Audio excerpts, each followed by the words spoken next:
A little boy was reborn in a fantasy world. He was a white, blond young man with blue round eyes. And when he first opened his eyes, he began to look around and saw a very modest ceiling with a wooden chandelier with many candles in it. So he concluded that this world had specifically stopped developing from the Earth. All this time, the boy was in the arms of a woman who was looking at him carefully and also had blonde hair. As for an orphan who did not have a personal home and who died from overwork, this is a very good place for rebirth. And then a young lady took him by the hand and held him in her arms. And after that, the child noticed the second reason why he realized that he was in a rich family. The woman with a sweet expression turned to the child and quietly said, "My baby." 3 years have passed since that incident. The boy has grown up quite a bit and was moving around on his own. And one day he climbed on a wooden chair, which began to sway from side to side. It turned out that he was looking through the window through which he first saw the world around him from his room. He still had his light blonde hair and big blue eyes. The young man was staring with admiration in front of him, even opening his mouth a little, where small snow-white teeth could be seen. In front of him stretched a settlement with many beautiful houses. So the boy said that it was a very beautiful view. A maid who was passing by at that time noticed a young man looking through the open door, and she was very frightened and said, "Young sir?" She quickly approached the young man, grabbed him in her arms, and, turning to face the exit, told him that it was very dangerous to climb like that because His Majesty was a Grand Duke. At this time, the boy looked up at his interlocutor and thought about how he knew that his family was part of a large duchy that was widely known in the kingdom. It turns out that the young man was the son of the Grand Duke of Dragogia in the Kingdom of Lionheart, that is, an heir. And it was during this period that he began to learn fencing, because in the future he would become a knight of the kingdom, a fantasy knight, and he will use these swords and his aura. The young man's teacher was a knight sent here from the court whose name was Sir Gothic. The child looked at this man with admiration because he expected to get a lot of useful things from their lessons. The boy was sure that they were brought together by the will of the goddess herself. With a slight smile, the man told the parents that it would be a great honor for him to teach their son. The joyful young man, smiling broadly, told the gentleman to take care of him. Several years have passed since then, and the boy is now 14, and during his next training session, he was carrying a large stone and gritting his teeth because he had to exert a lot of strength. The Holy Knight turned out to be a real monster in a human body, and this is logical because it is incredibly difficult to earn such a title. To complete the training, one had to fulfill certain orders to become a knight of the kingdom. One of them was fencing with the master who was in charge of its development, after the initiation ceremony with holy water and the Holy Grail. During one of the training sessions, the boy managed to strike his coach with his sword very hard, and he was sidetracked. And because the boy is the son of Dragonius. However, the man was already experienced in this business, and when he turned back to face the teenager, he raised his sword up. After all, the young man was required to learn everything necessary to become a great duke. The lessons of a duke's pleaser, and the training of a holy knight. The child fell to the ground but remained holding the sword firmly in his hand. Looking up at the blue sky, the young man said that if God really existed, he would simply pray for mercy. However, the young man is not religious. Again, several years have passed and the son is now 16. The teenager carefully examined everything around him, saying to himself that what he was looking for must be here. And it was in this beautiful adolescence that the young man began to travel the world, even earning the blessing of the goddess and becoming a holy knight after accepting his commission. And when he had walked a few meters, he noticed that something was burning behind the bushes because he could see smoke. And then a logical question arises: how to earn this recognition? Surprisingly, it's very simple. You need to become famous throughout the kingdom for your good deeds. It turns out that the houses in one of the small settlements were burning. At that time, a group of men with weapons were carefully examining the scene, and one of them said that there were a lot of orcs. So they raised their heads up in panic and appealed to the goddess and asked her to look down on them. But when he approached the place of the battle, he loudly addressed the attackers, calling them bastards and asking how they could pollute the territory of the kingdom with their presence. And having finished the last phrase, the young man began to move quickly towards these bastards, raising his sword in front of him, first to protect himself and then to strike his opponent. As he traveled to various places, the son realized that the kingdom had many enemies, and it was at this age that he met the goddess. She was very fragile, had long blonde hair and blue eyes.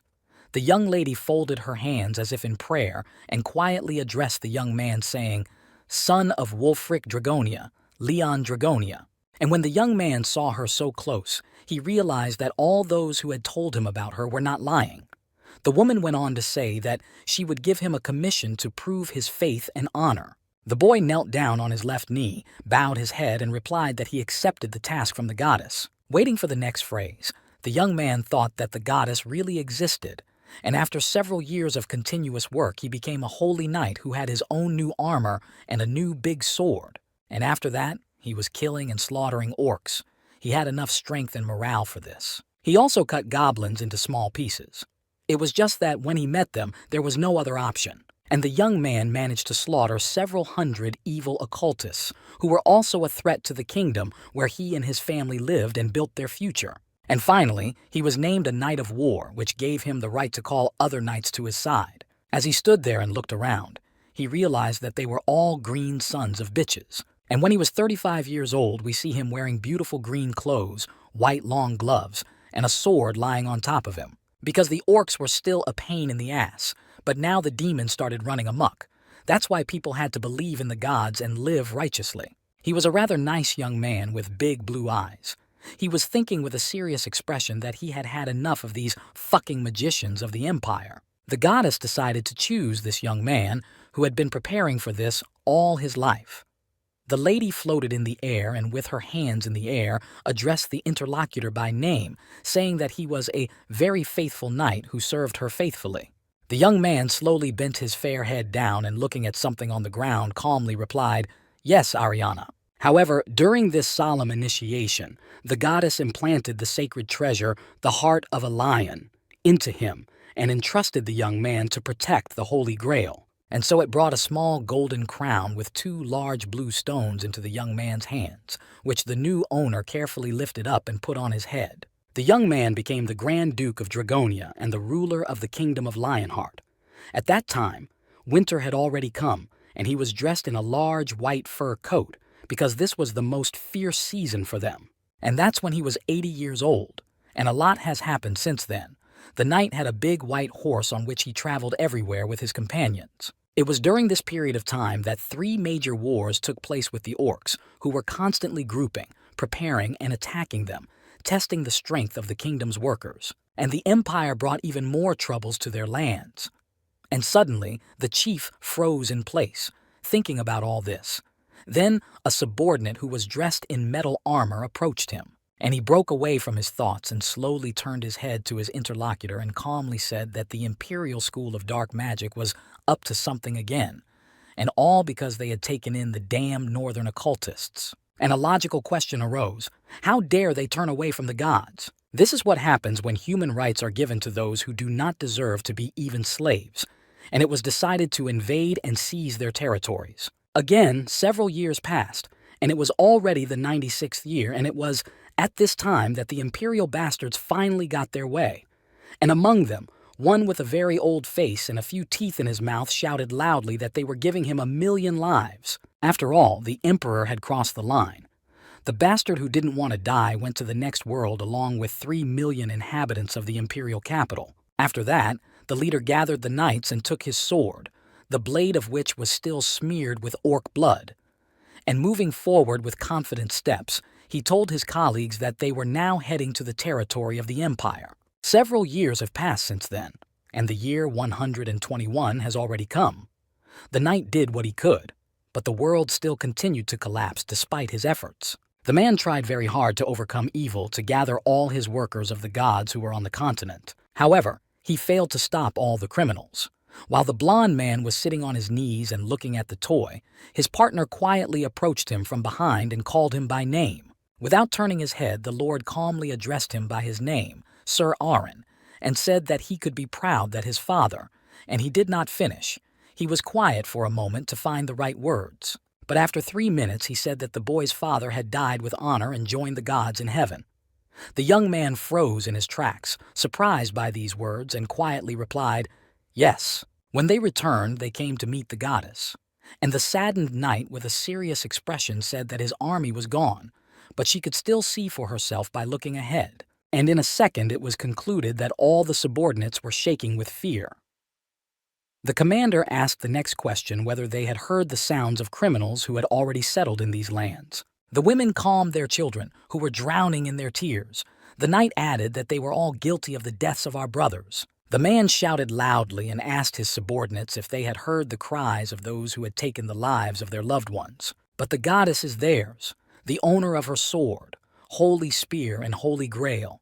A blond man sitting on a white great horse asked the people if they had heard the cries of those who tried to destroy everything in sight. So he carefully looked at everyone with his serious gaze and told them that they should drop their anger on them. And he added that people are forced to unleash their anger on them, on the fools who think that victory is already in their hands. But despite all this, they must remember that as long as they have their honor with them, they will not lose. All the soldiers were dressed in their protective clothing. Raising his weapon up, the blond man looked intently in front of him with a concentrated look and calmly said, "Goddess, my goddess." In this way, he inspired a lot of confidence in his subordinates. And then he asked the question, what should a foolish knight do with her?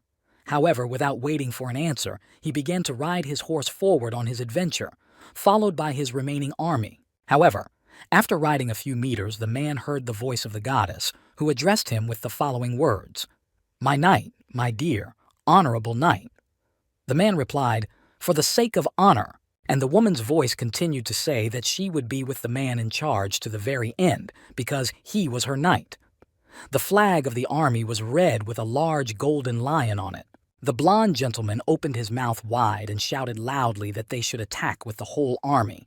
That way, they would suffer fewer losses and be able to defend each other from different attackers. And that winter, the last battle took place against the countless army of demons that had invaded their land. It was quite a devastating and brutal battle with a lot of hatred and anger at those who could just come and restore order here. After all, the barbarian slaves were used as human shields.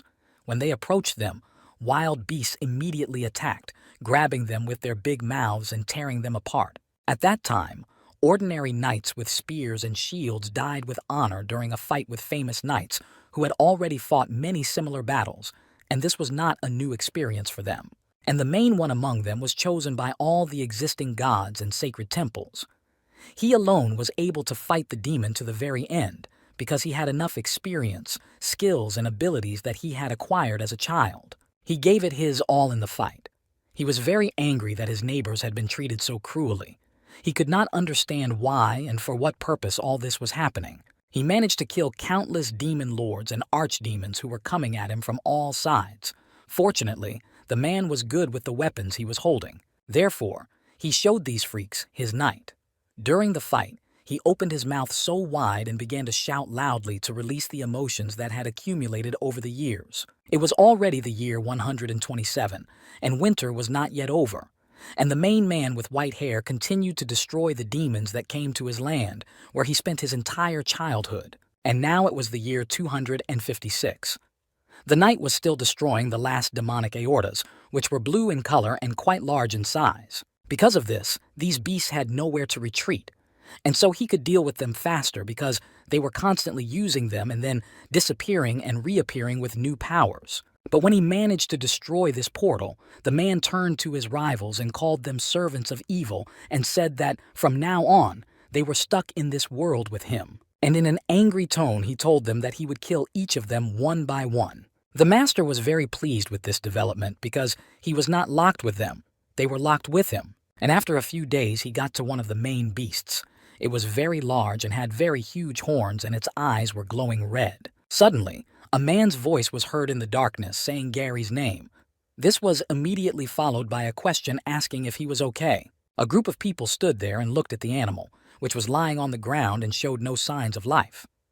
And then one of the men said that their leader had defeated the archdemon in just one blow. If you got close to the animal that was constantly harming them, you could see that it had large, sharp teeth and horns. The blonde stood confidently in front of his men, who were still surprised by what had just happened. The knight ordered those who still had strength to stand up, because now was not the time to lose heart. The exhausted people with wide-open eyes and mouths asked the man who stood in front of them who he was. They were also surprised that this blonde stranger was standing in the mouth of a large dead animal, completely naked. However, in his right hand was his big metal sword, and he is a member of the Order of Righteous Knights, and he carries the will of the sacred temple. The blond man said all this while slightly turning his head to the people, who continued to wait for at least some kind of response. Then he turned his whole body to them and said that his name was Leon Dragonia Lionheart. Those who were sitting closest to him were shocked by what they saw. 300 years have passed since that moment, and the man came across the inhabitants of the earth. The young lady in the picture had red hair. This message appeared on a blue background where it was written that all the demons were defeated and there were 0 of them left. And the knight, the king, had returned. The Korean World Association of Hunters asked the major guilds of the countries to take part in the raid. One of them rejected the request because the level of danger was unknown. However, several people stood in surprise and carefully examined the gate, which was located a few meters away. Among these people was the woman with red hair. And in the end, the government ordered the local hunting association to go in first, which was essentially an order to go to certain death. And what the red-haired lady saw there, it was a man with blonde hair and blue eyes. Because of this, the lady froze in place, because in their world it is simply impossible to see such a person in the middle of the street, because it is somehow, in her opinion, simply indecent to walk around like that among strangers. Then the woman turned her gaze a little further and noticed that behind this gentleman were many different parts of animals that he was able to defeat on his own. This red-haired lady turned out to be a junior manager named Han Hari, who worked for the Korean Hunters Association. The man put a cup of coffee on the table in front of his colleague and asked her if she was tired. The lady calmly thanked him for his concern. The woman was sitting in a very short t-shirt and shorts that didn't even look like shorts. She slowly turned her head to the right to her other colleague and said that no one believed her. It was a black-ranked demonic gate in which the archdemon himself was present. After all, to come back alive without the help of other guilds is a miracle, but to clear it? And all of this happened with the help of just one person who met them there right away and looked quite stunning. Because when they started to communicate with him, they realized that he was a brave gentleman. After a certain period of time, this man was already dressed and sitting at the table with a serious expression on his face.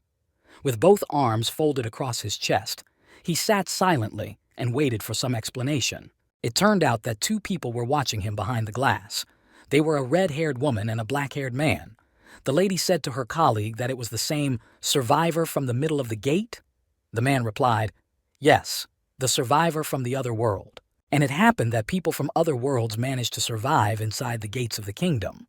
The blond man continued to stare in front of him with a blank, serious look, his eyebrows slightly drawn together. After all, the gates that have appeared around the world over the past 30 years have common features. The truth is that those gates were on the way to destruction, or had already been completely destroyed. The houses and various buildings were simply bright red from the fire that engulfed them. Sometimes survivors managed to get to the ground, and through this blue light, 3 people were moving. The first one was dressed in some ancient clothes, and these creatures could keep the incredible power they had gained in the demon realm.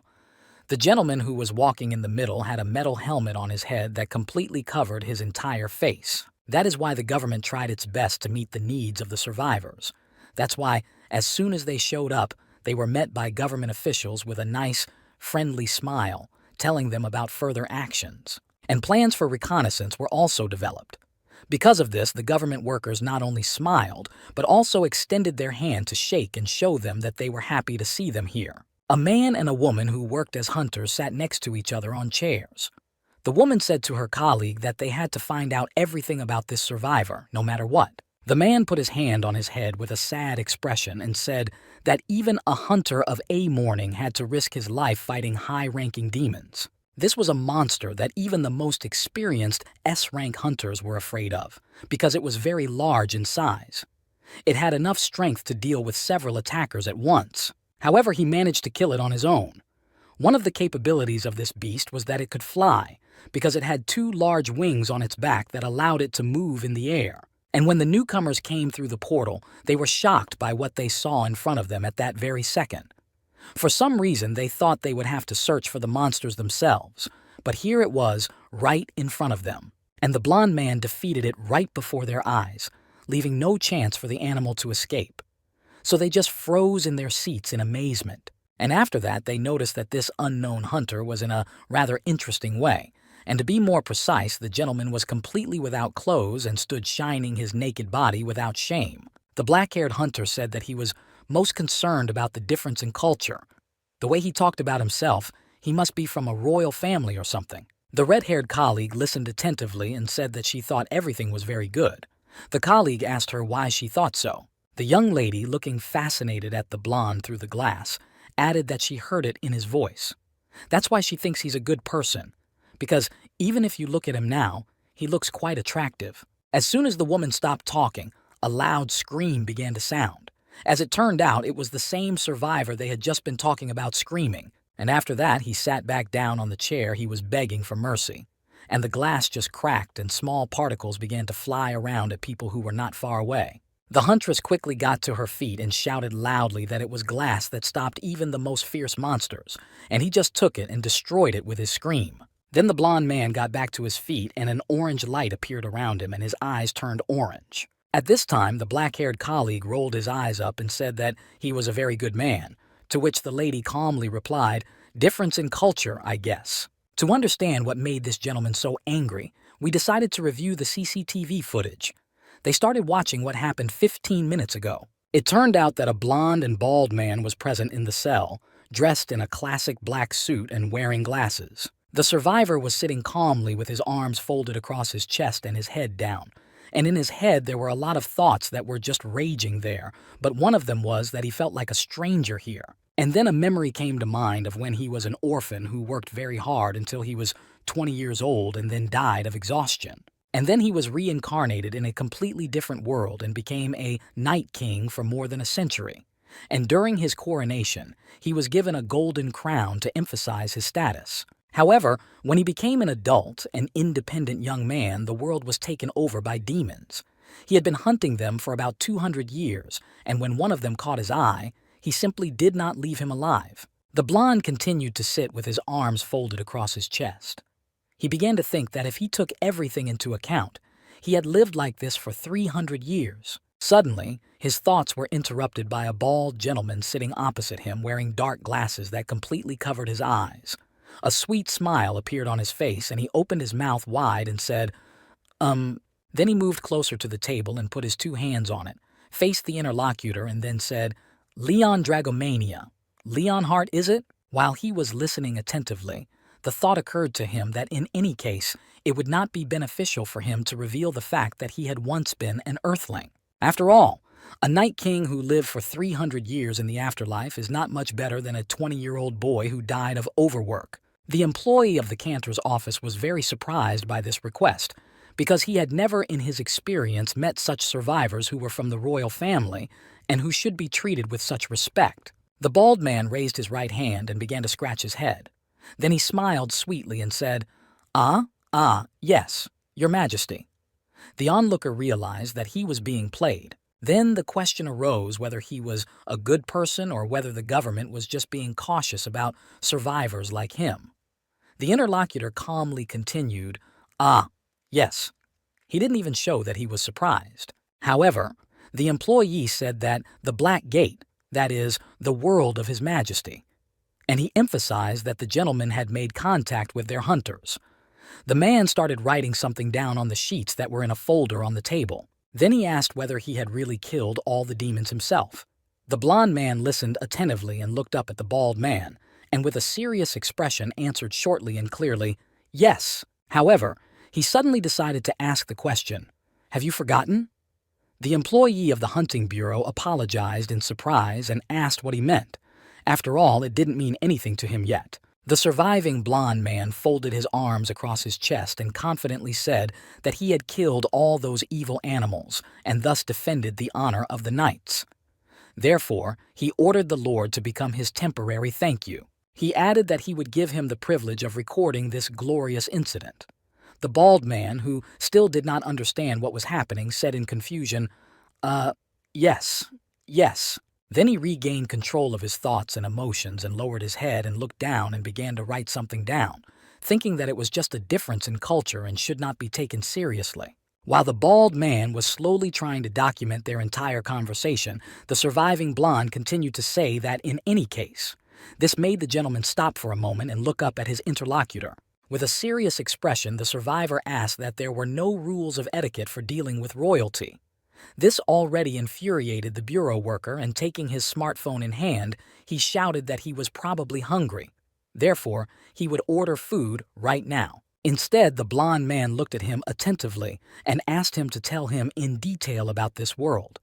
At the same time, the thought flashed through his mind that he needed to find out what had happened to the earth while he was away. The interlocutor carefully adjusted his dark glasses, which were creeping a little from nervousness. And when he did, he calmly said, "Oh yes, I'll explain everything to you now. Because this is a very important issue that has been bothering everyone for a long time." Straightening his back, the man began to tell us that this horror happened to them suddenly 30 years ago. Nervously, he fumbled with the pen in his hands and added that the gates began to open. They were blue in color, and through them various monsters and demons began to appear in their world, bringing great harm to their daily lives and thus preventing everyone from living their lives normally. That's why, after the first incident, all the inhabitants were constantly in a state of emergency because many animals were too big and difficult to deal with, and some had some other superpowers. And when there were a lot of losses, people realized that each gate has its own theme and a clear task. But when the gates were left unattended, the dungeon would break through and monsters would come to the ground. Then the bald gentleman suddenly got to his feet quickly and leaned his hands on the table and said that he thought the food had already arrived at the cantor's office. The survivor said in surprise, and he did not react to the food but to what he had heard for several minutes.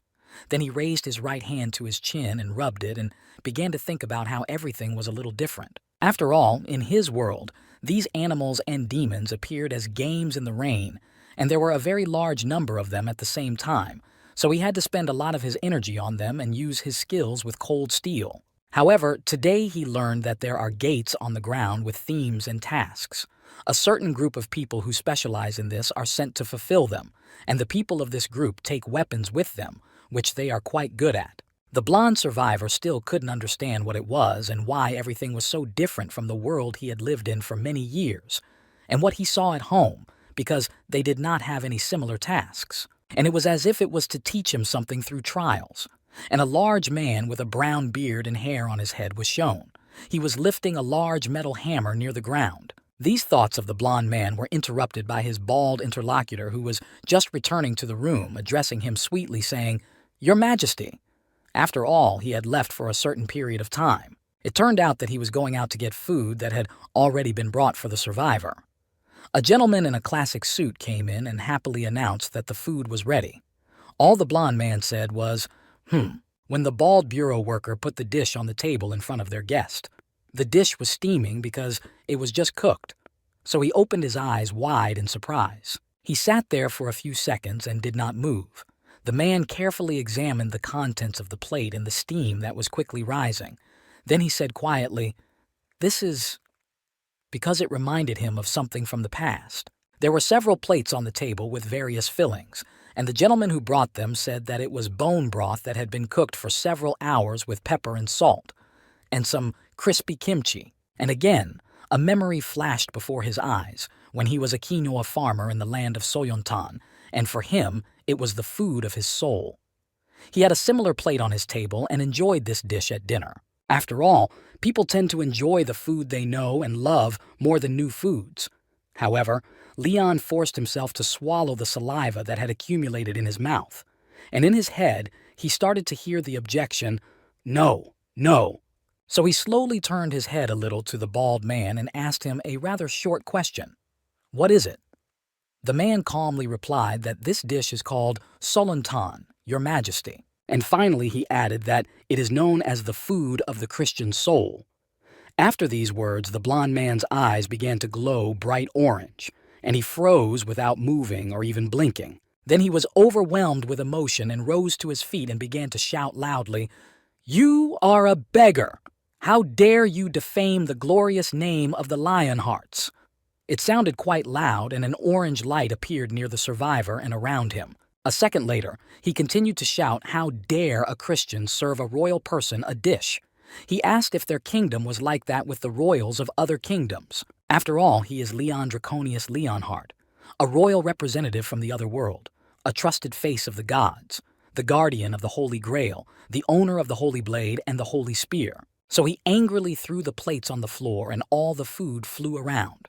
And the blond man said, "Oh no, get out of here, you beggarly Christian."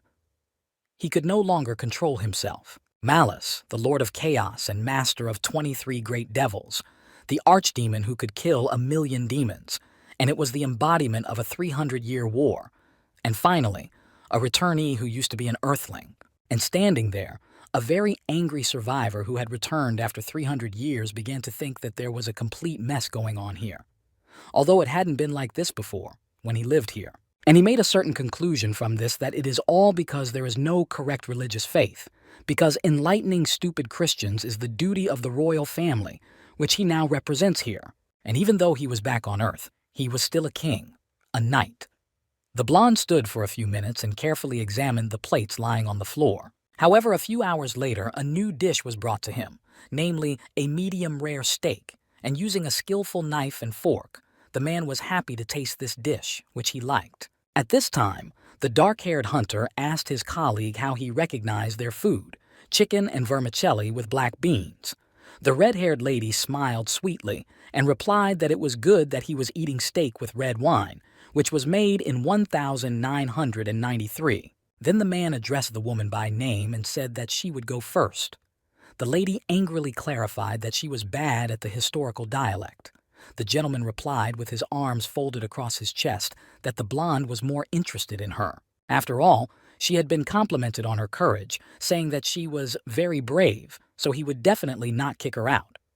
The red-haired woman calmed down and said, did he just say I was brave?"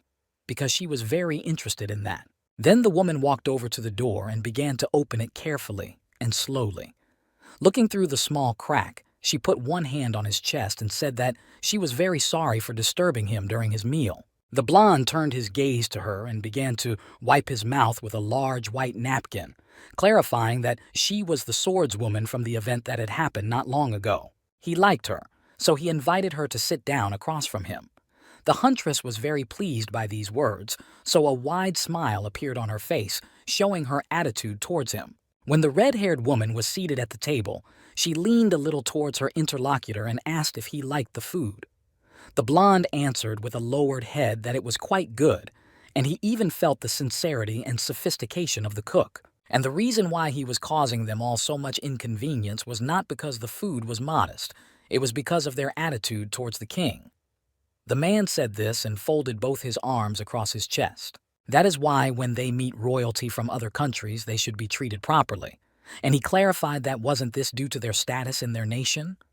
The young lady, barely able to contain her negative emotion, said that due to her lack of knowledge, she had been disrespectful. The survivor said that everything was fine then, and asked if her name was Khan. The woman quickly confirmed this and added that her full name was Khan Hari. The blond man told her that he had already been told about their world. Then he began to look his interlocutor closely in the eyes and asked her a question about whether demons, these evil animals, really appear on their land. He sat silently and waited for an answer. The lady listened attentively, folded her hands in her lap and calmly replied, "Yes, it is true." However, Hari had only one mission at that moment, and she was trying to fulfill it. And it was to get this blond man to join the Hunters Association. So she sat there, and the thought flashed through her mind that she needed him to at least stay in their country.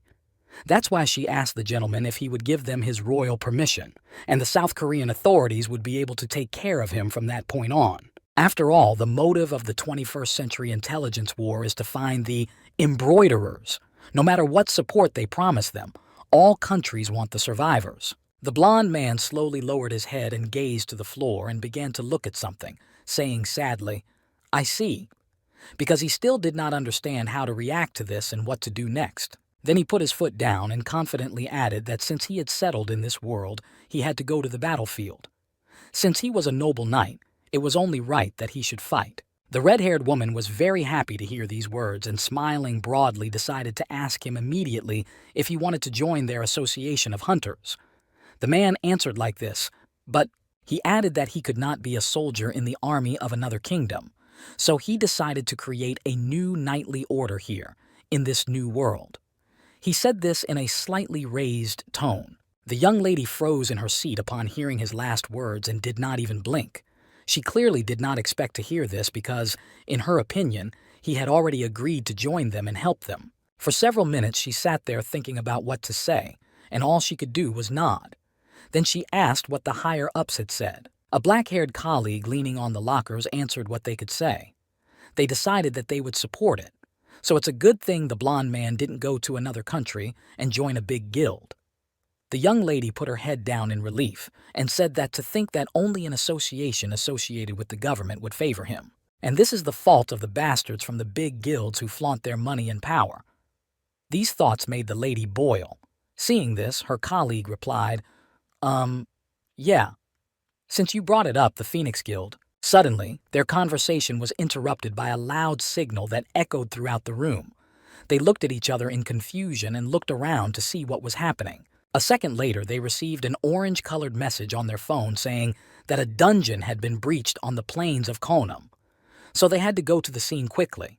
The black-haired man gritted his teeth and said angrily that if the dungeon breakthrough occurred in the location of the granary, the demons would stop food production, and that would make him angry. Red Hair asked that isn't the S-ranked hunter Li Yun Wang Shi in the Phoenix Guild. Therefore, there was no way that he could not close this gate. After all, he was quite a large and skillful man. The furious gentleman said that he was just sure that these bastards had another plan, and it was bothering him, so they had to go quickly and solve the problem. The woman was very surprised by this decision. After all, the Phoenix Guild are sons of bitches. The blonde survivor, who was still sitting in his cell, heard all this conversation and began to think about what he had heard. It seemed to him an interesting way to use his skills, and he realized that there was a rather big problem for this world. And he can offer his help, of course, if they are ready to accept it, because he could help in this matter. Then the phrase, "If the dungeon breaks through, will the land become infected and the crops fail?" was heard behind the door. The blond man raised his hand up and examined it carefully and said that, as expected, there was no such thing in this place. Then he brought the same hand to his chest and began to look ahead of him, thinking about something in detail. However, suddenly, a question came out of nowhere. "Are you okay?" And the gentleman froze in his tracks. In his mind, he was transported to a large white palace, and he quietly said, "Demira." It was a very beautiful and majestic building where important people lived. A few meters away stood a woman with medium-length brown hair. She was dressed in a long green cloak. She had a hood over her head which covered her eyes. Next, the pit is shown, which was red in color and growing larger by the minute. It was located in the middle of a field with many hectares of wheat and barley. The first group of hunters living nearby arrived at this place. One of the young men asked the leader, named Li Yong Wan, what was going on. The man was surprised to find out if this young man was from the association. Without waiting for an answer, he went on to say that the newcomer Han Hari was also here. At this time, the red-haired man and his black-haired colleague were standing a few steps away and heard all this and did not like it very much. However, the black-haired man began to show it on his face with gritted teeth. He said that this bastard had deliberately allowed the dungeon to break through. As he said this, he looked at his opponent carefully. The gentleman with the pink hair was smiling sarcastically in response. However, the black-haired hunter continued that he had done all this because they hadn't accepted his request, so they had done it. It turns out that the Phoenix Guild had been asking for gate tax exemption all along. After all, they had a lot of profits from the magical crystals and materials they got in the funnels, and they want to be exempt from paying these taxes in the amount of 1 trillion. The black-haired man thought that they already had enough benefits as a large guild, but to think that they only did so because their request was rejected.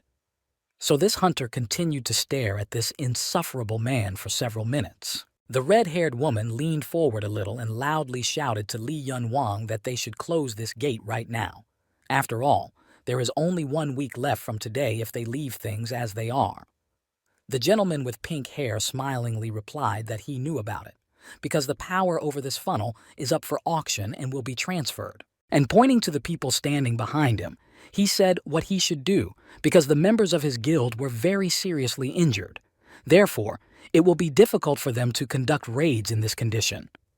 The guy standing a few steps away smiled sarcastically, and turning his head to the side, he told his interlocutors that they would try until tomorrow, but he did not know what would happen. The angry young lady shouted furiously, You, don't you have any patriotism? They know perfectly well what will happen if the Hanami Plains are infected.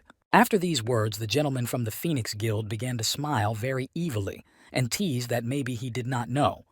This was done on purpose to further provoke his rivals, who were already boiling over. Then he asked a question to find out why they were behaving so childishly, and turning to the woman by name, he reminded her that he had told her about it last year. Had she forgotten? The blond man, who had only been here for one day, had come to a certain conclusion that justice in this world is money and power. So when he was approaching this showdown, he addressed the head of the guild, Phoenix, saying that he was rather superficial and old-fashioned. The red-haired woman turned her head to the right side in surprise and addressed the survivor by name, and finally added, His Majesty.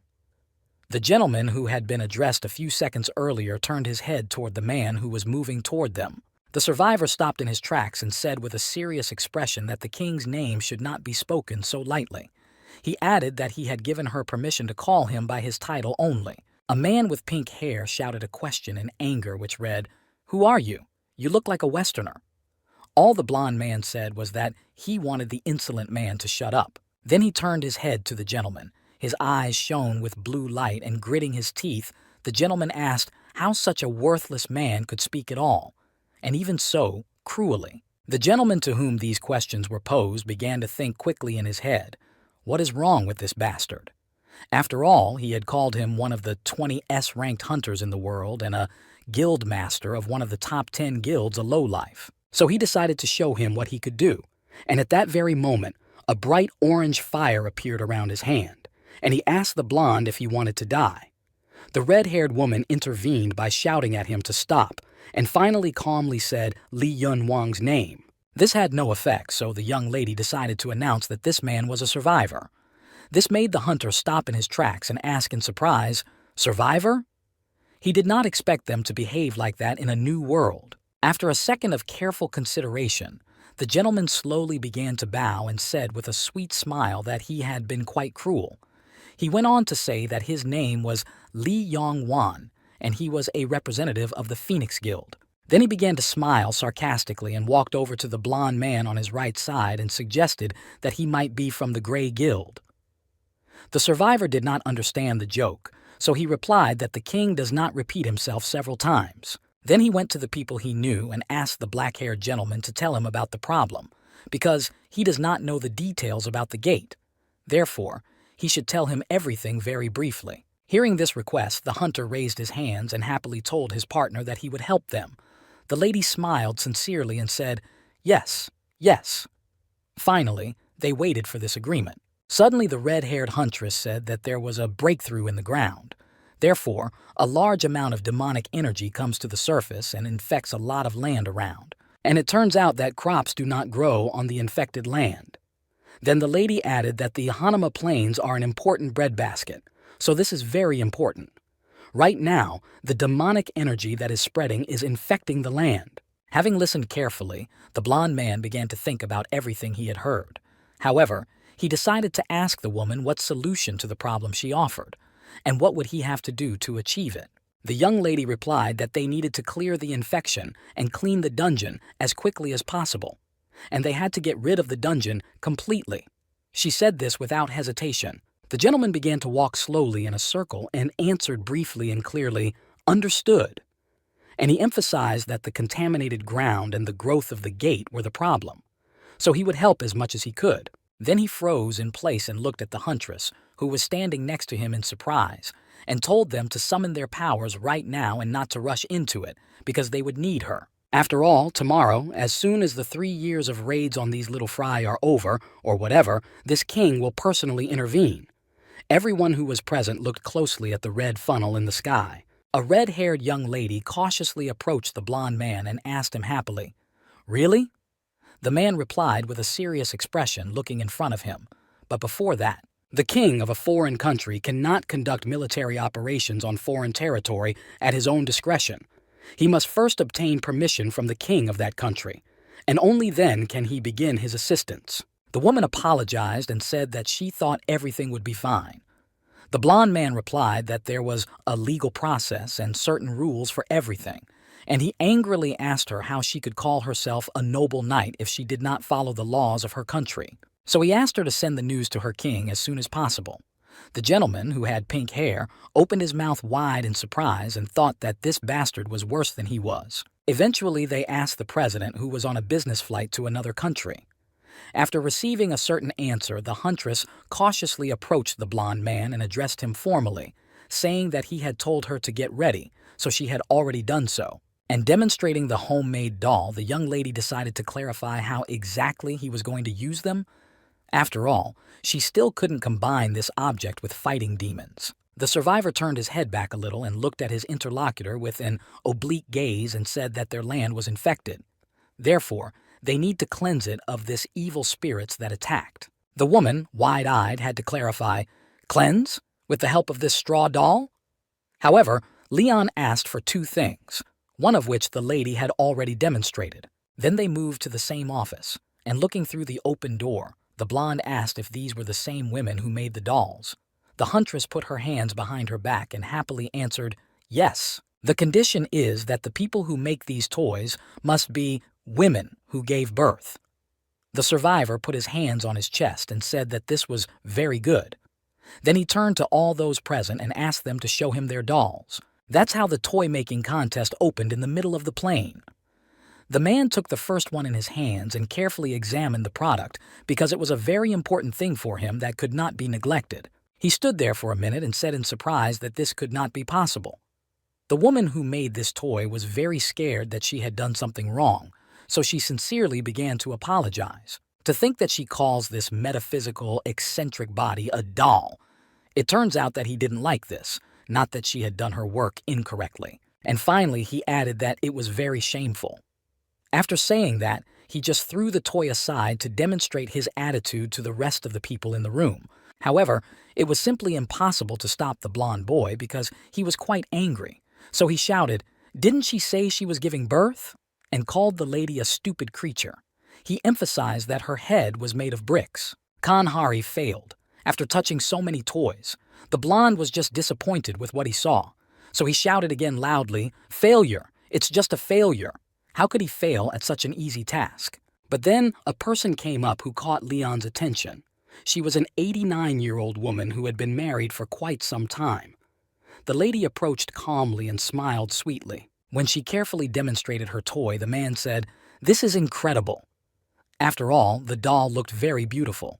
It looked very much like a real child, a girl. Blondie gently took the lady's hands and asked her how many children she had given birth to. The woman looked carefully into the eyes of her interlocutor and smiled sweetly and answered that she had 12.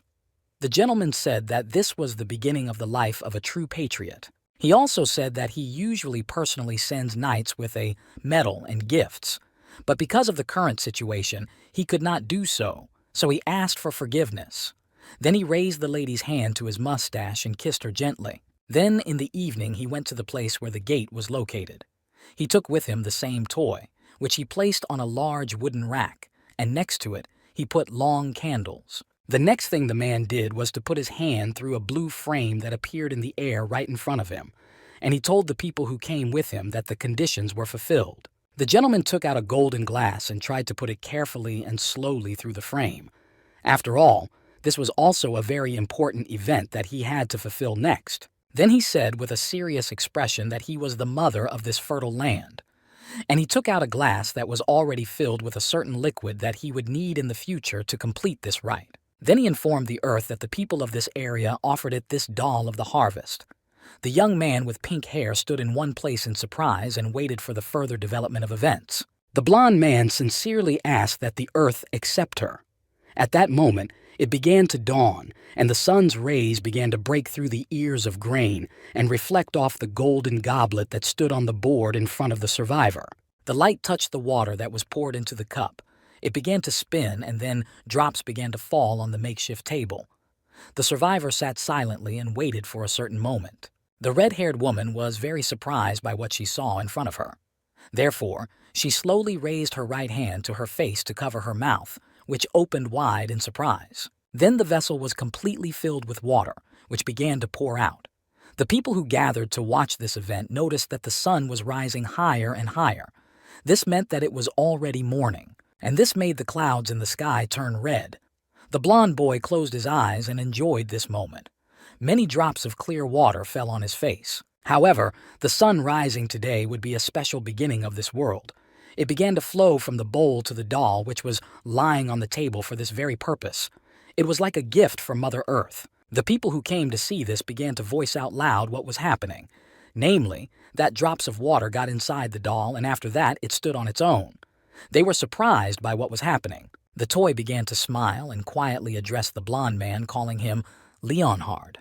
And then she added, "My child."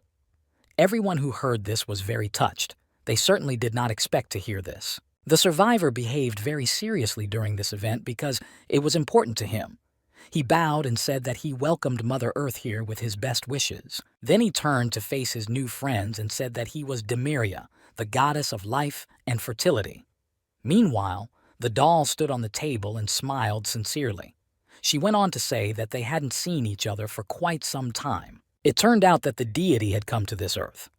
The gentleman with the red hair came a few steps closer to get a closer look and hear the conversation between the doll and the newcomer. The toy emphasized that evil had also come to this new land, and that was why it had become dirty.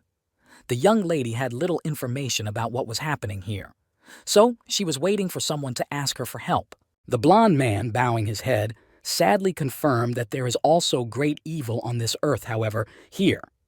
There are no deities that were on his previous land, and this causes considerable trouble. He turned his eyes to the red-haired man standing behind him, and said that because of this, he was worried that the low and vulgar pigs would be able to muddy her eyes. The puppet emphasized that ignorance and greed cannot always be regarded as sins, because they are inherent in all mortals. She said this with her head held high, because she was small and the person she was talking to was quite tall. Then she asked a very logical question. What should the gentleman do next?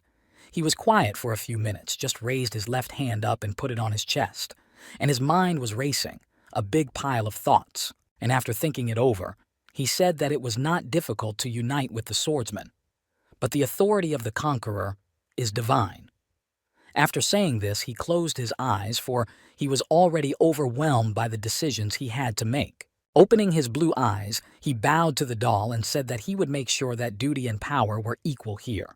Therefore, he will teach the ignorant and guide them to the right path, and he will do this until a new pantheon appears on this earth.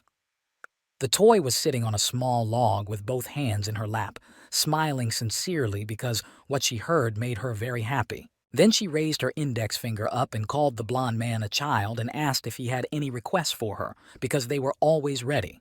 The knight said that the free citizens of this land are suffering because of evil energy, and he was sure that this was not something she wanted to do, but he asked to heal the land. After listening carefully to this request, the doll continued to smile and hold her right hand outstretched in front of her and said that he was the head of her temple and called him a champion. Because the lands of this world do not have her body, she will spread her divinity here and thus replace this thirsty land with her flesh. Then everything that walks on this land will become an ally of the blonde. The people from the various guilds who were watching from the outside froze in their seats, for they had never seen anything like this in their lives. After that, the blond man quickly turned his head to his new neighbors and with a serious expression ordered them to watch and learn because they were uneducated, unable to learn, and unable to know. A minute later, he said that this world is blessed, and if you look closely at the harvest in the fields, you will notice small yellow lights falling on it, illuminating the grains. Then they began to grow and prosper. This is the righteous duty of living beings. The red-haired young lady covered her mouth with both hands to hide her surprise on her face. At this time, the survivor stood confidently by the doll and with his arms outstretched to the sides and his head still turned back, said that this fertile land would be proof of the eternal promise. The gentleman with pink hair quickly grabbed a few ears of grain in his hands and squeezed them tightly. He didn't like what had just happened because he was used to his guild taking all the glory. So he angrily shouted loudly for everyone to stop and not be deceived, that is, not to believe in this nonsense, because the harvest with the help of magic would be considered poisonous, and they would not be able to use it for cooking anyway. And when everyone turned their attention to him, he added that he was just sure that they all knew about it. The blond man wondered what kind of fool he was. So he replied that this crop was blessed by a deity and asked how dare he think it was poison. The hunter gritted his teeth and said that this stupid straw doll. However, he did not have time to finish because the survivor interrupted him and said that he could forgive ignorance only once. So he suggested that he shouldn't disgrace the goddess with his shitty tongue. The gentleman with the pink hair froze in place with the same expression he had a few seconds ago, because what he saw next made him not even blink, let alone move. All he could manage to get out was a, "Ah!" And at the same time the thought flashed through his mind that this simply could not be happening. Could his plan be ruined because of this impudent person? All the guild members turned to face their leader and tried to find out what had happened. However, he did not pay attention to them, but continued to think that this could not be allowed. Therefore, he would try to expose his blatant lie. After this conclusion, looking carefully ahead of him, he began to smile slyly. Then he began to move confidently toward the blonde, saying that all this needed to be proven, and he added that he hoped for cooperation for the sake of people who would eat it. And the thought came back to me that he would accuse this noble gentleman of fraud. After this speech, one of his workers came up to the head of the guild and, with his hands behind his back, smiled mysteriously, and the gentleman pointed to him and said that he wanted to introduce the appraiser. The man approached the first ears, raised his hands to their level, and said that if everyone was okay with it, he would start doing his work because it also took a little time. When everyone just kept silent, the gentleman turned his head straight and put his right hand forward, and a blue light began to pour out of it, falling on the crops and spinning in a circle, conducting a certain study. And what he saw a few seconds later surprised him. After all, he wanted to believe his boss, but the conclusion was that the rice was blessed. The wound was rare, and the description said that third-level diseases would be cured with frequent consumption of this rice. When he told the audience about this, they were very happy because they did not expect such qualities. So they were surprised to find out if it was true or if he was joking. The black-haired man with a serious expression on his face, looking in front of him, turned to the audience and ordered one of them to bring a pot from the chief's house, because he already wanted to see this harvest in use. After all, barbarian slaves. A few minutes later, the pot was delivered to the scene. It was quite large, and if it was completely filled with grain, it would be possible to feed everyone who was there. There was also some wood for the fire near the pot. When an hour passed, this man was already standing with a bowl of cooked porridge, which he had already tasted a few spoons of, and was saying that this simply could not be. At the same time, he was looking at something on the blue screen that appeared in front of him. The message from the system read, "Rice prepared from a blessed rice plant. Resilience recovery rate will increase by 100 every minute. Mana increase rate will increase by 50 every minute. The duration of the effect is 8 hours." After reading this carefully, the gentleman sat down on the log and calmly said, "How can a simple rice be a booster eucalyptus that costs 3,000,001 per bottle?" A red-haired woman standing a few meters behind him turned to her colleague. However, he was not paying attention to her, so she quickly ran up to him and bent down to eye level and said that it was just a sensation. However, the man didn't like the fact that she hadn't finished chewing and had already started talking, so he made a remark about it. What happened next made the gentleman tear himself away from his meal because his colleague said that she was very curious and picked up and ate the bug. Watching her reactions closely, he asked her, "A bug?" The young lady replied that she had a buff. Everyone who stood nearby opened their mouths wide because they could not even imagine such a thing. And the black-haired man asked again, "What?" And if this blessing is really all over the earth, then it would not be surprising if all living beings are also blessed. After all, it would be considered a free source of power. They obviously did not expect such a development. Therefore, an order was given to collect as much as possible, and they would enter the gate with full buffs. After that, the motivation of the raiding team of the Hunters Association increased. At this time, a doll addressed the blond man saying quietly, "Child," and the man replied, "Yes, dear goddess Dimera." The young lady said that it seemed that her business here was over. Therefore, she should immediately return to her home because she had many unfinished tasks waiting for her there. The survivor knelt down in front of the toy, bowed his head and put his hand on his heart, saying that he would never forget the divine love she had given them, for it would be of great benefit to them. The gentle hand of the lady approached the bright head of the gentleman, and in a sweet voice she asked him to let her give him another piece of advice that would be useful to him in the future, at a certain time. And bringing both of her limbs to her chest, she said that he should not forget to eat well, because it will bring him a lot of new strength that he can use in the fight against evil and demons. When the doll finished the last sentence, she walked over and jumped down to the edge of the makeshift table. After that, she found herself on the ground, lying face up, her arms spread wide. At this time, a red-haired huntress approached the blond man from behind and addressed him as "Your Majesty," and asked what had happened. The gentleman turned his head slightly in her direction and answered, "Divine power." And a second later he asked the question, "Is there really no God in this world?" The young lady froze in her tracks and you could see the confusion on her face.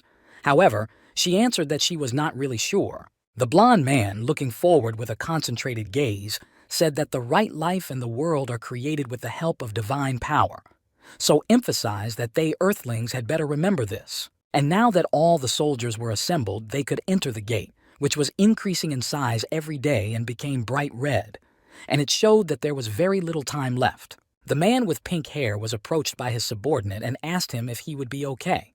After all, at this rate, their planet was facing a complete fiasco. The boss angrily replied that this damned survivor bastard.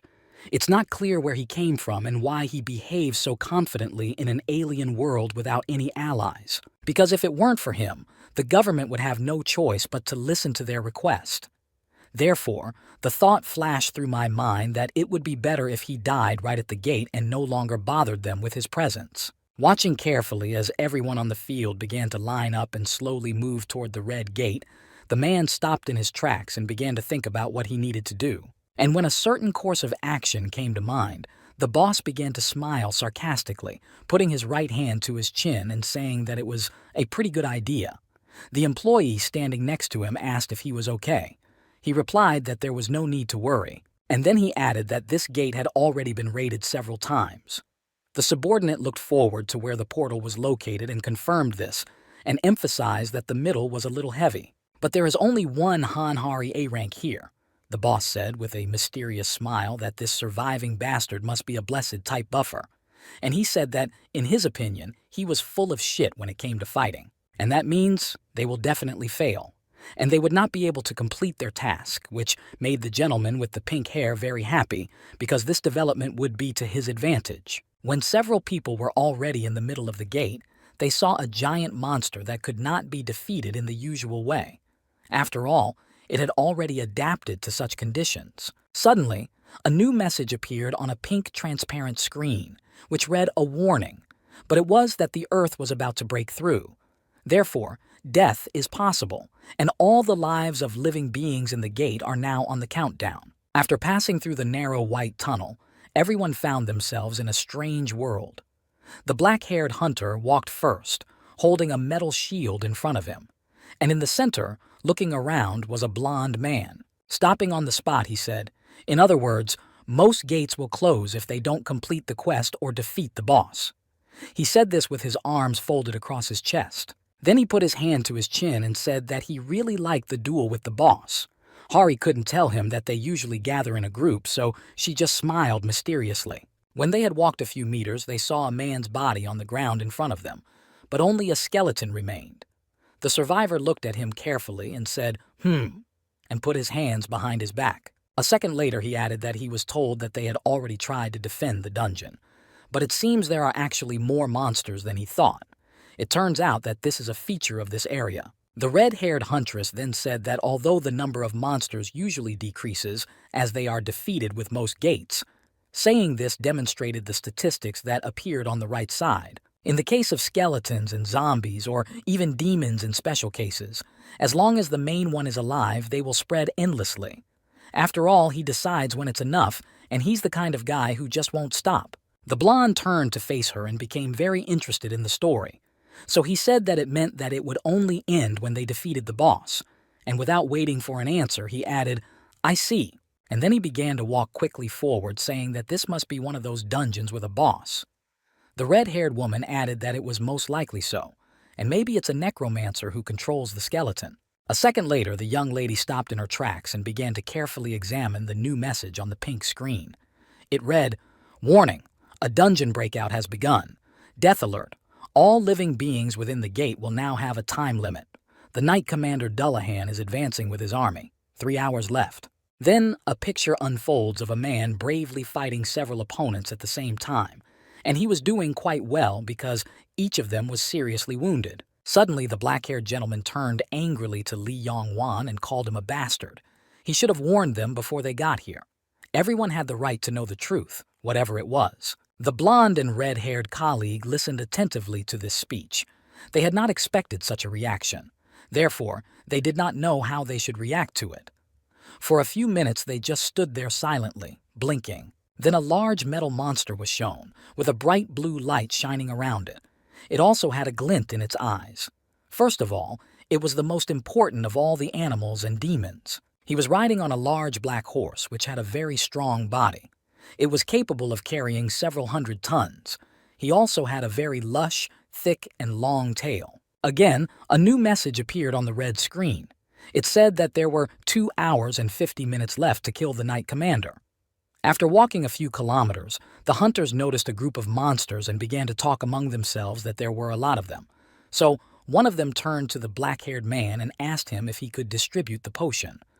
The man replied that he should focus on distributing them to the higher-ups. In the battle, the following dialogue took place, where the first question was how many archers and magicians were there.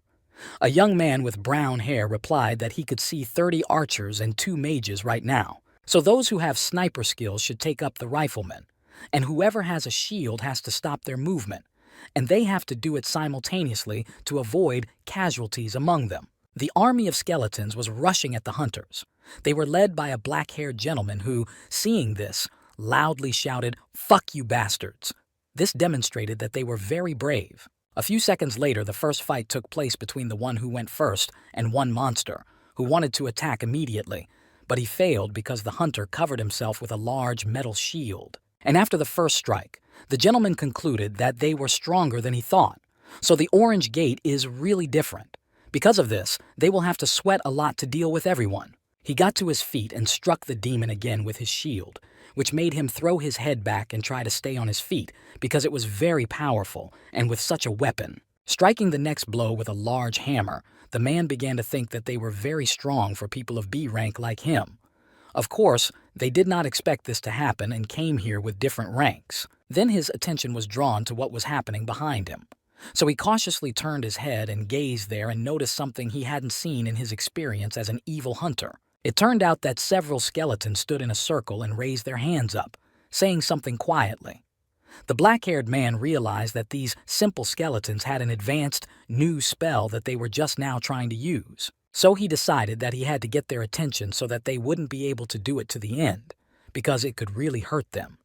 So he began to shout loudly, "Here, here!" One of the skeletons, smiling slyly, created a small blue ball in his hand and threw it at the crowd of hunters standing a few meters away. He did this because they had interrupted their spell, so they would have to start all over again. When it got to the hunter, it hurt him a little bit, so afterwards he immediately informed his colleagues that he was fine, because it was just a small scratch. He added that they should know that this weapon is very expensive. As soon as he finished the last words, he was too close to the main one among these monsters, who was sitting on his big horse. For a few seconds they stood there and looked at each other to guess each other's thoughts. The black-haired gentleman was very angry, so it was difficult for him to contain his anger even for such a short period of time. However, he managed to say, "Dullahan." After that, he moved his metal shield forward, for a sword with a blue light shining around it was already moving toward him. It was the weapon of a rider who decided that he needed to act right now, and not put it off for a while. It was a very powerful blow, because the hunter was simply lifted off the ground and carried back like a light feather. The chief among these beasts remained standing in his place. The man landed hitting a large stone wall and his weapons scattered around him. Lowering his head down, he began to cough loudly because the saliva had nowhere to go. The red-haired woman was very frightened, so she froze in place and shouted loudly to the head of the department, "Kim." The blonde stood with his arms folded across his chest and looked calmly in front of him. Another huntress approached the woman with red hair and said that they had to save him. She asked if they should ask for the reserve forces. After all, that's what they are needed for. That's why they have to help right now, because they didn't understand how one could use such a big sword so quickly.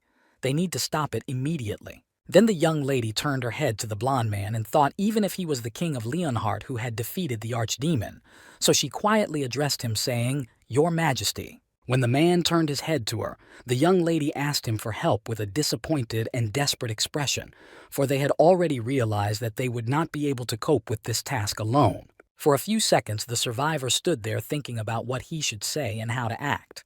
After all, he had not yet decided whether he would use his strength here. After all, he didn't have much of them left anyway. After thinking it over carefully, the gentleman said that the king should not take part in such a small battle.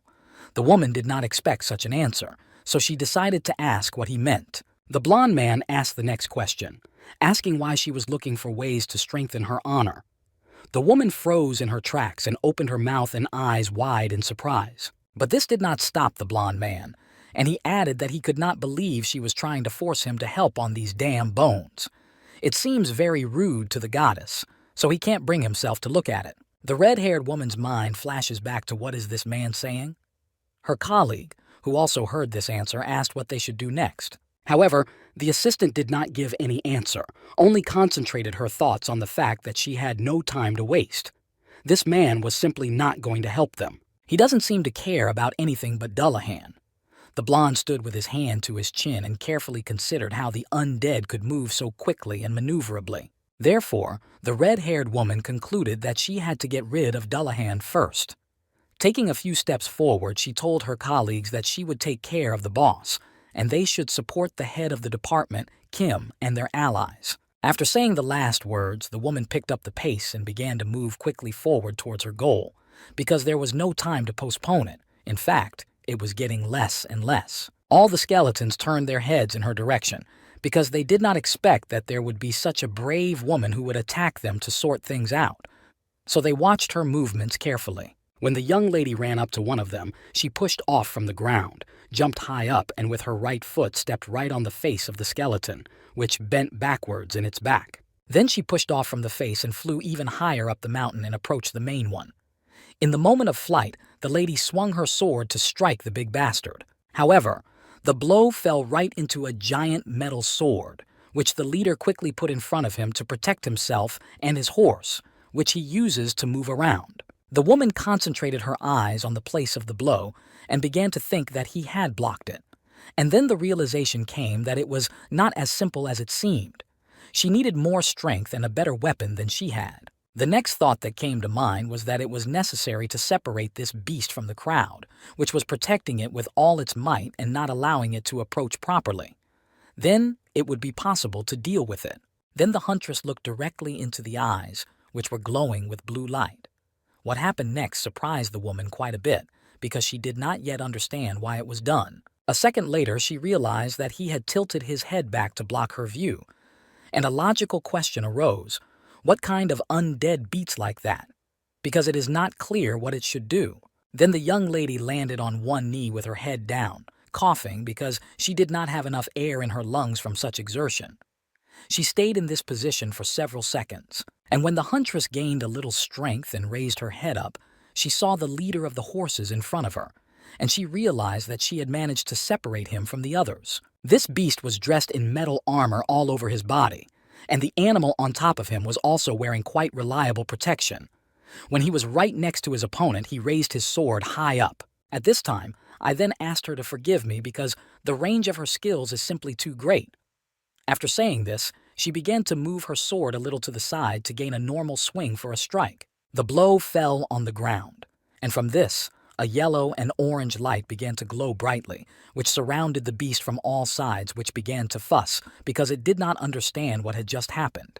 The red-haired woman stood a few meters away and calmly observed the behavior of the main one, and she realized that she had succeeded in her plan.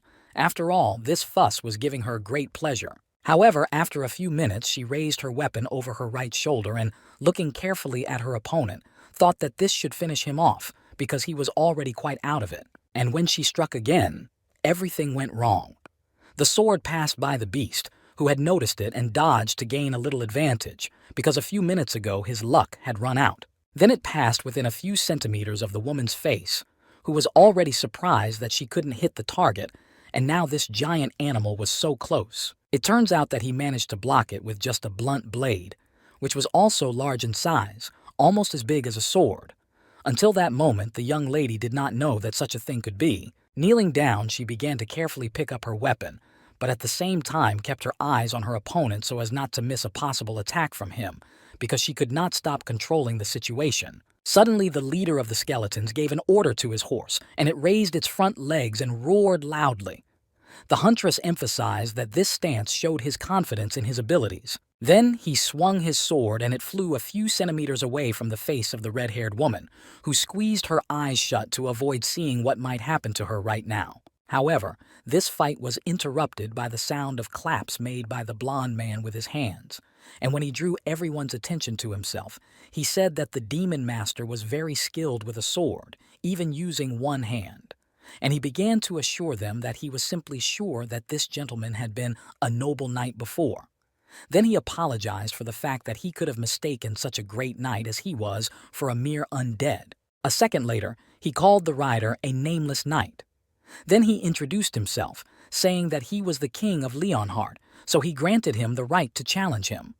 The red-haired girl knelt down, listening attentively, and did not understand what the survivor meant. The blond man put his hand down and clenched his palms into fists, looking intently at the chief, who, still not having given any answer, said again that there was no need for wounded soldiers. Again, without hearing a single word, he decided to propose to end the battle with a noble duel between the two knights. The survivor said this with a serious expression on his face, so that he would be perceived in the same way. Hearing these words, the huntress opened her mouth and eyes wide. The black-haired commander turned his head to run, and the skeletons froze in their tracks in surprise, because he had challenged the boss to a duel. They thought it was crazy because it could not be possible. However, the rider ordered his horse to stop so that he could respond to such an invitation with dignity, because he did not want to appear to be a weakling. Then he slowly began to lift up a metal mask which he kept in his right hand, symbolizing that the whole proposal had worked.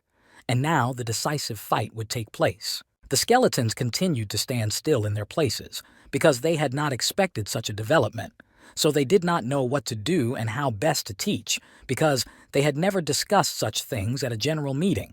The blond man walked closer to the rider and folded both arms across his chest, and in his rough, low voice he said, "A knight with a conscience." Everyone lined up around him so that they could see what was going to happen. The blond man put his hand down and a certain weapon appeared near it, around which a bright blue light began to glow. The gentleman looked carefully at his opponent and said that he could just put his neck on the line. After all, he was sure that the rider was using a two-handed sword, because there could not be a normal fight with only a one-handed sword.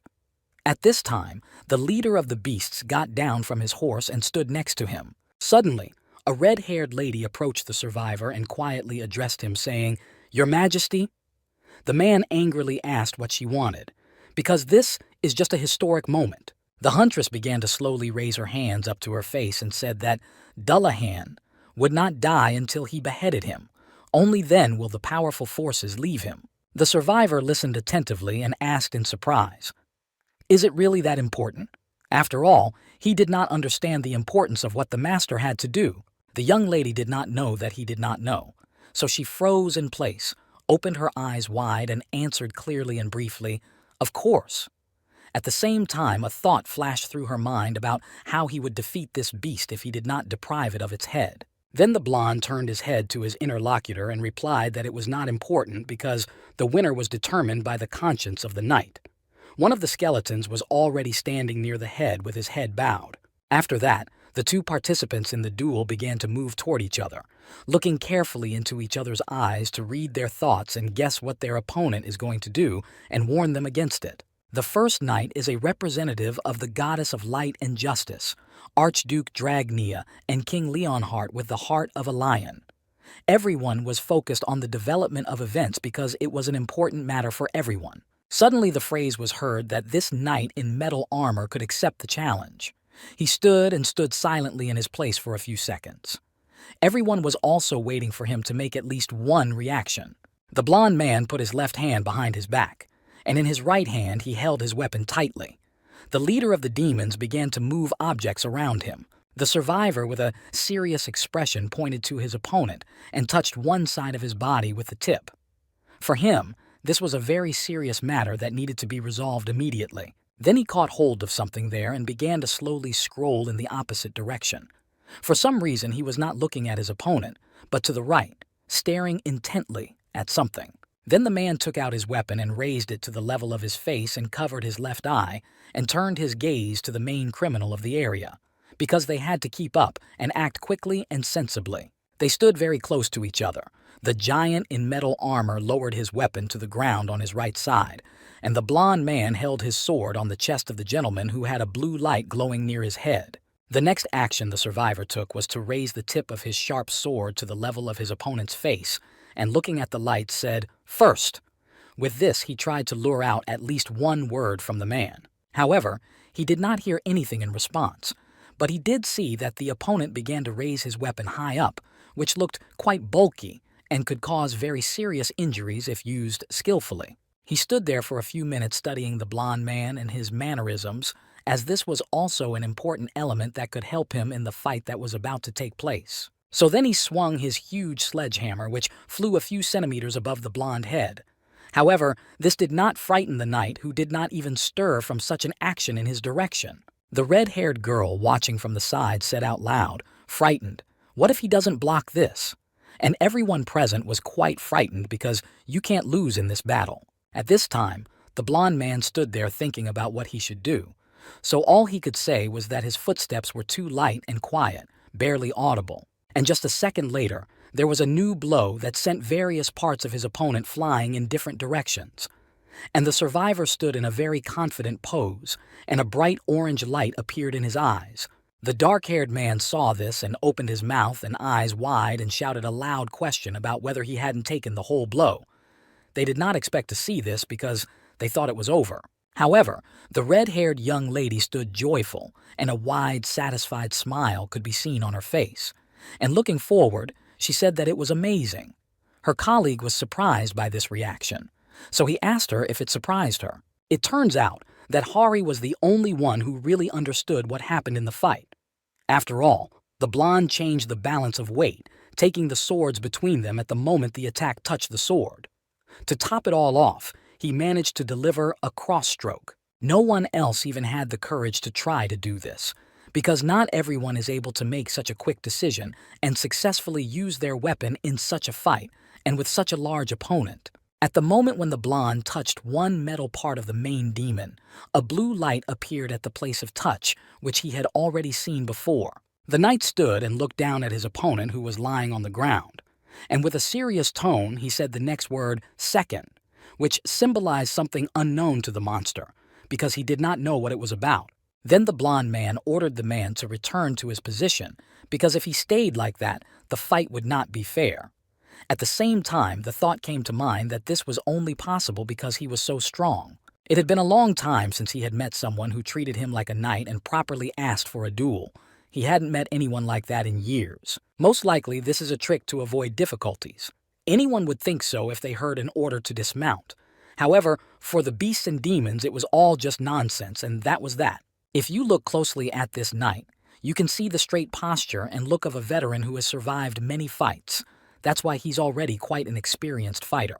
You could also see his eyes shining and demanding honor and glory.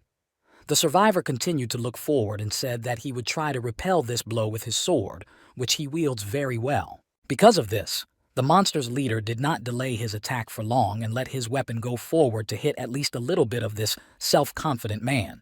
However, he managed to fight back. This happened very magically, because from the outside it seemed that the blond man was using a small amount of his strength while his opponent was using a lot of it to win this fight. After that, The survivor walked a few steps closer to the gentleman in the metal armor, gently touched the tip of his sword to his chest, and calmly said, "Third."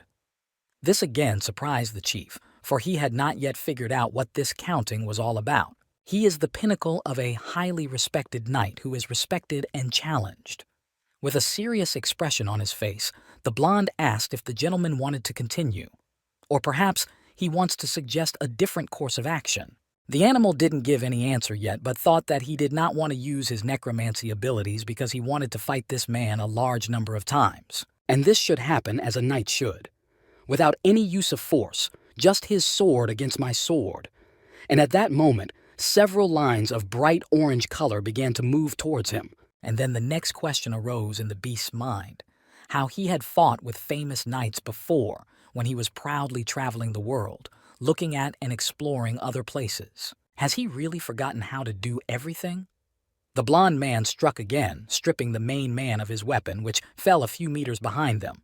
The survivor said, 10, and then he added that his opponent's sword skills were becoming precise to a fault, and he asked if he was able to bring back his memories of the old days, when he was a young man, interested in everything around him and therefore skillfully trained with a sword. Finally, the first answer to the question was given, and it was, "Ah, honorable knight, you have brought back the glorious days of the past."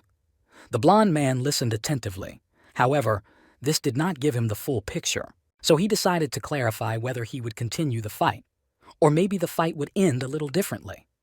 The main man again gave an answer that was not clear to everyone because it was GERR. However, the skeletons lined up behind him began to smile happily and rub their hands together, and a bright blue light appeared in their eyes, which symbolized something for them. The giant approached his ward and took his mask, which was also made of metal, from his hands. Blue light also shone through the holes where the eyes should be located. Holding it right in front of him, he loudly asked the question, how long had he been organizing the massacre? How long had he been fighting without dignity? And behind him were the corpses of people who had fought him before. Then he slowly knelt down on his right knee and stretched out his mask and said if he could end his cursed path in this way, there would be no great joy for him. The rest of the hunters watching from the side were quite surprised by what was happening right before their eyes. The blond man, in turn, stood silently in his place without moving because he wanted to listen carefully to everything in order to give a proper answer that would be quite accurate and not have any subtext. So he began to smile sweetly, but continued to look at his opponent who was standing opposite him, and said to him that he was really happy for him because he was able to regain his dignity. Then he put his right hand on the mask worn by the leader of the demons and skeletons and touched it, adding that he would pray for this gentleman constantly, because he has made the right choice now.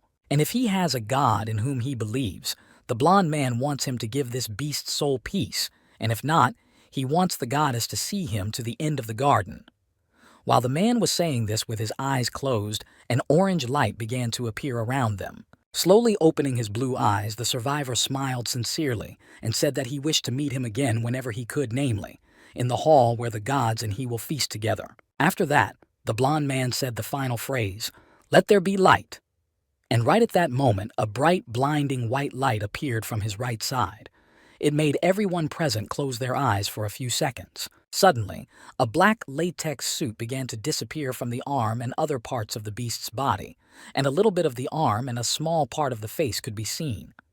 The knight joyfully said, "Let the glory be to Leon Drahonia Leonhart." Then the events unfolded on the ground, where several hunters were fussing near a large van, carrying gray small boxes from one place to another. A black-haired gentleman approached his partner. Then they froze in place, looking in front of them. The woman calmly said that he had kept his promise, and the man emphasized that he had done it even without having to cut off his head. A memory came to mind, where I heard the following phrase, "What kind of light was that?" I think he said it was light. Perhaps it was the same God's power that he had spoken about earlier. Probably because of this, the undead disappeared later. She closed her eyes with a red-haired smile and said with satisfaction, "Then he must have just done it before." Suddenly, their conversation was interrupted by a blond man who said, if he had done it. The survivor added that then this honorable knight would have met his end as a necromancer. The young lady turned her head to the right side, listening attentively to everything, and quietly addressed the newcomer, saying, "Your Majesty. After all, a knight lives for the sake of dignity, and it comes from actions, and they, in turn, from the will." Dullahan got what he deserved as a noble knight. The interlocutor, having heard everything, began to move. He walked forward, putting his roar behind his back, and said that in any case he was going after his prey. The hunters looked at him in surprise. Only the red-haired one could say, "Ah, eh?" To this, the blond man replied that where there is a battle, there is prey. A few minutes later, the man showed a metal sword with a beautiful blue stone in it, and next to it, on a black pillow, there was a ball that glowed purple. When the black-haired man saw it, he told his colleague to look at it. It looked like it contained great magic. The young lady with the wide-open mouth said that Dullahan's cloak and sword were also here. The small ball suddenly began to glow even brighter, and it could symbolize something. However, they don't know about it. The blond man was looking at all these objects with a kind of twisted face, because he had noticed the changes in the ball, but he did not understand why it happened and what could have caused them and what they could signal. And the black-haired man, looking at this gem, happily said that it could be sold for a lot of money. The survivor was a little angry with this reaction, so he said irritably that it was garbage. And after he said that, I took it and broke it into small pieces. Even the bright purple light disappeared. Only the last, small smoke rose up and disappeared into the air. Everyone who saw this was very upset because they had completely different plans for this ball. So they leaned over it in the hope that it could still be saved. It turned out that the survivor had broken it with his right foot. And watching the reaction of his new friends, he raised his eyebrows and sadly said that such things cause only chaos and destruction, because people are ready to do anything for them, no matter what. Then everyone moved to the hotel. A red-haired lady stood in the corridor holding the handle of a cart with a large platter on it and several bottles of red wine underneath. The lady said out loud, "Inhale." The young lady had raw circles under her eyes. It turned out that 4 days had passed since Leon returned to Earth, and the huntress didn't look very good, to be honest. A lot had happened in such a short period of time. For the first time, there was a problem with taxes. The red-haired lady was very tired from everything that had happened in the last few days. While they were still on the field, the blond man began to say, how dare she ask the king of another country to pay taxes? The woman said that he could pay with mana stones. The survivor added that it was inappropriate for a king to count his coins. He asked why they were discussing matters that should be handled by his employees. Hearing this, the lady froze in her tracks and sadly plunged into her thoughts that she should stop worrying about money because it was not her concern. It should be left to specially trained people. Then there were followers on the divine earth. So they came to the cantor and asked the question, how will we be paid the tithe? They were people of different ages. A blond man with a serious expression and raised his eyebrows said that 19 trillion. It turns out that they need to pay 90% of their income as tithes. And finally, he asked how generous this offer was. One old man furrowed his brow in sadness and quietly replied that taxes and living expenses were quite high. So 90% of income sounds like a lot. The survivor was dressed in a classic suit and tie. He folded his arms across his chest and said in a serious tone that, as the heir to the goddess, could he think about going hungry? After all, his guild will take care of social security, accommodation, food, and other things. The red-haired woman, holding a gray sheet in her hands with a joyful expression, said, as for the divine rice, it has a very high appraisal value. The man and the woman heard this and said in surprise in one voice, what? Then they came closer to get a better look at the price. And when they saw it, they froze in place in shock because they did not expect it to be so expensive. When they came to their senses, they asked why they had to pay so much for a bag of rice. Even if they tithed 90%, how much would they have left over? The biggest problem was Leon's place of residence. When they came to look at one of the apartments, the man folded his arms across his chest and asked why they were on the brawny field. How dare they put him in a place without a single piece of art? He began to furiously demand a luxurious bed, servants who would always be there for him, and a painting he could admire at any time. The huntress was confused by this reaction, so after listening to everything, she called the bureau and first apologized for calling so late. That night, Hara had to look for a room in a five-star hotel until 2 in the morning. She was very tired, so she knelt down in front of the blond man and crying bitterly addressed him as Your Majesty and asked him to finally go to bed. After that, they came to a compromise in the form of a painting or a vase in the room. And this brings us to the present moment where the young lady came to the door of her ward, knocked on it several times and quietly informed him that it was her. Upon hearing this, the man allowed her to enter his room. The red-haired woman cautiously went inside and decided to ask if Her Majesty was feeling well. The gentleman was sitting on a large upholstered chair, looking out the panoramic window, and a bottle of red wine was on a small table next to him. He answered the question with a short and clear yes. After a little bit of self-control and her fatigue, the huntress came closer and pulled up a wheelchair and said that it was time for breakfast. Holding a glass, the gentleman asked her sadly if she had eaten yet. The lady replied that she had not.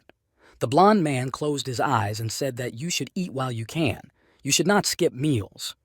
Taking out a saucer of food, she said, "Ah, okay." Several plates were well filled with food that had been specially prepared for this already a bit impudent and fastidious man who did not care about anything at that moment. Carefully examining the contents, the woman said that everything looked very good, so she decided to eat a sandwich or something else a little later. After all, now she had to serve her ward. Suddenly, her thoughts were interrupted by a blond man who threw his legs up on the table and said without looking at her that she could start. The red-haired woman turned her face in his direction in surprise. She thought for a few seconds and then began to stroke one strand of her hair, and with a smile she thought that he was really going to share his breakfast with her. So she quickly sat down at the table, where the utensils were already laid out. She closed her eyes and smiled broadly, thinking that the time had finally come for this demanding gentleman to become a little kinder. But again her thoughts were interrupted by the blond man who asked her what she was doing. When the woman opened her eyes, she asked in surprise, "Excuse me." Finally, she saw that he was looking back at her. She froze in place, not understanding what he wanted from her. And then he asked her another question about what she was doing instead of preparing the food for the party. The young lady replied in confusion that she thought he wanted to share. The survivor angrily began to say, "In what country does the king eat with Christians?" The red-haired woman was outraged by this, because in those few seconds there was a small hope that things would get better. A few hours later, a black-tinted car pulled up to this beautiful hotel. It parked next to the main entrance to the building. It is usually the one used by all visitors. The Hunters Association made a significant decision to provide additional funding and assistance in relocation. This is not a palace, of course, but they are ready to take care of his comfort. The blond man was looking at the window on the right side of the house and said with a strange expression that this was very thoughtful. However, he cannot ask for too much, because he is just a guest, so he let them take care of it. In the front seat was a red-haired huntress who slowly turned her head back and addressed Her Majesty and asked him what he thought about the distribution of the loot. The man was a little angry at this question, so he rudely replied that they had already talked about it before, and she should have taken care of it herself. And finally he added that he really liked the cloak, so she could keep it. Hearing this, the young lady began to smile sweetly, but answered rather briefly, "Yes, Your Majesty." A few minutes later they arrived at the place they needed. The blond man and his assistant got out of the car and began to move toward the entrance. The woman said that this place was located next to the Hunting Association, and there is a helipad on the roof of the building, which is quite convenient. After all, it will be possible to quickly move between locations that need to be visited on the same day so as not to spend a lot of time standing in traffic. Looking at the room with large windows, the young lady asked if this option was bad. "What does the gentleman think?"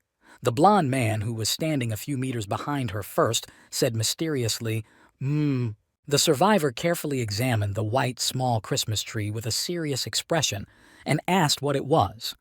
He had never seen such a plant on his way before. However, when they entered the room, it was quite spacious. The colors were calm, not overwhelming or irritating. Everything was quite harmonious and calm. There were many books on the shelves. At the entrance, they were met by the head of the shift, who turned to the manager of the Hunters Association, Khan Hari, who was walking first, followed by her ward, who was dressed in a classic suit. She froze in her tracks at what she saw, because it was supposed to be a secret and no one was supposed to know about it. After collecting herself a little, she asked in a serious tone who this gentleman was, and how did he know her name. The blond man put his hand over his heart and, smiling sweetly, said what a coincidence it was. After all, he was the director of the Food of the Future Dojun Company, and his name was Park Jong-chan. The red-haired woman began to smile and asked, D. Dojun Group? And thoughts flashed through my mind that this is one of the best bakery companies in their country. And it turns out that the director of such a company was waiting for them. When the woman took a closer look at his face, she noticed that he had quite beautiful features. Namely, not thick black eyebrows, brown eyes, a small nose, and sponges as thin as threads that spread in a smile. Then the director turned to the blond man and said, "Are you the one who survived?" And this made it clear to the young lady that this man simply knew that they would come here. And somehow, smiling mysteriously, he said that he was very pleased to meet Mr. Leon Dranny Leonhardt. And as a sign of the sincerity of his words, he stretched out his hand to shake. However, the blond man stood there for a few seconds and remained silent.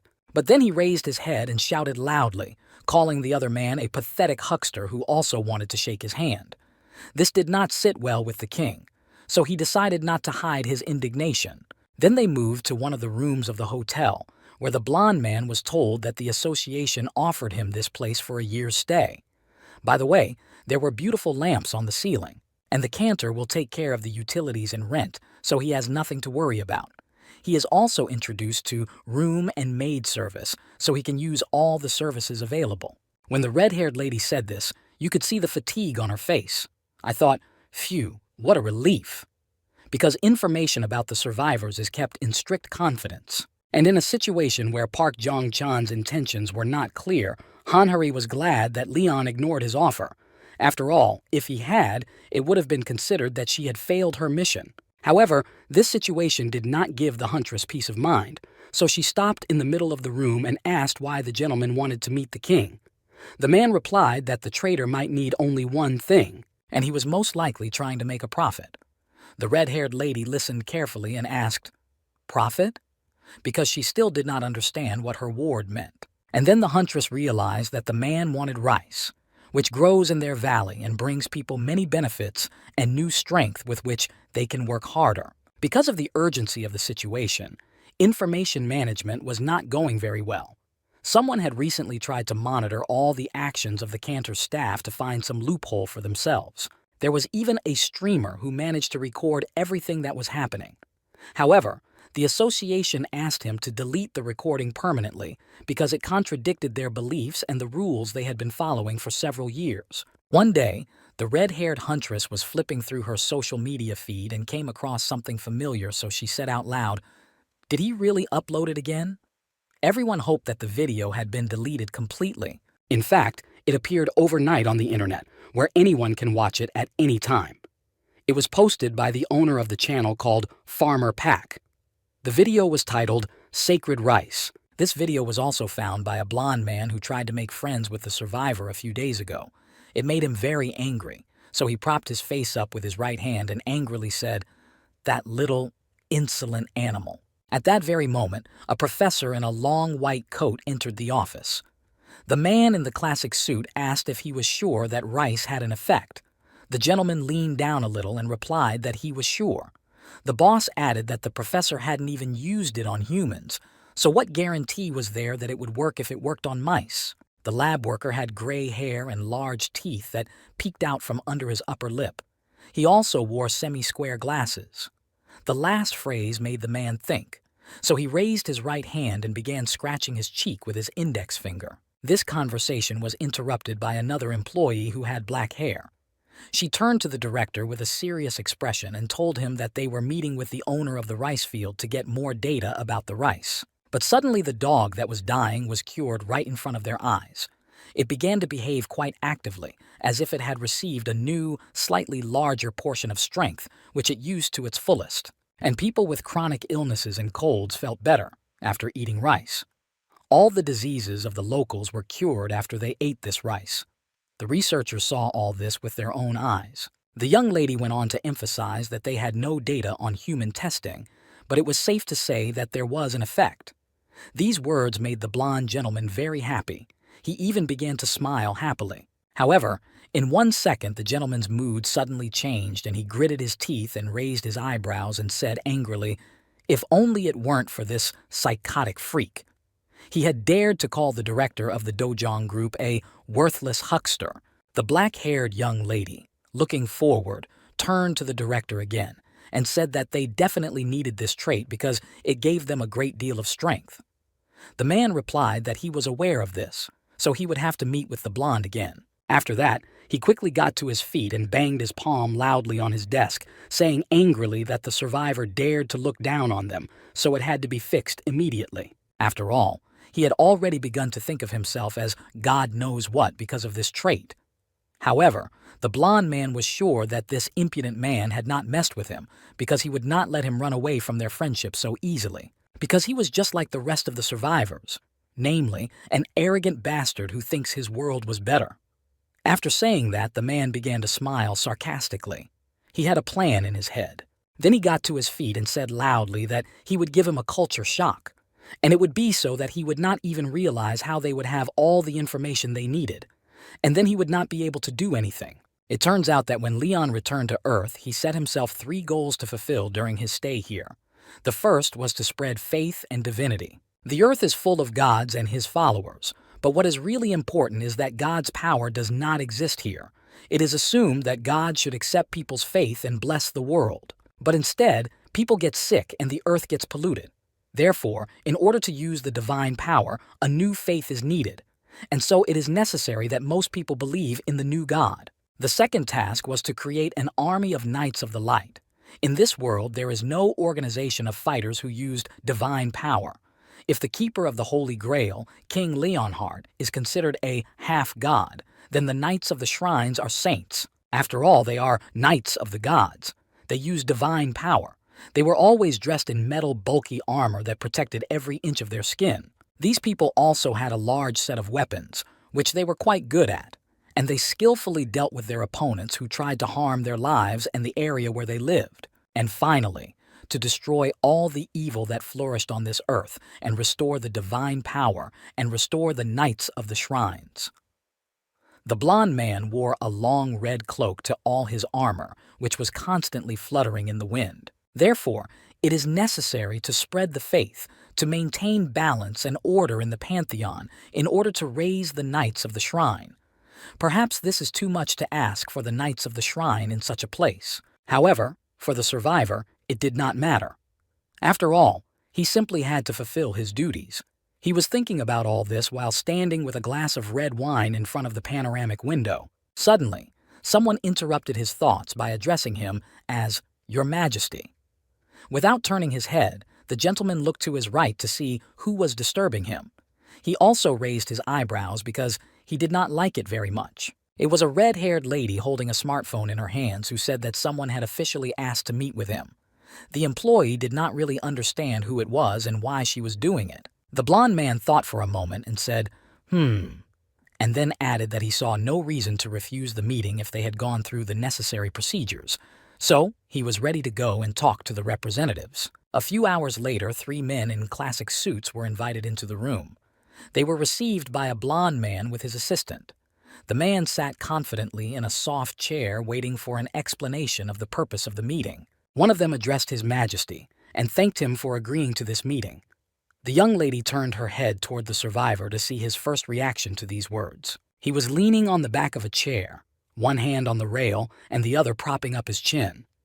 He had a serious expression on his face that told me about his intentions. For a moment, the blue color appeared in his eyes. Because he had already made a certain conclusion about these guests, he still decided to listen to why they had come and what they needed. The blond man tried to keep his face positive because it was necessary for the case. Therefore, he would have to bow down to this stupid savage. So he began to smile sweetly and said that he had also brought a modest gift with him. Then the 3 gentlemen dragged this surprise into the room. It was very large and for some reason was made of metal, and the blond man even stood up and leaned forward a little. Smiling sincerely, the guest stretched his hand forward and asked the gentleman to accept his gift. At the same time, the thought flashed through my mind that he would be very surprised when he saw what it was. It was just a first-class item that a savage could not even dream of. Once he tastes it, he won't be able to resist them, and then the blonde will force him to persuade him to become your manager. The blonde agreed to accept him, because since so much effort had already been made, he simply had no right not to take him for himself. After all, it would not look good at all. He said all this with a very serious expression. He wanted to avoid losing all his pride and falling face first into the mud. He had to show himself as a knight should. The guest was a little surprised that everything went so quickly, and he didn't like it very much because what was wrong with him? As if he was doing him a favor when he was about to accept the gift. But he said out loud, "Doesn't the blonde want to check it out?"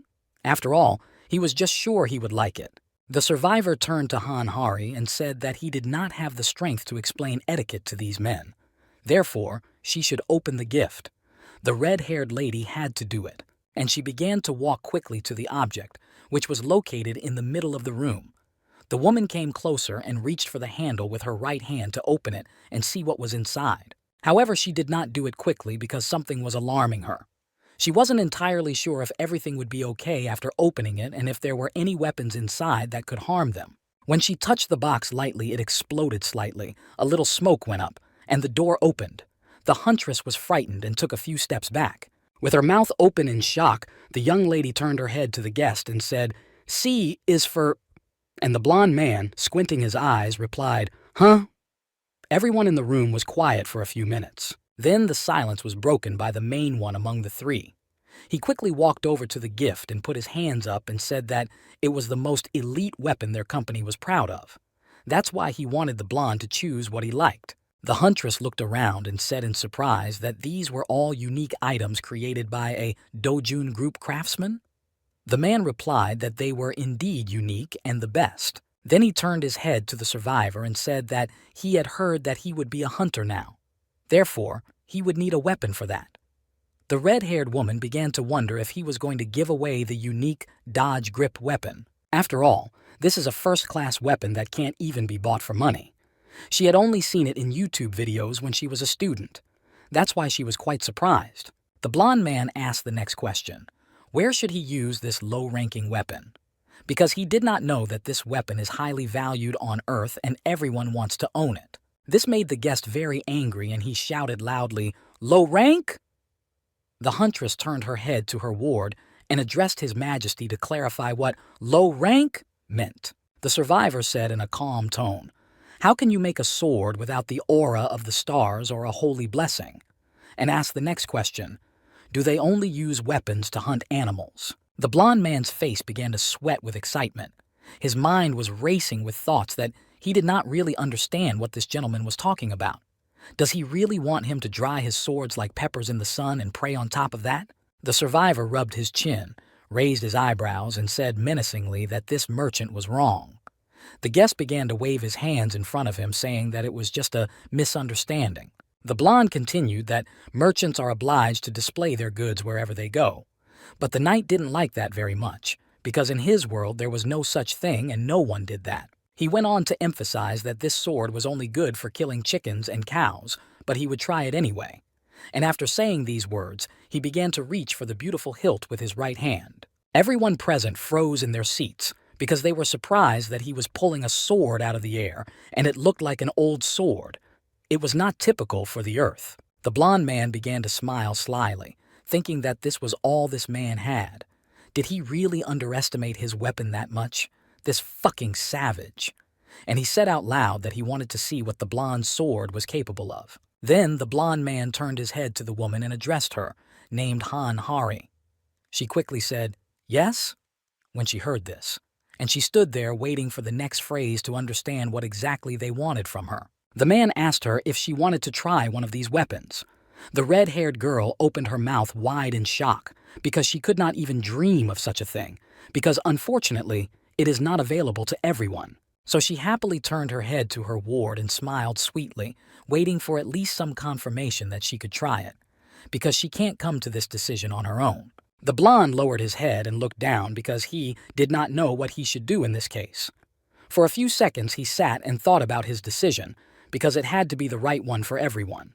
When the huntress received the approval, she quickly went to the box and began to look at everything carefully, deciding which one she should choose to use, because she might not get another chance like this. She chose a sword with a very beautiful carved handle.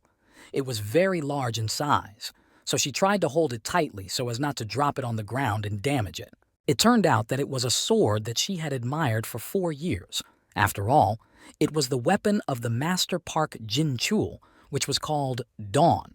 Many people on Earth admired his deeds. When a woman held it, she could feel the power it possessed.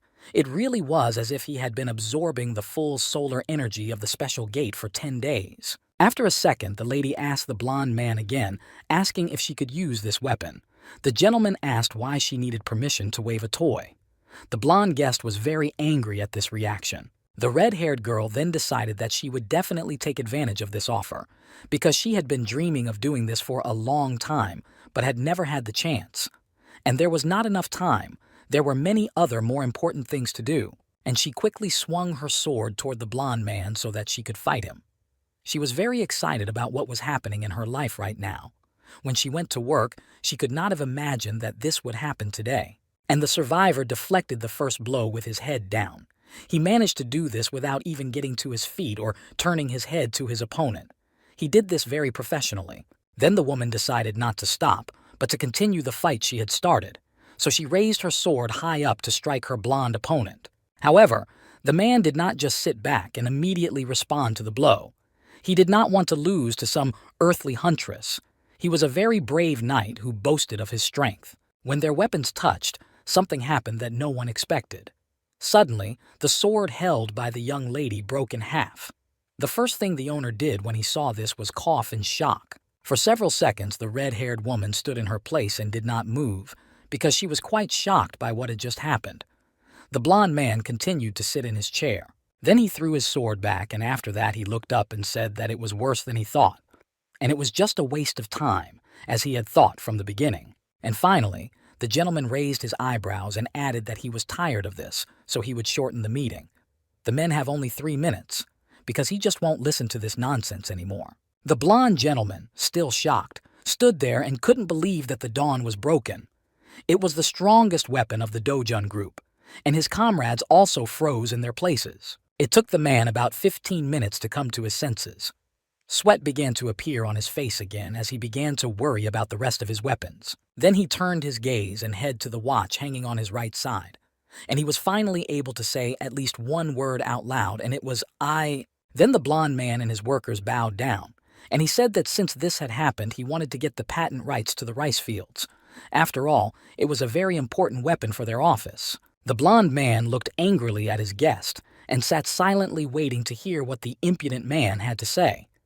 The man said that they would certainly pay any price for it. The guest said that according to their calculations, they were worth 180 billion won. In my mind, I was thinking that, of course, it was much more, but there is no way that rice grains that cure cancer cost so little. But this savage has no way of knowing the value of 181. Therefore, he will go crazy from such prices. The survivor asked if the gentleman really wanted to buy rice for money. The blonde man began to smile sarcastically with his arms folded, reasoning that he had been caught. And a second later he added that the blonde man would have to sign a contract stating that the Dojun group would have the rights to these fields. Not seeing any reaction, the man said that if they wanted to, they could raise the price even more. However, he did not have time to finish, because he was interrupted by a knight who said, "Low merchant." Then the survivor changed his face. He became very angry and said menacingly, how dare he humiliate his creature. And inside, it was as if a lion was tearing out because the situation was already getting out of control. The blonde man's eyes glowed blue. He clenched his teeth and drew his light eyebrows together, showing that he didn't like it and that they had to get out of here as soon as possible. After a second, the gentleman made his expression a little simpler and rested his chin on his right hand and began to stare at his guests, who were still standing in front of him. The main man, who stood in the middle and slightly ahead of everyone else, lowered his hands and watched the survivor's reaction carefully, because they had never seen such a case in their extensive experience. Suddenly, he cringed with fright, because what he saw in front of him scared him. He had never seen anything like it before, and he froze in place as if dug in. It turned out that he saw a giant red lion, which opened its jaw wide and roared loudly, showing off its sharp teeth. The gentleman thought he was going to die right then and there. The blond man continued to sit in the same position and said that this man was very stupid because he had just confessed his sins. However, this was to be expected from a person like him. After that, the blond man knelt down and bowed his head. Sweat quickly dripped down to the floor, for he was very nervous. He asked in a trembling voice what he was guilty of. The survivor, looking down, slowly raised his left hand a little and answered the question with a question that how ignorant and uncivilized could he be? Because the crops he was talking about were grown on the land that was blessed by the goddess Demeter herself. And this blessing was given as a reward to the farmers who sweated and toiled in the fields. Then the blond man began to explain that this is not something that money can buy. A noble heart and faith is what is needed as payment, because it is not valued in a certain amount of money. Then he looked up at the blond man and looked him straight in the eye and called him a child and a worthless creature who only pursues profit and deceives others in the process. Therefore, a logical question arises. The guest at this time simply did not know how to behave, because he was simultaneously bursting with anger and despair, because everything did not go according to his plan. His whole face was already wet with sweat, which kept appearing no matter how much he wiped it. The survivor asked why the man wanted to possess the divine resources of a goddess he did not believe in. The interlocutor was still on his knees looking at something on the floor. The rest of the story unfolds in the evening. The blond man was looking at the city through a large window in his living room, and the huntress approached him, asking if it was okay to let that gentleman go just like that. After all, she knows that from his point of view, he is just a small-time merchant, but he is a man of great influence. The man replied that he did not need to worry about that, because he was not the kind of person who could be influenced by someone as insignificant as him. After that, the gentleman folded his arms across his chest and asked if what he asked for was ready. The woman, holding something wrapped tightly in her hands, said that the association had called. And I came a little closer behind him and happily asked him if he was going to take the verification test, because it would make things much easier for them in the future. The blond man listened attentively without turning his head, and suddenly he turned his head in her direction and asked with an irritated tone in his voice what kind of nonsense she was talking about. Does the lady want to test his king? The man did not like this very much. The woman was confused because she thought she had guessed right. So, with her mouth wide open in surprise, she stood in one place and did not even move and asked him why he wanted to go. The gentleman folded his arms over his chest again and stood in a very confident pose. He said that he was going to look for useful soldiers. That's what he needs now. The young lady hugging the object added that it would be quite difficult to do. The blond man said that she should make it possible. Hearing this sentence, the woman began to cry, because she was already tired of his constant strange orders, and now this new one. The next day, two people met in a large, beautiful building, and one of them asked the other a question to clarify that he would be working here this year as well. After all, this was the first time that it had happened.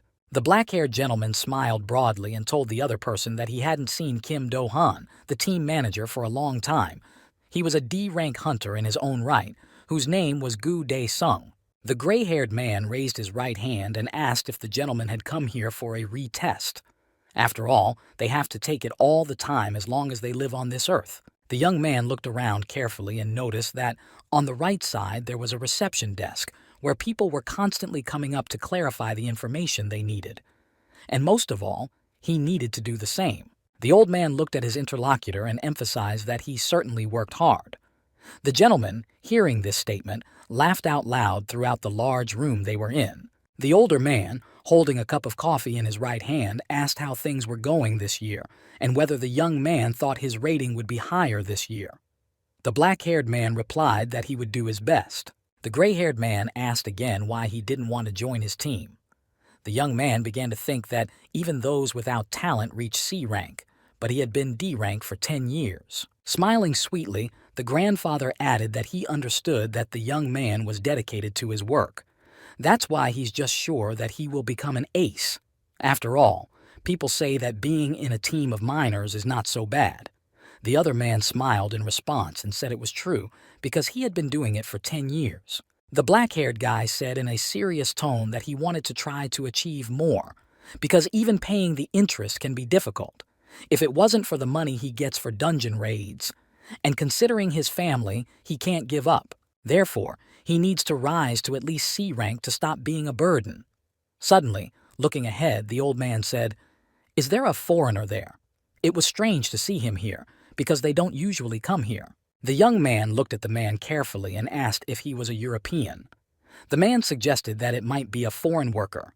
However, they were surprised that he was too white. However, the newcomer looked like a king. The blond man slowly began to turn his head back because he felt that someone was watching him very closely, so he wanted to see who it was. A few steps away, there was a respectable gentleman who greeted the survivor with a friendly greeting and called him a young man. The man listened attentively without saying anything. The gray-haired man put both his hands in his pockets and asked him how he was doing. The gentleman continued to look at him in surprise because it was not common in their land for a stranger to come up and talk to him so nicely. Suddenly he became very serious and asked the old man in a threatening tone if he knew who he was talking to. And at that time a blue light began to shine around him. My grandfather just froze in place because he did not expect such a reaction to such innocent questions. And the black-haired man who was standing at the end of the room called his interlocutor and asked him to come back to him. When they were back together again, the older gentleman turned his head to the young man and smilingly said that he hoped the newcomer hadn't learned Korean well. And the black-haired man replied, "Aha!" The survivor turned his head back after walking a few meters, because his attention had already been drawn to the young man standing next to the gray-haired gentleman who had just tried to start a conversation with him. However, he was unsuccessful. The black-haired young man was a little surprised to see the piercing gaze because he had never felt such a thing before. Sweat began to appear on his face from excitement. The hair on his arms stood up. A blue light appeared in the blond man's eyes. It symbolized that the gentleman felt something. So he froze for a few minutes, analyzing the situation that had developed with him in this office. The black-haired young man suddenly began to tremble. This frightened the gray-haired gentleman, and he turned his head to the other man and asked him in surprise what had happened. The young man continued to shake without answering. The older gentleman, observing this strange state of his colleague, began to ask him if he was hurt or what was going on. The young man himself did not understand what was happening to him, but he could not take his eyes off the blond man. The man realized that for some reason he could not breathe, as if something very big was pressing on him. The survivor also continued to look directly at the young man, and with his eyes he tried to study him in more detail. Suddenly, a dark-haired young lady came out of one of the offices, holding a folder and loudly calling out number 57, namely Mr. Gu de Sun, because it was his turn to take the test. She then told him to come to the interview room. The black-haired young man finally came to his senses and replied, Yes, I'm coming." The gray-haired man put his hands in his pockets and was shocked by what had just happened. The blonde turned in the opposite direction and began to walk slowly. However, he could not help but think that this young man was very special and should not be ignored. A dark woman also noticed the strange state of the black-haired boy and decided to ask him if he was feeling okay. The young man replied that he was just a little nervous. The survivor began to think that he had not come here to find people, but there was no one worthy of being his soldier. After all, the only people who come to take this test in the first place are hunters of low rank. They are low-ranking hunters or people who have recently awakened. Then a message appeared on the screen in the lobby, saying that number 777 was Leon Dragonia Lionheartnum. He had to go to room 9 to be interviewed. Therefore, he resigned himself to the fact that he could not expect great things from the start. Then the blond man began to move toward the office, and when he opened the door, a group of men was already waiting for him inside, and they immediately turned their heads to the newcomer. One of them, holding a tablet in his hands, asked with wide eyes whether it was the number 777, whose name was Leon Dragonia Lionheart. The survivor said in a serious tone that he might just be called Your Majesty. The gentleman was very confused by this answer because they had never had such a person before. Therefore, he repeated in surprise, H is for Your Majesty. Everyone present did not yet understand how to behave. However, after a few seconds, everyone got a grip on their emotions, and the man turned to the blond man and asked him to put his hand on this measuring device for the test. They were waiting for at least some movement from the subject. The survivor walked a few steps closer to the device and began to examine it carefully, because it did not inspire much confidence in him, because he had never seen anything like it before and did not understand how it worked. For a few seconds he stood still. He raised his eyebrows and frowned a little. He was trying to think it over carefully, to do it right and to make it work for him. And yet, he was hanging there like that. They were looking at all the information about him that was in their database. They looked at his photo carefully to see if he was exactly the gentleman they needed. Finally, the blond man's face changed a little and he said only one word loudly, "Fool." The man holding the folder opened his eyes and mouth wide again and said, "What?" The survivor folded his arms across his chest and said with an angry expression, "How does a Christian have the right to try to test a knight's conscience?" One of the office workers replied that it was not they who were conducting the test, but this device. The blond man again said angrily that how dare a simple machine measure the strength of a knight? After all, only a noble knight and the gods can measure the strength of knights. The men present in the room were stunned by this answer, and a logical question arose in their minds. Why did this gentleman come here? The survivor turned his head to the left and said that he had come here in search of useful soldiers, but even judges are useless here. The gentleman began to think about the following, searching for people so openly. The knight folded his arms across his chest and said that there was no one here he liked. So he asked what the next task would be. The third employee of the office said that it would be a test at the gate. The blond man said that this was a good thing because real skills are developed through consistent training and real-life situations, so he would go and watch. The man who was conducting the study adjusted a bit, meaning that the gentleman would participate. When they finally got to the scene, so the man asked the question, "Does anyone feel dizzy?" Because there are people who get dizzy when they go through the gates. Everyone went through the gates of Seoul. Usually the entrances that are already cleared are closed. However, some are left open for situations like this. A black-haired young man who was also here emphasized for himself that this year's force measurement is not much different from last year. He concluded that in order to keep his best result, he needed to do better here. Suddenly, his thoughts were interrupted by a thin, female voice which, surprisingly said, "So this is what it looks like inside." Looking at her smartphone further, she asked the question that, "Isn't this a very popular place?" A young man standing next to her turned to the young lady named Jin Mi and asked her to turn off her phone. The black-haired young man looked in the direction of the dialogue and realized that there were 2 new students this year, so he needed to use all his strength to show that he was the best candidate. The gray-haired gentleman put his hands behind his back and was very happy to be here, and slowly walking, he emphasized that the air was very pleasant. The young man turned his head to him and thought that this old man, who was about 60 years old, was in the D or even C rank. Then the young man cautiously began to turn his head back, because someone was also moving after them. It was probably a participant in today's test, because there was no other reason for coming here. It turned out that it was a blond man, and for the young man, it was the foreign employee he had seen in the lobby earlier. He was wearing a classic dark suit and black round glasses that protected his eyes from the sun. And given his age, he was here for testing, so he's probably also new here. Except for one old man, everyone else is new.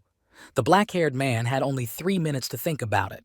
When he was looking at the blonde, he put his right hand to his face and took off his glasses a little to see his colleagues better.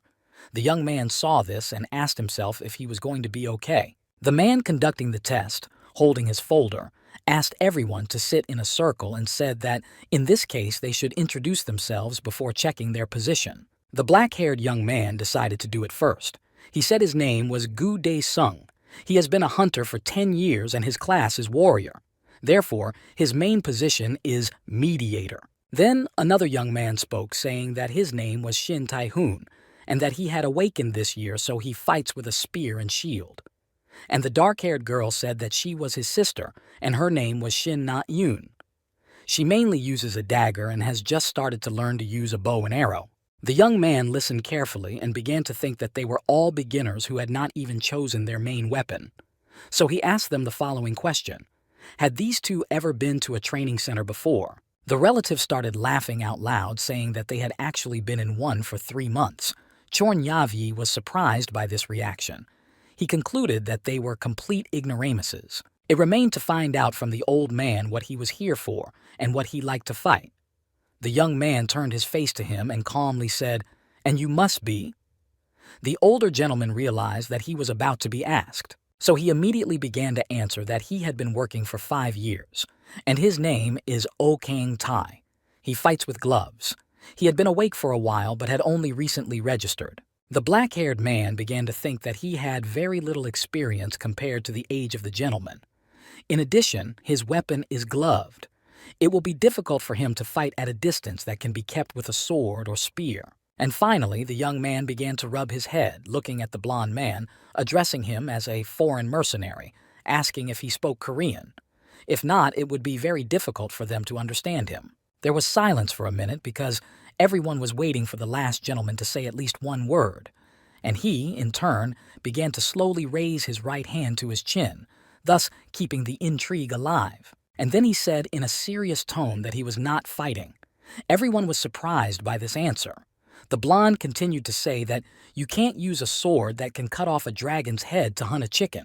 The black-haired guy was already bursting with excitement, and then this impudent man allowed himself to behave like this, and he could not understand where the man had learned Korean. The employee of the office who supervised the execution reminded him that people had to kill 50 kobolds for the test. So everyone began to move through the forest in search of the ones they needed. The supervisor continued to tell them that sometimes gnolls could appear on the battlefield. If, in his opinion, they are very dangerous, he will intervene and help. So they don't have to worry, they just have to focus to demonstrate their abilities. Everyone listened attentively to these instructions. The first to walk along the forest path was a black-haired young man who was already quite familiar with the situation. But the guy who was here for the first time still did not fully understand what was happening. He realized that this was a test, but it was unclear whether everything would be okay. Therefore, he had to turn his head back to look at his current colleagues. After all, a few hours ago, when they were all still in the clearing, he had angrily asked if everyone had brought their weapons, because without them, they simply could not go on a mission. The pleased girl approached the blond man and, demonstrating something in her hands, asked him if he wanted to take and try a bow and arrow, and clarified whether he even knew how to use them. The man took the bow in his hands and asked in surprise if she really wanted the king to use it. The young lady smilingly confirmed his guess and added that he should return it when he finished the task. The knight didn't like this very much, so he immediately changed his face and became very serious and angry. And in his hand he began to clutch the weapon he had just been offered. Then he threw it on the ground, saying that a knight should not use long-range weapons. After all, he is not a coward. The girl was very frightened that he could harm her bow, so she began to scream loudly. Everyone was shocked by this behavior, to put it mildly. The office worker said that they had to leave because they still had a lot of work to do today. Walking along the path, the black-haired man looked carefully ahead of him and concluded that in this case they could not simply escape from failure. Therefore, he could not rely on these people. So he decided to take matters into his own hands, and pointing to the right, he addressed his partners, telling them that he knew a location, and he suggested they go hunting there. The young rookie smilingly emphasized that this gentleman had more experience than him, so he didn't mind. The rest of the team also agreed. Only the blond man remained silent. All he did was fold his arms across his chest. Suddenly, the newcomer ran up to the black-haired man and pointed in the opposite direction, saying that there was a settlement not far away, so he thought that the animals they needed would be there as well. The boy said that it was not a good idea to go to the settlement with their small group. After all, it would be almost impossible to get out if they were surrounded. Therefore, we need to think carefully before going there. That's why he suggested hunting for kobolds that live in the caves right across the street from them. To do this, you first need to set fire to the grass or leaves nearby and smoke them out of the caves. And when they come to the clearing, they can easily deal with them. The girl began to clap her hands joyfully, and her brother emphasized that this was exactly what was expected from a person with such great experience. The black-haired man was also amused by this reaction and support, so he smiled slightly and said, "It's nothing." But the thought flashed through his mind that such tactics were not a reason to be proud. After all, for so many years he had studied all kinds of guides and attack techniques in the hope that someday he would be able to enter a high-ranking gate. But so far, the only gate he has visited is this one. So this is the time he needs to get promoted, because he just can't stay in D rank for so many years. He wants some change that will turn his life in a different direction. Suddenly, his thoughts were interrupted by his partner's frightened voice.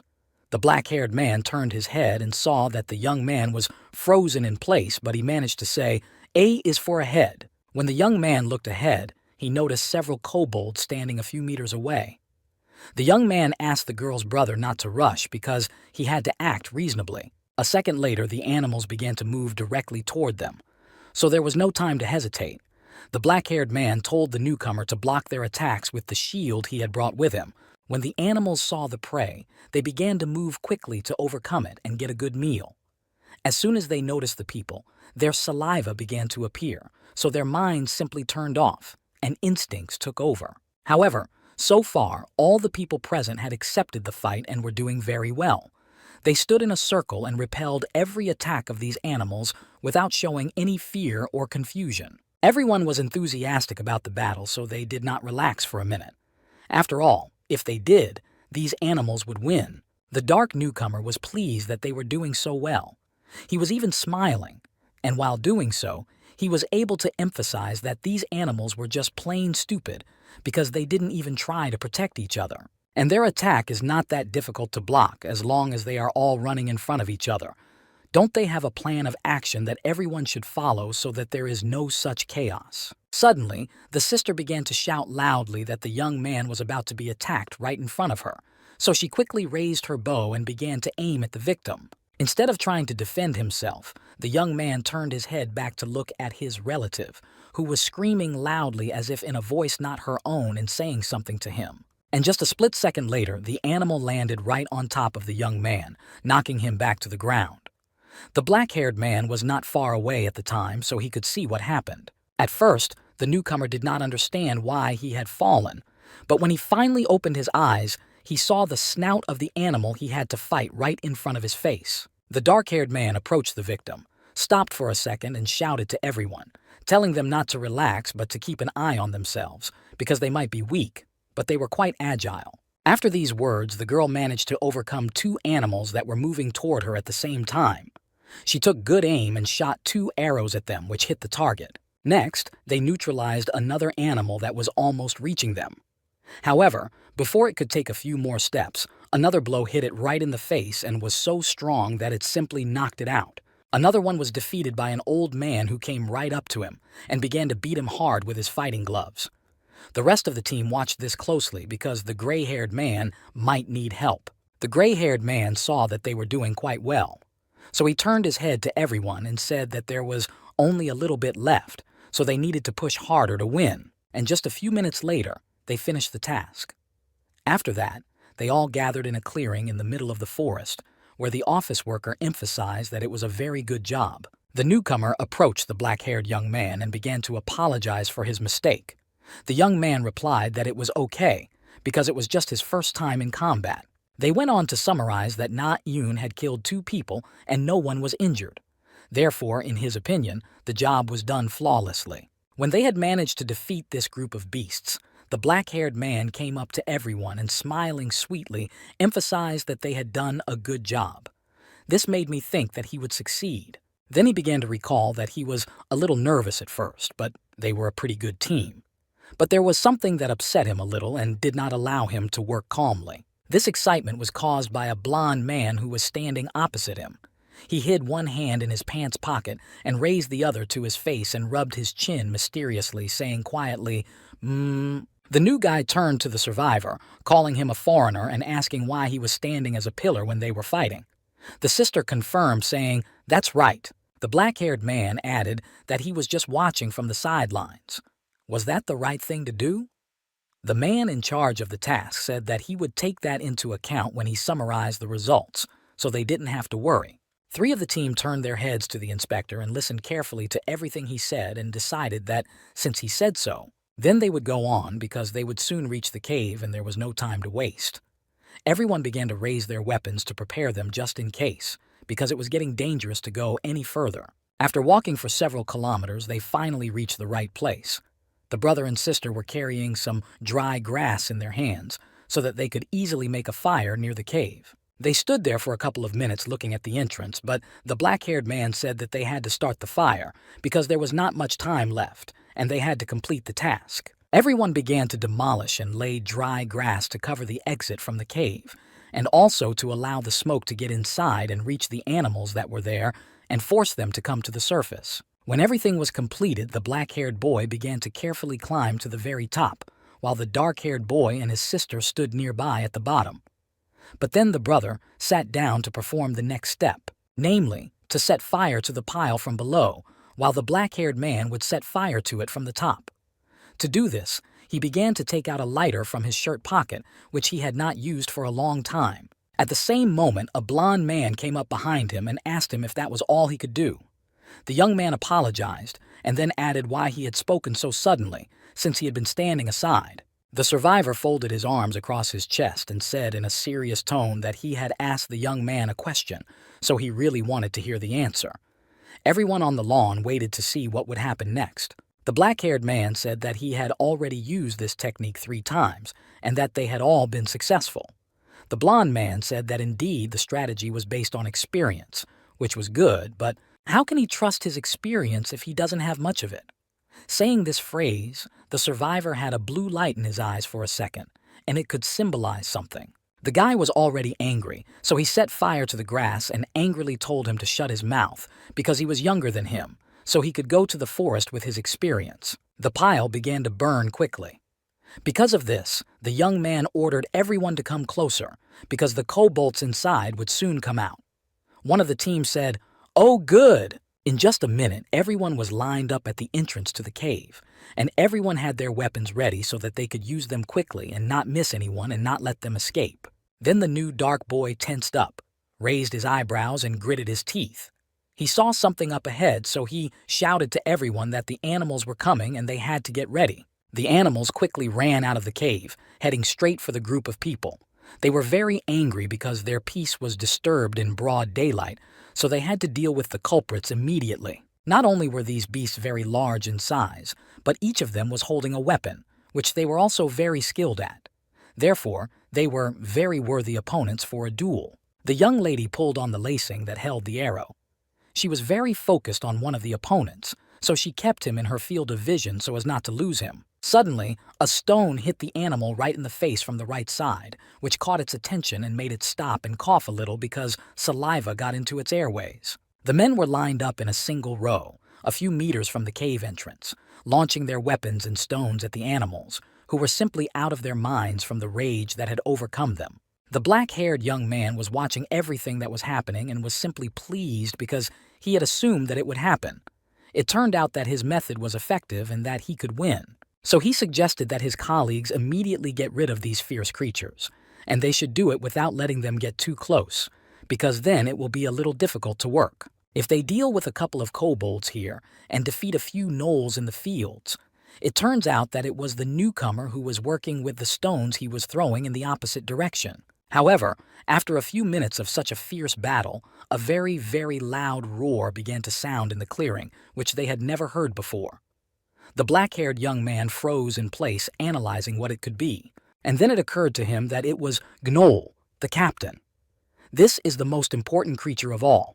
He had a body several times larger than his subordinates, and it is clear that he will also have a lot of strength. This Gnoll captain is the boss of the Soul Station Gate, and his rank is higher than the sea-level monsters. Therefore, it will be very difficult for them to defeat him in this lineup because they have 2 newcomers who have not fought properly yet. The beast began to walk slowly toward them.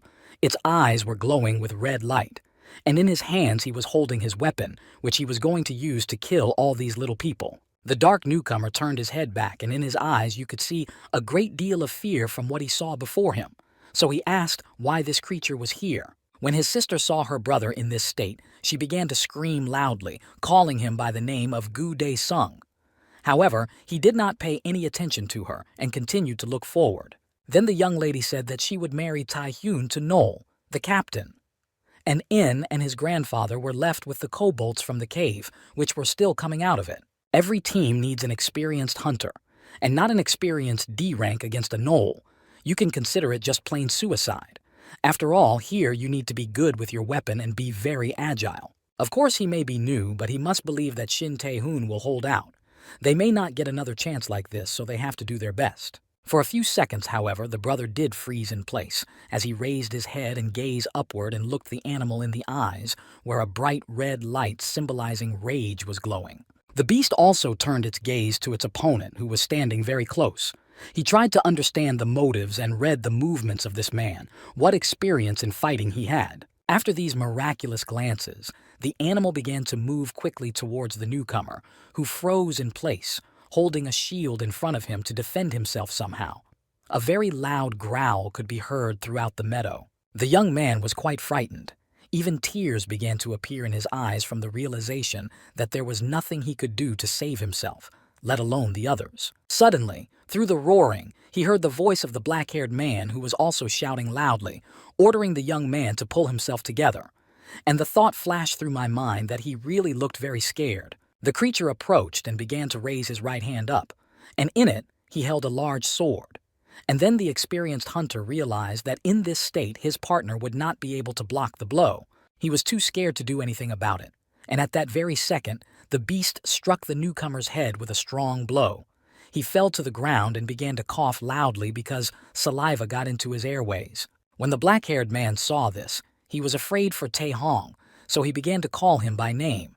He was very upset that this was the case, because he wanted none of them to get hurt today. My brother continued to lie on the ground with his head up. He was conscious, and in front of him he saw a large animal that could crush him in a second and not even notice it. And here it is not clear why the representative from the association was just standing there watching. After all, he assured me that he would intervene if it became life-threatening, but he didn't bother to fix anything. But now, Tae-hyun is in...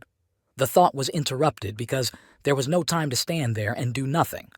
The black-haired man realized that he was the one who had to help if the office wasn't going to. So he raised his eyebrows, gritted his teeth, scrunched up his face, and after thinking it over realized what he had to do first to turn this giant beast away from the man. And then the newcomer pushed his metal shield toward the man. The gentleman quickly grabbed it, put it on his left arm, and shouted to his partner to move back a little bit if he could. After this sentence, the creature turned its attention to the experienced young man. It began to growl loudly to scare him. At the same time, it had a bright red light in both eyes. It turned its head back for a few seconds, probably to pick up its weapon because it had dropped it when it struck the first blow. And without it, he would not get into a fight. And when he managed to do that, he immediately turned to the person he had been attacking from the very beginning and started swinging at him again, because he would not leave him without fully understanding him. However, he failed to do so because the black-haired man had already run to the newcomer and, holding his shield above his head, protected both his partner and himself at the same time. The blow fell right on the shield. However, the creatures did not give up so easily, and they continued to press their swords on the shield to pinch the thought, which was a little difficult for him to fight.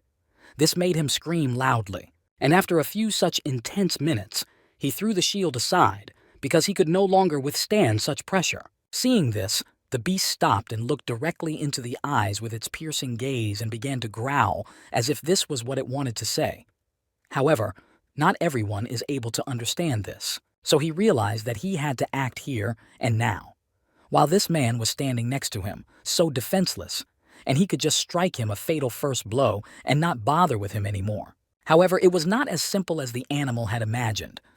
The black-haired man managed to pick up his shield from the ground and use it again to protect his body and his colleague. The next blow was also very strong, and then a question arose in the young man's mind. Will he be able to block the next blow? Perhaps he could if Tae-hyun pulled himself together and helped him deal with this wickedness. If they didn't, then everyone on this clearing would simply die.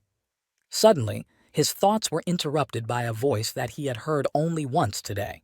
He said, "It could be worse." It turned out that it was a blond man who was able to stop the sword blade by holding it between the fingers of a chicken. And standing very close to the young man, he invited him to try again. The black-haired man did not immediately realize what was happening. After a second, he came to his senses and turned to the survivor with his mouth wide open and asked what he had said. He still couldn't understand that he had managed to stop the attack with just 2 fingers. The blond man decided to be more detailed, so he told him to raise his shield and fight the knoll again, After all, he had already fought him, and there was nothing to stop him from doing it again. The black-haired man still could not come to his senses. He raised his eyebrows and began to clarify. What?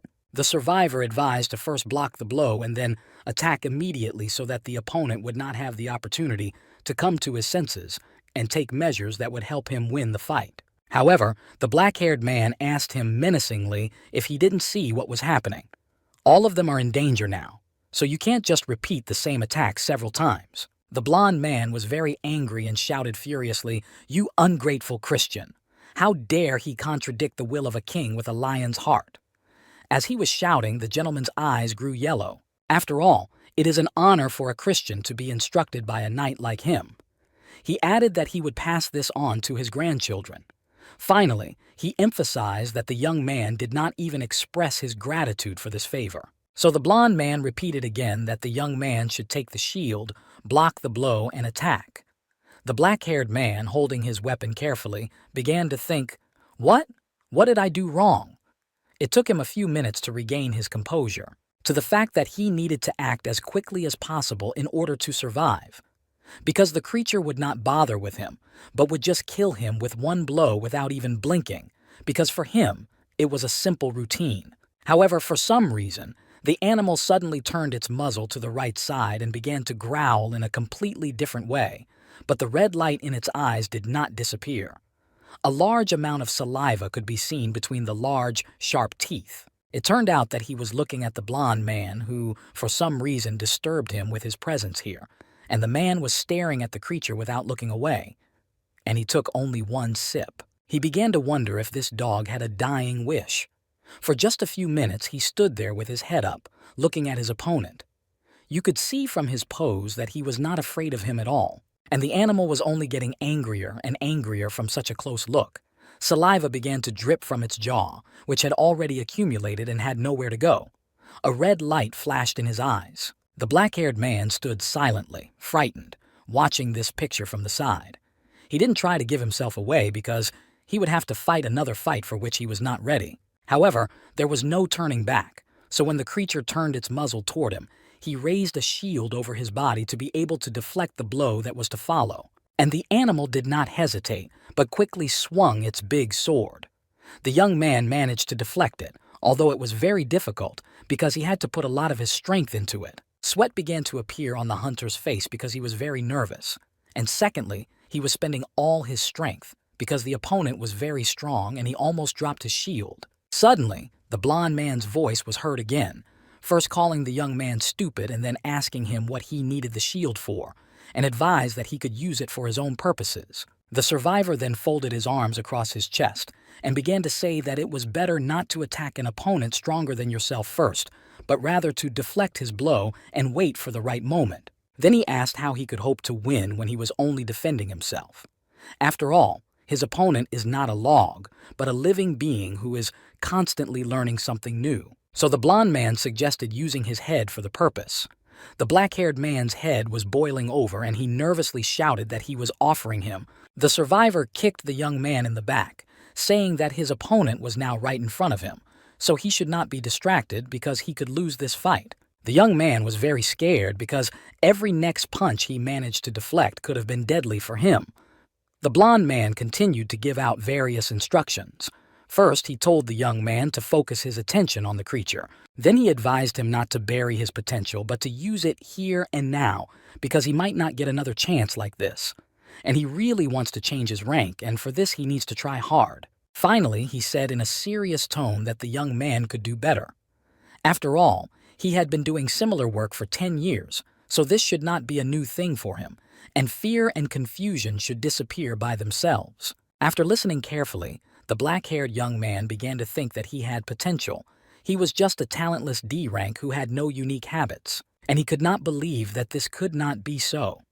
But before he could finish speaking, he saw the big face of the creature in front of him again, preparing to attack him again. But despite this, the boy continued to think that it was impossible for a potential to appear so suddenly just because he said so. And the animal still looked at him with a piercing gaze. But there was some sense that this time he would be able to win, and it gave him the strength to get himself together and take action to get that long-awaited victory. And before he could think about it, the creature stopped in one place and began to raise its paw up in the air, holding its weapon, as it did every time it was about to strike. When he saw this, the young man was a little scared, but then he began to convince himself that he could do it, that he would be able to do everything to win. After all, he had not come here in vain. But when the sword touched the shield, it began to slide slowly along it. And so the young man managed to deflect the blow, and he did it very skillfully, so that even the animal took a few steps back. And then the black-haired man realized that he had succeeded, so he could continue to fight for his victory no matter what it took. Because this case is very, very important to him. Even for a couple of minutes, he allowed himself to be happy, because in the 10 years of his work, he had never been able to do that. So this was a turning point in his life. However, while he was rejoicing at what had happened, he received a fist bump on his right cheek from the creature, which reminded him that it was too early to relax, because the fight was not over yet. The blow sent him flying a few meters away. The blond man stood nearby and silently watched everything that was happening to see if he should take this young man into his army or not. Then he approached the dark-haired man and took something out of his inner cloak pocket and said that one should see the whole picture and then prioritize and set aside time for joy. And finally, he added that the young man still has room to grow. That's why his result this year is D rank. The beaten boy continued to lie on the ground because it was very painful, and also because he was unable to get a new rank again. Then the events unfolded in the Association of Hunters, where one man asked the blonde that he had really figured him out. And how did he manage to do it? Because no one had ever done it before. The survivor said in a calm tone that he had managed to do it from the very beginning, and to be more precise, as soon as he entered the office, he immediately noticed something strange. But a second later, he added that a warrior like him would not have become a mere mercenary. The blond man said all this calmly and moderately, without any excess or arrogance, as he usually does. The man who hid his face behind the enchanted body-changing mask was the president of the East Korean Hunting Associations, and his name was Oh Kang-hyun. He looked like an old man. The gray-haired gentleman then smiled sweetly and said that the blond man had taken part in the test, so he asked if it was useful to them. He was curious about the answer this strange man would give. The survivor closed his eyes after listening to the question and replied that it was only a little bit, but it allowed them to find one candidate who could become the first soldier of his future army. A second later, he added that there was no need to worry, because he had no intention of flying abroad. The older gentleman was sitting at his desk with his hands folded on it. The director looked down and said that the other man seemed to know what he was thinking, but he emphasized that he was a little nervous because he had seen the strength that Your Majesty had demonstrated. The blonde added that he was also surprised earlier because the dungeon was supposed to have monsters of only D rank, but suddenly there was a boss of at least C rank, which the group had to fight hard. Then he remembered that he had called this creature a dirty bastard who hadn't even managed to identify the person. And pointing his index finger at him, he asked how long he was going to stare at his face. And without receiving any answer, he used only one finger to hit the animal, which began to spin in a circle and finally fell to the ground without moving or showing any signs of life. Recalling this, the gray-haired man began to smile loudly, saying that the survivor had treated the creature like a toy. This pleased the director, who had the opportunity to observe everything with his own eyes. The knight sat down on the chair opposite and folded his arms across his chest, saying with a serious expression that something like him was not even worthy of being a toy. Then he fell silent, waiting to hear what the other man would say next. The director said that in any case, if His Majesty wanted to create his own guild, he could count on their support. He added that he was sure the king already knew about it. He also said that reputation is very important when creating an organization. That's why not many people can become famous in their day. The blond man was a little skeptical because he had already understood everything for a long time. Then the gray-haired gentleman picked up a pen and began to turn it over, saying that there was a gate in Jeju that turned red because of an unsuccessful attempt to raid it. And this worried everyone on this planet a little bit. After all, no one has been able to clear it for a year now, because there are many beasts of different ranks that require a very large army that will be skillful and proficient with their weapons. You need to get or receive the Stone of Wisdom, which you also need to know how to use because improper use can be fatal for its owner. It turns out that this stone and the gate are guarded by the boss of the Red Gate, Spinner the Psycho. It was quite large in size, and in order to deal with it, you need to have a lot of strength, which can be skillfully used. This gate was located in the Jeju Sports Complex, raid of the first squad of the KRR Guild. Every day it grew in size and color. It was becoming more and more intense. Groups of hunters patrolled there around the clock so as not to miss the moment when various creatures would come out of them. Everyone was carrying a weapon just in case. And when one of the groups entered the middle, the two friends froze in one place, because what they saw in front of them surprised them. They clearly did not expect to see this. It was just a developed civilization in front of them. Perhaps this planet was even more developed than the Earth where they live at the moment. There were many tall buildings. A girl with blonde hair put her bow on her right shoulder and smilingly said that this was the gateway to the future. A dark-haired young man with a wide open mouth said, "There are already worlds of fantasy in Murama. Why not futurism?" For several minutes they walked around and looked at everything carefully. And at one point, the hunter stopped and turned to the guildmaster and said that it looked like cyberpunk. The guildmaster gathered everyone around and told them that they needed to reconsider their actions. So they would start by regrouping. His deputy added that they had to consider the possibility that they would have to fight strong opponents. For a few minutes, the black-haired man with the ponytail looked away and began to think carefully about everything, because here, you need to plan every step to ensure that everything goes well. And just a second later, he pointed to a building and suggested using it instead of the headquarters, because it was very tall and we could see a large area from it. In the end, his deputy came up to the chief and got down on one knee in front of him. The gentleman asked him if he had any news. The man replied that he could not see anything at all. After all, there is no Inisi and no monsters. The gentleman with the ponytail folded his arms across his chest and asked a clarifying question, but that maybe there is a spineless psycho here, because he might be the boss of this dungeon. The young man replied that he hadn't been seen either. The loud one started to turn his head around, because it was strange that there were no people or monsters in such a big city. This began to alarm them a little. After all, such silence cannot symbolize something good. But on the one hand, it can be good because they don't have to confront the army or anyone else for that matter. Therefore, they can calmly clean up the area around them. That's why the next morning the chief gathered all the hunters in a big room to discuss the plan of action for the next few days. They could not stay here for long. And the man was also worried that they had entered the gate, but they still had no information about the psycho spinner. The blonde woman, holding her bow tightly in her hands, listened attentively to everything that was said here. So he ordered to continue to observe the area around the headquarters. And they need to choose a team for reconnaissance. He said this in a serious tone, which everyone understood, the seriousness of it. And while saying the last word territory, he was hit by some unknown blue light. It came out of nowhere and hit the chief right on the head. The hunter, who was standing very close, fell to one knee and frightenedly said the name of his boss, Ha-Su Yeon. After all, the worst thoughts had already run through his mind, because they were not prepared for such a development. Everyone present reacted differently.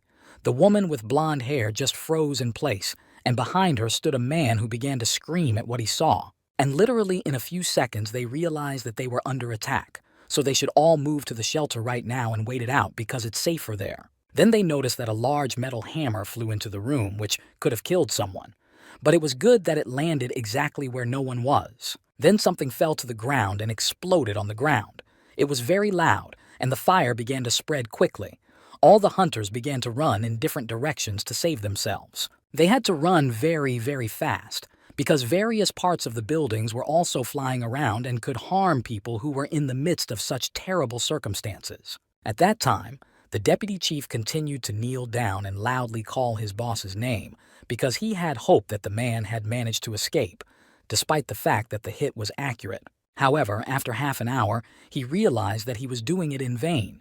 So he began to think that even the A-rank tank Han Soo-hyun did not have time to react in time, so what kind of monster was this? Then he approached the blonde and said that this raid might be their last. And then he asked if she had found out where the enemy was. The girl replied that she was 3 hours away, but the distance was difficult to determine because of the dust. A few minutes later, however, she turned to the deputy and told him that the building would not hold and that the collapse could happen right now. Because of this, he loudly shouted to the others that they needed to make a tactical retreat. The group of people began to move quickly toward the exit as the building began to collapse. Therefore, in order to escape, they needed to get outside as soon as possible and run to a safer place. As they were running, the girl turned to the deputy who was moving alongside her and asked him about the guildmaster's body. The gentleman replied that something was wrong and that they would come back for him later. So he ordered her to run forward and check the exit. The blonde quickly began to fulfill her task and told them not to lag behind but to catch up. Having reached the door through which she could get out, the young lady turned her head back and shouted that she did not see any monsters here, so she thought the exit was safe. And without waiting for the others, she quickly slipped outside to assess the situation and see if the creatures were hiding somewhere, waiting for someone to get out of the building. The girl landed on the ground and began to look around, but suddenly something made her freeze in place because she felt a rather unusual sensation all over her body. And then a strange red stripe appeared on her neck and she noticed that suddenly that place was very itchy. At first, she could not understand what was happening around her. When the deputy and the rest of the hunters finally reached the exit, they noticed something else that made the lady from their team stop in one place and not make any unnecessary movements. For a split second, the black-haired gentleman froze in his tracks and, with his head slightly forward, quietly and surprisingly said, "Hurry!" He was trying to find out if she was okay. And then he realized that these red things that are located everywhere on the surface are spruce branches. And there was a lot of it, so it was simply impossible to move around the city safely. However, there was only one question. Where did it come from? Because it hadn't been there a few hours ago, and who could have done it in such a short time and with so much of it? The deputy did not hesitate for long, but drew his sword and ordered the other hunters to get rid of this obstacle because they needed to leave as soon as possible. He also advised that people filled their weapons with mana to make it easier to cut the line, and it would also be easier to cut a common dip. At the same time, my mind was full of thoughts about what the hell was going on and whether there was one enemy here or not. The next question that arose was how long they had been followed. The man was thinking about this as he cautiously moved forward, cutting through the obstacles in front of him. At this time, someone was watching them closely from the mountain. It was quite modern equipment, which provided a lot of useful information about the people who were under the gun. It turned out that it was a camera that could be remotely controlled.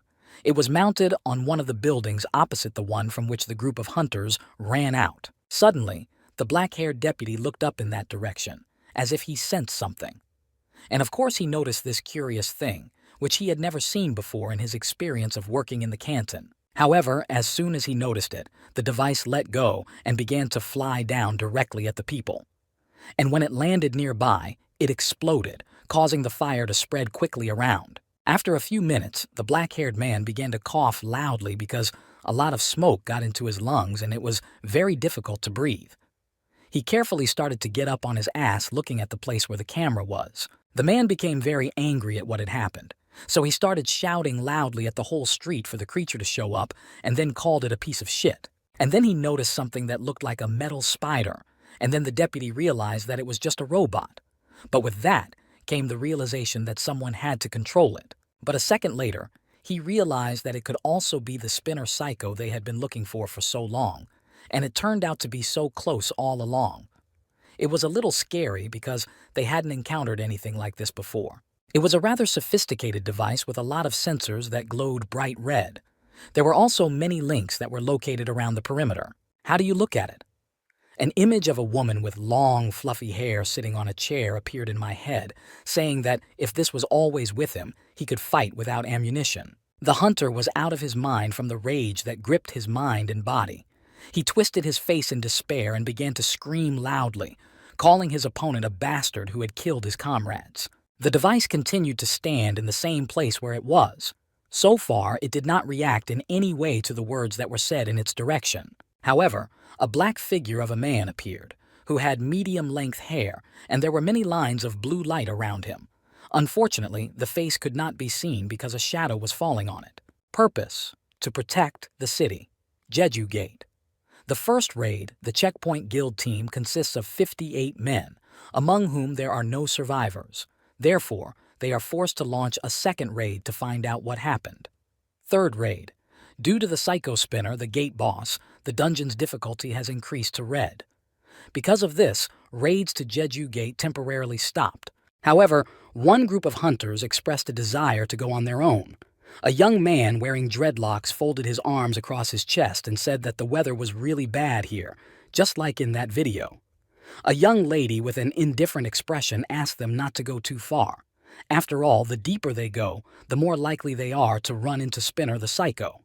And the blonde man and his team decided that they would be the ones to take the Stone of Wisdom, and another 60 billion would be the payment for the work of their guild.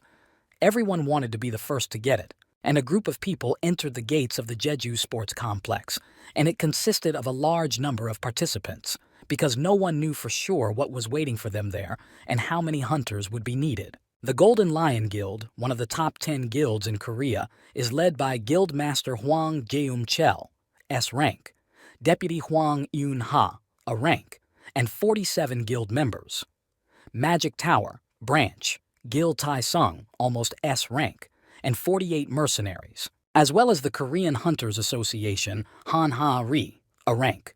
A red-haired young lady with a long braided braid poured a drink into a glass, addressing His Majesty and offering him a taste. The blonde gently took the black cup with his right hand and took one sip, after which he said that it was quite good. So he asked what the name of this drink was that he was so fond of. The young lady smiled and said that it was barley tea.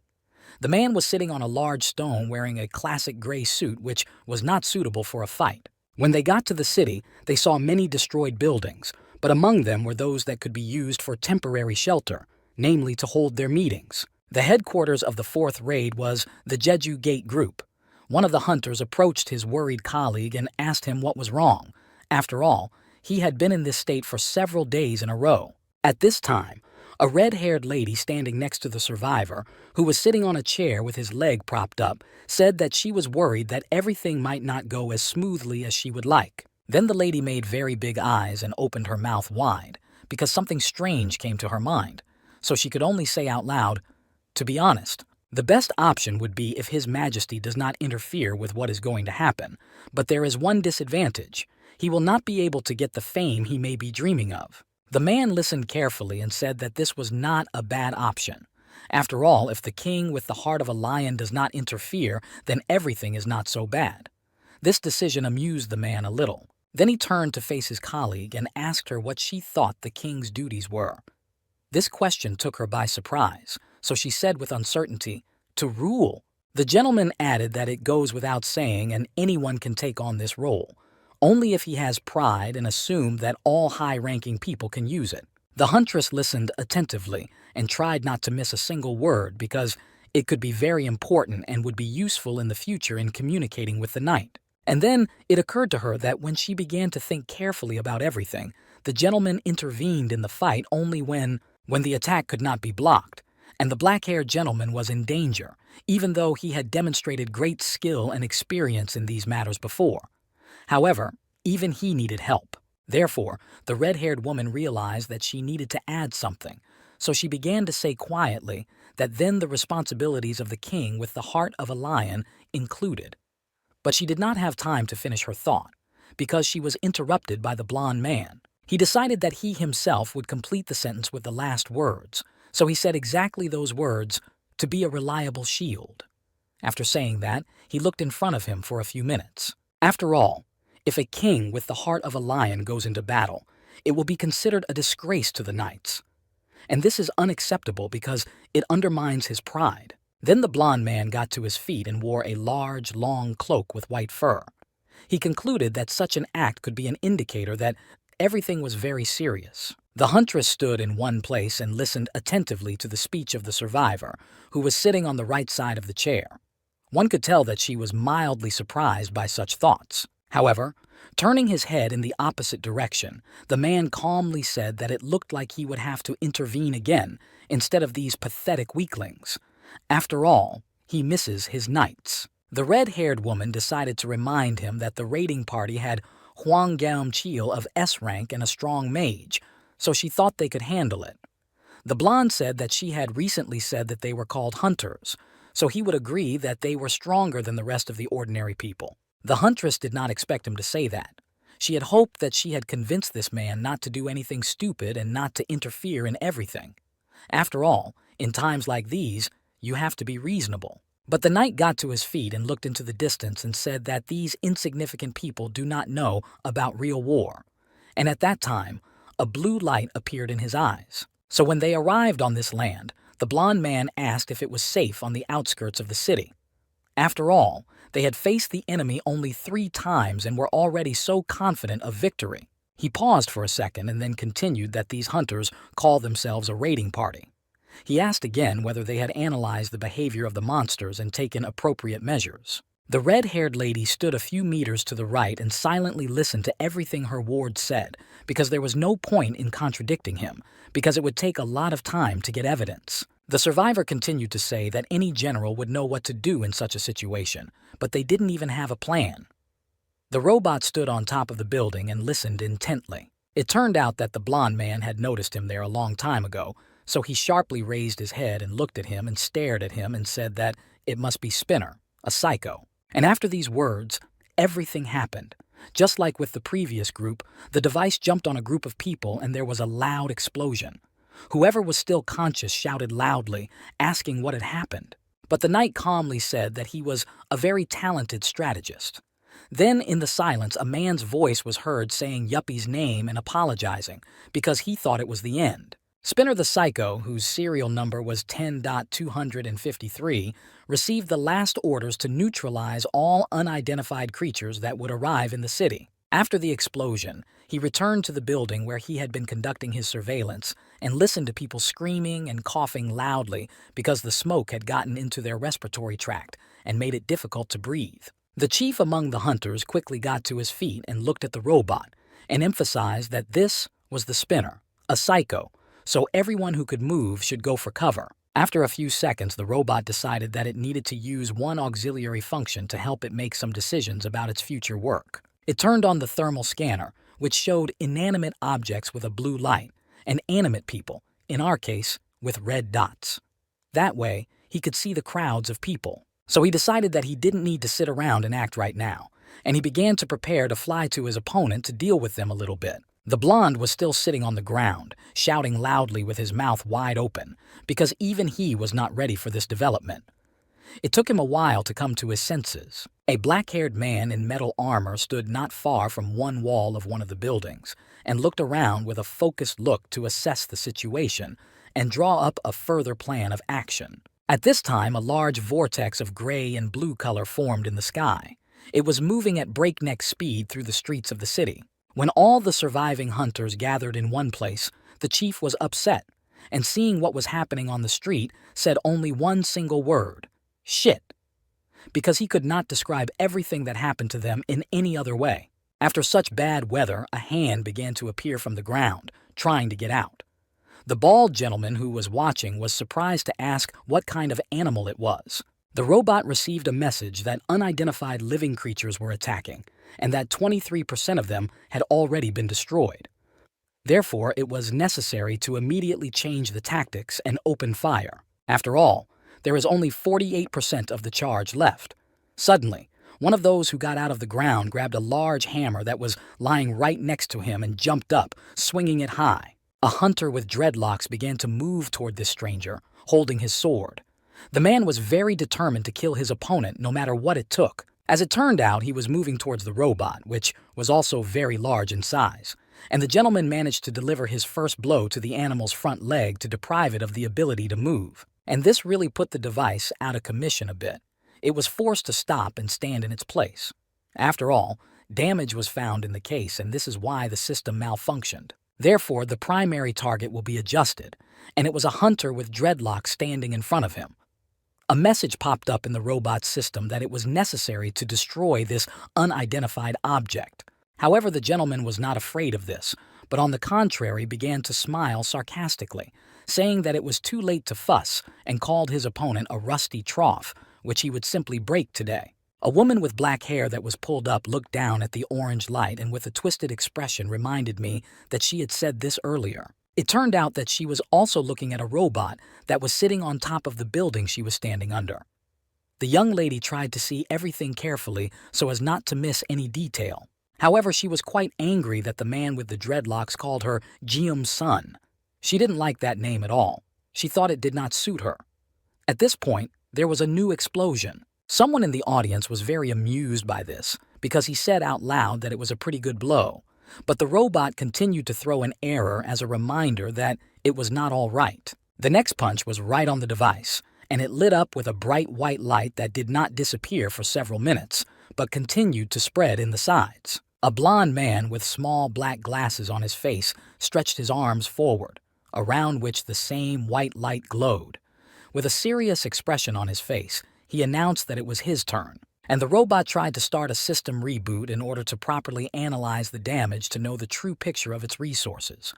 As it turned out, the radar was damaged. Because of this, it was allowed to use external resources, and the radar warning receiver in the middle of the city was turned on, so that we could quickly find the creatures that needed to be destroyed. After that, the target was adjusted with the help of all the cameras in the city, which were located on almost every building for emergencies like this, so that you could stay informed of all the events. A blond man was found, from whom the threat level was third. The man was still standing and did not suspect anything, because he had just made a very successful attack on his opponent. Suddenly, on one of the streets of the city, a frightened voice was heard asking him to look at the place where he was pointing and saying that he was running right behind him. After that, an order was given to stop him, and so everyone opened fire with their weapons. After all, the more attempts you make, the more likely it is that at least one will be successful and hit the target. The blond man took a small device out of his inside jacket pocket and shouted that he was about to activate the distortion area. Therefore, everyone should quickly run to him, because it could be dangerous for them as well. There was a big and loud explosion. First, a bright orange light shone from it, and then for a few minutes there was a gray, thick cloud of dust.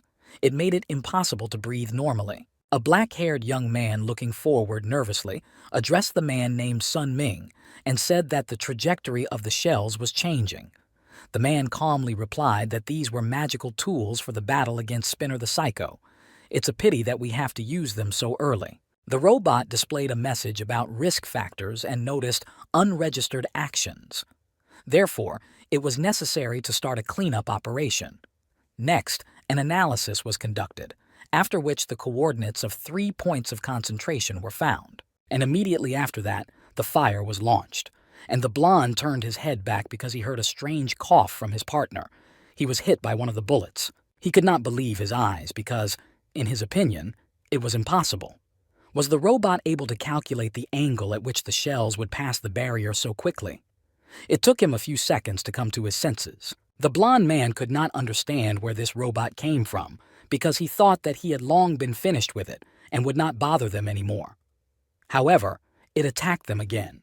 The main man began to ask MacGill and Tae-sun to quickly take away the warp zone, because it was becoming very difficult to guess the trajectory of the projectiles and difficult to defend. The hunter quickly responded and said that he would disable it now, and the others should attack as soon as the warp area disappeared. The woman had already prepared her weapon to fight back. The black-haired man began to count so that his colleagues could prepare well, because if they did not, they could get many casualties among them. And they didn't want that, because they needed to win. However, when the gentleman said 1, he noticed something in front of him that made him stop and think about whether he should do it or whether it would be better to wait a little longer. And yet he decided to stop his actions.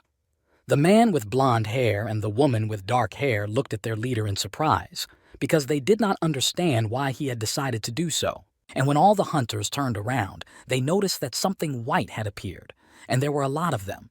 So they began to examine it in detail to understand what it was. And in a minute, people realized that it was a fishing line and the robot was not going to run away, but simply lured them to the right place and used its tactics. The hunters did not expect such a development. Next, they asked themselves how the device managed to place all this here, because they saw it alone without any help. It looked strange to them, because they had never practiced this before. The creature lifted one of its paws up to begin the next stage of its plan. It turned out that the robot was charging the fishing line there to give them a force that would not stop its opponents and prevent them from moving further and using their power against it. The hunters watched all this standing in one place with their mouths and eyes wide open, unable to believe that this was even possible. Because in their experience, this had never happened before. And then they finally realized that it was a mistake to gather in the warp zone. Now they could not escape, and the hunters were trapped. And they came here on their own. There was silence at the scene for a few minutes as everyone tried to figure out what to do next. At that time, the robot finished charging. However, a group of people heard a strange sound coming from the distance, but approaching. It turned out that a large white horse was running fast towards them. This again made people wonder, because it was not clear where it could have come from. Not only was the animal very large, but it was also furious. The horse clenched its big teeth and a blue light shone in its eyes. For a second, the animal stopped to look at the people. But one man approached him, put his hand gently on the horse's neck, and said affectionately that they had not seen each other for a long time, and he had already missed them, adding that he missed their communication. After all, this was his comrade in arms. It turned out that this gentleman was a blond man.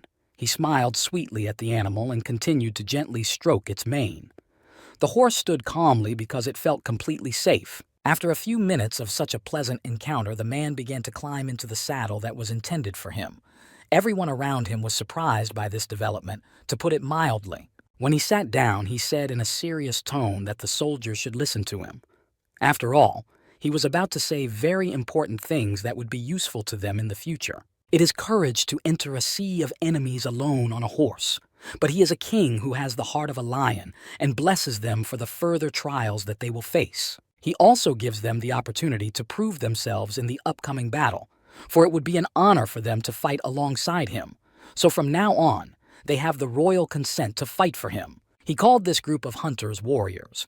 However, they did not immediately decide to respond to this, because they did not really understand whether it was real or whether this blond man was just crazy and was playing a joke on them. However, several of them were angry at this behavior because they considered themselves to be in charge and did not want to obey anyone. So they gritted their teeth to keep their anger in check. They also began to think that this gentleman might just be stoned and not understand what he was saying to the masses. However, he said the words again, and the hunters began to repeat everything after him as if by magic. The people lined up in several rows, each holding his weapon, to immediately engage in battle. At this time, the robot's railgun acceleration time was set, and the strength generation was running at only 13%. But at this point, there was a zero threat level. However, there was still the task of destroying unidentified objects, and the blond man did not wait long and quickly moved on his opponent, calling to his horse comrade in arms to carry them forward as quickly as possible because they had no time. The animal listened attentively, as if it understood the language of people, and began to quickly fulfill the task set before it.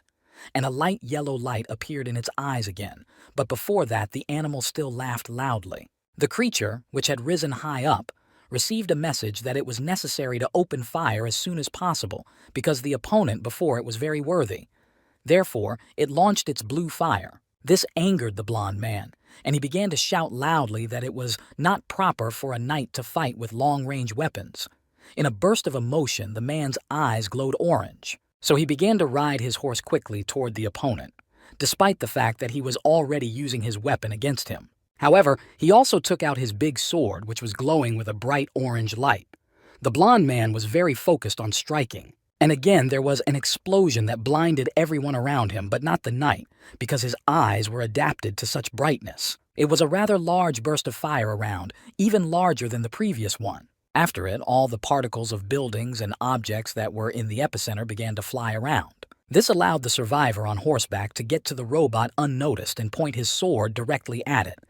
He was even able to touch one of its sides with the tip. At that moment, the robot's main button lit up red, and this made him stop in his tracks to see if he could continue or not, because the system had failed. The blond man began to think that it was impossible to forgive the logic of the phenomenon that appeared right in front of him. Therefore, looking at him closely, the man said that he was quite strong. After a few minutes, the machine was able to assess the situation and gave a message that it was an outdated form of jousting. It was fast, but attacks have a limit because it depends on the total mass.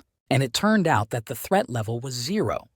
And it couldn't affect anything at all because it would be completely hit by the railgun.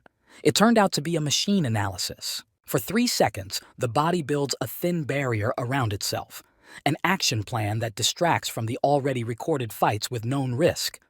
At this time, the blonde opened his mouth wide. After all, there are 2 seconds left before a direct collision with a railgun shot. The approximate size of the robot. The blow would be critical for the opponent even with a successful block. However, at the last second, the bullets that were supposed to hit the knight flew under each other and went in opposite directions, although they were sent with precise coordinates. It turns out that the psycho spinner missed, and the rider continued to move confidently toward him to deliver his blow, which he believed would change the course of events. The stroke was not blocked, nor was there a collision with it. The robot just missed. The horse didn't stop for a second, but quickly rushed to its target. The skill used by knights is as natural as breathing. That is why only the strongest warrior among people has it, and the blonde falls into this percentage, a way to fulfill the laws of the world view, God's law that shines at the end of the spear.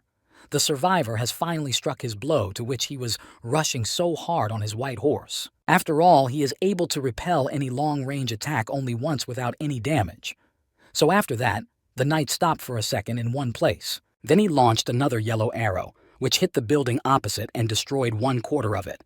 Various building materials began to fall to the ground. The rider stopped nearby and began to carefully examine the extent of the destruction, because it was all happening quite loudly, and someone could have been injured among his new comrades. In the ruins, he also noticed a robot whose system reported that it was impossible to analyze the situation and understand any actions. After all, it had suffered considerable injuries. But then a new notification came up saying that the threat level had increased significantly. This could only mean that the attacker had gotten too close. Therefore, he could strike at any second. That's why we had to leave the battlefield. That's what the device tried to do, slowly moving into the room through the large hole that formed after the explosion. This was noticed by a blond man who was sitting on a horse and could see everything clearly. And he began to think about something in detail, saying aloud, And when he finished his 10 minutes of thinking, he noticed that the robot had managed to get away from him, and there were only a few small parts left in the place where he had been a few minutes ago. Then the events unfolded in a dark room where a large purple stone was lying on a shelf, and someone turned to Yuppie and asked him to protect this place and ordered him not to let anyone even approach. After such a severe breakdown, the robot's one light continued to glow red, because it was warned that not everything was as smooth as it might seem. A second later, one of the limbs simply fell off and a message from the system appeared saying that it was impossible to use the heavy arms, 5 regular shells, 36 special shells, partial retreat. Heavy 60mm weapons are available for use. There are 657 pieces of ammunition left. It is necessary to make homemade ammunition, reusing the pieces for the fuselage. The connection to the fulcrum is damaged, so the balance is off. Finally, the creature began to receive information about its condition. However, the 5th level of threat remains, because a new type of weapon from the enemy has appeared. Therefore, you need to model the appropriate one for yourself so that the forces on the battlefield are equal. Then everything in the room began to move quickly, illuminated by a bright blue light. The mysterious figure of a woman with long, wavy hair appeared again. She addressed Yap and thanked him for protecting this city as best he could. A few hours later, the robot finished modeling the strategy, so it could try to resume the mission. Suddenly, the remaining light bulbs on its body turned pale red. Jeju Sports Complex, which is located in the city center, Block B. By the way, this area looked quite eerie because there were no people or animals on the streets. Therefore, a small group of hunters moved cautiously through the empty streets, holding their weapons tightly in their hands and looking around, because in such a place you can expect anything. Suddenly, the leader sharply ordered them to stop and said that they were right on course, 250 meters. Across the street, around the corner of the building, he sees a part of an armed robot. So the man turned to the experienced mediators and asked them to carefully take up positions near the building opposite Spinner, the psycho. The rest of them should wait here. After all, if they are spotted, they will have to retreat. However, then everything happened in a way that no one could have even thought of. One of the hunters could only say, "Huh," in shock. When the leader heard these strange exclamations, he slowly turned his head back to see what had happened. After all, everything was fine ahead. And when he turned back, he noticed a very horrible picture where his colleagues were simply torn to pieces by the fishing line. He froze in his tracks with his mouth agape at what he saw. He had never seen anything like this before, so he asked what was going on here, because everything clearly looked very unaesthetic. However, he didn't have to stand there for long because he heard a rustling behind him, which scared the black-haired boy, so he started to turn his head very slowly again. And then he quickly grabbed his sword and swung it loudly, asking if he was there. After all, his nerves were already on edge after what he saw in front of him. The young man stood there waving his sword in the void, swinging it left and right. In his other hand, he held a shield for additional protection from the attacker. In despair, the black-haired man called the robot an ugly NATO, a spider. The young man stopped for a second and tried to convince himself that the creature was definitely there. Suddenly, however, a red streak appeared on his face, and then a large number of them spread around him. After that, there was a small explosion of the remaining body of the thought. All his parts were scattered in different directions, and the blood spilled out in a circle, forming a large puddle. The robot received a new message from the system saying that the destruction of the 5 unidentified creatures was complete. So for some time, you can relax a little. However, the robot managed to start working, and with the help of a large button on his body, he tried to scan everything around him to see how things were going. And then another creature was spotted on the ground. It turned out to be a black-haired young man who was trying to escape from the robot, which was chasing him and shouting loudly that he did not want to die. However, upon closer analysis, the system showed that the threat level was 0. After that, the creature stopped in one place. After all, in such cases, you should act differently. At this time, the young man had already managed to run to the local cemetery, but he was still screaming loudly because he was afraid of what might happen to him after such an encounter.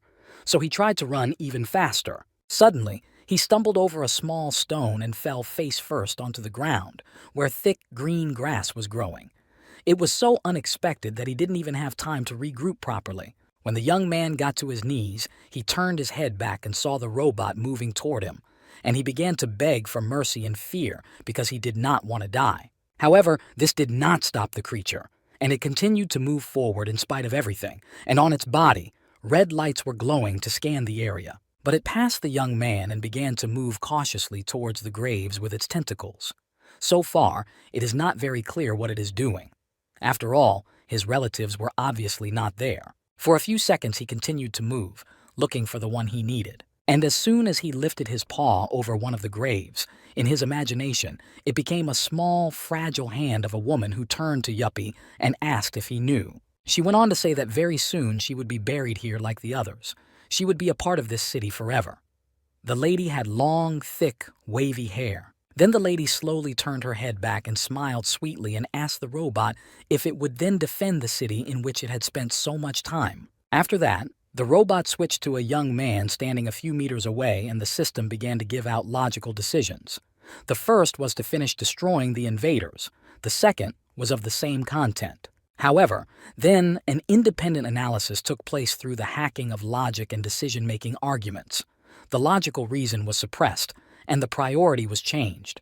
The young man froze in place because he did not know what would happen next. However, the creature turned around and began to move in the opposite direction, and then the young man realized that he was probably pardoned, so he quickly hid behind a tombstone. A few seconds later, the robot lifted up and flew away, and the guy on his knees gave it a surprised look. After all, he could not even think of such a development. As he stood there, someone behind him quietly approached him and asked if he was okay. This made the black-haired man even more surprised because he thought there was no one else here. But when he got a good look at everyone, he saw his colleagues. So he turned to Tae-sun Mi, assuming that, in his opinion, the robot was tired. The blond man asked in a serious tone what he was talking about. The young man replied that he was not killed, but simply escaped. The young man then got to his feet and, with his arms outstretched, suggested that when the robot saw the hunters, it decided it would not defeat them and simply ran away. One of the gang said that even he had his limits. However, the leader said that this was a cemetery and it was much cleaner than the rest of the city. The deputy also emphasized that he hadn't noticed it before, but this place was really clean. At this time, the robot continued to fly over the city, moving towards its permanent location. It could be called its home, And at the same time, the system was checking the growth of the opponent's forces. The possibility of winning was 92%. However, the final decision was to retreat. Then the leader of the hunters turned toward the city center and said that this was not a pleasant place, so they needed to get out of here as soon as possible. After all, even after their death, everything here remains creepy. And if you look at the scale of the cemetery, you can see that there were many inhabitants. Finally, the robot arrived at its recovery site after an hour-long flight, and the system began to work again, reporting that about 49 rivals had been destroyed. Therefore, the fifth level of life threat remains. Because of this, the battle had to be resumed. However, the preparations were interrupted by a male voice that quietly entered the room.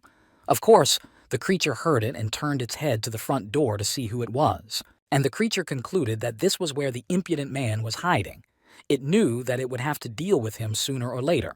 So, it had a pretty good opportunity right now. The man peered over the wall a little bit, looking at his opponent, but when he saw that he had been spotted, he said, "So..." This was his way of demonstrating his confidence. The device concluded that he was going to have a lot of fun with these commoners, and the blond man hid his hands in his pants pockets and came out so that he could be seen clearly. Then the events unfolded in a room where the survivor stood in front of a large painting with a lion.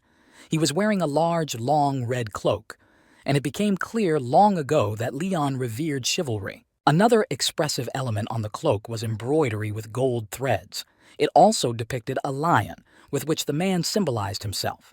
He thought that this faith gave him even more strength. Therefore, it is no exaggeration to say that he is the very embodiment of chivalry. The blond man took all the rules and laws of his faith very seriously. The knight also believes that only cowards set up ambushes, which is why he always fights fair.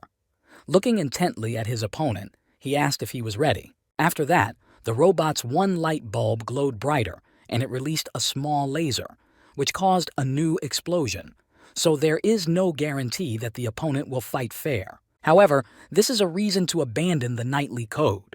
And the gentleman took out his weapon despite the fact that everything around him was on fire, and this did not stop him from continuing to fight. After all, the oil transformation will not allow anything to break his will. Because of this, he even held his sword in the fire for a few seconds to warm it up a bit before the upcoming fight. It is this kind of self-confidence that makes him stronger and chosen. The blond man began to move forward confidently, and the people in front of him spread out in different directions. His cloak flew up in the wind. When the gentleman looked at his opponent, who was sitting on the wall at that time, he concluded that he should not expect a fair fight from the robot. It was not clear what plan of action he had in place for such cases. And it turned out to be true, because the device was already checking the equipment.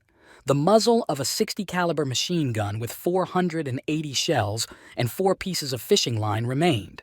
As soon as the preparations were complete, the gun was fired. The blond man stood in his place as if dug in. He didn't even try to dodge the bullets that were flying straight at him. After all, the law of creation blessed the shield with arrows that protected the space around the knight. Because of this, he could feel completely safe. Therefore, he could carefully examine the robot. After several rounds of bullets, the creature began to identify objects. And in a few seconds, an unregistered action was found that caused a certain failure. And the system began to calculate the angle of the next attack again, while the survivor continued to look at what was happening in front of him to assess the situation. And just a minute later, it gave out the coordinates of 3 objects that would need to be destroyed because they pose a certain threat to the robot. Therefore, they cannot be left. Again, 3 bullets were launched, which were already moving rapidly towards the blond man who was standing in the center of the street and turned his head in the direction where the whistling was coming from. However, this did not frighten the gentleman. He only began to smile mysteriously, because he had already thought out a plan of action that he would follow no matter what. So he lifted his foot up and kicked the ground hard, and it began to crack and fall apart quickly. Because of this, the bullets hit the pieces of soil, not the man. The creature did not give up immediately after the defeat, so the red laser reappeared and began to move in a circle to search for unidentified objects. However, the system made a sound that symbolized some kind of malfunction. The creature did not immediately react to this, because it had a bigger problem that required attention at the time. A very large metal sword landed a few meters away. The robot was very frightened because it could easily get into it, and after that it would not be able to recover. And the device realized that it had to act right away. So it fired the laser from the big light bulb because, in its opinion, it was the only right thing to do. However, what happened next surprised the robot because right in front of it stood a blond man on a big white horse who was moving forward quickly right at his opponent. The man's face was hidden in the shadows and only a bright orange gaze could be seen, and he drew his sword back a little to make a good swing for a stronger blow. So the device decided that he needed to get up as quickly as possible to avoid the deadly blow. However, it wasn't going to escape so easily. As soon as it reached a normal height, it began to shoot small lights at the knight who was standing below. Because of this development, the blond man had to develop a new plan of action, because, in his opinion, the device was not conducting the duel fairly. After all, he was not used to this. Then the man smiled and turned to his horse, whose name was Stallion, and suggested that it looked like they were being played hide and seek, and they certainly had no right to refuse. Then some incomprehensible actions began to take place on the part of the robot, as it began to run away quickly, pushing away from the buildings with the fire that flew at it from the turbine. The blond man had no choice but to catch up with this coward, but on the ground, because unfortunately his horse could not fly, but it could run fast. Wherever the creature touched, there was an explosion and all the particles of the buildings fell down. By doing so, he wanted to stop his pursuer at least for a little while. This did not stop the man from continuing his pursuit. The robot stopped for a second and began to think about how the body could have such a speed, especially since there were many obstacles on the way. Suddenly, a metal, tall streetlight pole came into the device's field of vision, which gave it a great idea that it could implement right now. So, as soon as he approached it, he grabbed hold of one limb and spun around, thus directing his movement in the direction he was trying to escape from. This allowed him to gain a high speed of movement, and during this, he launched an attack at high speed, for which he had a certain type of weapon prepared. When the blond man saw and realized what the robot was going to do, he pulled the laces that controlled the horse and at the same time shouted his name Stallion loudly. It turned out that the opponent was moving at breakneck speed right at the survivor and his animal. The gentleman wanted to quickly get off the path they were traveling on, so he began to order the horse to stop saying "purr," and to some extent it helped. They were able to stop a few meters away from their opponent. The first seconds the man was shocked, so all he could say was, However, he did not stay in this state for long, because he had seen many things in his life. However, in his opinion, it was a pretty good development being controlled by a robot. It could already be called an equal match. The animal continued to walk, either to the right or to the left. The creature also froze for a second because first it had to gain strength to continue to fight with dignity. He simply could not lose. All he had to do was to climb high up again and try to move in the air, because then he had a better chance of being saved. As soon as the blonde saw this, he ordered his horse to follow his opponent. However, this did not stop the rider from continuing to move forward. The creature did not give up hope of dealing with the survivor, so it began to fire the bullets it still had in its stockpile, at least to wound the opponent and thus escape to safety. There was another explosion near the nearest building to the blond man, who raised his head and looked up to understand the extent of the destruction and see the robot that must be somewhere there. After that, large pieces of concrete slabs began flying to the ground right where he and his horse were. It scared the man quite a bit, so he shouted the name of his animal loudly, "Stalin!" And the horse understood everything and began to push off the ground. And then its hooves touched the flying plates, so they were able to climb up the mountain to the gatehouse that was floating in the sky. The robot did not expect this, because, in his opinion, this animal can only move on the ground. Therefore, he did not think that it could pose a threat to him here. The man on the horse was moving quite fast in the air, so he put his sword with the sharp part forward so that it could be used at any time. The device saw this and began to count its ammunition, and the system reported that there were only 68 left. Therefore, it was necessary to start firing with all available ones. And just a second later, bullets began to fly out of the small muzzle one after another to hit the target and cause damage. Of course, the animal tried to dodge them, but it was not always successful. The attacker continued to sit in the same position as before. Another peculiarity of the blond man was that the bullets simply did not hit him. They just bounced off and flew away, because his defense was completely metal. The robot was quite surprised by this, because it turned out that he was wasting his shells. As the man approached him, he shouted loudly that whatever he did would be in honor of the lion's heart. And he quickly pointed his sword at his opponent to deal him a crushing blow, because he had no more patience with him for almost a whole day, and there was very little time left. The weapon hit exactly where it was needed. It caused a burst of bright yellow light, and then a large cloud of dust immediately appeared through which nothing could be seen. And when the dust began to settle a few seconds later, the survivor noticed a robot in the sky that was missing a body part, and the system began to display messages saying that a critical level of uranium had been obtained and the task limit had been exceeded. Suddenly, I remembered that a woman had warned me earlier that what had been imprisoned should never see the light of day again. She said this while looking closely at the purple gemstone. It was because of this that the device started the process of self-destruction, and all the light bulbs lit up with a very bright red light, signaling the start of work. And in a few seconds, the objects on the entire territory were blown up. The man froze on the spot with his mouth wide open, carefully watching everything that was happening around him. After all, there was a very large explosion in the very center of the city, during which a large stream of fire and smoke rose into the sky, and everything around glowed red. When JS 10.253 woke up, he was in a shelter that smelled like oil. However, at the same moment, a male voice addressed him, named Spinner the Psycho. It was a gentleman in a dark blue hat. He opened one part of the door and ordered the robot to quickly go to the defense of the city.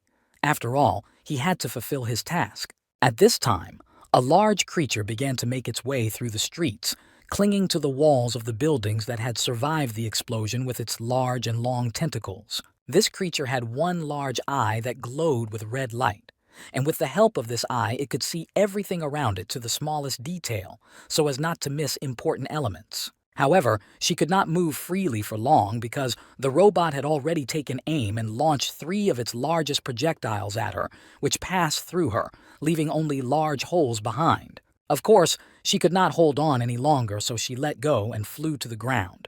When she landed, her blood flew around, contaminating everything in the vicinity. Next, another monster came out of the ground, which had a human-like body structure, but its face had large, sharp teeth, red eyes, and horns in the center of its forehead. When it turned its head to the right, it noticed that several dozen robots were moving towards it, with the task of defending the city using any methods and means. At that time, the Spinners, the Psychos, went to the city and destroyed all the enemies and became heroes. Their image was shown on the central square on a big screen. The story of the super robots who saved the city from a desperate situation was just a good fairy tale for the locals, who unfortunately lost all faith. And from that moment on, the Psycho Spinners became symbols of hope and iron knights for them.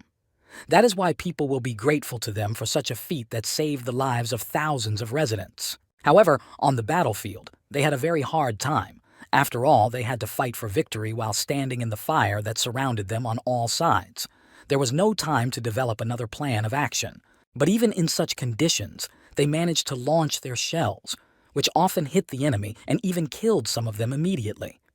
And this was a very important step towards victory. Spinner, Psychos were rebuilt, includes JS-10, 253. And from now on, they defended the city under the leadership of the commander-in-chief, who constantly made decisions for them and developed an attack plan on his own. Therefore, they had to defend their area to the last, because they could not be allowed to lose, because after such work they could not return their territories. But despite this, there were enough of them to conduct an uninterrupted battle, which exhausted the enemy a little bit, and this allowed them to deal with them faster. However, they defended it until what they had to defend disappeared. The city was just in flames, and from above it looked very scary for a viewer who was not used to seeing this. Then there is a picture of a young lady with long, wavy hair and a split lip addressing Yuppie and making her last request to protect the city. After all, this thing can't even exist. And the last combat robot received his last order, which he was able to fulfill to the letter just at the highest level. So no one could even come close to this thing. As it turned out, it was about that beautiful and large purple stone in a securely locked room. While he lived on this territory, he was constantly conducting certain preparations to be ready for defensive actions at any unexpected moment. And when the time came, he defended himself. He fought with opponents several times his size, and victory was always on his side. After all, he used his large store of weapons against them. After one battle was over, he began to prepare for the next, because unrecognized creatures were constantly entering this land and had to be eliminated. And when they came back, the robot had everything ready. All that remained was to use it correctly so that losses were maximized, and weapons were used up as little as possible. However, one day during another battle he was wounded, namely a quarter of his body simply fell off from the blow, and he was forced to stop. A blond man came up to him and said, "So this is where he landed, but the blessing of the arrow shield still works." Having said that, he began to carefully examine his opponent. Suddenly, something on his right side caught his attention because when he slowly turned his head there, he noticed that he saw exactly what the robot was trying so hard to protect. Namely, on the shelf was a beautiful, large, purple, round stone. A bright light was spreading from it.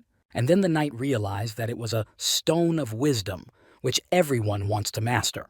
Therefore, he threw his sword into the blue portal that opened so that he would not lose it anywhere. After that, he began to move confidently toward the shelf, saying in a serious tone that this was not a thing that should continue to exist. The robot was very frightened by this wording. The blonde stopped for a second and turned his head back, because something quickly began to move there, blowing a strange sound throughout the room they were in. And there he saw that the broken robot was still rushing into battle to protect the treasure he had been entrusted with. So he would do it to the last, no matter what. Then the man asked how long he had been protecting this place, and how long he had to fight like this alone. The creature froze for a second to listen carefully. A night of devotion and selflessness. All living beings who lived in this city owe the robot a debt of gratitude for his friendship. During this speech, the man's eyes glowed orange. Sir Spinner the Psycho was very touched by these words because for a long period of time no one had pitied him because he had always lived here alone, without neighbors or friends. Then the blond man raised his right hand high up and said loudly that he was solemnly announcing that from this moment on, the creature's task was successfully completed and he could be free. After that, he lowered his hand down and began to point his sword directly in front of him. And there suddenly appeared a bright orange light that could blind an unprepared creature. And then the earth began to crack into small particles through which a similar light also penetrated. At first, the robot did not understand what was happening. A few seconds later, a large stream broke through, causing the stones to fly around, and the light was very long, even connecting the earth to the sky. The blond man stood still in one place and carefully and thoroughly examined the wall, which was a few meters away and had a burgundy color. It turned out that the wall had been split in half by the explosion in the very place where the precious purple stone was located. It was also shattered, along with several other parts. Unfortunately, the robot was unable to withstand such a surge, so it stopped working. The survivor realized this and calmly said that the robot could finally rest in peace. So the creature stayed where it had been for the last few hours. He had stayed working for so long with the injury he had. Namely, half of his body was simply gone. After that, the blond man returned to Earth, put on a clean, classic suit, and went to the Hunters Association, where he met with the director to discuss his next steps. It was a great surprise that the survivor managed to destroy the stone. It seemed very strange to the knight, so he stopped and asked in a surprised tone if the gentleman was complaining. The mustachioed man smiled sweetly and replied that from the moment His Majesty destroyed Spinner the Psycho, he had the right to do whatever he wanted with the stone. However, the blond man was not convinced, so he got angry, raised his eyebrows and said angrily that the man should not be so disappointed because it was poison. The director asked again, "Poison?" The knight began to explain that this stone was created by the evil of wisdom and poisoned to tempt people. He said this in simple words so that the principal could understand everything correctly, and a second later he added that it was the work of the demon himself. The mustached gentleman was quite surprised by what he heard. After all, they had never heard of such a thing in the office. And the blond man continued to tell them the facts that at first they fulfill one wish, but later they will definitely demand payment among tamed animals and food, and then the demon can control people's thoughts for a long period of time. He used their capabilities for his own purposes to ensure comfortable living conditions. Therefore, it did not take much time to lose humanity in such conditions, and everyone could become a demon and join the army mainly to fight imaginary enemies. After this conversation, the survivor asked if they had found anything similar anywhere else. After all, these stones need to be destroyed immediately. The director said that they should immediately inform the authorities of their city. When they finished their conversation, they came to a large metal door that they could not pass through on their own. So they stopped in front of it and waited for it to open. And at that moment, the knight emphasized that they could have already fallen under the influence of demons. And the gaze at that moment was very focused on what was ahead. And a second later, the door began to slowly open, and inside was a secret laboratory where 3 scientists were working. They were dressed in long white coats. Then they began to slowly enter the room and were quickly approached by a gentleman who asked the blonde if the thing they needed was stored here. However, the main man answered, confirming that it was safe and sound. It turned out that the survivor was talking about the remains of a robot that he had brought to the ground with him to be carefully examined and evaluated by the office staff. When the director came closer, he put his left hand to the side and asked his interlocutor what he wanted to do. The blond man thought for a moment. However, he didn't do so for long, so he said that since he was a noble knight, therefore a funeral should be held, and he will pray that he will pass safely into the hall of the banquet of the gods. But before that, he had to be blessed. And when he stretched his hand forward, a blue light appeared above it, and a second later there was a beautiful golden bowl. A few seconds later, a little smoke began to appear from the bowl.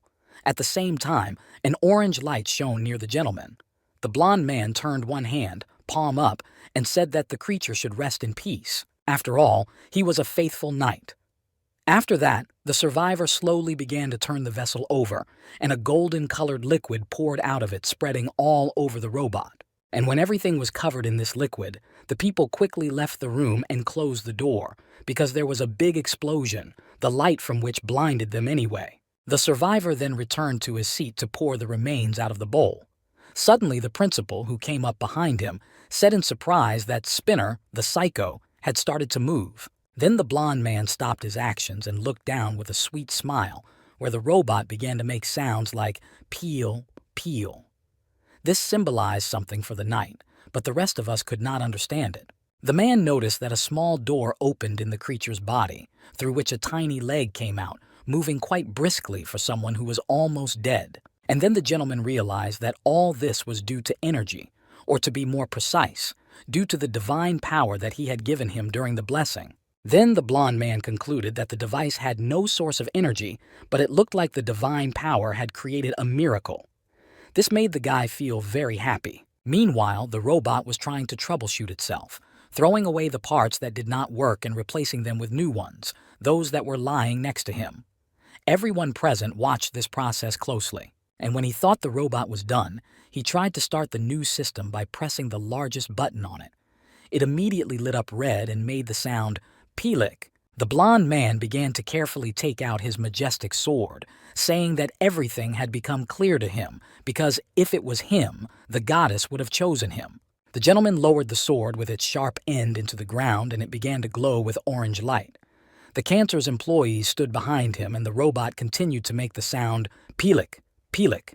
The survivor then stabbed his sword directly in front of him, and a strong air current was generated, causing his jacket to fly backwards. However, he did not notice this because he managed to close his eyes. The men who were in the room at the time opened their mouths wide in surprise, for they had clearly not expected such a development. The knight raised the handle to his face. Then he abruptly drew the weapon back. It was so unexpected that one of the scientists barely managed to duck to avoid being hit, because it could have been a fatal blow. However, at that moment, a fuzzy image of a young blonde lady appeared in front of them, who looked very tired and upset. However, she had beautiful blue eyes. The blond man stood there and looked at her intently. This was not a surprise to him at all, because this was exactly what he had expected when he started the whole thing. The mustachioed man opened his mouth wide and said, "Wow," because they had never seen anything like this before, and they didn't even think it was possible in their world. And a second later, the director and his subordinates slowly knelt down and stared as if spellbound. They also clenched their hands into fists and put them on the ground. Then it became clear that everyone present felt that the girl from the bright light was not human. Sweat began to appear in small droplets on the leader's face. She was also small and very fragile. Ever since she appeared, she had been floating in the air. From the outside, it looked very beautiful on the one hand and magical on the other. Then the blond man bowed his head down and said in a gentle tone, "Honorable Goddess Ariana." The woman folded her hands in prayer and turned to Leonhard as to her first night and asked him to tell her what it was. However, he did not know how to explain it properly so that the lady could understand it the first time, because she does not like it when someone tries to give her an answer. So he said that the device's name was Spinner, a psycho, and he was a noble knight and a role model. Because of his exploits, he is worthy of her patronage. The young lady thought for a few seconds and then said that the robot had not actually fulfilled her request. After saying this, the creature began to tremble with fear. Despite this, the woman continued to say that he had not proven his nobility and had not dedicated his glory to her. The survivor raised his head up and said that as her first knight, he guaranteed that if he had not been there, the robot would have become a notable king with the heart of a lion. So it turns out that he is a great knight. The blonde lady began to smile sweetly, saying that if he says so. At this time, the man had a very focused look on his face, because now a very important matter was being decided and he could not fail, because his life was at stake. Even the woman's look became more cheerful, and she said that she did not need further consideration, and she turned her gaze to the robot on her right side. Then she began to slowly stretch her hand forward, saying that there was only one thing she had to be sure of, just 100%, because it could not be otherwise. So she closed her eyes tightly and addressed the robot, calling it a metal knight from another world. She asked him if he would follow the light and uphold justice by joining her knight's army. The creature was very happy with these words, and all he could answer was Pilik, which symbolized his consent. After all, even in his dreams he could not have counted on such a thing. The blonde lady, looking directly at him and smiling sweetly, continued to say that the robot was filled with nobility and knowledge, but its heart was as pure as a child's. And finally, the lady asked him to help her knight stop the evil in this world, and then he would be able to become a knight as well. The blond man listened attentively with his head down. A second after he finished speaking, the gentleman turned his gaze to the robot, which was standing a few meters away and made a Pilik sound, symbolizing his agreement. The survivor was very pleased with this development because he had been in need of a partner for a long time, but he could not find someone suitable for this role. The robot began to slowly move its legs towards its new boss. His reaction also showed joy, because he was rather sad about the several years he had spent alone. But first he decided that he needed to finish his conversation with the goddess, and only then could he turn his back on her without showing his disrespect. And when he approached the lady, the system started hacking the signal of the language system, and then the language module was installed. And when everything was ready, the system was tested. It reported that it was a demon. Therefore, it was necessary to attack it immediately. This was a pretty good plan for the robot, because it often happened that bad people hid behind the masks of good people. At that moment, the blonde woman had no idea about anything. She closed her eyes and smiled sweetly, enjoying the free moment, which she did not have as much as she wanted. However, a second later, she suddenly began to rise up, arms wide apart, and addressed Spinner the Psycho. The device could only watch from the sidelines. Then the woman added that since he was so loyal and served as her first knight, she would now give him her honor. And after saying that, he began to look through something in his hands. The lady put her hands down and a stream of bright light pierced the robot. It was a blessing. The blond man was still kneeling with his head bent down and his eyes closed, because this was also a very important moment for him, because his future work depended on it. Therefore, this Knight of the Grail was presented before the light and justice. In fact, it took less than a minute, but it felt like a day. Time seemed to stand still. From that moment on, Spinner the Psycho became Grail Knight 10,253. The robot stood still for a few seconds and did not move, because after the procedure, it had to come to its senses. At that time, a meeting between two people was taking place in the Great Tower of the United States, where one of them addressed Her Majesty and asked for forgiveness. This encounter took place in the late evening, when the moon and stars were already clearly visible in the sky. It turns out that the office of the head of the Magic Tower, Reynold Sherman, was located there. The front door was very massive and had additional protection against uninvited guests. The man who came to report knelt down, bowed his head very low, and said that he was unable to fulfill the order, The chief angrily called him an idiot who could not cope with such an easy task. After all, he had been taught wisdom and truth for a long time, and he still disappointed him.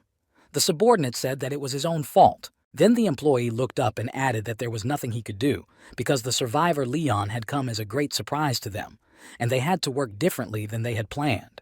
The director was very angry about this and began to say loudly that the gentleman was humiliating his hearing with his excuses. And it turned out that the voice was coming from a red, round stone. However, the boss suddenly fell silent, and when he began to speak, he asked his subordinate what he had just said. The man was surprised, so he apologized again, and then the voice from the stone ordered him to quickly turn on the news that was on TV.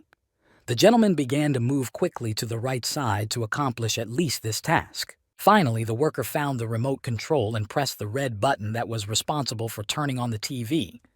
After that, he sat down on the floor and began to watch what they were talking about. It was a live broadcast of a blond man standing behind a podium with his arms folded across his chest, saying that he was a king with the heart of a lion, and a red-haired huntress was standing on his right side. Then the survivor said that his name was Leon Dragonia Leonhard.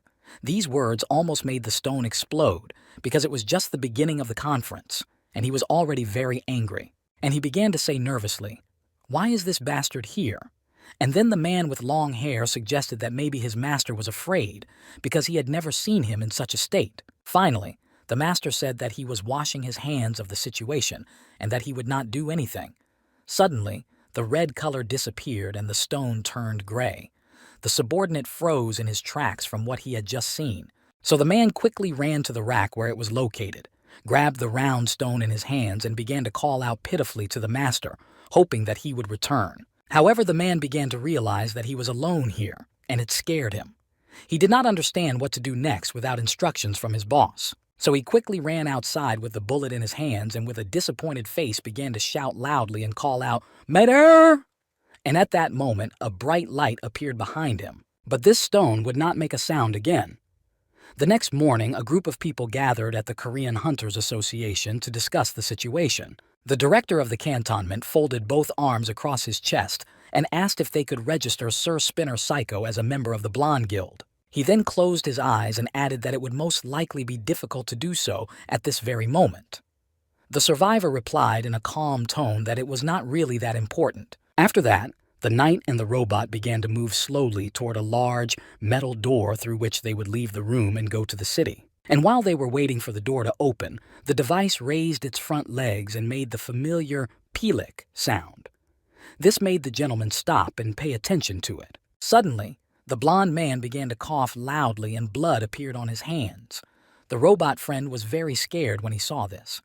But the goddess immediately appeared and turned to her knight and asked him if he was okay. The man, wiping himself with a handkerchief, calmly replied that everything was fine, but he guessed that the Grail Knight's journey in the lands devoid of divine powers had taken a lot of strength from him. The robot continued to worry about his new friend, so he began to poke with his little paw to see for himself if everything was really okay. The blonde closed his eyes and slowly answered that it was not the fault of the device, but he was still very weak. However, the goddess did not leave it at that and said again that she, as a creature, could be to blame. It was because she could not be present with him. The man put his hand on his chest and said that it was not fatigue. No one can blame the deity. So he asked her not to say such things anymore. The woman understood and said affectionately, "My knight." But at this time, a small drop of tears could be seen in the gentleman's eyes.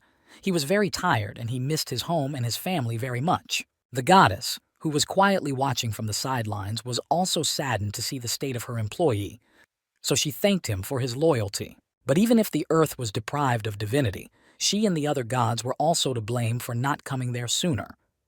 The gentleman stopped and began to think. Finally, the lady asked him to have a good rest to regain his strength. He should also believe in the gods and wait for their help. The blond man listened attentively and put his hand over his heart in agreement. Then he turned to Ariana. The young lady closed her eyes in order to be transferred to her world, because she could not spend a long time here either. After all, at this moment her strength is also spent. When she returned, she turned to her brothers and sisters. They had already gathered in the room for a discussion.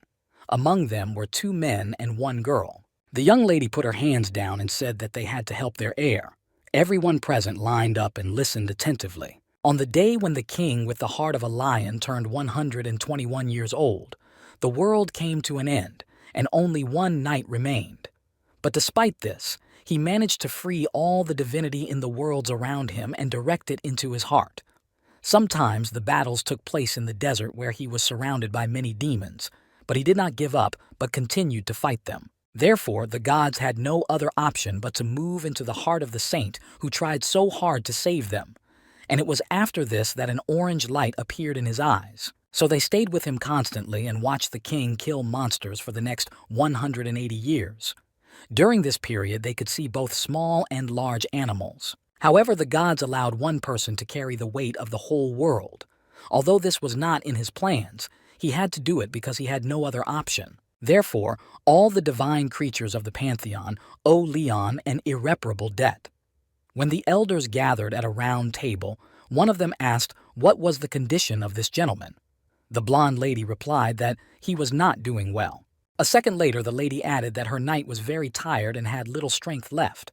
The employee opened her mouth wide and asked what they should do. Suddenly, a man's hand banged on the table and he said that the appointment of one single Grail Knight had taken such a toll on his body. They had not counted on it happening so quickly. This gentleman was a young man with long black hair. He continued to ask what had happened to the king with the heart of a lion who shone in the majesty of the gods. The blonde woman looked down and said that the gentleman should have respect because the man had fought for them for more than 200 years and won. The man quickly replied that he knew that, and that was why he was angry with himself. When the man said his last words, he got to his feet and sweat began to appear on his face because the moment was very tense and decisive. For a few seconds, the room fell silent as everyone in the room looked down to think carefully and make the right decision. The red-haired girl even started to cry because she realized what they had pushed the man into and what trials he was facing. The blonde girl broke the silence and began to say, 180 years. So it was time for them to act. For quite a long time, they had been standing on the sidelines and did not act even in emergency situations. The lady emphasized that this could not go on. After all, she could not continue to watch her knight suffer from pain. The rest of the people present listened to their colleague's speech in silence, because she was the one who had gathered them here. Suddenly, she was interrupted by a team member who raised his hand as if he were in school and said he had an idea. Rusiava looked at him and told him not to stall but to speak. Then the gentleman folded his arms across his chest and with a serious expression began to say that just like life is like the fields, they need to bless something related to them to bring faith to that community. The black man with long hair put his head on his hand and asked if he was suggesting that he should do missionary work. The gentleman replied, yes, and they will be able to show divinity to people. After all, they saw, watching the followers of life, that the other world communicates with a thing called the internet. The red-haired woman was very happy when she heard this. A man with a thick black beard raised his right index finger up in a serious tone and suggested that they use this internet for their own purposes. However, the long-haired man angrily asked why the king with the heart of a lion had not thought of this, since he was a resident of that world. The bearded man quickly replied that the gentleman had lived at a time when the internet was not yet so widespread. Rusiava asked what they would do about the trial and the mistakes, because they know that it took Leon 20 years to realize the reason for what was happening. The bearded man, folding his arms across his chest, began to smile sarcastically, saying that this is where their new Grail Knight will step in, because that's what they appointed him for. Then the events unfold in the laboratory at the Hunters Association. One of the employees sitting at the computer turned to the manager and showed him something on the screen. When they began to watch it, the bald man said that he had found it on YouTube, so he asked if it was even allowed to be posted. The main man put his hand to the side and asked in surprise, "On YouTube?" For several minutes he stood there with his mouth wide open and his eyes wide with surprise, because no matter how hard he tried, he could not understand what it was and why it was uploaded here. It turned out that a channel called Naju Fields had been created there, and it would be run by an as-yet unknown blogger.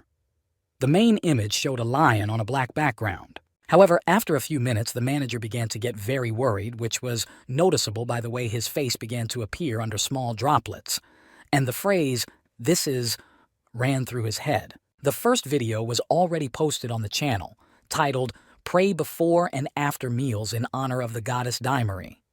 In the video, an old man said, "Why go to hospitals? Office workers are used to looking down on farmers." It was this phrase that turned the situation upside down. The video then showed rice and said that once everyone tasted it, their lives would change. The office staff was shocked by the activity on the page. The manager asked the bald man who could have been behind it. The man replied that it could be Leon because he had come to them with Pantheano.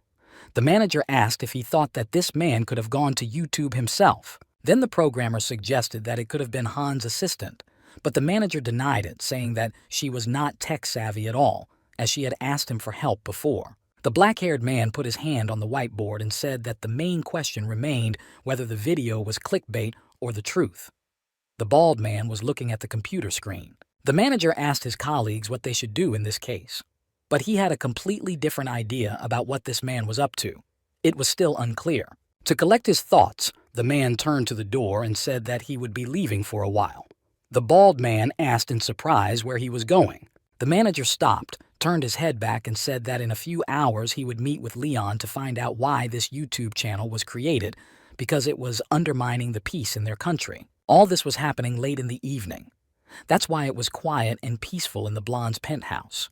The man had been resting and recuperating for several days, as he had been instructed, and the robot was sitting at the computer and typing something with its small metal legs, and he was able to do this quite quickly, given that he had no experience with this before. When he finished the first stage of his task, he stopped and said that he had already created a description. A single red light on the case lit up. Then he pressed enter and said that he would start uploading new content because more and more subscribers were appearing every minute and they would demand updates. Suddenly, the door to the room began to open slowly, and through the small crack, the red-haired woman poked her head in and called out to Sir Yap to see if he needed her laptop anymore. Receiving no response, she cautiously began to move around the room, and when she found the creature, she asked him what he was doing. All he could answer was, "Pelik." But then he did say, "Come up with a name, cheeky advertising. Phase 1 is complete." The robot began to walk happily from side to side because it was doing its job quite well. But then a bright red light came on around him, and the device itself announced that the second phase had started. And in it, he had to break the connection and use it for his own purposes. The red-haired woman watched this action and froze in place with wide eyes, because she could not even think that this creature was capable of creating such a thing. But she did not immediately realize what was really happening. So she began to smile and rejoice, because for some reason she assumed that Sir Yuppie was playing a game. And all because the young lady does not know how a computer works, and when she saw a beautiful picture on the screen, she concluded that it was some kind of famous game. However, it was an image of the Pantheon Guild branch in the fields of Naju, temporarily. It was a large building surrounded by a high brick fence so that it was not noticeable what was happening inside. However, a manager burst into the room and angrily addressed His Majesty and said in a commanding tone that the video should be destroyed because it could bring harm to society. The blonde man was sitting on the couch drinking tea, and the red-haired woman was just getting ready to go out. Neither of them understood what the employee of the hunting association was talking about. So first, the lady approached him and gave him some barley tea in a thermos to calm him down. The black-haired man thanked her for her kindness because he hadn't slept all night. The man went into the room and the woman gave him a glass, into which he poured the tea and began to drink quickly, because he had run here so fast that he was thirsty. But suddenly he remembered why he came here. That's why he stopped and started wiping the water around his mouth. He looked at his colleagues and said, "Video!" And he asked the blonde man who was uploading the videos on the channel he had created. The survivor calmly listened and answered that it was Sir Spinner. The manager was surprised to hear Sir Spinner. At the same time, the thought flashed through my mind, is this killing machine making those videos? After all, he would never have guessed that. At this time, the robot was sitting at his desk, typing up a new text for another video description, and he was so focused that he didn't even notice the guest. However, the knight asked what the manager meant by saying that the video should be destroyed. The guy said in surprise, His Majesty already knows that the rice grown in the fields of Naju is completely different from the one usually grown in the world. And to get rid of diseases and become completely healthy, you just need to eat it. and it sounds like a fairy tale. An employee of the association said that as soon as people learn about the properties of rice, everyone will follow it and chaos will ensue. Also, the Naju fields will be overrun with thieves, and it will be impossible to control because they don't have the number of guards to guard the area well. As soon as the food industry control allows sowing, the association will do everything possible to help them, so they have to wait until then. The blond man listened attentively and, raising his cup of tea to his face, agreed to this proposal and added that he was sure they had their own rules and algorithms. And after taking one sip, the survivor said that there was no need to worry at all. The manager excitedly apologized, and his expression showed a lack of understanding of the meaning of the last phrase. The knight looked down and said in a quiet tone that the divine crops could not be stolen by anyone. He looked very calm, as if he was not worried about this development. So the manager opened his mouth wide and began to think about how this gentleman could be so sure of what he was saying. It didn't look very plausible, to put it mildly. At that time, there was already ripe wheat in the field, waiting for people to start harvesting it. And after several hundred views of the video, no one has yet tried to steal anything here. However, a week later, 4 black cars arrived at this place, and several people got out and started fussing around. By the way, they came here in the middle of the night to attract less attention. One of the women pulled out her smartphone and said that these rice grains must be real. And on her phone, she read a task from an anonymous number that asked her to save a few samples and then burn the entire field. Then the man who arrived took off his mask and looked around and said that he thought that security was at the highest level. But there was nothing here. So he began to tell his colleagues that all they had to do was to harvest some of the crops and burn the rest. The plan sounded simple enough. All that was left was to do it right. The dark-haired gentleman said that they had already been paid for the work, so they needed to fulfill the order quickly. And he ordered the younger guys in the team to bring gasoline cans. It turned out that it was a snake squad, an association of demonic people from the Korean branch of the Hitman Group. And after that, the workers spread out around the entire perimeter of the field so that nothing would be left, because then the customers would be very angry that they couldn't do everything right. Now they were just lined up against each other, waiting for the order from the boss to start the task and finally go home to rest. However, when they began to look closely at the area around them, something caught the attention of one of the workers and he informed his neighbor about it. He also turned his head in that direction. It turned out that a few meters away, they noticed the figure of a man wearing a long black coat and a black hat. So the thief began to draw his sword. But when they got closer, they realized that it was just a scarecrow made of straw and dressed in old torn clothes, and their excitement ended there. After all, what could this toy do to them? It is there to scare away birds and other animals that could harm the crops, so we can safely continue what we started. The neighbor began to grumble that it was a scarecrow and they were distracted from their work.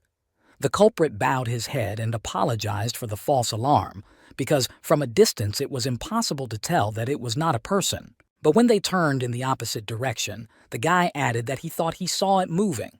His friend called him an idiot and reminded him of the wind, which could have done that. After these words, the first one began to look closely at the toy's face and emphasized that it was quite scary, like a devil's face.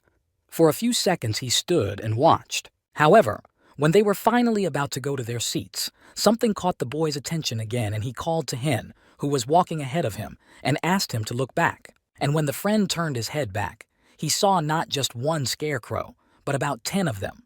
So the young man asked if there were too many of them for such a small area. One of them even had its body pierced with a pitchfork and its head tilted to the side.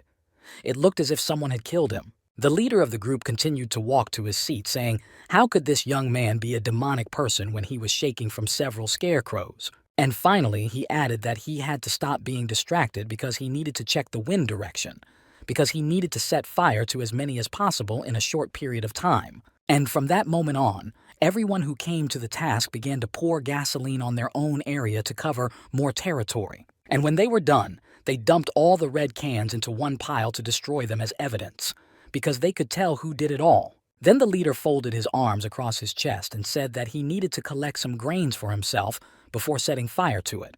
So it fell on the shoulders of 2 men named Man-Soo and Jin-Tae. But for some reason, no one in the audience responded to these names, and the gentleman was surprised because he did not understand why. Did they not hear? So he spoke again, but a little louder. However, there was silence again. So the man went to their neighbor and asked where the two could have gone. The worker replied that he did not know, but they were behind him the whole time. And realizing that they were wandering around, everyone began to call out loudly for them to come back and continue working with them. Suddenly, the leader noticed something that alerted him. So he froze in his tracks and turned his head to his employees. However, he didn't have time to say a word because the blond man said in a surprised, quiet voice, "This scarecrow." It turned out that they had seen them too, and it was not a ghost or mirage at all. One of them asked if these scarecrows had always been so close or if he had just never noticed them before. Suddenly, behind the main man, who stood confidently with his arms folded across his chest, appeared the largest scarecrow, from which a bright blue light was reflected. So, to see what was happening behind him, the man began to turn his head back carefully and slowly, with his eyes wide open and his eyebrows raised high. And when he looked at the toy's face, there was nothing there, just straw, and that was it. So he realized that he had imagined something in vain. Suddenly, however, a smiling expression appeared on the face, with eyes as round as buttons. For some reason, the toy was sticking out its tongue as if it was teasing. This scared the main man, so he stood still for a few seconds, shocked by the shock he was experiencing.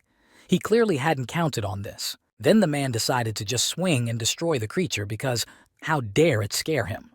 His friend heard the strange sounds and turned his head to the right and began to call out to the young man named Hen. The latter turned his head for a split second and confirmed the previous one's guess that they were actually moving and therefore not just stuffed animals they had seen in movies.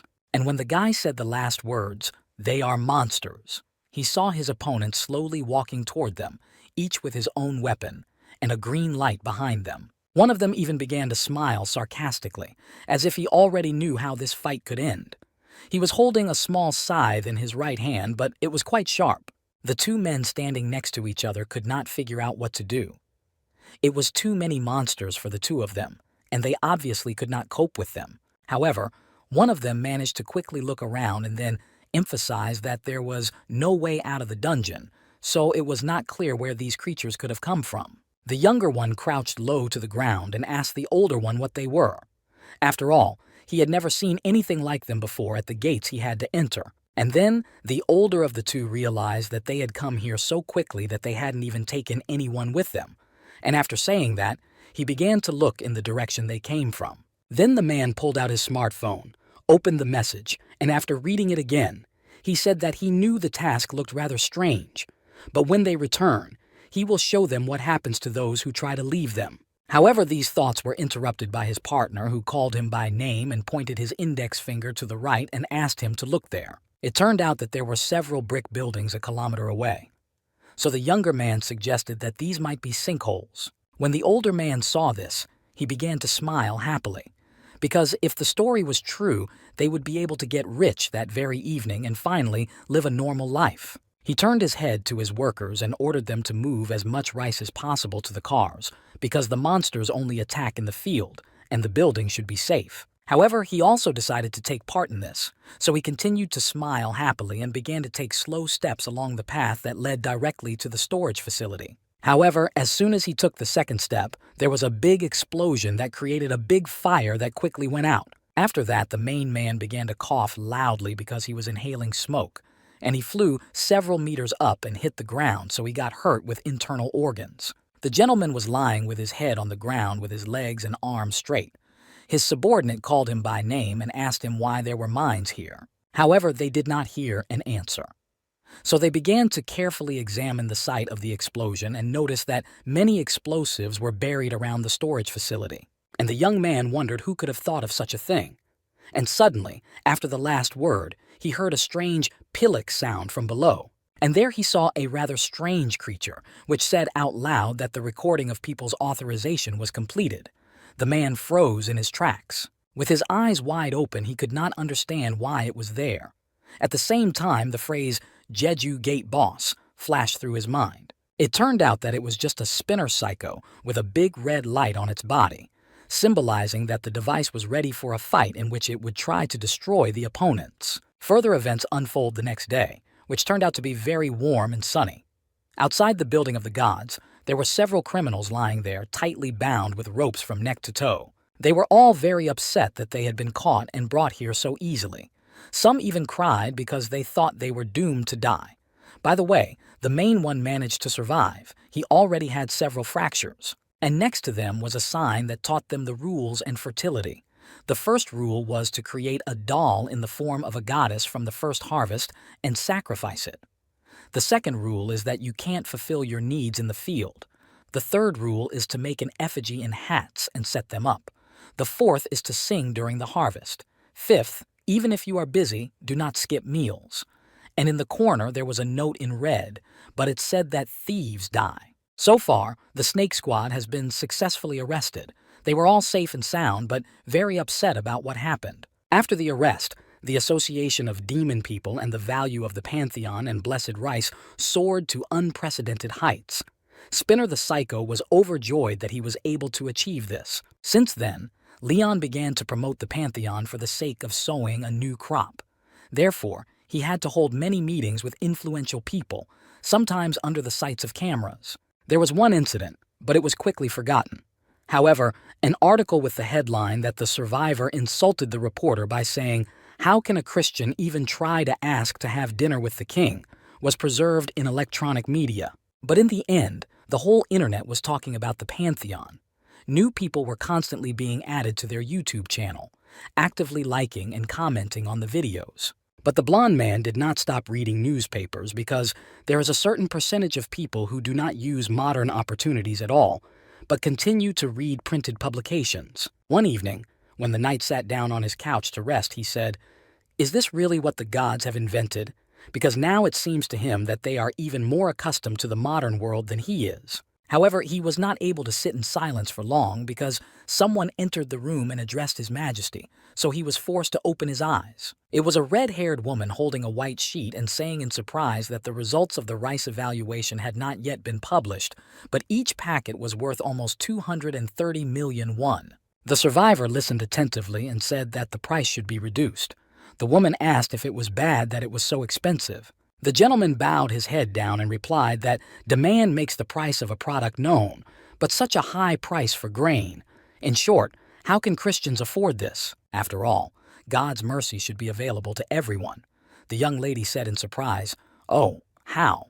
The survivor went on to say that he had previously met with the president to tell him about their need to preach as a farmer with God's grace. However, he said he had to be neutral on the issue of religion. The red-haired woman assumed that the man in charge was right-wing. However, the blonde man added that despite this, he managed to gather more faith, and this should be enough to accumulate the strength of the Lionheart and the army. The lady asked if everything would be okay. The man was surprised by this question, so he said to himself, "What?" But the huntress said that the yellow gate, she was able to reserve it, just as he had wished. But to take the gate with his chosen men, almost impossible. The blonde man listened attentively and began to smile mysteriously, and all he said was, "Good." But only with time they would see the result. Next, the events unfold in the Hunters Association, where, at the meeting, someone addressed a black-haired gentleman named Goo. It turns out that it was the team manager, Kim. The man had poppy gray hair, so it was clear that he was already quite old. The young man began to scratch his head, saying, "Have they met again?" The older man asked if the boy had also come because of the message. The president of the Hunters Association is already gathering all the helpless hunters like them, so it becomes very interesting what this is about. The young man did not understand what was going on, but decided to come so as not to miss a good opportunity. However, the thought flashed through his mind that all hunters were of D rank, and the highest was C. Suddenly, the two friends noticed Han Ha-ri, who is an A-ranked swordsman, on their right side. It looks like she had the highest score last year. She was walking very confidently, and two guards were moving on both sides of her. The black-haired guy was looking at everything that was happening around him in surprise, because this had never happened here before. But then he saw that His Majesty Leon Dragonia Lionheart had arrived, and then the young man realized that he had met this gentleman before. He was also a survivor. When the man entered the office, the employees smiled sweetly and tried to help him with everything. And the young man realized that this blonde man was not a simple man, but he was from a completely different world, which did not have some of the things they were used to. Next, everyone was called to the conference room, where everyone took their seats. The survivor went up on stage and stood at the podium to begin his speech. When the room fell silent, the man first greeted everyone and then said that everyone was invited here because that he was looking for soldiers to join his Pantheon Guild. And immediately after these words, an image of his coat of arms with a lion on it appeared on the big screen behind him. Those who have the qualifications, and those who have managed to prove themselves, and also people who have survived the training. He gives them the honor of joining his army. The black-haired man froze in place, not even blinking, and began to think, "Army? Not a guild?" After that, the bald man continued to speak, saying that he would now tell them about the entrance exams. Everyone present was tense and had serious expressions on their faces. The exam will consist of clearing the yellow gates at Samjong stations. A group of people repeated in one voice, "What? Yellow gates? How are they supposed to clear them? It's almost impossible, so we can assume that they are just sending them to their deaths." So people couldn't understand what kind of exam it was. The old gentleman just stood there silently and waited for the test to continue. This reaction of the hunters was expected. After all, it was the color that allowed them to understand the level and difficulty of the gate. There were several of them, namely black ones, red ones, which had quite strong and fast monsters in the middle, which not everyone can defeat. Next were the orange ones, and below them were the yellow, green, and blue ones. Considering that the gate where Good Day Sung was tested at Seoul Station was blue for hunters of rank A, C, or D, so the yellow gate is definitely death. People got really angry, so there was a ruckus in the room where everyone was shouting, "Are they really suggesting that we clear the yellow gate? Or are they suggesting that they just die?" The bald man put his hands up and asked everyone to calm down because if they were not satisfied with the conditions of the exam, they had a chance to just leave. The fair-haired young man turned to the exit and said, "Did they really think that the candidates would not leave? After all, this is just a waste of time." He added that he would go home and get some rest. Chornyavi stood there and wondered why no one was stopping these people. A few minutes later, there were only a few people left in the room who were ready to complete the task, despite the strange conditions. Carefully observing what was happening, the blond man proudly lifted his head up and said, This symbolized that he had something to think about. So he quickly turned his gaze to one of the candidates who was standing under the stage and asked him if he was here. The young man answered quickly, but a little confused. "Huh? Yes? Me?" The blonde emphasized that he was the one with the afro hairstyle. Then the survivor asked him the next question. Why did he stay? It sounded serious enough to show that he was not joking. The young man began to smile nervously, answering that he thought there must be some point to it. The knight tried to find out why they stayed. After all, it is important to understand the intentions of these people to make it easier to control them in the future.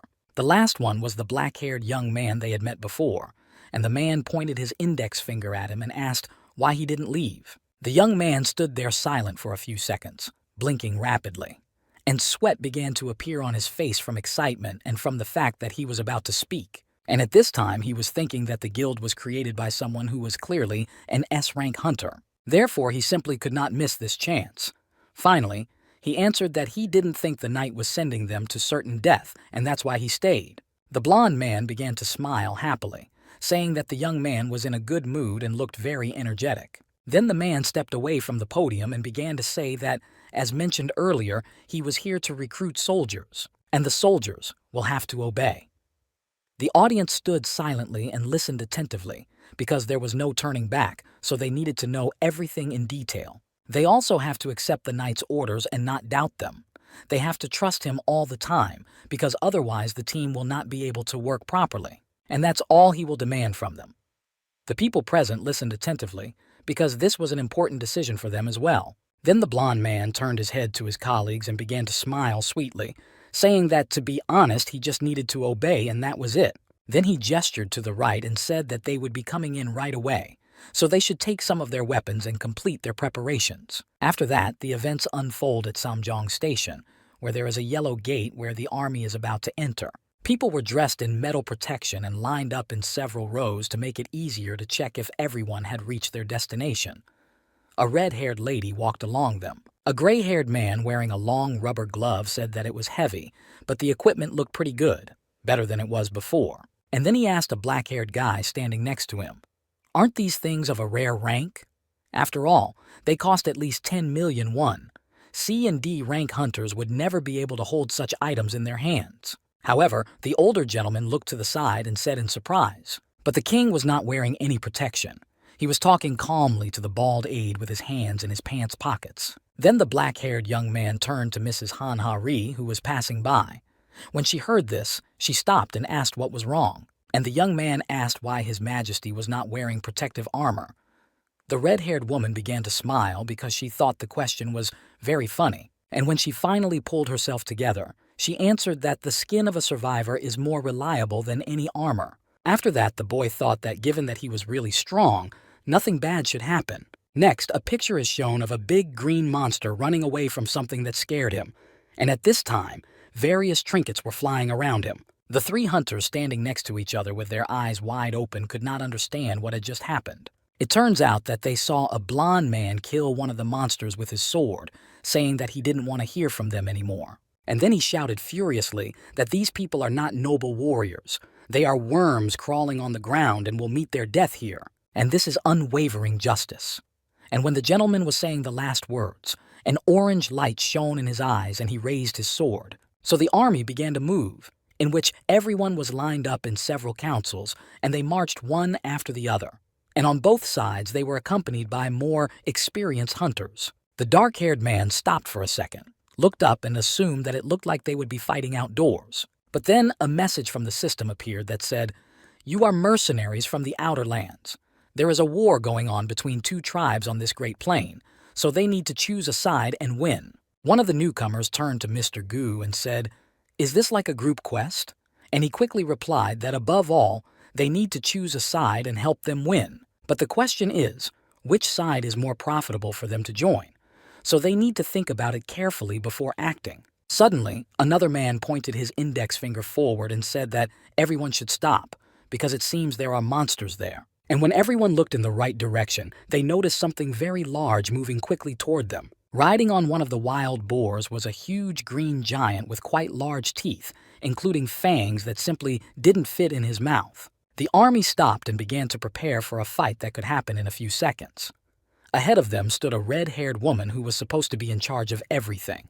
However, after a few minutes, the monsters got down from their animals and lined up in several columns to block the hunters' passage. And the hesitant one turned to them, asking who they were, because this was the territory of the Battle-Axe tribe and they had invaded their land. The newcomers did not yet understand what was happening now and what would happen next. The huntress turned her head to her commander and addressed him saying, "Your Majesty," and he had a strange expression on his face. And the young lady smilingly asked if they needed to start the quest right now. The blond man folded his arms across his chest and replied that they could do whatever they wanted. The mouth that climbed onto the redhead's head happily thanked His Majesty, and she laughed out loud, which was very ticklish. However, a second later she controlled her emotions and turned to the army with a serious expression. And she began to say loudly that they were mercenaries who had come here to receive a reward for helping the tribe. The leader of the monsters coughed and repeated, "Mercenaries? It seems that they are the strangers the tribal leader was talking about." And then he called them all to follow them. The robot said quietly to the huntress that he had a bad feeling, and the blond man was very unhappy with this development. However, they still had to go to the settlement because they couldn't just give up and stay alive. Everyone got there when it was already quite dark outside, so they quickly set up torches on the main street to illuminate the square. A few minutes later, the leader came out and looked at his guests and said that they looked weaker than he expected, but that was okay. So he raised his two hands in the air and loudly invited them to join their tribe of the Battle-Axe. It would be a great war, and finally he added that the winner would get everything. The blond man was very angry when he heard this. You could see it in his expression. So he reasoned that he did not want to listen to this anymore. The chief of the tribe asked, "Who said this? And how dare he allow it?" The survivor began to walk slowly. An orange light moved around his feet, and in his mind, thoughts were moving rapidly. Nobility. Did you say nobility? But a beast like this dare to dream of things he doesn't deserve. At these words, the lady's eyes did not come out of her head with anger. And then the monster realized that he was being humiliated in front of his people, and he could not stand it. Therefore, he began to quickly run at his offender, but the blonde was ready for such a reaction and had a large sword ready, with which he quickly beheaded his opponent. After the blow, the monster's blood flew around and splashed the warriors standing nearby. And that's what made Leon Dragonia Leonhardt furious and shouted that they were not noble warriors, that they were worms crawling on the ground and would meet their death here. And then it became clear that he really hated orcs. When the monster fell to the ground, the knight put his foot on it to show his disrespect. He had killed countless orcs before, because they cause a lot of harm to the environment and people living nearby. The rest of the green monsters realized that their leader was dead, and it made them think for a few seconds about what to do next. The boldest of them shouted that these people were their enemies, who just needed to be killed immediately to take revenge. The hunters, who understood everything clearly, quickly took out their weapons and fought back on equal terms with these monsters. The blond man in front turned his head back and ordered his men to raise their shields, stand in a circle, and repel the attack. The hunters listened attentively and began to fulfill the task set before them in order to win. But they realized that they were only D-rank hunters. Therefore, it was not yet clear how they were going to defeat all these orcs. And when the first one ran up to them, he raised his axe up to strike. However, as soon as he touched the shields, a bright, blinding red light began to glow. It blinded the attacker for a few seconds. When the black-haired man saw this, he did not understand at first whether they had been blocked or whether the giant had managed to pierce them. But right at that very second, the system displayed a message on a blue background about the lion's heart aura, where you could choose the effect you wanted to apply.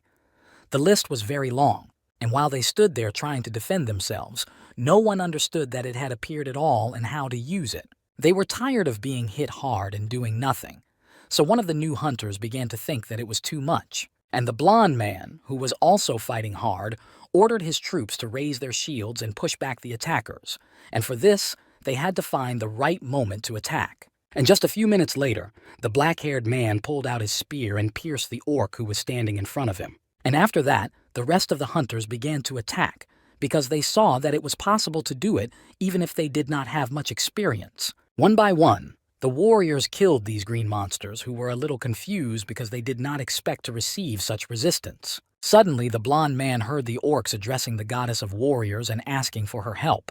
This made his eyes shine with orange light again. And then he threw his arms wide and shouted in anger, "How dare these animals call the gods?" A second later, he said that their tongues should be cut out. Then he said to take their filthy heads and humiliate their false god. And finally, he asked Stalin to appear. And immediately there was a flash of white light. The orcs did not understand what had happened, so they all froze in their places to see what would happen next. But immediately after the light, round stones flew into their faces, which caused a lot of pain, because they definitely did not expect this. Then the blond man sat on his white horse and used his hooves to strike the monsters that stood in their way. The last few rows of orcs understood the algorithm of actions, so they dispersed and the horse was able to easily run to the end without hitting anyone. But the survivor suddenly bent his head to his chest and carefully picked something over in his hands. It turned out that these were small, sharp knives that he had prepared for the next attack to inflict even more deadly blows. However, when he started to move again towards the monsters, these small tools turned into 2 swords, which he was quite good at handling. The man was very angry and his eyes continued to glow with orange light, and he said angrily that he would just kill them all. At this time, the main one among these creatures was still lying on the ground head down, and no one tried to help him in any way or check if he was definitely dead. However, after a minute, the blond man quickly began to move between the rivals and they fell down one by one without signs of life. Only the newly arrived hunters remained standing. After that, the knight raised his golden sword high up, demonstrating his power and strength. And smiling joyfully, he shouted that it was a worthy victory. And the light that had been helping him all this time disappeared from his eyes. The soldiers in their metal armor barely raised their hands up and began to shout, "Hooray! Hooray!" However, they did not sound very happy. Then a red-haired woman came up to the blond man and addressed him as His Majesty, and he turned his head to her and asked what happened. The woman asked why he had done all this and pointed to the bodies of the orcs lying around them. Then he asked in surprise if he really needed a reason to kill orcs. The huntress was confused, so he said, "Ha! But the task." The survivor got angry again and said through gritted teeth that he would never help the orcs. He would rather throw himself into the cauldron of hell than help these green monsters. After all, they do not deserve a bit of respect. Their very existence is evil. They are not worthy of living on this planet with honest people. These monsters may be brave, but how can their animal aggression be compared to knightly honor? You can't treat them like people because they are just disgusting animals.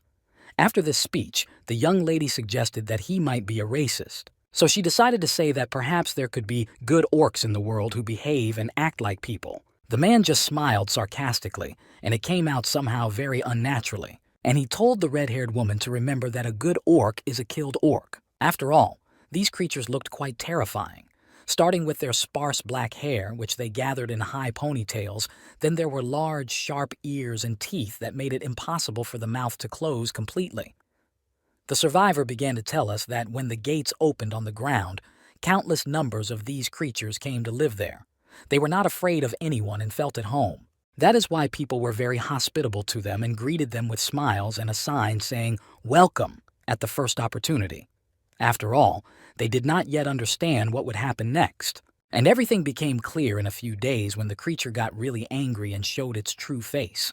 The orc simply attacked the man who accompanied him everywhere. And then it became clear that these creatures had not adapted to life on Earth, and on the contrary, had become some kind of demonic opposites who could not and did not know how to restrain their emotions. On that very day, a fatal incident occurred when a green monster killed a man, so a big question arose as to whether to continue keeping them among the civilian population. After all, they became a problem even on the ground because they scattered in the nearby forests, and to catch them, a lot of people and forces had to be involved in the search. Because of this, Spinner the Psycho was the first to take up this task, arriving at his destination, namely the bank of a river that flowed in the middle of the forest.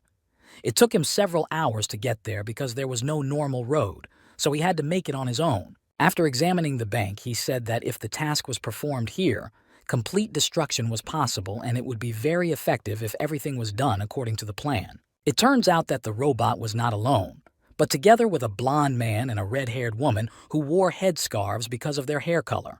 The man folded his arms across his chest and said that he would leave everything to the device. So he did not delay for a long time and, having found the most convenient place for himself, began to start rebooting the kernel, which had long been needed, but there was no suitable place. And after a few seconds, Spinner Psycho said that the generated power was working at 99%. And the container for it was filled with a blue solution. Then orange light began to emanate from all sides of the robot, and he continued to stand still so as not to knock anything down or break anything, because he would have to start all over again. But the system began to display a message that the reboot was complete. Violation of a closed system. The fuel rod was worn out, which caused the cores to combine. When everything was over, the device stood in the same place for a few seconds, and the red-haired woman was already worried about it, because everything could have gone wrong. However, the robot moved and quickly took a container of blue solution from the hole and threw it into the river on the bank of which it was located. The young lady began to laugh out loud because this vessel looked like a poop to her. The blonde closed his eyes from the words he heard, because it was not polite, so he asked not to talk about such things out loud anymore. Then the woman took control of her emotions and asked Her Majesty with a surprised expression if what was happening now was normal. When the Lord turned his head to her, he clarified what she meant. Then the huntress explained that dropping radioactive substances into the river to kill orcs, isn't that against the Code of Knights? Having said this, the lady looked at the interlocutor carefully and waited for him to answer. However, this question caught him by surprise because he did not think that the lady would think of such a thing because, in his opinion, he had planned everything quite well, so such a mishap was unpredictable. However, he began to smile because there was no point in being sad and showing his dissatisfaction in any way. So he folded his arms across his chest and told Han Ha-Ri and Sir Spinner to listen carefully. The comrades had already taken a position to listen. And then the blond man said that the battle with these green monsters was not a war, but rather the destruction of an animal, and what hunter would care about honor while chasing an animal? And finally, he smiled sarcastically and emphasized that a good orc is a dead orc, because he does not do much harm to the people around him. Next, we see a picture where one of the green monsters was fighting with another and managed to hit him hard on the head. After that, the latter fell down holding the place of the blow. Two of the victor's comrades raised their hands and rejoiced that Grukthar had crushed Haldan's skull, which shows excellent axe skills, which is very important for their tribe. Looking at the dead man, Grukthar said that he had died fighting desperately, so the god of warriors would send him to the field of eternal battle. He said this with a serious expression on his face. Then he turned in the opposite direction and began to walk slowly toward a bucket that was standing nearby. He said to his comrades that they needed to drink to the victory. The green monster picked up the wooden vessel and walked to the river, which was 5 steps away from their settlement, which was quite convenient for their tribe. Dropping it directly into the river, the orc scooped up water, which was very clean and had a blue color. After that, he brought the vessel to his face and began to swallow the water quickly, because he wanted to quench his thirst that had arisen during the battle. He spent several minutes doing this. The mouths of these animals were quite large in size, and large white fangs protruded from them, which were designed to tear their prey apart. However, as soon as he finished his meal, he wiped himself off and said that the water tasted strange today, and for some reason his mouth was itching and scratching. This made the green man wonder what could have happened to change its composition and produce such symptoms after drinking it. So he squinted his eyes a little, and he assumed that it could be just blood. And he began to move towards the tower to see what was going on there, because this had never happened before, so he needed to know what to do. However, he decided to go to his tent first to get some rest, because the battle had exhausted him.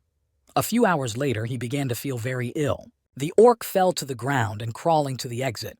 He held his stomach because he was in pain, and he was coughing loudly in the hope that someone from the tribe would hear him and come to the rescue. His face began to show a pout because the pain was just hellish.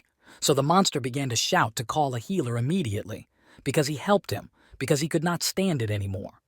For several minutes, the creature sat on his knees at the entrance to the tent with his head down and hoped that someone heard him and had already called the right person. However, without waiting, he began to move slowly to the main street where he could definitely meet someone.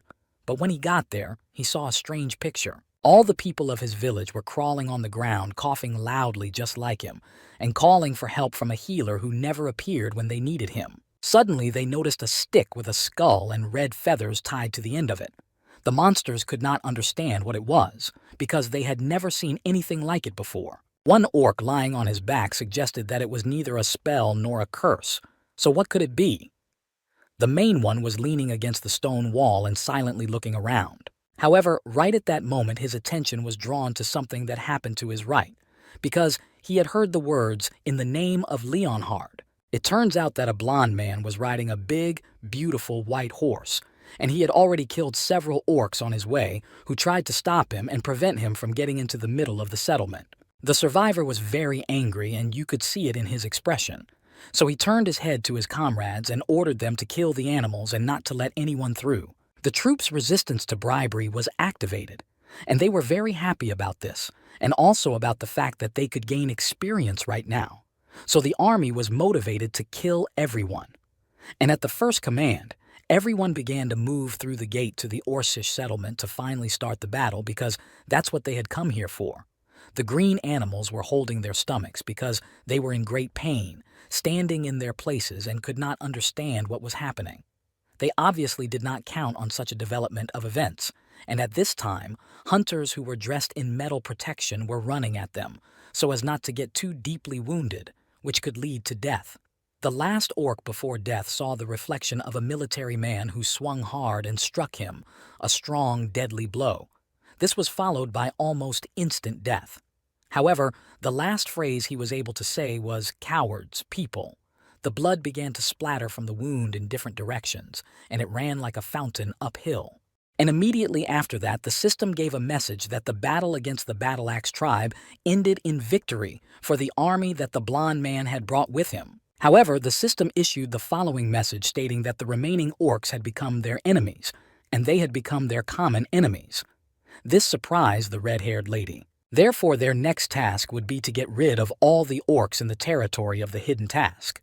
After that, everyone began to look at the largest tent in the settlement, freezing in their seats for a few seconds. The huntress decided that she needed to check with the blond man about this and addressed him as Her Majesty and informed him that their task had changed. The lady expected an explanation. However, this did not surprise him, but rather amused him. The man began to smile broadly, saying that finally they would be able to do something important because he was tired of messing around with these green impudents. Therefore, the survivor turned his head to the army, which began to listen to him attentively and addressed them in a serious tone, saying that it was time to keep the lights on and just... But he didn't have time to finish his sentence, because the head of the green monsters came out of the largest tent and began to shout loudly, because his people had just been destroyed, and he had no choice but to start revenge now. Everyone turned their heads in his direction to see what was happening. After all, they thought they would be the first to attack, and now they had to change their plan of action. The monster was holding onto a wooden pole with one hand and a stick in the other. The creature angrily said that they were scum who cursed the water in the river. Then he made a face and angrily shouted that they were bastards and freaks because it is not fair to fight when the opponent simply does not have the strength to resist. And he asked how these people dare to call themselves warriors after that. The blond man listened attentively, but an orange light appeared in his eyes again, symbolizing that he was starting to tense up. Then he said, "How stupid. After all, an animal has no right to talk about honor. Just looking at such dirty monsters makes you feel ashamed." The green one had already started to move forward slowly. The blond man put his right hand to his twisted face and said angrily that even if he poked out his eyes, it would be the worst sin that could exist. And finally, the survivor added that he would give the orc a chance to kill him. Green was very angry at these words because he was annoyed by this young man's high strength and confidence. The monster spread his arms to the sides and a bright green light appeared around him. And a second later he shouted that Gokrak would never forgive them for what they had done to his tribe. The survivor raised his sword up in the air to defend himself. And then he noticed that it would be quite an interesting experience because it was the first time he saw an animal with chains. However, he did not wait for the attack, but decided to do it first. So he came a little closer and began to lower his weapon directly at his opponent while shouting loudly. It turned out that a stream of orange air threw the green man back a few meters, and it happened so fast that he didn't even realize it. However, this did not upset the monster because he had already thought of everything in advance, so it would not hurt him to fulfill his plan. So he began to smile slyly.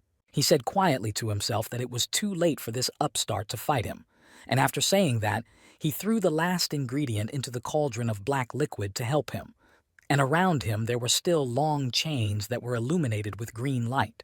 A second later, the green man began to shout loudly that he was coming to them, and at that moment, his chains began to tie the bodies of his dead comrades who were still lying on the ground. And in the cauldron, which was located in the center of the square, some kind of incomprehensible black ball rose, from which thin cobwebs were extending. It made the sky turn black. A red-haired woman with wide open mouth and eyes turned to Her Majesty and said, "What is this?" The man calmly replied that it was a sacrifice. He expected this from an animal, for they are not well-mannered at all. In the large vessel, the black water began to spin rapidly in a circle, as if someone were pounding it with a large shovel.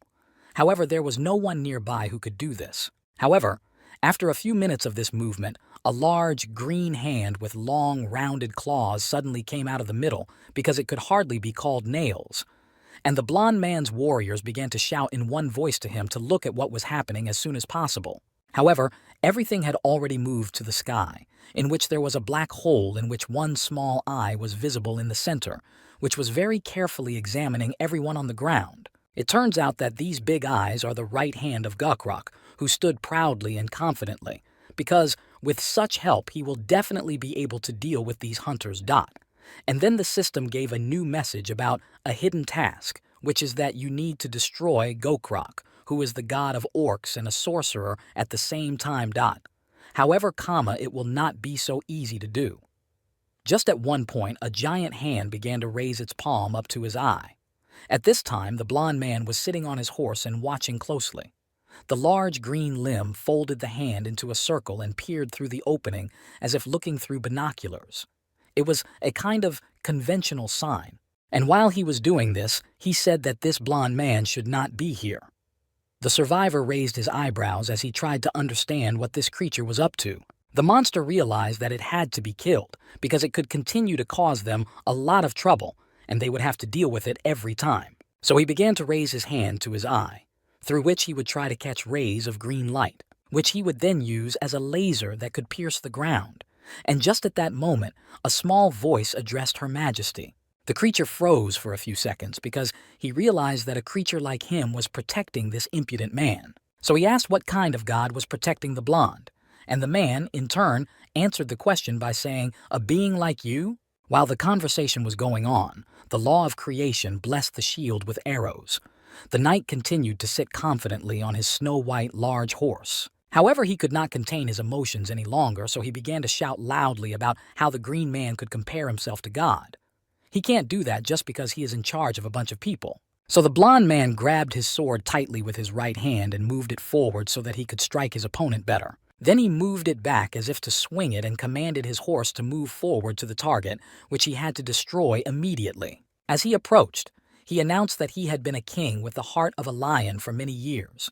Therefore, he cannot and will not tolerate the existence of such monsters. However, the green hand was not far behind and raised high up in anger, saying that the blonde man was a poor mortal who would die in agony today. The knight heard all this well, but did not stop for a second to think about what to do next. He continued to jump on his horse with purpose right at his opponent.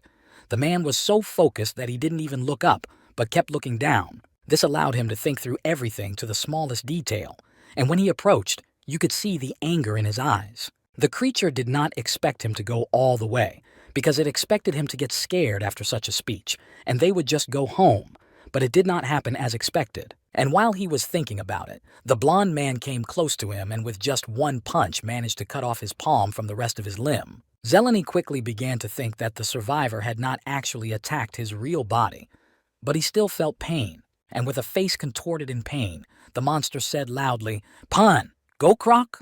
However, with the help of his auxiliary eye in the sky, the orc was able to see his opponent's sword because he was quite familiar with it.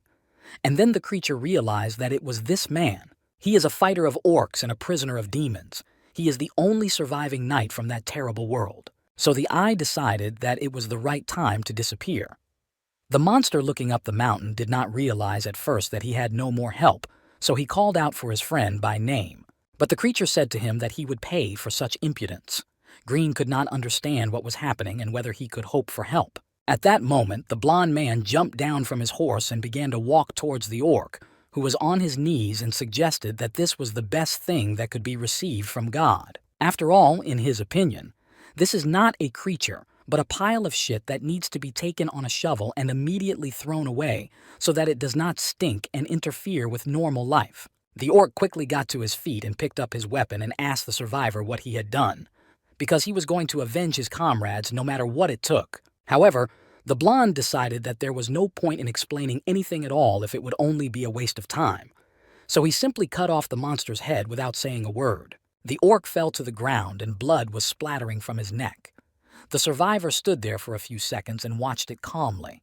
After all, he had expected such a development of events right away because there was no point in negotiating. And with an atypical expression on his face, the blonde man said, "Phew, well, you tried, but they don't deserve to live on the land with civilians." The system then issued a message stating that all hidden tasks were completed and listed the titles that would be assigned to all members of the army. Chornyavyi was surprised that they all received resistance to physical attacks, because usually it is available only to tanks and not to everyone. One of the men in metal armor said that this was very good news, but it was depressing that it only applied to orcs. Another emphasized that they even resisted physical attacks. Suddenly, the viewing of the message was interrupted by a blond man who opened his mouth wide and loudly ordered to collect all the trophies. Then he hid his hands behind his back and said with a confident posture that the spoils of war were the victors, and the subordinates began to scatter in different directions. However, what made the man think further was that he heard a warrior saying to his comrades that they should focus on the items that belong to great and modern warriors, and they also need to collect all the equipment of that healer. Behind him, a red-haired woman approached the survivor and addressed him as Her Majesty. The gentleman slowly began to turn his head to the young lady, asking what had happened. The woman looked at the orcs' bodies and asked what they should do with them. The blond man stood silently for a few seconds, also looking at the dead. It turned out that the hand of the self-proclaimed god was still near them. The limb was very large, so they needed to think carefully about how to get rid of it. Next, a robot jumped on the woman's head and made its usual peelix sound, and the survivor turned his head to it and asked if it had any ideas. However, the device began to show a light from a projector and reported that a new message had arrived that needed to be viewed immediately. After that, the knight saw the silhouette of one of the gods with a beard and said that he could feel a large flow of mana radiating from the severed arm. He advised them to use the Holy Grail to get it, and only then they would be able to restore his strength. The survivor was a bit surprised by this development. Because of this, a golden chalice began to slowly appear in his hand. He held it in his right hand and approached a large green hand that was lying on the ground without moving. Then the man stretched out his hand and began to turn the vessel over. In order for its contents to spill out onto the limb, it was a yellow-colored liquid. It gently fell onto the hand in the form of small circles, and a bright yellow light began to glow at that spot. Then this light began to slowly rise upwards, and the limb disappeared at that place, as if it were dissolving into the air. The blond man continued to stand still and hold the inverted bowl, and the thought flashed through his mind that he was feeling a surge of power similar to divine power. But he said out loud that he assumed the person he was talking to really liked animal worship. However, he cannot accept creatures that cannot love others because they are evil and must be destroyed. At that moment, the goddess addressed the survivor, gently saying his name. The gentleman replied that she had allowed him to hear her voice when he had not yet finished the ritual. So he asked what made her do that. The woman replied that everything was fine, because with the help of the mana of these animals it was easier for her to do it. The blonde woman came to him because he had to make a choice, so she could combine this power with the power of the sacred object. But he needs to think carefully, and she will accept any choice he makes. The man began to think about the fact that he has 4 sacred objects and also has the heart of a lion. The power of the sacred sword is now quite great, then. The gentleman froze for a few minutes, did not even blink, but just looked down, looking at something. So the survivor decided to pour the power into the Holy Grail. The goddess calmly accepted this choice. A second later, the blond man picked up the bowl and a bright yellow light appeared around it. Then the vessel began to rise slowly upward, and its owner still stood with his hand raised high as if to say goodbye. However, just 2 minutes later, the bowl returned to the survivor, who looked at it and said that it was very good. These reflections were interrupted by someone's voice, which addressed the knight as His Majesty, and the gentleman turned his head back to the interlocutor. The blond man asked what was wrong, but the woman was very frightened and said that the gentleman should see it with his own eyes. The man asked where Spinner the psycho had gone. The lady's eyes began to dart in different directions because she did not know how to properly report what had happened. However, their conversation was interrupted by someone's unfamiliar voice shouting for the robot to let him go. It turned out that it was a black-haired man who was lying on the ground with a robot sitting on top of him. The man couldn't understand what the device was doing, so he asked for help. Everyone quickly rushed to the man to help him. He was asking for help very loudly. However, the creature turned red on all the buttons on it and could only make one sound, Pilik. The victim was very frightened, and this could be seen in his facial expression, where his eyes and mouth were wide open and his eyebrows were raised high. Sweat also began to appear due to excitement. The man was lying on the ground, completely tied up with a blue rope, and the robot was sitting on top of him. While everyone stood there quietly watching what was happening, a gentleman in a classic suit began to walk straight toward them. It was a blond man with a red-haired woman who was too surprised by what she saw in front of her. The warrior finally got down on his knees and angrily reported that this stupid robot had attacked him. The survivor put his hands behind his back and ordered him to shut up in a serious tone. He had to watch his mouth if he didn't want to lose it. The subordinate clarified that the gentleman would take the side of the device. However, the survivor would not tolerate this, so he said angrily, "How dare he address a knight like that?" After that, the blonde turned to the robot and asked it what had happened. The creature replied, "Luta's thief." The black-haired man became very angry at what he heard. He quickly began to make excuses that it was just a misunderstanding. The knight squinted his eyes because he didn't really believe him, and so he said that they would know the truth when they checked all his things. So the man ordered Hari to conduct a search.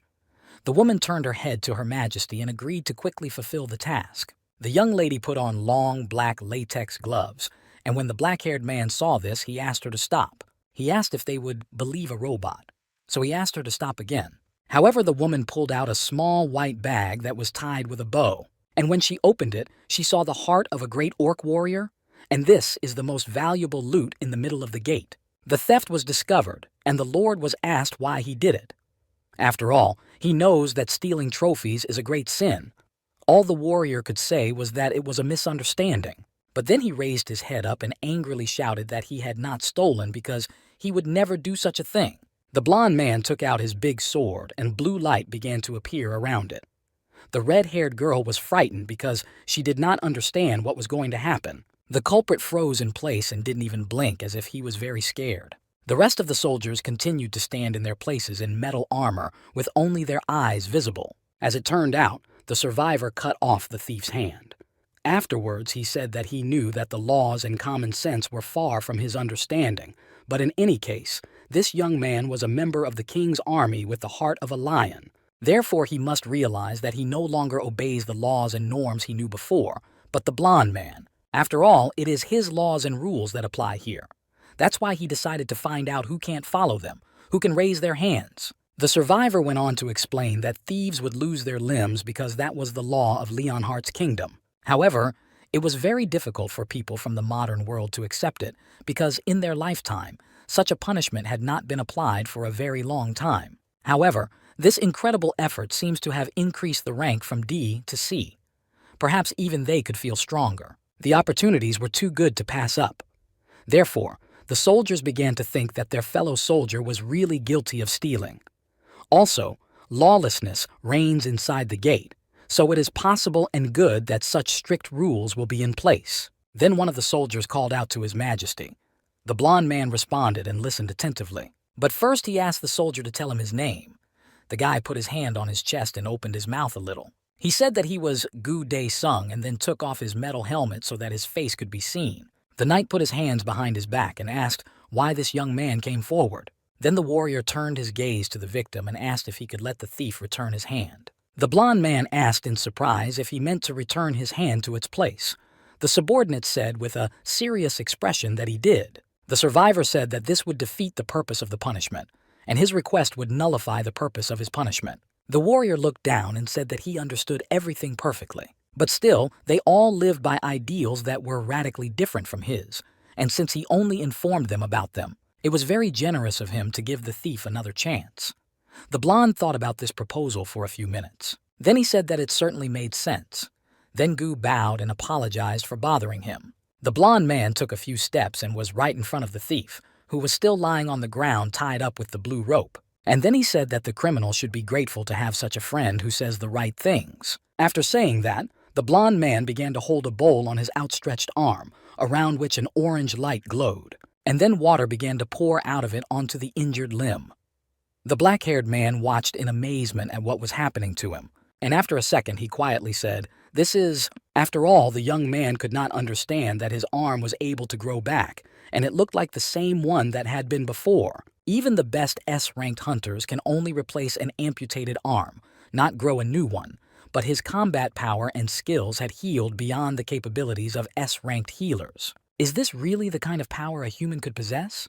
No one could understand how this was possible. Then the blond man raised his eyebrows and angrily ordered the thief to get out of his sight. He added that at this time he was forgiven because the survivor respects the laws of this world, but this young man is deprived of his rights. The black-haired man looked down and thanked him and apologized. Then the survivor put his hands behind his back and said in a serious tone that those who wanted to be part of his army should line up, and those who did not want to can take their part of the loot and leave. Suddenly Gu joyfully raised his hands in the air because this was a chance, because he had to get there no matter what. The blond man smiled and said that they would start training right away.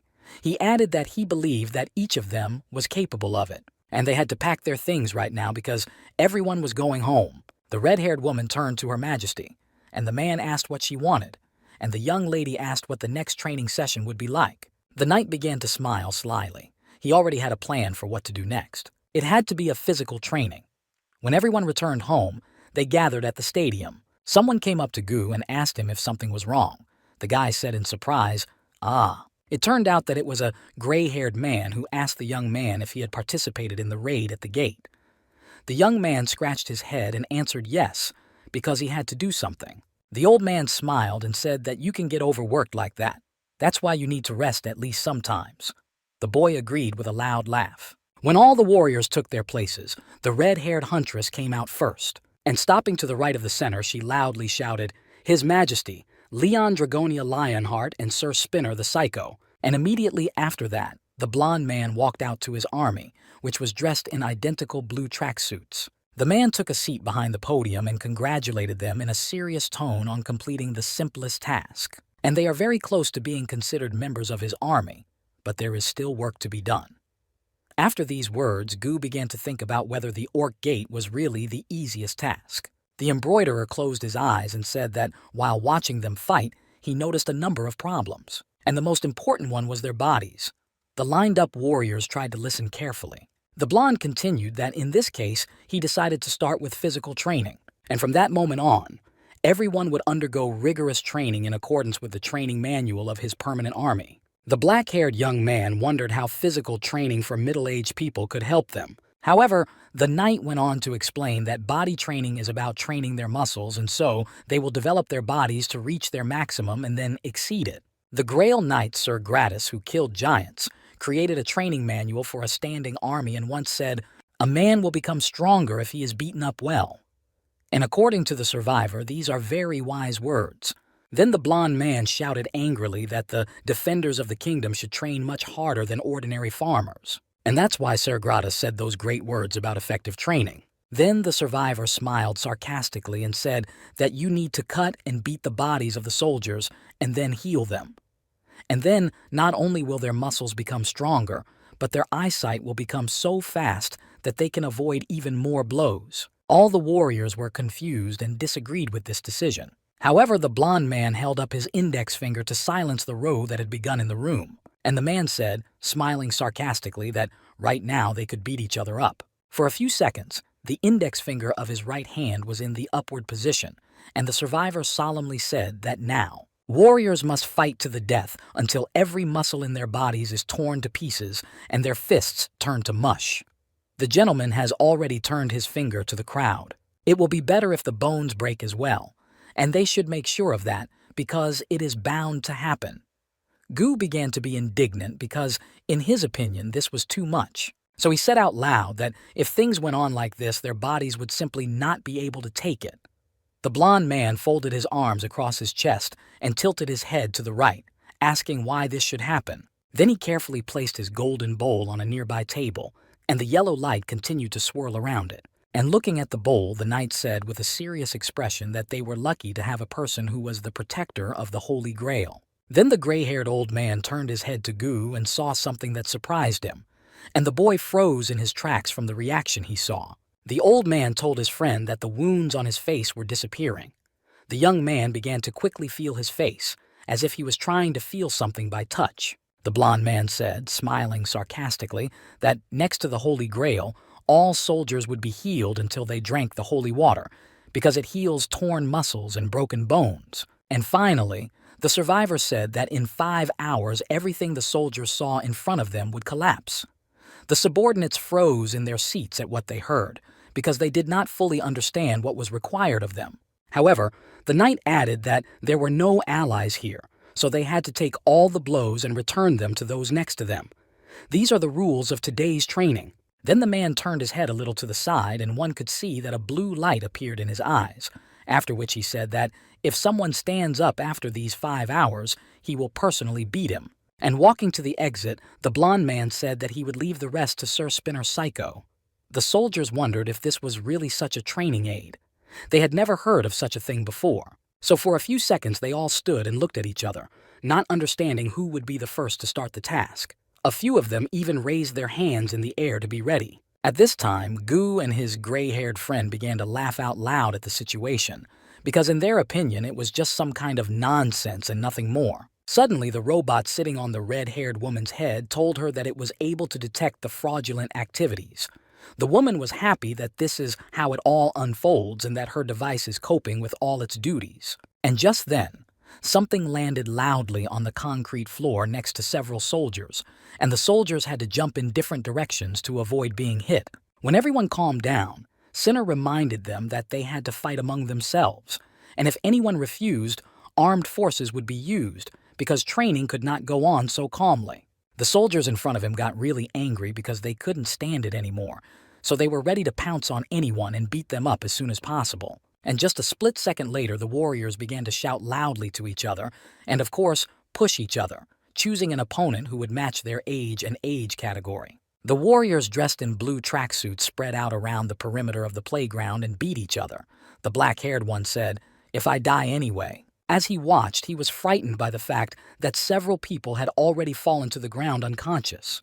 So he took a confident pose with his arms spread wide, and he began to shout loudly that everything that was happening around him was just madness.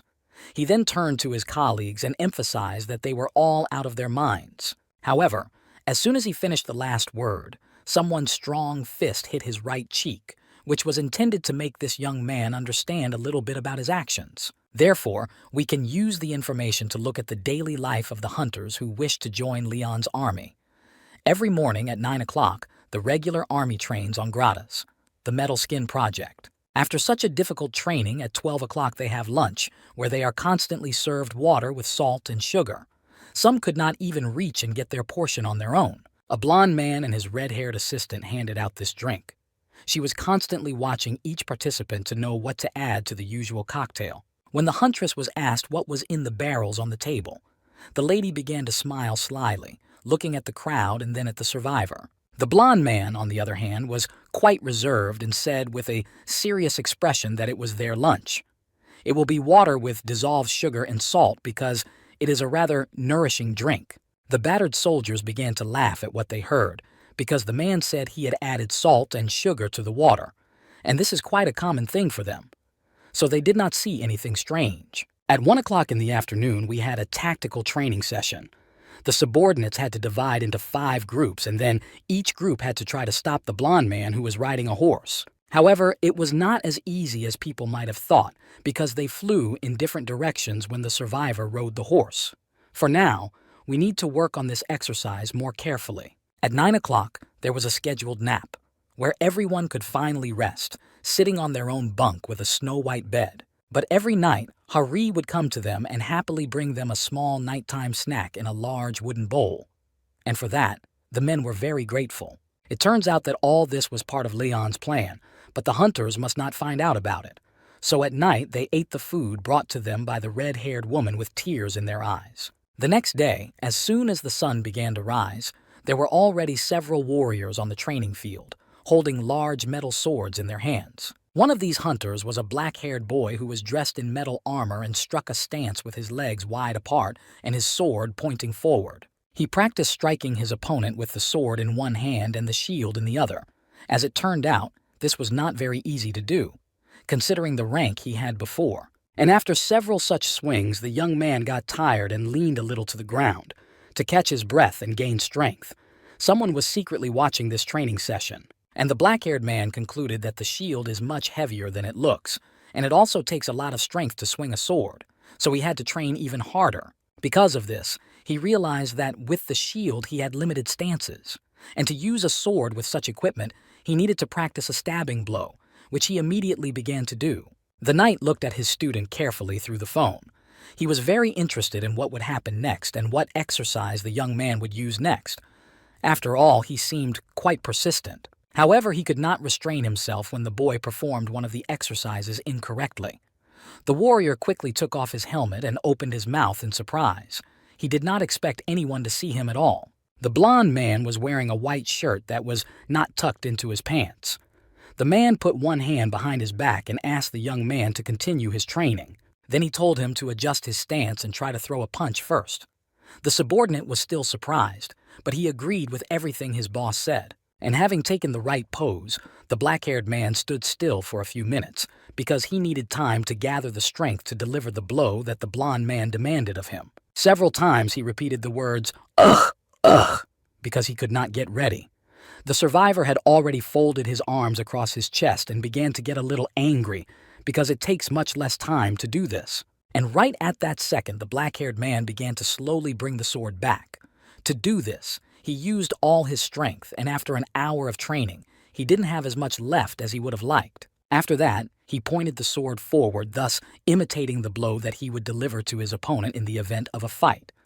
His face was quite concentrated as he performed it.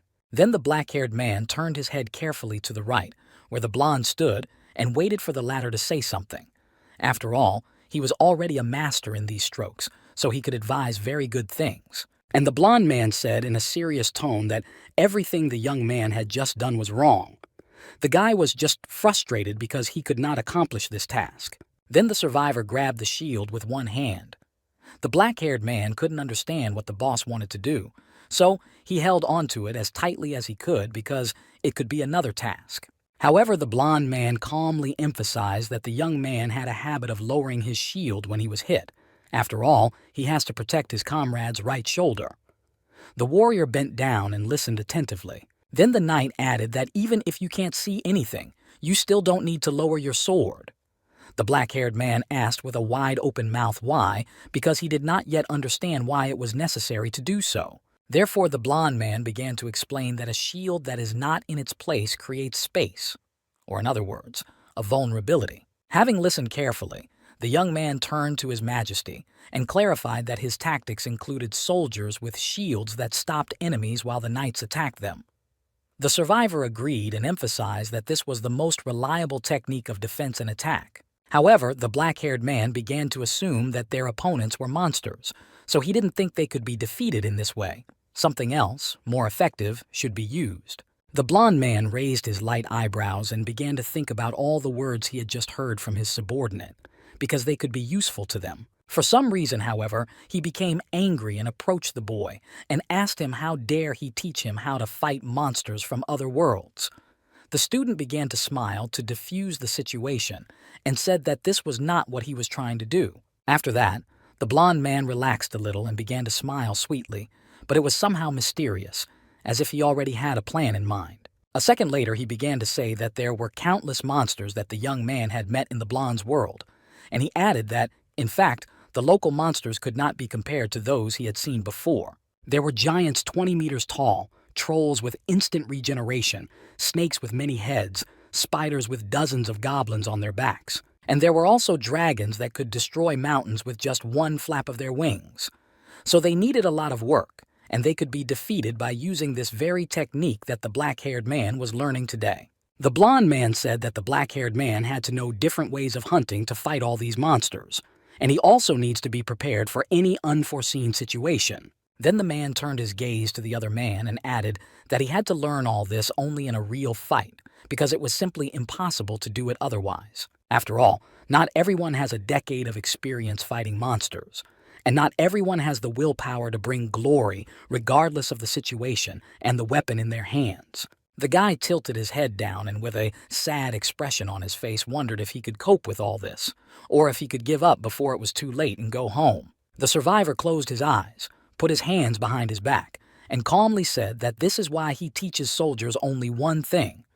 All-round development is what is required of a knight. However, this did not stop the blond man from continuing to talk about hanging his chances of survival. All he needed to do was to work on his one talent. The young man thought carefully for a few minutes about everything he had just heard. However, he did not like everything, so he raised his right hand and clenched it into a fist and said, "But..." Then he looked at his limb and said in a serious tone that he wanted to achieve more. The survivor liked this and began to smile with satisfaction. And then the blond man asked the black-haired man if he dreamed of becoming a knight. However, the young man turned his head to his interlocutor and sadly replied, "As a Christian like me." The survivor began to laugh out loud, and the boy asked if knights were not aristocrats. The man asked him not to compare his kingdom with the Middle Ages. He added that not only an aristocrat could become a knight. The black-haired man turned his slanting gaze to the man in charge, because this information interested him greatly, so he said, "Excuse me." Then the blond man began to tell him that a person who voluntarily overcomes difficulties for a good cause protecting people and boldly following the commandments of God, having sworn an oath of allegiance to gods and men, he can receive his personal protective armor and a sword, which will be considered a personalized one. And only after all this can he begin his good work. Anyone who has made a promise to God can become a knight. It takes a lot of courage and bravery to take this path because not everyone is ready for such a test. So he straightened his back and stood in a confident posture with his head held high and began to look respectfully into the distance, holding the handle of his sword with his left hand. After all, he still wants to become a knight, to finally fulfill an important mission in this life and not just live it without doing anything useful. At night in the United States, a conversation was taking place in a branch of a magic tower, where one of the interlocutors said, "Fuck, I'm the only one left?" It turns out that this was a butch man with long blonde hair and a beard. He was holding a ball that glowed with purple light and said to her that he knew she would return. The voice from the magical object ordered his subordinate to bow down, and he quickly knelt down and bowed his head, because there was no way to contradict it. And while he stood in this position, the voice said to him that he was being given true wisdom, and it was understood that he should respect the being in the middle and make offerings to it. The old man noticed that the voice in the ball had changed. The voice continued to order, and the first thing the man had to do was to cast a transference spell on the crystal, because as soon as there was any danger, it would move into space. Hearing this, the gentleman slowly raised his head and asked why, because he thought that the crystal was needed for the creature to come to Earth. The ball began to swing quickly from side to side, showing its dissatisfaction, and saying that why should he walk around in paradise so calmly.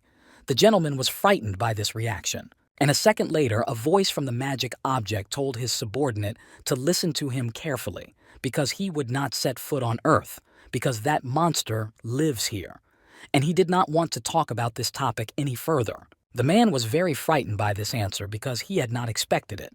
So for a few seconds he stood there with his mouth open and his eyes wide open in surprise. Then the ball said that it would figure out a way to destroy their opponent, and now was the best time to do it, before he could build an army to defend himself. And finally the voice ordered the subordinate to make sure that he would enter the same gate as the blond man. The man bowed his head and said, "Yes, sir," because he had no other choice. It turns out that the creature in the ball has been trying to get rid of the knight for quite some time, but it hasn't been able to do so because he is always running away or giving a worthy fight back. At this time, the blond man was already fighting fiercely with the green monster. He grabbed it by the head from behind and began to smile slyly, knowing that he would win. After this fight, the graduation ceremony of the permanent army of the Pantheon Guild took place. The heads of the Hunters Association asked the blonde if he was really going to enter the yellow gate with the soldiers who had just graduated. He answered with a short and clear yes.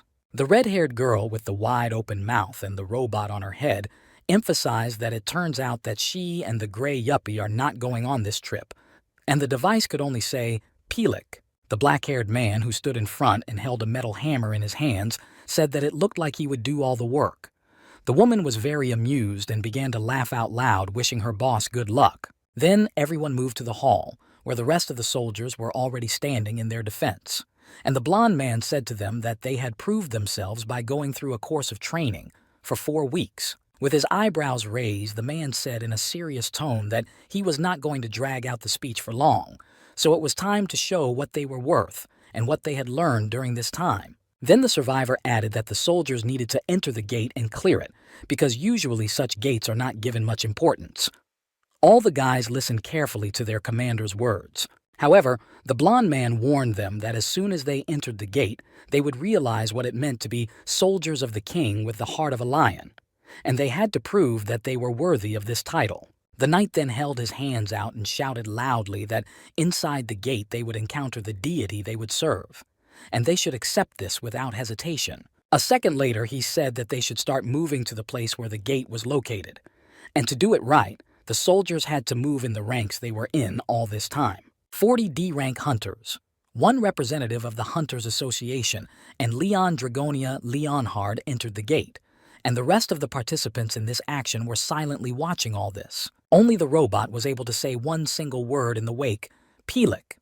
The red-haired woman was still holding it on her head, and all in order not to lose it.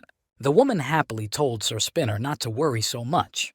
After all, His Majesty is also there, so everything will be fine and there is no point in worrying so much before time. However, right after she said that, the robot reported that there was already a problem. And after that, it froze for a few seconds because fear was already overwhelming it. And then it continued to say, His Majesty Leon is 1. The trained soldiers are 49. The representative is 1. It turns out that there are 51 in total. The young lady agreed with the count and asked what the problem was. The device then displayed a purple screen and reported that 52 people had entered the gate.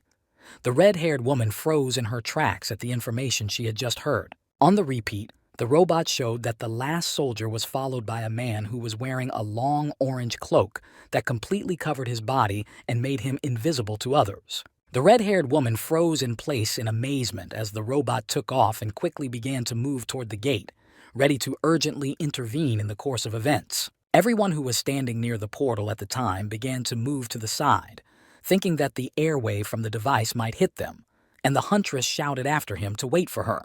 However, Sir Spinner ignored this request and kept moving, and as soon as he touched the fabric, a bright blue light began to emanate from it. The woman tried to catch up with him with all her strength. She kept shouting for him to wait for her, because she wanted to go with him, because she wanted to help. However, as soon as she got closer, she received a strong blow to her right cheek, which she did not expect, so she closed her eyes from pain and surprise. She even lost consciousness for a few minutes and fell face down on the ground right in front of the gate. People from the Hunters Association could not understand what had just happened and how to proceed. When the red-haired woman regained consciousness, the first thing she did was to stroke her cheek, which was already quite red after the blow. At the same time, the young lady was looking at the orange door through which the robot had disappeared. However, what happened next surprised the huntress, because she did not understand whether this was possible at all. No one had warned her that this could happen. The association's employees began to move nervously around the room. One of them emphasized that something was wrong with the gate because the mana indicators began to change rapidly. And just after that, the men began to run in different directions because they noticed that the gate suddenly turned from yellow to red. This had never happened before, so they had no plan for such an eventuality. Only one red-haired girl stood in her place, not even moving, but her eyes were very wide open. The young lady was watching everything that was happening in front of her because she wanted to understand what it was all about. After standing there for a few minutes, she concluded that it was a gate that could change, but there was no one else near her. Everyone had simply run away. At that time, a large number of different monsters had already gathered in the middle of the gate in front of the big castle, preparing to fight the hunters. One of the warriors took on the first monster, which tried to grab him by the head with its mouth, but the man struck it with his shield and threw it back a little. It turns out that as soon as the people entered the house, monsters were waiting for them a few meters away, as if someone had already warned them about the uninvited guests. The hunters stopped for a few seconds, and one of them said to his neighbor with wide eyes that they were facing demons with whom they had to fight for life and death. And then it became clear that this was a demonic gate that had been specially placed to lure the blonde man and his new army in to destroy them once and for all. The survivor was also a little surprised by this, so when he froze, a blue light appeared in his eyes, and various thoughts began to move rapidly in his head about what to do next. However, this did not last long because he climbed on his white horse, moved his sword forward, and in a confident voice ordered his subordinates to raise their shields because this is a magical space, and they also need to take their places as soon as possible. Among the crowd of warriors, one could notice a black-haired boy who, for some reason, was wearing ordinary orange clothes, not protective ones, and he did not understand whether it was possible to fulfill the task assigned to them. After a few seconds, everyone began to move quickly to line up and raise their shields for defense, because that is what the leader ordered them to do. This formation is called turtle. In the center of it was a black-haired man, and on the right side was a blonde man on a light horse. The man made sure that everyone did the task correctly, because they could not make mistakes. However, then the knight moved his sword forward and began to shout loudly for the soldiers to move forward. After all, they would be advancing right into the breach because there was no time to wait. The black-haired man listened attentively and began to think about how they could keep going even though it was a demonic gate. He was surprised that they were not going to retreat. After a few minutes of observation, one of the warriors emphasized to himself that these creatures were not afraid of them at all, and this could be harmful because they could kill without blinking. Another man's face began to show steam from the hot air through small holes in his mask. However, this did not interfere with his attentive observation. At this time, a window from the system appeared in front of the black-haired man's eyes.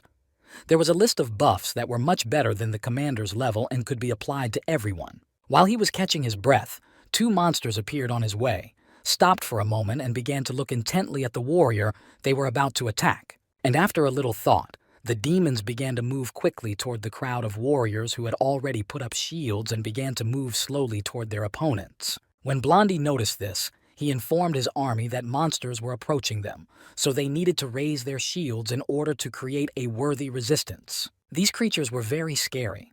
They had a strange expression on their faces, big teeth, and a red light in their eyes.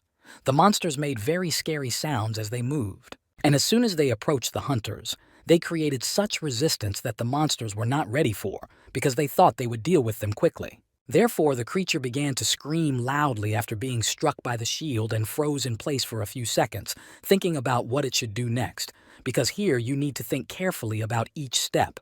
However, the monsters did not give up hope of breaking through this wall of shields and tried harder and harder to hit in different places, but nothing happened. The hunters were still standing and continued to stand. At that moment, the black-haired man was very angry at what was happening. After all, the B-ranked hunters were facing an attack from the Seekers. Could they really block them with sheer willpower? The guy couldn't understand what had happened in these 4 weeks, and the blonde man was very focused on the fight, so he raised his sword and loudly ordered his soldiers to take 1 step forward. Then the survivor added that the soldiers should push the enemy back and then launch a retaliatory attack. And in these moments, the monsters should not even have a chance to attack. And finally, he reminded them to hit the vulnerable points so they could gain a few seconds to strike again. All the subordinates listened attentively and set about doing it. And as soon as one of them struck the monster with his sharp sword, it fell to the ground and blood began to spread out from its head and spread bright red around it. After that, a new batch of creatures approached the hunters and the blonde man ordered them to strike again. The army simultaneously completed the task in a few seconds. When the attack was repelled, the leader began to say that the hunters had to keep moving forward and at the same time push the enemy back. While everyone was busy performing the task, the black-haired man turned his head in the opposite direction and saw something that surprised him. So he froze in his tracks and said, "This is..." And it turned out that a large demonic troll had appeared, and he began to warn his colleagues to beware, because this was a very worthy opponent, and therefore they had to be careful about their steps. When everyone saw him, they nervously began to shout, "Demon troll! Demon troll!" The warriors had never seen anything like this before in their lives, so they panicked a bit, and some of them suggested that they would not be able to block it, that it was too big for them to do so. Cowardice began to show in the middle of the army, because everyone was worried for their lives. After all, the severity of a troll's blow is equal to A-rank uranium. At this point, the monster began to raise its weapon high up to strike its opponents. However, the hunters were not going to give up either, so they began to take up postures in order to fight back against this giant. They simply had no right to lose. And Gu Daesung was the captain of the 3rd Division, and he was also wearing metal armor along with everyone else to fight because you need to use everyone's strength. And right at that second, the monster hit a group of hunters who were protecting themselves with shields. The blow seemed quite loud because the sound was heard for several kilometers in different directions. However, the black-haired man emphasized that this was actually nothing compared to the blow of His Majesty, and then he assured them that they could defeat this creature even on their own. So the guy told his colleagues that they could all block it together and then strike to finally defeat it and get the long-awaited victory. The monster opened his mouth wide and began to shout loudly at the entire battlefield. In the middle of his mouth were very large teeth that could destroy everything in his path. But then a robot appeared, flying directly to the battlefield and at the same time conducting a mid-level response to the situation. After all, it could not help but intervene in this fight. After analyzing the situation, the device began firing bullets at the giant.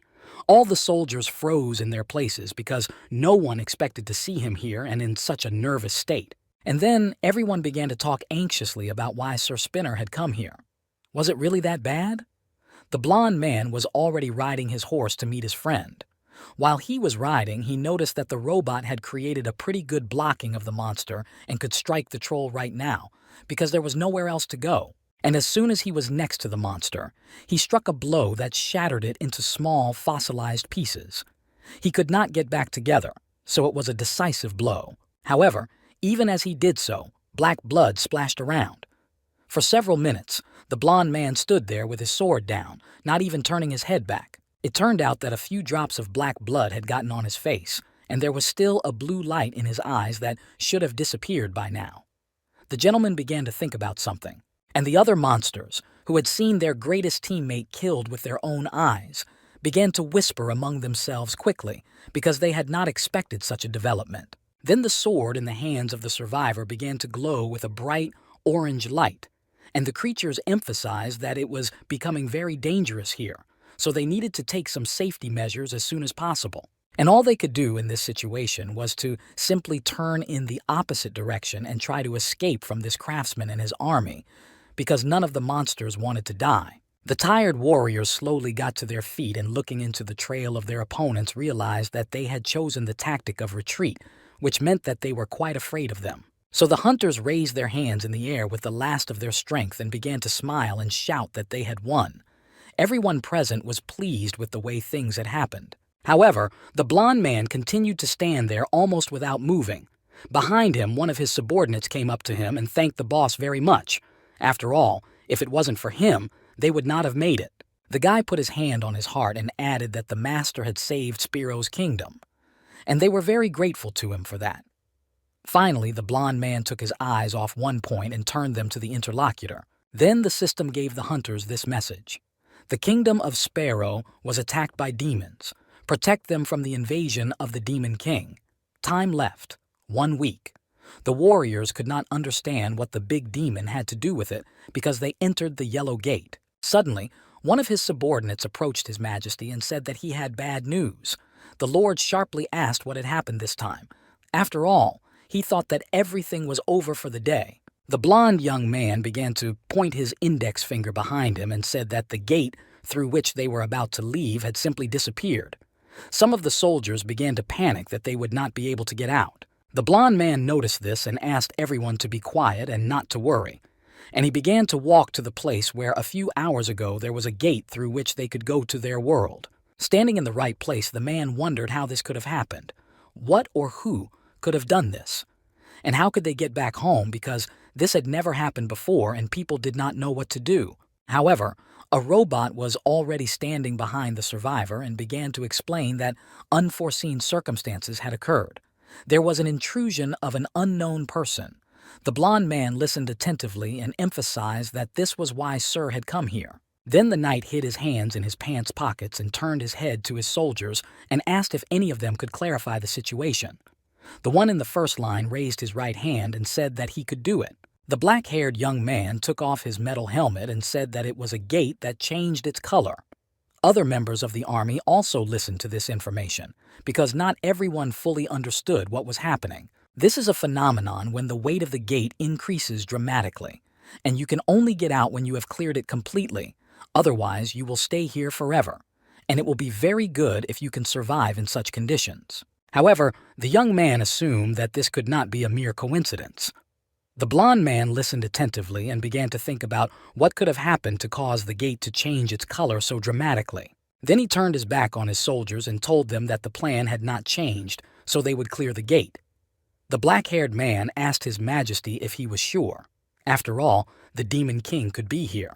The survivor turned his head back and said with a slight smile that he was a king with a lion's heart, and he had been able to kill 2 demon kings and more than 30 great demons. So he asked the warrior if he doubted his powers. The other hunter said that surely their majesties had great experience in fighting demons. And the blond man recalled that it was then that he had received so much divine power in his world.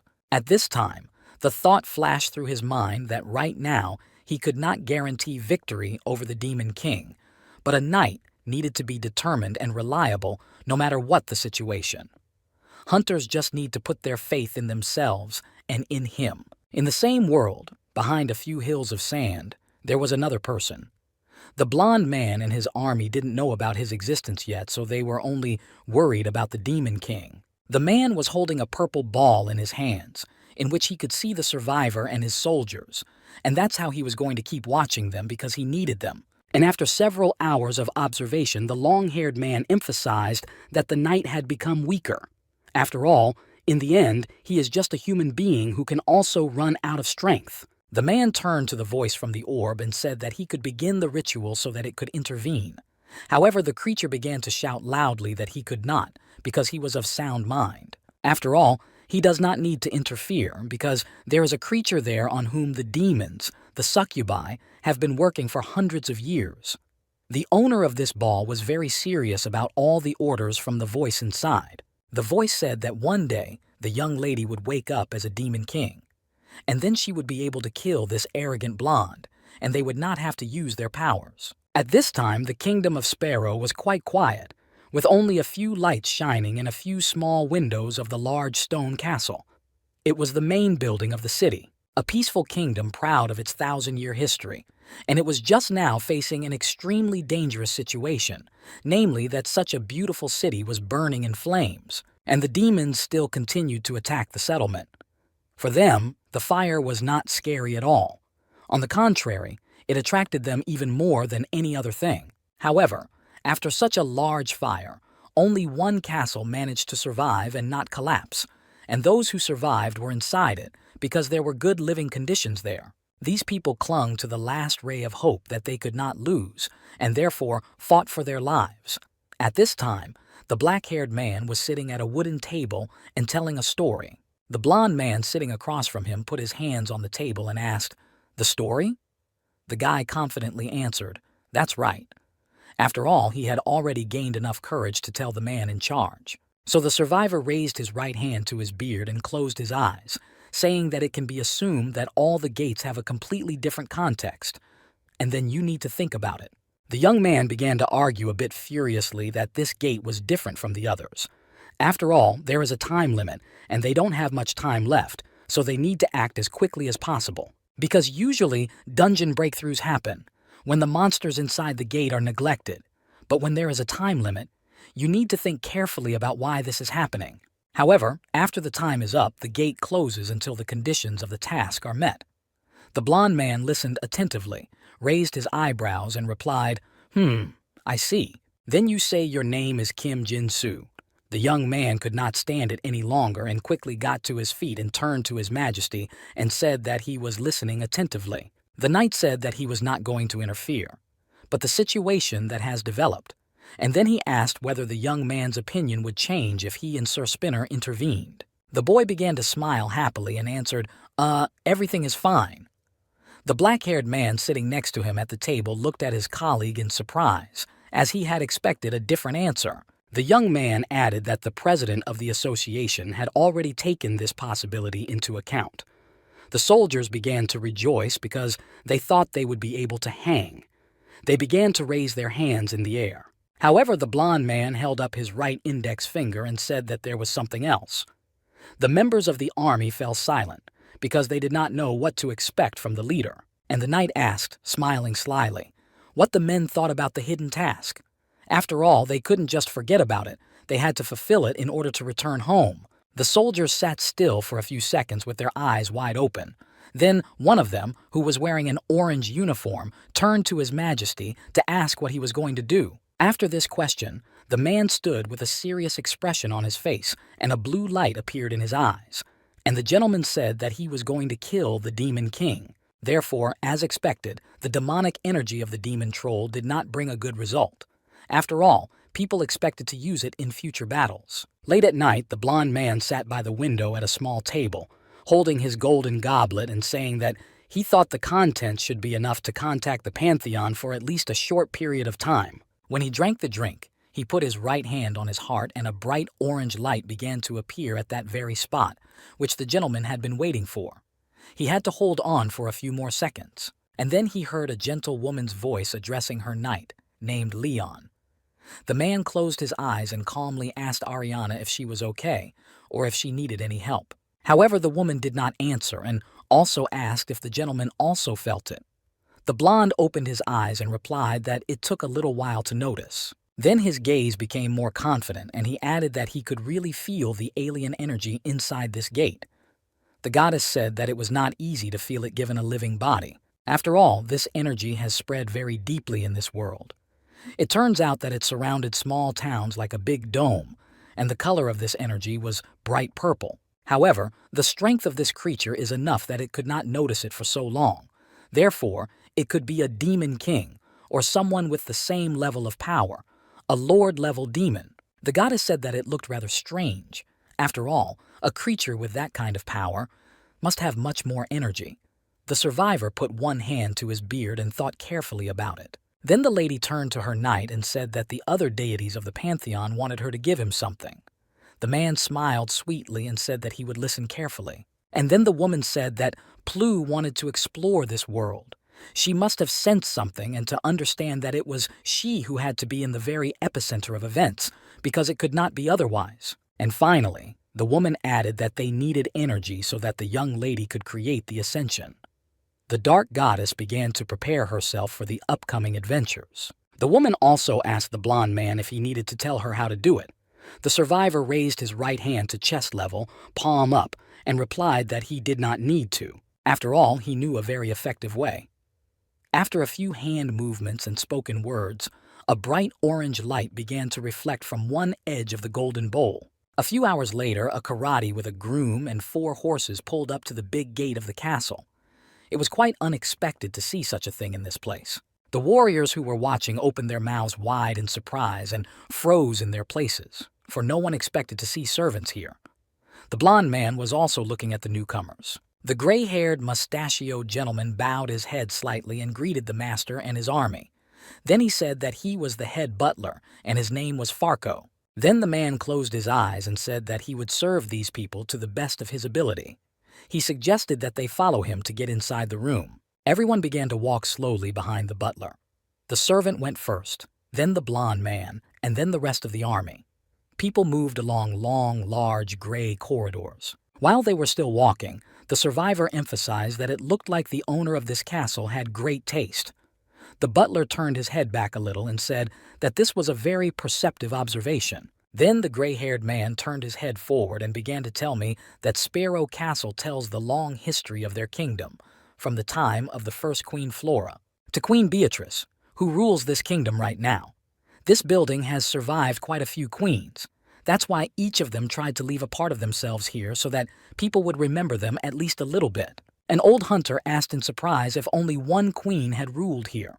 His companion, who was standing next to him, replied that it was actually quite clear matriarchy was widespread here, and when the warriors looked forward, they saw the blond man's angry expression. And the one who was closest to him asked the others to be quiet, because it would anger his majesty. However, the survivor also said that with such manners, one can only gossip about the royal family like a Christian. The 2 guilty subordinates quickly apologized for what they had said. And when the blonde turned his head to the butler, he apologized, saying that they were just a bunch of idiots who had never been taught the basics of ethics before. He added that he had only brought them along because of the urgency of the situation. However, the gray-haired gentleman began to smile sweetly and sincerely, saying that it was nothing because this can happen to anyone. So for him, it's a common thing. Taking a few more steps, the gentleman said that they had already arrived at the hall where they were hosting various guests. The people froze in place to tune in to the meeting. 2 guards armed with long spears stood near the large metal doors. The butler invited the guests to go inside and not waste time. The guards began to slowly open the large doors, saying that the queen was already waiting for her guests. Everyone present froze because they had never seen this person before. Only the blond man drew his eyebrows together angrily, and a blue light began to appear in his eyes. The man was quite serious about his upcoming meeting with the ruler of this place. When the door finally opened, the warrior saw a picture of the queen sitting in the center on her magnificent throne, with her army members standing on either side of her. Also standing next to the throne were 3 men with serious expressions. One had a white feather in his hat, another was bald, and the third had long, wavy black hair, and he was the oldest of them all. And on the left side there were 2 other gentlemen. One of them had a big belly that could barely fit his shirt. The other was dressed in a beautiful metal suit. Most of all, he was the head of the army. The hunters stayed at the entrance, and then the blond man went on, and one of the men asked him if he was Ciro Leonhardt, who had participated in the fight in front of the castle gates. Without receiving any answer, the man said that he was Duke Archeum, the royal chancellor.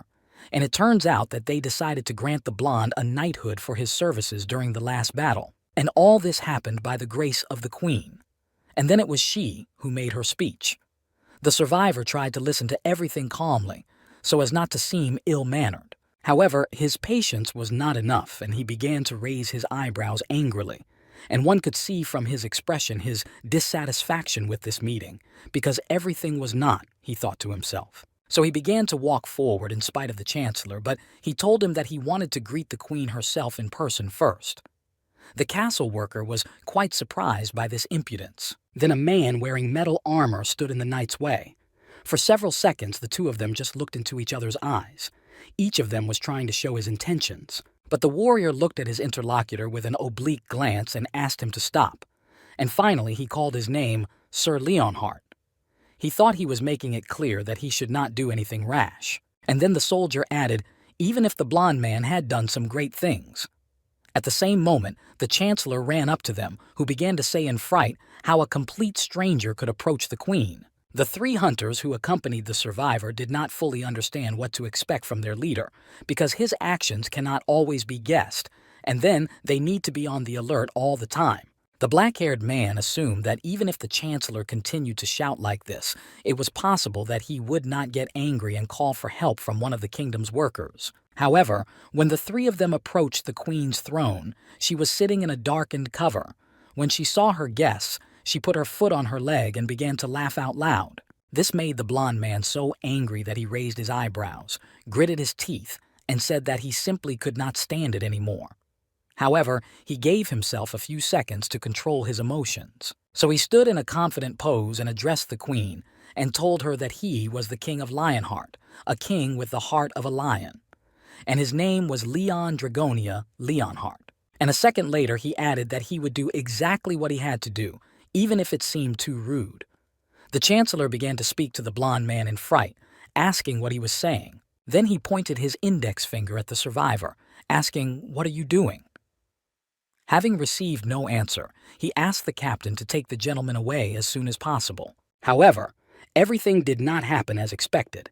2 hand marks appeared on the chancellor's face and head. The man cringed because he did not know what to expect from them. It turned out that he was a blond man who was very, very angry, and his eyes were shining with a blue light.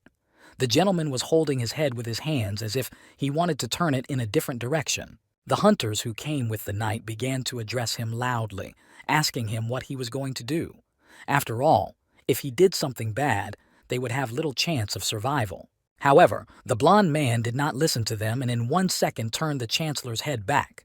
The warrior hunters froze in their places with their eyes and mouths wide open. But when the gentleman came to his senses and his emotions subsided a little, he grimaced for some reason because he did not yet understand what had just happened and whether it had happened to him again. And then the memory of how he had done such a bad thing came to mind. Namely, he twisted the head of the person who was addressing him, so he could not restrain himself. And when he did this, unfortunately, he did not remember anything about the moment itself because he seemed to be possessed by some unknown force. It was as if it was controlling him, his actions and his thoughts. All the guards present quickly drew their weapons and were ready to attack at any moment. The chief among them asked the knight what it all meant. However, the blond man stood in one place with an indifferent expression and remained silent for several minutes. His mind seemed to be elsewhere than in the castle. Without waiting for an answer, the guards began to move toward the attacker. A black-haired hunter standing a few meters behind loudly called out to His Majesty, but he did not respond. Warriors had already gathered around him, pointing their swords at him, and one of them repeated the question to find out what it meant. So the blonde turned to the chancellor, who was bending strangely, and asked how long he was going to hide his true face. And then he asked him if he really thought he could escape the gaze of the king with the heart of a lion. And finally, the survivor asked to show himself to the demon that had taken up residence in the man's body. The man raised his head high and looked at the ceiling with a blank stare. And then a bright red light appeared in his eyes, symbolizing that there was definitely someone inside. And this someone is not very good, and he needs to be dealt with as soon as possible. The guards who were standing nearby and saw everything with their own eyes could not believe that this was really happening. After all, this gentleman seemed to be behaving as usual, and they did not notice the substitution at all. His body fell to the ground quickly and loudly, and his eyes began to show black color. And there was a strange expression on his face, something completely unnatural for a human being. All those present in the room could not yet understand that their chancellor was a demon, and when he showed his true face, he seemed to be quite a large monster. However, what happened next surprised everyone present. It turned out that several smaller demons began to manifest themselves in several of the people present. They had also been in the castle all this time. These creatures had large red eyes, as well as large teeth that did not fit in the mouth and therefore looked out. As soon as they appeared, they began to scream loudly throughout the room, and they all suddenly began to surround the blond man in a circle. 3 hunters stood in one place and began to think about how they could help their master. At that moment, the knight had a blue light in his eyes and angrily shouted that they needed to stop the panic. After all, they are all insignificant creatures here, with whom he will deal very quickly. Then the blonde turned his head to his soldiers and pointed at them with his right hand and ordered them to gather, because they would need to continue to fight as one. Therefore, they must give themselves to the fullest, and only then would they be able to win the desired victory. While the man was saying this, a giant creature was already standing next to him, waiting for the gentleman to turn his head toward him, and without waiting for him to do so, the monster began to raise one of its sharp claws to strike the knight. However, the man did not dare to do so because he was able to stop it with just 2 fingers. The creature froze in place because it did not expect this gentleman to be able to do so. So he realized that he would have to work hard because it seemed to be a difficult opponent. The blond man was very confident. He had already fought quite a few battles and always won. Because of this, he knew in advance that everything would be fine. And in just 1 second, the knight knocked the monster's head off with just 1 blow, which was made with the help of blue light. And the creature's head immediately flew off to the side. The main warrior of this castle, holding his sword in his right hand, froze in one place from what he just saw. Or rather, the head of the demon lying on the floor in front of him. However, he also still could not understand how these evil bastards could have been hiding inside the castle all this time and they could not notice them for so long. How could they have allowed this to happen? Then the 3 castle workers were attacked by several creatures. The men began to fuss and loudly ask for help because they had no experience in fighting such creatures. The blond man stood calmly with his 2 hands down, and his eyes were downward. It was as if he was again immersed in his deep thoughts. A black-haired stranger with a large sword in his hands was running next to him, and right at that moment, a giant demon began to move toward the gray-haired commander of the castle army, about to attack and kill him. But this did not scare the man at all. He was ready to fight. And when the creature got too close, the Lord waved his sword once and cut it in half. The Lord remained standing in the same place saying, "Demons have entered the castle." Then he turned his head to his subordinates and angrily ordered them to kill these creatures.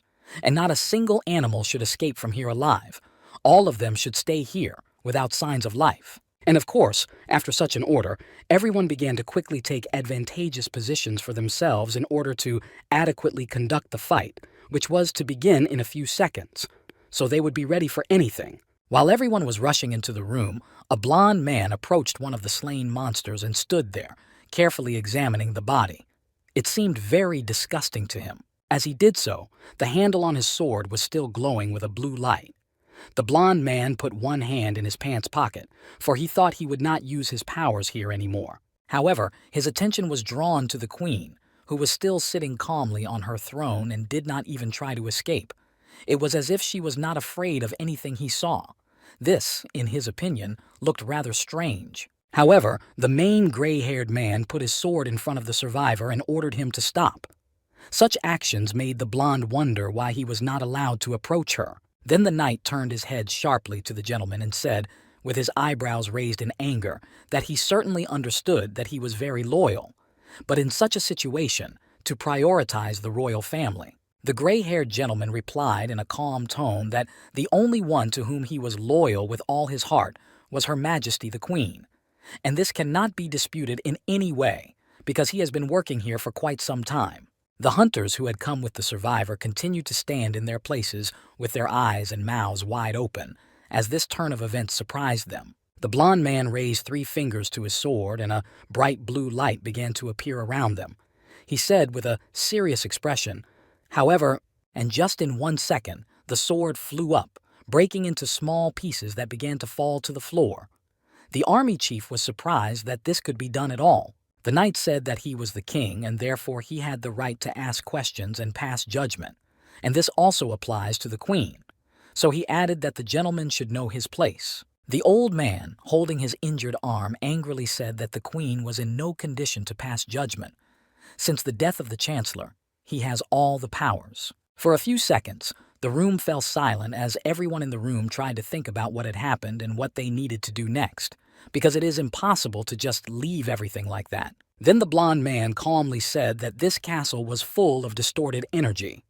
The army chief began to think about the information again, because the queen's fate depended on him. And the survivor added that the man needed to do something about it as soon as possible, or better yet, kill these creatures, because it would be too late to do anything in just a few hours. The gray-haired man turned his head to his interlocutor and asked him if he was sure of his words. The blond man replied that the king never lies because there is no reason for him to do so. The gentleman grimaced because he didn't understand anything, so he asked the knight a question to find out what he wanted. The survivor replied with a confident expression that he wanted to command all the troops. He added that these powers would help eradicate the evil that had spread throughout the castle. Therefore, it was necessary to act as quickly as possible so as not to waste time. Suddenly, a woman's voice was heard from the throne. It was the queen who said that she had decided to take on this problem after all. It was her kingdom, and she was the one to make such big decisions. Just a few hours later, a meeting of all the townspeople was held in the central square of the kingdom of Spiro to discuss their next steps. A blond man stood on the stage and confidently told the people that he was a butch endowed with great power. Everyone listened attentively because their lives might depend on these words. The survivor said that he was the king of Lionheart and that he had the heart of a lion inside him. And his name was Leon Dragonia Leonheart. This gentleman behaved very confidently. The next thing he said was that there were several people among them who had been poisoned by demons. However, he was sure that their plan was to make a revolution, along with breaking into the castle. However, there is no reason to worry at all, because he has a way to distinguish poisoned people from normal ones. The excited townspeople immediately began to ask what it was. Seeing the excitement of the people, the blond man calmly said that he would show them everything and tell them in detail. They should be patient, and he would gradually tell them everything. And slowly walking across the square, he suddenly grabbed two people with one hand.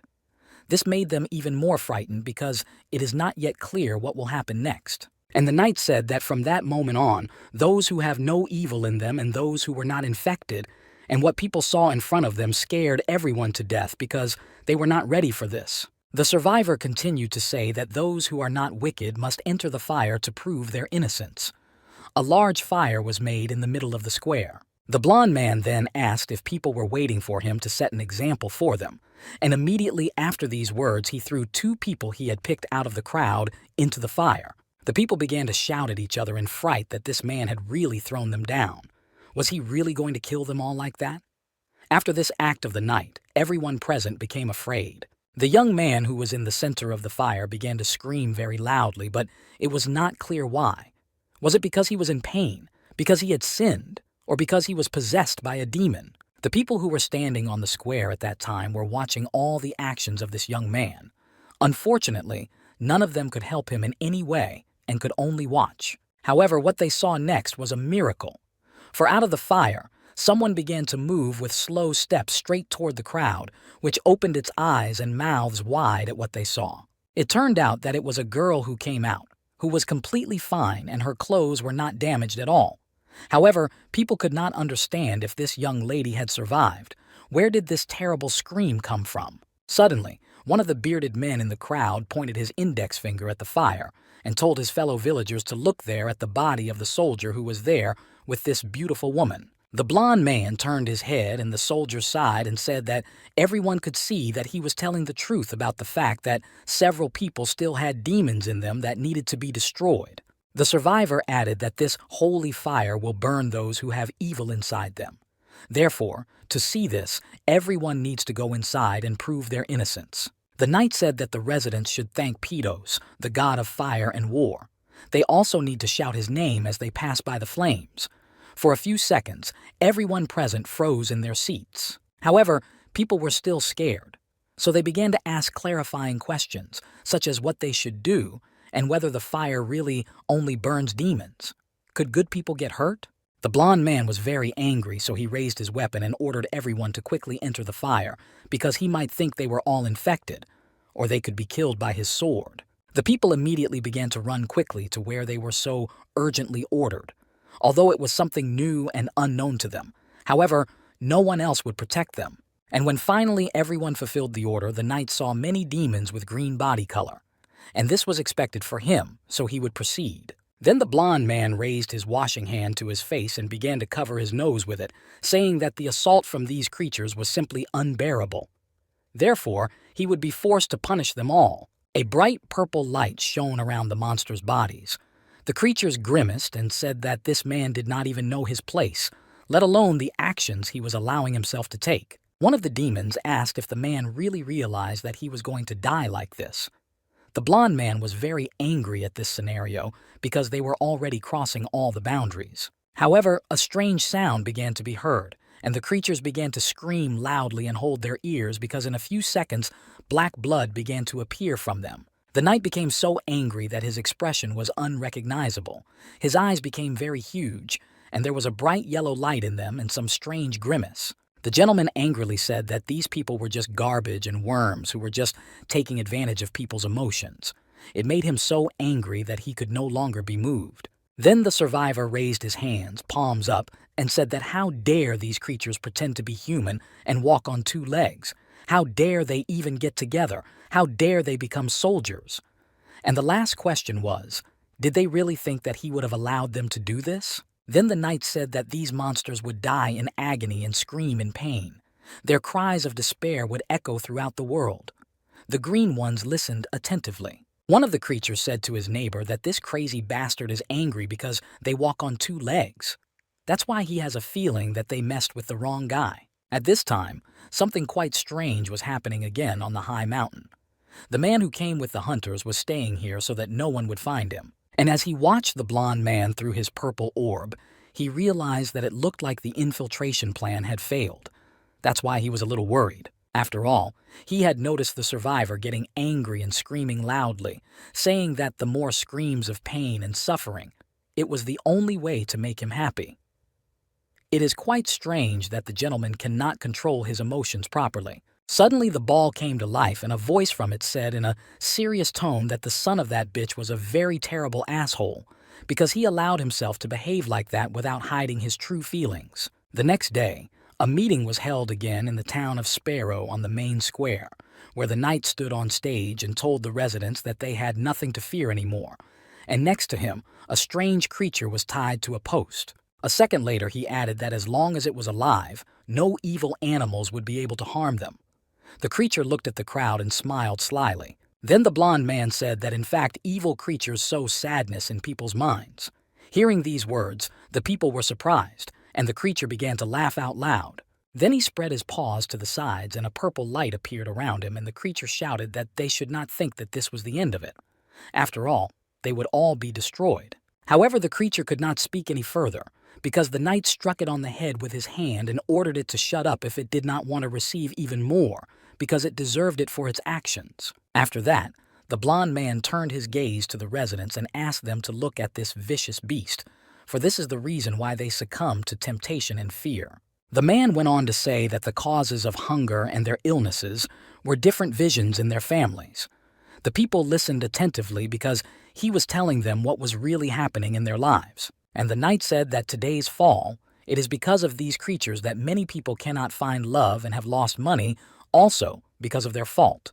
And then the demon began to listen attentively, for he did not think that this gentleman was so knowledgeable. Then the blond man approached the creature and tore off its horn. It began to scream loudly in pain, because even they could not bear it, let alone people. The people stood silently for a few minutes and tried to think it over. Then one lady in the crowd asked in surprise if her mother had gotten sick because of these demons. Then the man added that it was their fault that Merlita refused him a relationship. And another said that he had lost all his money in cards yesterday because of these creatures. However, the creature wanted to deny all the words spoken in his direction.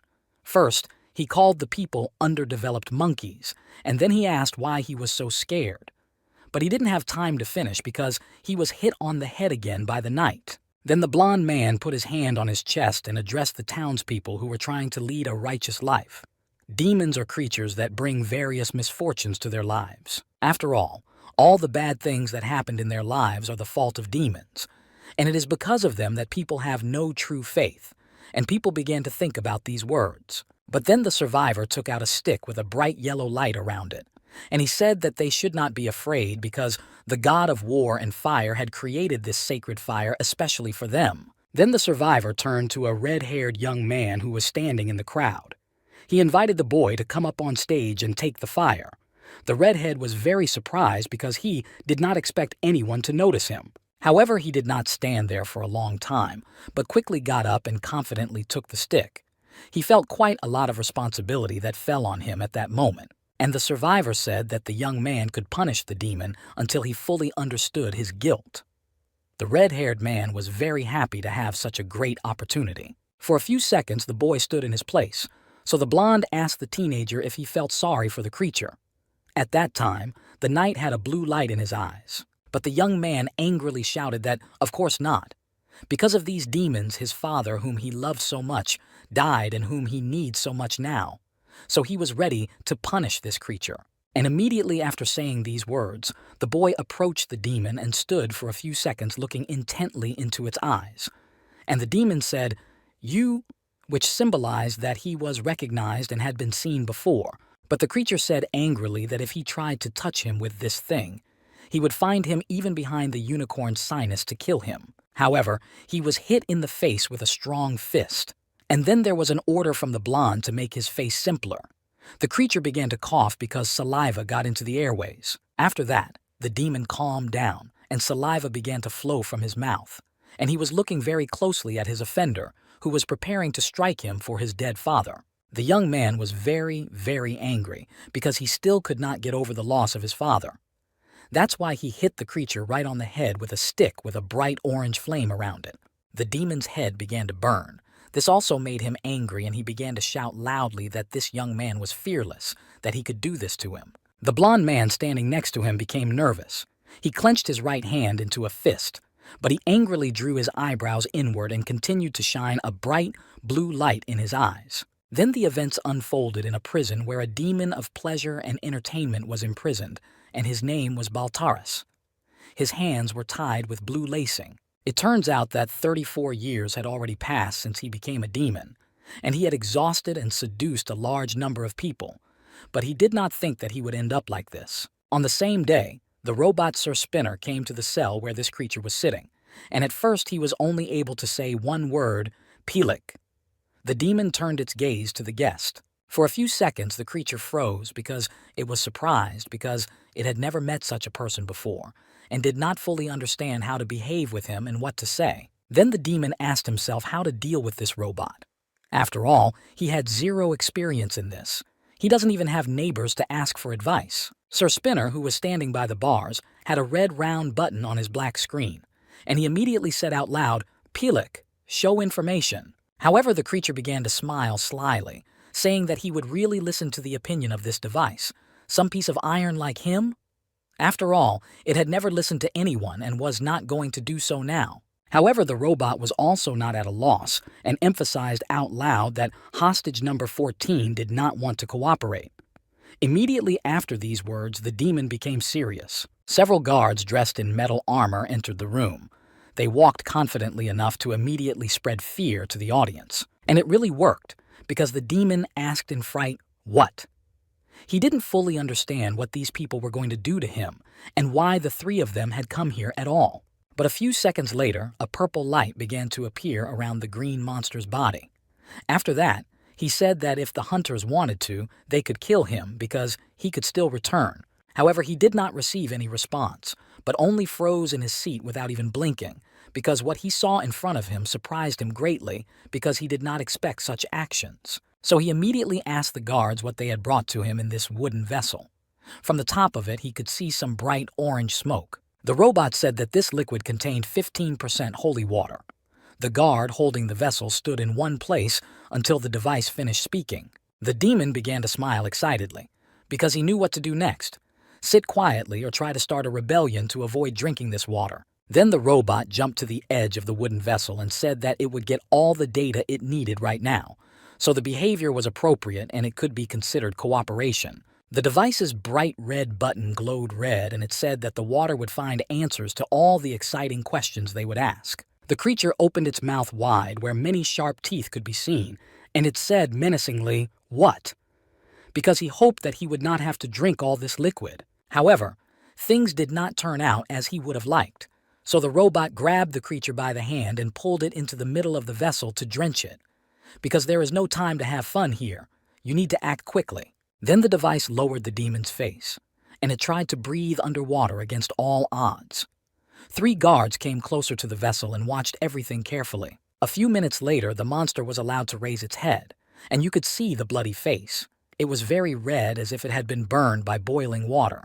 Then steam began to come out of his ears, and the demon angrily called him a bastard and added that his name was Baltras, and he was a demon of waste and pleasure. He then asked whether the robot really thought it could withstand the consequences, and the device emphasized that there was a refusal to cooperate, so the next step in the plan had to be taken. So the robot again grabbed the creature firmly by the head and lowered it into a container of holy water, because it turned out that it had to stay there for a while longer to finally start communicating normally. The creature screamed loudly and asked for help, but the robot kept repeating non-cooperation.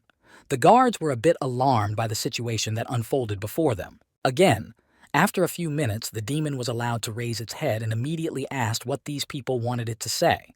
After all, it knew nothing. But the robot kept repeating no cooperation. After several hours of such interrogations, the creature gave some testimony.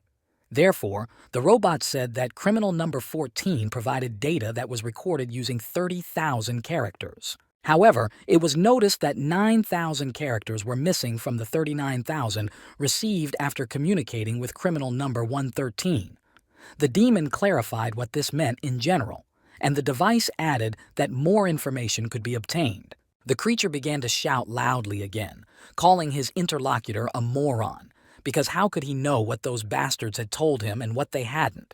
Or maybe he just had to guess. After listening to everything, the robot said that the need to save the life of the criminal was in question, because there was no way to provide responsible information.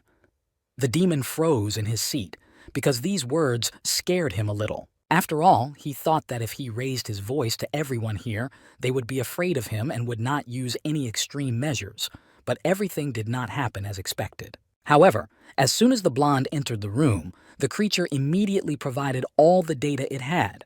The robot reported that the recording of information received from 32 creatures was complete, and the content matches by 89%. And a second later, the device added that it could be assumed that this was absolutely true. The survivor began to smile sweetly, saying that Sir Spinner had done his job quite well. After this incident, the knight returned to his room in the castle and began to raise a glass of red wine. A robot came with him and he asked it what was happening to those demons now. The device replied that they were destroyed. After all, it was maintaining 127 decibels for 14 seconds. Therefore, we can already see a successful result. The blond man was very satisfied with the information he heard. He smiled mysteriously and raised the glass to his face to finally enjoy the red drink.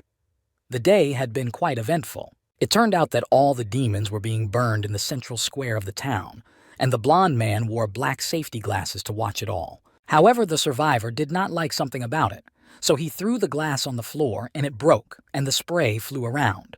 The robot froze on the table because it was surprised by this reaction, and a few seconds later the device turned to His Majesty and informed him that his heartbeat had increased, his breathing was labored, he had chest pain and difficulty breathing. And if you looked at the blond man's face, you could see his displeasure.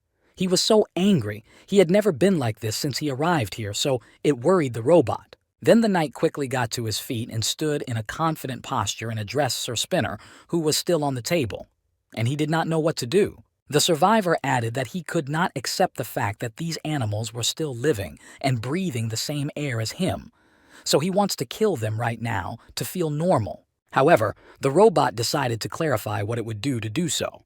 This was done in order to calm and restrain the blonde a bit, so that he could control his emotions a bit. But the device itself suggested destroying these creatures by simply turning them into ashes. The knight liked this plan very much and began to smile happily, because it fully satisfied his request. Immediately after these words, the king, who has the heart of a lion and is a demigod who cannot feel tired, jumped out of the window with his robot to get to the scene as quickly as possible. The device was well prepared to do its job. After all, that's why it works for the blonde, so it has to be close by no matter what. After flying a few meters, the survivor landed on his right knee in the square, head down. Behind him, there was still a trail of bright blue light. Then he quickly got to his feet, because to get to the point, they needed to run. One of his legs even had a torn shoe from the strong wind. As he ran, the man angrily told the robot flying on his left side that it was time for a night walk, and they would have a lot of fun together tonight. After all, the merciless night had come today. Then the story unfolds behind some big hills, where the long-haired and bearded gentleman with his purple balloon used to spend all his time. However, something very strange happened around him. Everything was glowing with purple light, and around him were many different people who were saying, "Man, man, man." One of the creatures asked if the gentleman was sure that this was normal or if he should be addressed, a respectable big creature. However, the voice from the balloon told his subordinate not to look too long at the road from the highway, because mortals are very easy to tempt. After these words, the man replied, "As you command," and began to walk slowly forward without looking around, so as not to run into anyone and go off to have fun. After walking only a few meters, someone stood in front of him, and this someone surprised him, so he was forced to stand still to think about his next steps. It turned out that it was a creature with many arms and a lot of muscle. It called the gentleman a stupid nobody. Then it asked him how he dared to enter his land for fun. With his mouth wide open, the monster loudly emphasized that it looked like this man did not know what fear was, so he needed to demonstrate it. The bearded gentleman stood in one place and wondered where such a thick, evil energy came from, and the voice from the purple ball ordered his subordinate not to look at the crown. After that, the voice addressed the great demon of waste and pleasure, and his name was Adragan. The creature gritted its teeth and replied that it lacked common sense and a core. It turned out to be a goblin who had achieved great success. However, this did not surprise the ball at all, because it had already seen a lot in its life, so it was not scary at all. So then he turned to Androgyne in a calm tone and said that he had an offer that he could not refuse. That is why he advised her to listen very carefully. The creature angrily said, "An offer?" Then he paused for a moment and repeated, "An offer, you say?" No one had ever offered him such a thing, so he was surprised. But the monster didn't like it very much, so he folded one pair of arms over his chest, raised the other pair high up, and lowered the third pair down. And he angrily called the interlocutor a lowlife who should know his place. Then he came close to the bearded man's face and said that his master and most of the great demons were dead. Is that why he thinks he is appearing in the same place as him? For several minutes, no sound was heard from the ball. The inside of the balloon was thinking about what to do next in a very serious and detailed way. Not receiving any response, the voice said that these creatures also had one foot in the grave, so he advised them not to be so arrogant. The demon asked angrily, "What?" And the ball continued that not only his master died in that great ascension 180 years ago, and he was sure that theirs had fallen as well. However, the monster was not very convinced, so he called the other person a worthless insect. After a few seconds of pause, the voice said again that it knew what ruthless animals lived down there and what trouble they constantly brought them. After all, something similar had happened to him 180 years ago in order to seize power over the world. For the first time, 5 evil monsters united as one to use their power together to destroy their rival. But the result was terrifying. After all, the 3 demon lords were fighting a pretty big battle to get the victory they wanted, but everything happened quite differently. When their subordinates saw the fall with their own eyes, they were very frightened and said that it was too early for them to die. Even some shed tears because they wanted to live in this world so much. At this point, all the monsters who had been listening to the story gathered in a bunch because they were already a little wary of the information they had received. And together, they were less worried. And then, from the right side, a blond man with torn clothes walked confidently toward them. A bright, orange light shone around his body. The gentleman was quite serious. When the creatures saw him, they began to scream loudly and shed tears. Just the sight of him scared them, and he hadn't even said or done anything yet. However, this reaction was already pleasing to their thigh, so to demonstrate his determination and anger, he gritted his teeth, raised his eyebrows, and an orange light began to appear in his eyes. Then there was an explosion. It caused many small particles of earth and rocks to fly in different directions, and at the sight of the explosion there was an orange light, and on that day, more than 1,000,000 demons were killed.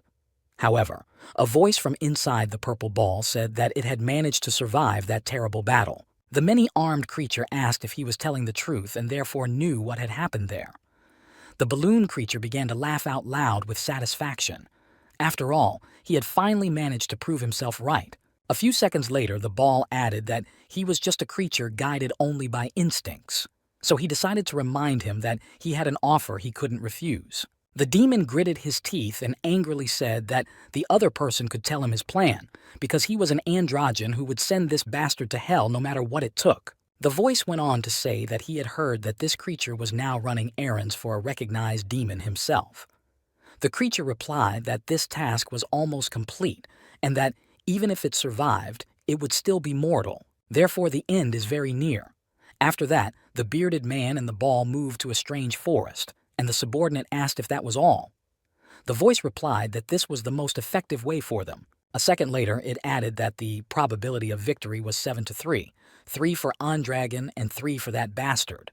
So the best option for them was to move here and wait out the storm. Then the long-haired gentleman raised the ball up a little and said that if he was an S-ranked mage and they joined the battle together, they could definitely win. However, the voice from the purple vessel replied that he had previously said that he was not going to join the battle to support the rebellion. The thought, pathetic piece of shit, flashed through the subordinate's mind. However, the man was able to ask out loud where he should go next. The voice said that they needed to go to the forest to the dead reapers near the castle. A second later, it added that the crazy man knew their full power. The bearded gentleman looked ahead of him, opened his mouth wide, and replied, "Okay," because he had no other choice. After walking a few meters, they noticed a creature in front of them that was wearing metal protection. So the man asked if it was one of those they were looking for. For several seconds, the voice was silent, thinking. Then it said that it was indeed a dead reaper. The creature slowly walked toward them and tried to scare the guests by saying, "Goo," and it had octopus tentacles instead of one arm. It had a strange expression on its face. A hollowness could be seen in its eyes, and it had many sharp teeth in its mouth. The creature wondered who these people were and why they were here. And then the voice from the ball said to his subordinate that they needed to hide. After all, they could not resist this monster alone, and they had to complete their plan. As soon as the creature began to move quickly toward them, the bearded gentleman began to run in the opposite direction, screaming loudly in fear, for he and the ball were face to face with the demon. But what happened was not what they had imagined. The monster hung high in the air. It turned out that it was caught on a blue rope. A long-haired man was standing below and raised his head up to see what was happening above. Then, on the other side, a strange hand began to come out of the ground again, loudly shouting, "No!" The subordinate again froze in one place, thinking that the monsters were already behind him. The creature that had gotten out began to quickly move its arms and crawl toward the man standing a few meters away. And while doing so, it was also screaming loudly. The bearded gentleman pressed the bullet harder and harder against him, and his expression showed that he was very, very scared and did not know what to do next. Suddenly the phrase, "Are we done with this?" was heard and addressed to Sir Spinner. All the robot could answer was the single word, "Pelik." The long-haired man opened his mouth wide in surprise. It turned out that once again, right in the middle of the forest, a blond man in torn clothes was walking toward them, and behind him, demons wrapped in blue ropes were hanging from the trees. The device gave a message that it could suggest that some of the people present were still alive. A second later, it added that the last person caught was looking at someone. The survivor looked in front of him and asked in surprise if there were any survivors left after all this. Suddenly, the voice from the balloon turned to his subordinate and asked if he had hidden it well, and if his stealth skill was active. The gentleman answered briefly, "Of course, but the experience is still present." The bearded man then asked how this was possible, since he had not heard a sound from the outside. The knight who stood opposite and saw nothing strange began to think. The voice said that this is the divine law of silence of the Grail Knights, and there is some kind of thing that muffles even the sound of hooves. The blond man still had a blue light. While he stood there, he tried to understand what had happened here a few minutes ago. And the creature from the orb told him that this gentleman had used the divine law and killed all the demons in the forest. At this time, the survivor said one word after his thoughts, and it was amazing. Continuing to look at the place where the man with the balloon was standing, he said that there was some unpleasant energy coming from here. The bearded man became a little nervous that his opponent might guess something. So the blond man began to sniff around, trying to emphasize what was so disturbing to him. Could they have missed something because it was simply not possible? Then he raised his right hand to his beard and continued to think, what should be somewhere here? The long-haired man froze on the spot, not even breathing so as not to give himself away. However, these reflections were interrupted by the robot, which loudly said, Pilik. And the man turned his head sharply to his friend and called him by name and asked what had happened. And the device reported that a simple satellite had found the target, and its location was 4617. The survivor was surprised that someone else was still alive. However, the knight was still confused by the strange energy hovering around him. Still, he said that he had to go to the place where the target was. When finally the man and his assistant started walking in the opposite direction, the bearded man breathed a sigh of relief. As he walked, the survivor still wanted to return to the place where he was standing. As soon as the men disappeared from their sight, the long-haired man fell to his knees and finally managed to breathe normally, saying that they had almost been caught. After a few hours of such night travel, a light was on in a small room in one of the castle's buildings. It was quite late for such a time. It turned out that the blond man had returned home and was taking off what little clothes he had left to take a bath, as he had gotten quite dirty during his nightly adventures. He was still bothered by the fact that the demons were wasting and enjoying themselves. They are a bunch of perverts who indulge their dirty desires. These thoughts caught the man in the middle of the bathroom. However, the memory raised doubts because it looked rather strange to him. So he angrily drew his eyebrows together and continued to stare at one point because it was better for him to concentrate. And after a few minutes of thinking, the gentleman wondered why so many of these demons began to live in this particular gate. It is still not very clear what is going on here. They even met high-ranking and elite ones. And if we think correctly, the great demon is also here, and they have to find it at any cost. After drying his body thoroughly, the strong man put the towel down and asked himself again why he was here, and why so many. After all, there had never been anything like this before. Suddenly, he felt a very acrid smell of blood. Then he began to look around to see if the smell was coming from something in his room or if it had leaked through the window. And when he turned his head back, he saw one person there, and it was strange to him that he had not noticed her before. The lady smiled sweetly and said that it was probably because he was tired. The woman had long, thick, blonde hair. She was wearing a long dress. The lady put her right hand on his chest and asked him why he didn't want to rest a little. The lady's face was very sweet. Her smile diffused the situation, and you could relax when you saw it. Her gaze was expressive, and you could see the violet light in it. When the blonde turned to face his guest, she smiled sweetly and greeted the knight. And he, in turn, stood silently for a few seconds and looked her up and down. The young lady saw the strange expression on his face and asked him a clarifying question. Should she call His Majesty the King who has the heart of a lion? In order to control his emotions and feelings, the man closed his eyes, thinking that she looked beautiful. And she is exuding some kind of depravity for whatever reason. She is a beautiful woman who personifies the fall. An ordinary person will not even notice his or her own death and will drown in the end. The young lady stretched out her hand to the knight and told him that her name was Beatrice Alighieri Sparrow, and she is the monarch of this kingdom. The gentleman closed his eyes again so as not to look at the interlocutor and said that his name was Leon Dragonia Leonhardt, and he was the king with the heart of a lion from the kingdom of Leonhardt. And if you think about it, he hadn't noticed it before. The young lady smilingly replied that there was no need to worry so much. After all, she was just... However, she paused for a moment to make her interlocutor a little angry, and then she continued that she wanted to congratulate the man who had saved their kingdom. The man, looking intently into the blonde's eyes, made only this sound, Drawing his eyebrows together and pursing his lips tightly, the gentleman nervously said that now was not the time to do this, because for night visits from such a noble maiden, it was not necessary to do it unaccompanied. These words upset the young lady a little, so she put her right hand over her heart and, bowing her head slightly, remained silent for a few seconds to understand whether she had done the right thing in coming here. Then she hugged herself around the waist with both hands and began to say with tears in her eyes that she was constantly being watched and was tired of it. These words made the man become a little more active, and so he quickly asked who could be watching the queen. The lady did not immediately answer the question. A second later, the goddess said that it was the general and his knights. They just keep their eyes on her when they keep her locked up, and she just can't stand it and keep quiet. The blond man immediately remembered the face of that gray-haired gentleman and asked, "General?" And the thought flashed through her mind that he did not look like someone who could betray. These thoughts were interrupted by a lady who came a little closer and said that they had no time. She had a request for him and hoped that he would agree to help her.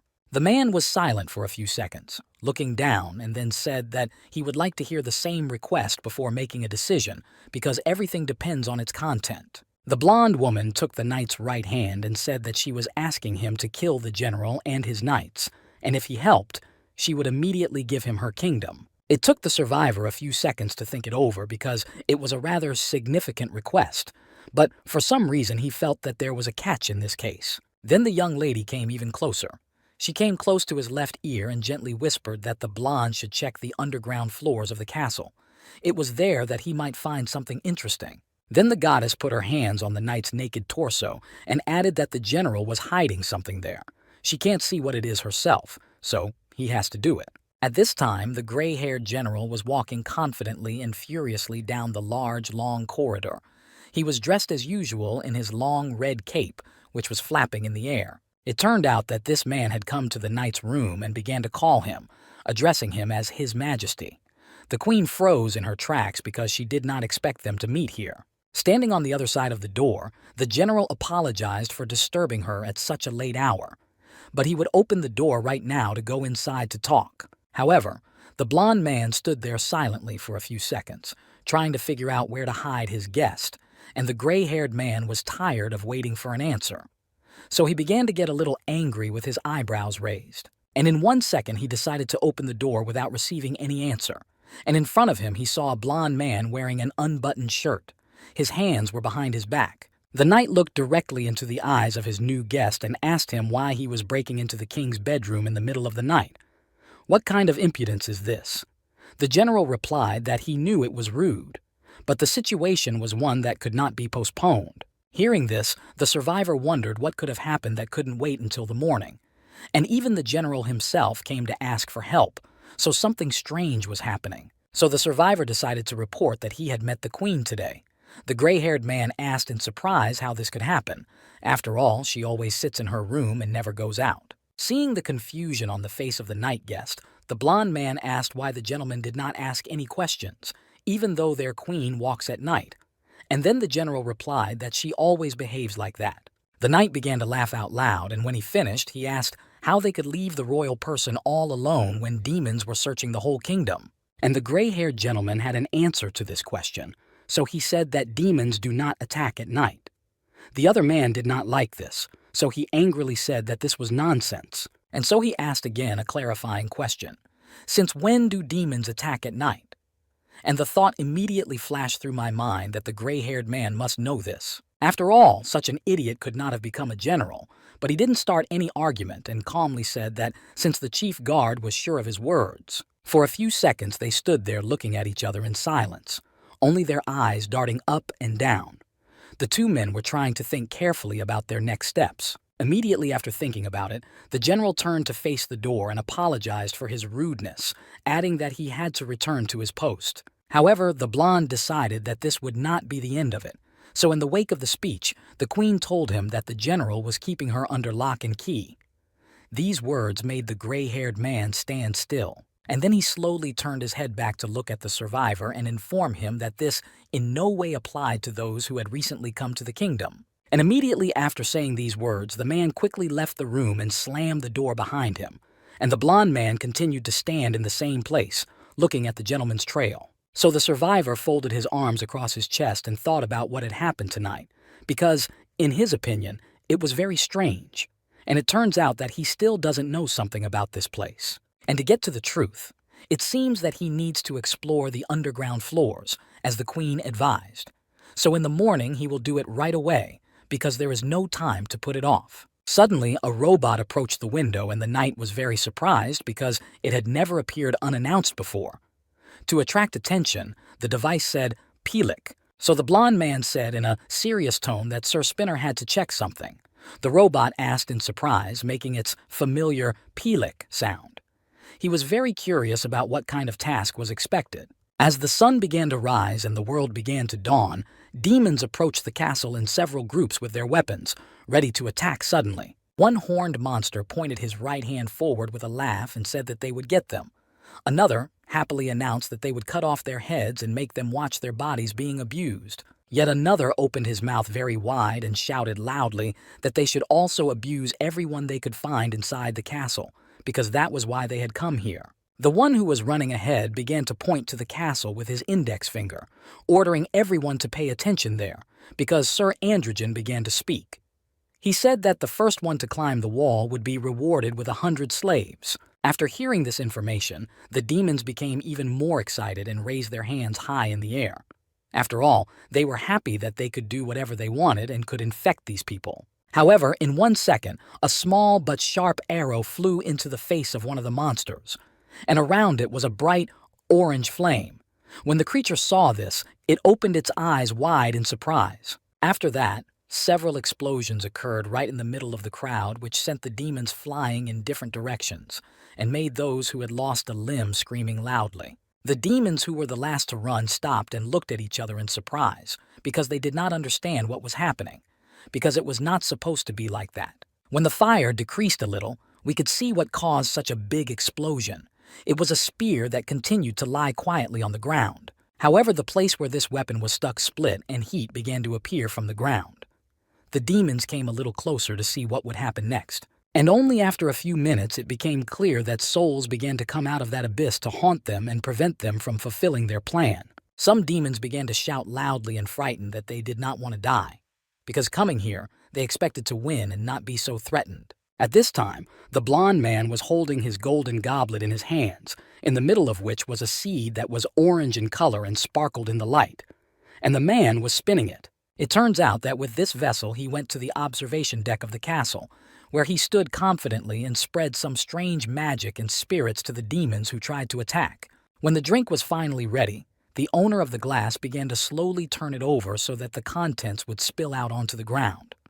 This was a rather serious matter, so everything had to go very well. Afterwards, the knight opened his mouth a little and said that they were all just fallen creatures who had not known death, but he was determined to fix it as soon as possible. However, a few minutes later, he added that he had changed his mind and these creatures would never know.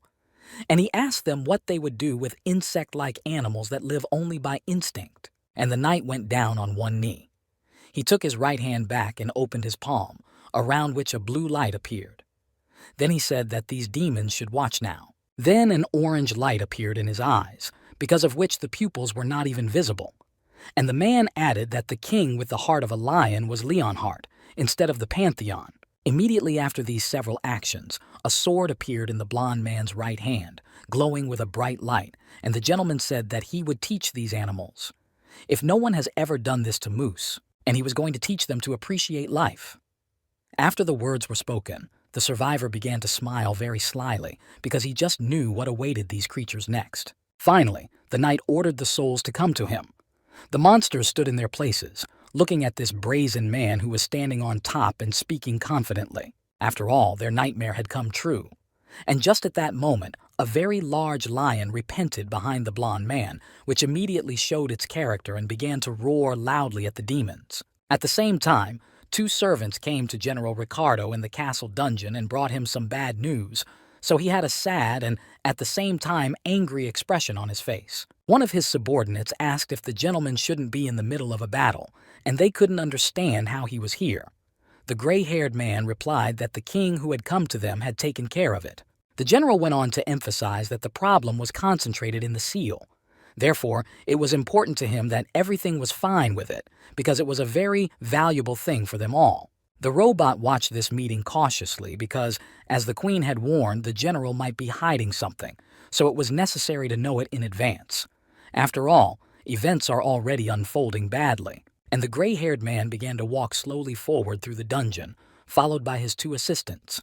The gentleman said that they were not far away, so they had to be patient. After walking a few more meters, they stopped in front of something rather strange, and the general said that the centuries-old hatred would come to an end. The guards did not fully understand what was happening. Then the leader of the soldiers went to one of the curtains and slowly pulled it aside. What was behind it was also seen by the robot, which continued to follow them. After seeing this, Sir Spinner's red button in the center of his body lit up, and he gave his usual "Pelik" signal. Of course, this could have given him away, but it happened as it did. And on the battlefield with the demons, there was chaos and destruction. Several monsters were lying dead on the ground, and smoke was rising up around them. This battle lasted only a few minutes. However, there were still those who were caught and tied in front of both hands with a brown, coarse rope. This was done so that the monsters could not resist. However, that was not all. Each one went one by one to be able to observe each one separately.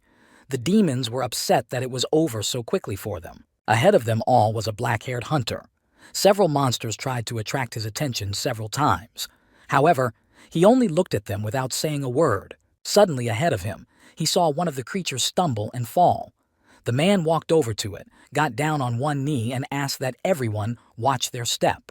When he looked at the creature more closely, he gritted his teeth for some reason because something alarmed him a little, and the thought, "I just," began to appear in his head. It turned out that a young girl with light green hair was sitting on the ground in front of him. The young lady turned to Mr. Hunter and asked him to untie her. After that, she smiled mysteriously, putting her index finger to her lower lip, and she said that if he helped her, she would also repay him with something very good. The black-haired man became a little nervous at this offer. Therefore, for a few seconds he even froze in place with his mouth wide open, saying, "Ah." After all, he had never been offered anything like this in his entire life. But he began to slowly raise his right hand to the demon's face. The demon began to smile with satisfaction, hoping that this little man had taken the bait. However, the system issued a message that the Legion's support was to be provided, resisting temptation. And when the guy came to, he was facing a monster, not a beautiful young lady. This situation made him very angry, so he struck the creature's face with his right hand, and it immediately began to scream loudly from the pain it received. A large red wound immediately appeared at the place of the blow, and the creature could not understand, so his plan did not work, and this young man hit it instead of enjoying it. And because of this, with his mouth wide open, he asked the question, how could an ordinary person resist his temptation?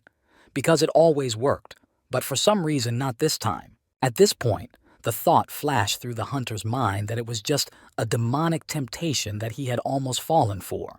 Therefore, he should be more careful in the future. These thoughts were interrupted by someone's rather familiar voice, which asked the question, "Who dared?" And the demon and the hunter simultaneously turned their heads to the right. It turned out to be a blond man riding his white horse. By his grace, the demons were also walking in a line with both hands tied. For a few seconds, the meeting place was silent. The knight was very angry at this development, so he asked the question, "Who made the noise in the line? After all, it prevents us from continuing to move to the designated place." Even the black-haired boy was a little afraid of this tone, and the demon bent down as if this would somehow help him hide. The field was silent again for a few seconds. However, the young man managed to come to his senses in time and pointed at the demon and said that it was all because of him.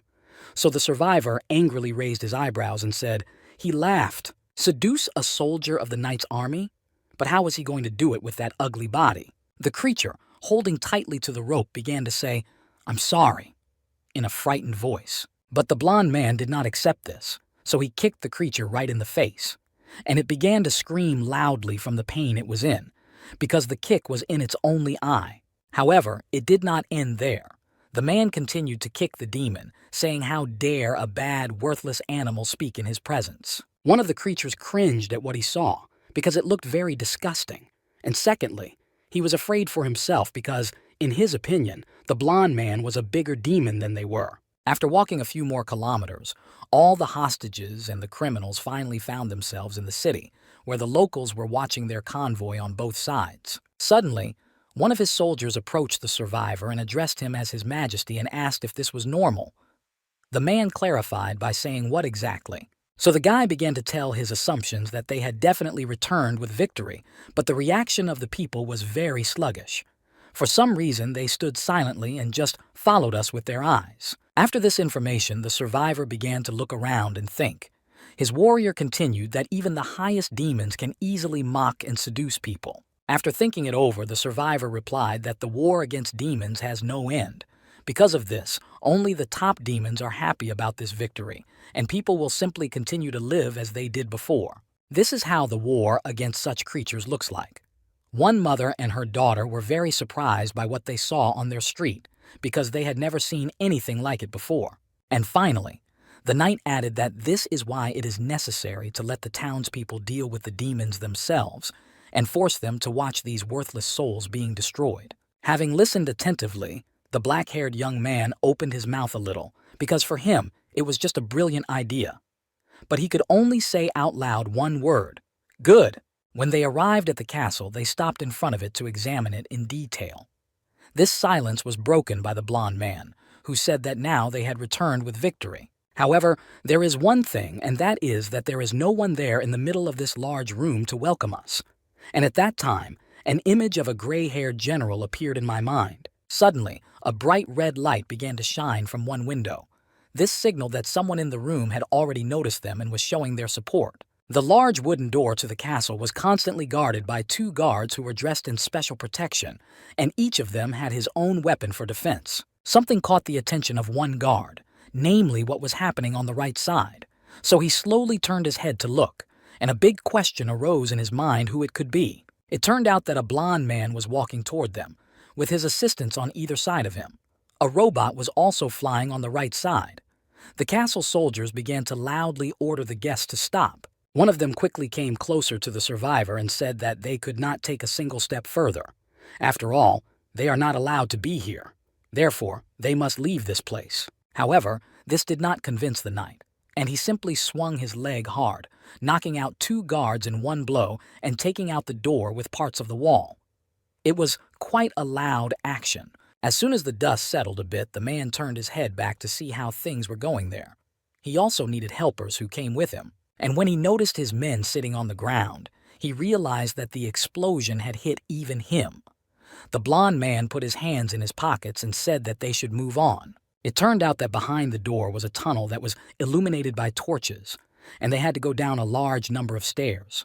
Everyone who came with the survivor began to follow him. The black-haired young man turned to his gray-haired friend who was walking behind him and asked if it was okay that they had just entered. The old man happily replied that there was no need to worry, because life is much easier when you don't take things for granted. Another knight's assistant, who was going down first, stopped in his tracks with his head turned up and said that the others should see it with their own eyes. When the blonde man saw this, he raised his eyebrows and said, And the others said, "What the hell?" with their mouths wide open in surprise. Unfortunately, people could not hide their emotions as well as the blonde man did. After all, how could something like this be under lock and key? It turned out that they were looking at a strange little building with long purple curtains around it. Standing a few meters away from it, it was impossible to see what was inside. However, one of the assumptions was that there was a bed inside. At this time, a memory flashed through the blonde man's mind that this was what the queen had told him about, and he said out loud that it looked like something was being hidden. So the man did not hesitate, but simply began to walk quickly to check the contents himself. His subordinates were frightened by his determination and tried to stop their boss. However, they failed to do so because the blonde man was already at the curtains and slowly began to pull them back to satisfy his curiosity. And it turned out that the queen was resting there. The warriors, who had also approached and saw the one in the middle, froze in their tracks because they had never seen such a beauty before. On a luxurious large bed lay a very beautiful and fragile young lady who, at first glance, seemed to be sleeping soundly, gently folding her arms in front of her. One could also notice that the girl had very long and thick hair. Her face had very delicate and fine features, a small, snub nose, two thin peach-colored lips, and thick, long eyelashes.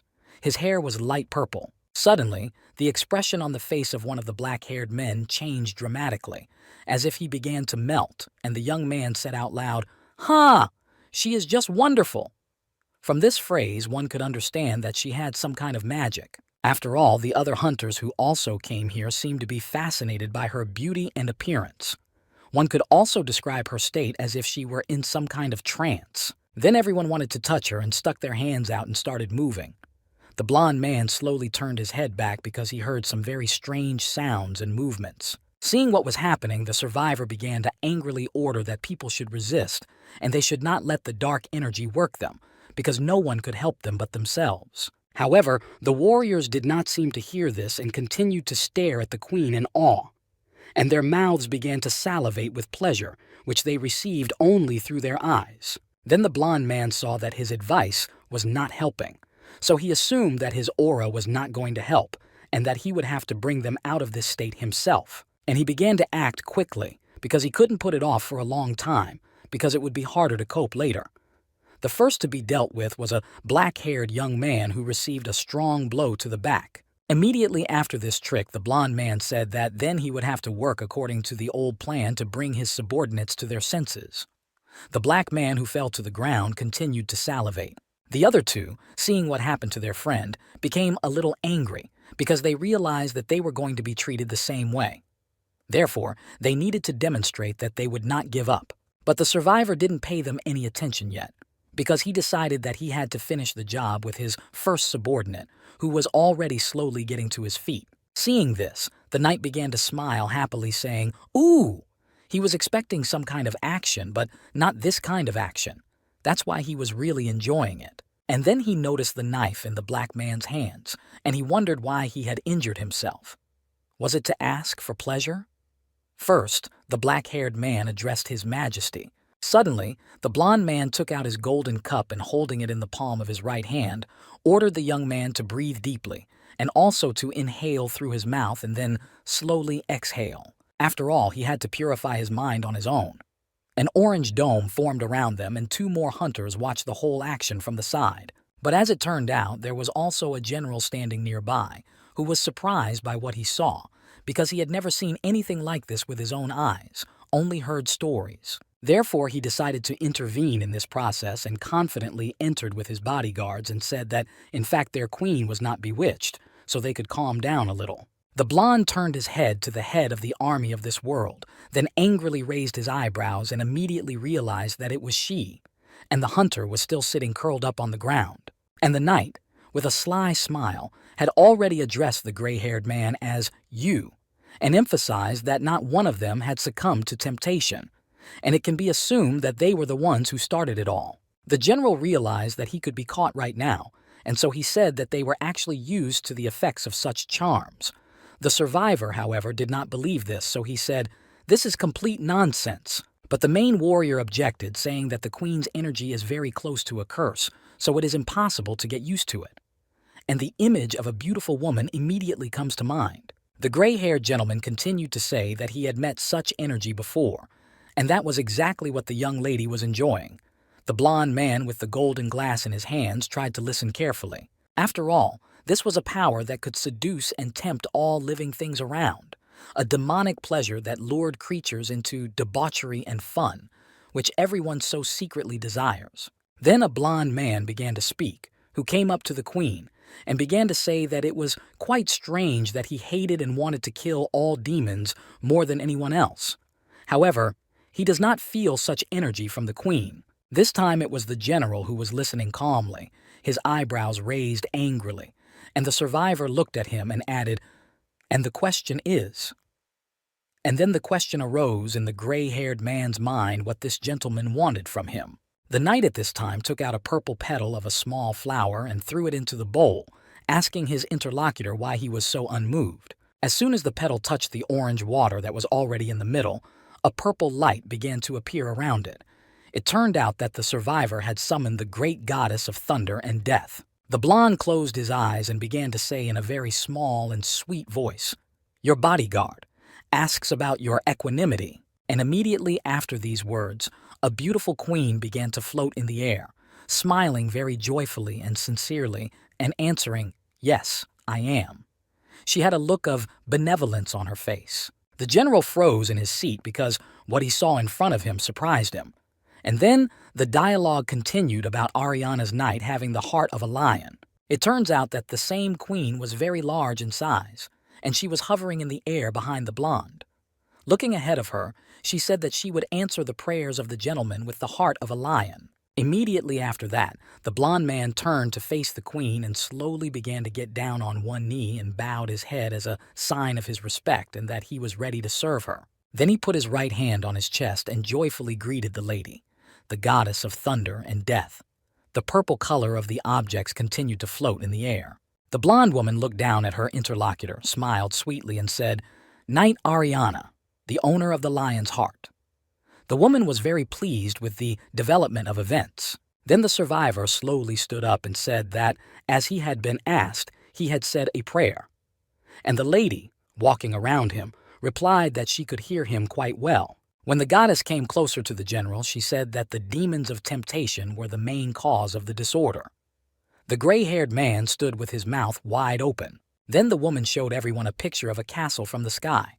With a sad expression, she said that in their endless sleep, they had created a vicious creature that was wreaking havoc among people here. Then she looked down at the chief of the army of this town and added in a serious tone that one day all dreams end. And now it was time to end their domination. Therefore, the lady moved her purple-colored flashlight to the front and asked these people to show their true colors, because if they did not do it on their own, she would have to do it herself. She saw no action to fulfill the request. The woman swung harder and a darker color of purple began to appear around her. The blond man was watching everything very intently, and this darkness began to consume the general and his assistants. And they did not expect that such forces would be concentrated against them, because everything was supposed to be completely different. A black-haired hunter who was also here during the whole event. And he was shocked, to put it mildly, because they hadn't even been told about this in the association. After all, in this dungeon, after a few minutes, a monster appeared that everyone had been hunting for so long and could not kill. It looked very gigantic in size. It turned out that the general was a knight of death, and his face did not have the same cute expression as before, and his assistants had no skin at all. They were just skeletons. Suddenly, after seeing everything, the blond man said with a loud smile that it was clear why he hadn't noticed it right away, and it is clear why he did not understand. Then he raised his eyebrows angrily and said menacingly that if they thought hard enough, this power could create a world on its own, which would be their refuge in the future and where they would dominate ordinary people disguised as them. After these words, the creatures began to slowly move forward, saying, "Rest the queen, protect her, protect the seal as well." The black-haired hunter turned to his majesty and said that the knights of death had also appeared behind him. When the blond man and the queen looked around carefully, the young lady emphasized that she was looking at the only creature that had not been touched, and the man immediately turned his gaze to it. The survivor took out a small blue ball and threw it up a little and said with a concentrated expression, "What in this case? The dream of the gate. It starts with the queen." And then the man quickly took out his great sword and struck the young lady with it, after which she immediately fell to the ground. And the gentleman began to look around. Then the blond man had an orange glow in his eyes, and he confidently said that if he greeted the queen, the dream would only be plausible, so he had to act in a radically different way. And while he was thinking, the former general approached the knight to start a duel in which one of them would become the winner. And so he decided to start the fight right away with his signature kick, which occurs when he lands after a high jump. Various bright lights shone around the two gentlemen. However, it did not happen because of what it seemed the survivor was able to repel this attack. He had already had a lot of experience with similar attacks, so it was not new to him. However, the creature did not give up hope of winning, and so it flew back a few meters to gain enough momentum to attack the opponent again. However, even this blow was deflected by the blonde because he had already calculated everything, and so far, the battle was on equal terms. None of them gained any additional points. Then the survivor swung and struck not at his opponent, but at the ground near him. After that, there was even a small earthquake, and a bright orange light scattered around. All those present wondered why this man did this, even though he could have struck a deadly blow to his opponent, and he said that the fight should take place face to face. Then the blond man again raised his eyebrows angrily and turned to another gentleman present, asking him if he was trying to betray the king's honor. The general began to hover in the air, leaning slightly forward so that he could start moving at any moment. And he answered with satisfaction, "That is exactly what I did." And he betrayed his honor a long time ago. And immediately after these words were spoken, the demons began to move quickly toward their opponents, because their master was attacking suddenly and decisively. The blond man opened his mouth wide and began to shout furiously, saying, did they really think they could stop him by attacking him from two sides at once? But he wouldn't let them, no matter what it took. So he took out his big sword and took a comfortable stance, because he knew how to defend himself against the attackers, and a bright orange light shone around him. When the monsters got very close, the man pulled back his weapon to swing it and deliver a very strong blow that could knock the creature out. Everything worked out just as the knight had planned. He struck so hard that the demon in the form of a skeleton flew high up the mountain with its mouth wide open and eyes wide with surprise. The creatures all tried to attack at the same time, because they thought that was the only way they could defeat this arrogant, impudent man. However, so far, they had not succeeded. Suddenly, there was a big and loud explosion, which was illuminated in blue. Everyone nearby flew in different directions. This was due to a powerful wave in the air. However, this did not stop the former general from continuing his attack. But the blond man managed to stop him with one hand. He grabbed the attacker by his terrible face. The grip was so powerful and required so much strength that the knight began to glow a bright orange color. This lasted for several seconds. After that, the blonde realized that this gentleman was quite strong, so he needed to work hard to defeat him. He had already done something similar before, but here he needed to use some other skills. When you become undead, your strength immediately disappears. Therefore, the survivor decided to keep doing this because there is no other option for now. But a few seconds later, the blond man came up with the perfect idea that he should stick his sword into the ground and then it would stop the fight for a while and he would be able to regain his strength. But with honor and dignity distorted, it is impossible to defend anything. After this blow, cracks began to form all over the ground around him, through which orange light shone. The former general, who already had a very frightened look on his face, began to worry about his queen, whom he could not reach because of the damaged ground under his feet. However, the blond man quickly swung his sword again and plunged it into the ground, but this time a little deeper, causing a loud explosion and scattering several pieces of earth around. Watching these actions, the demon could not fully understand what was happening and why he was doing this. He could have just fought them instead. There was another explosion which made the gray-haired warrior fall to the ground, and holding on to the stones, the gentleman said how this impudent man managed to destroy the royal bodyguards with one blow. While he was talking about this, a blond man approached him and put his sword right in front of his face, demonstrating his superiority over his opponent. For several seconds, the scene was silent. It was interrupted by a gray-haired gentleman who was sitting on his knees and addressed his opponent by saying the words, "King Leonhardt." The man fell silent to listen carefully to his opponent, but before he heard a single word, he spoke himself, suggesting that the creature wake up from his vicious sleep. The general, looking intently into the eyes, began to say, I, in a confused manner. Then the survivor raised his sword up and added that if he could not wake up from the darkness, he will be stuck in this mess forever. And finally, he called his opponent an idiot knight. And holding the sword like that, the man stopped in one position because something made him do it. There were some strange feelings that did not allow him to continue working so decisively. It felt like something was wrong, for as long as someone could wallow in filth. However, this prophet did not become like that. So this puts a rather big question mark on this behavior. And immediately, I remembered how the queen came to the knight and asked him to kill her guards for some reason.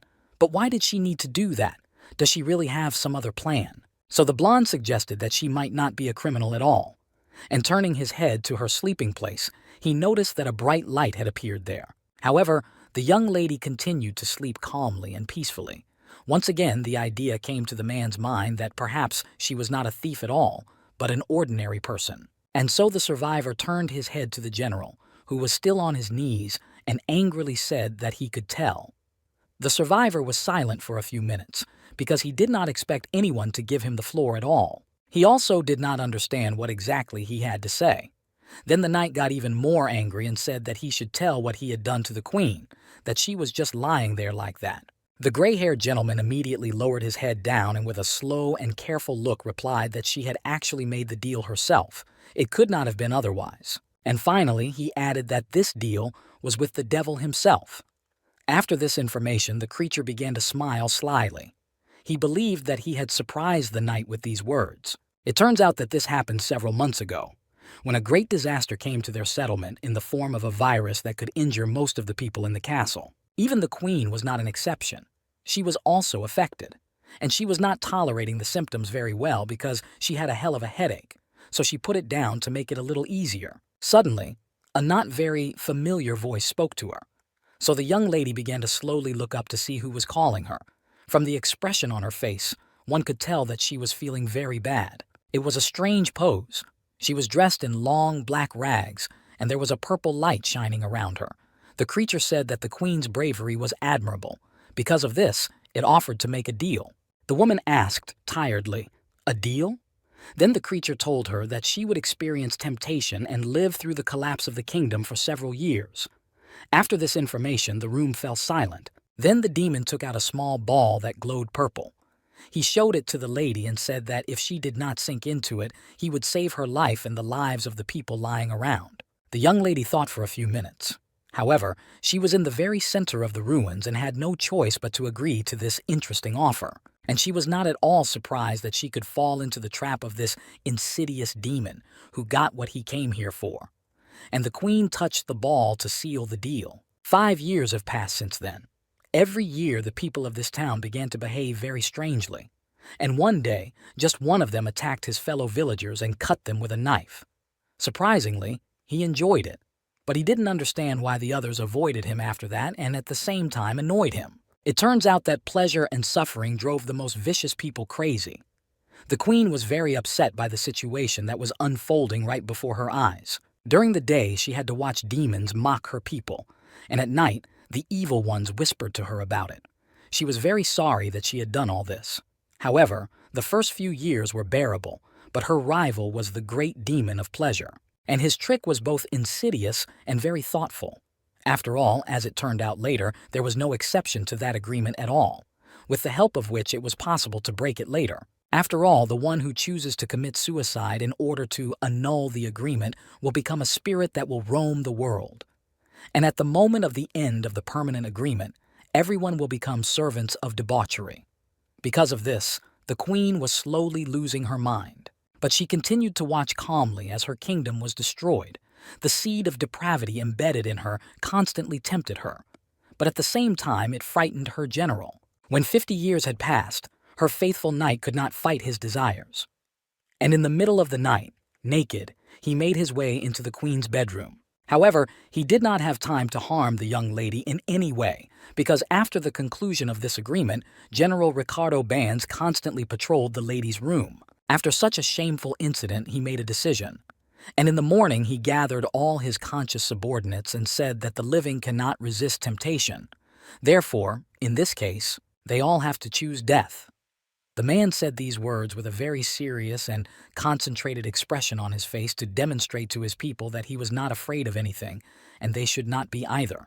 However, once this decision was made, he would have to constantly protect the queen from any attackers who would want to attack her and harm her in order to satisfy their needs. At first, the gray-haired gentleman drew his sword and inflicted fatal blows on his subordinates, and at the end he had to inflict death on himself. When it was his turn, it became very scary. While all the dead were lying on the ground, the chief carefully examined their bodies. He even contaminated himself. He became a spirit that roamed everywhere. He became a servant of lewdness, breaking a century-old agreement with a demon, but he nevertheless made up his mind and shouted himself right into his heart. A few minutes later, he woke up with completely different feelings and a face that half resembled a skeleton, and everything was done to protect the queen. The general continued to kneel in front of the blond man and told him that they had simply killed themselves and then became knights of death. Therefore, the queen's influence has no effect on them. Then the gray-haired demon raised his head and looked at his interlocutor with a red light in his eyes and said that they had all decided to seal the queen. Then the man began to tell what the seal was, and 80 years have passed since then, and then all they had to do was put her to sleep for half a day. After this story, the blond man emphasized to himself that he had never met such loyalty, and he said out loud that this is why the queen asked to kill them.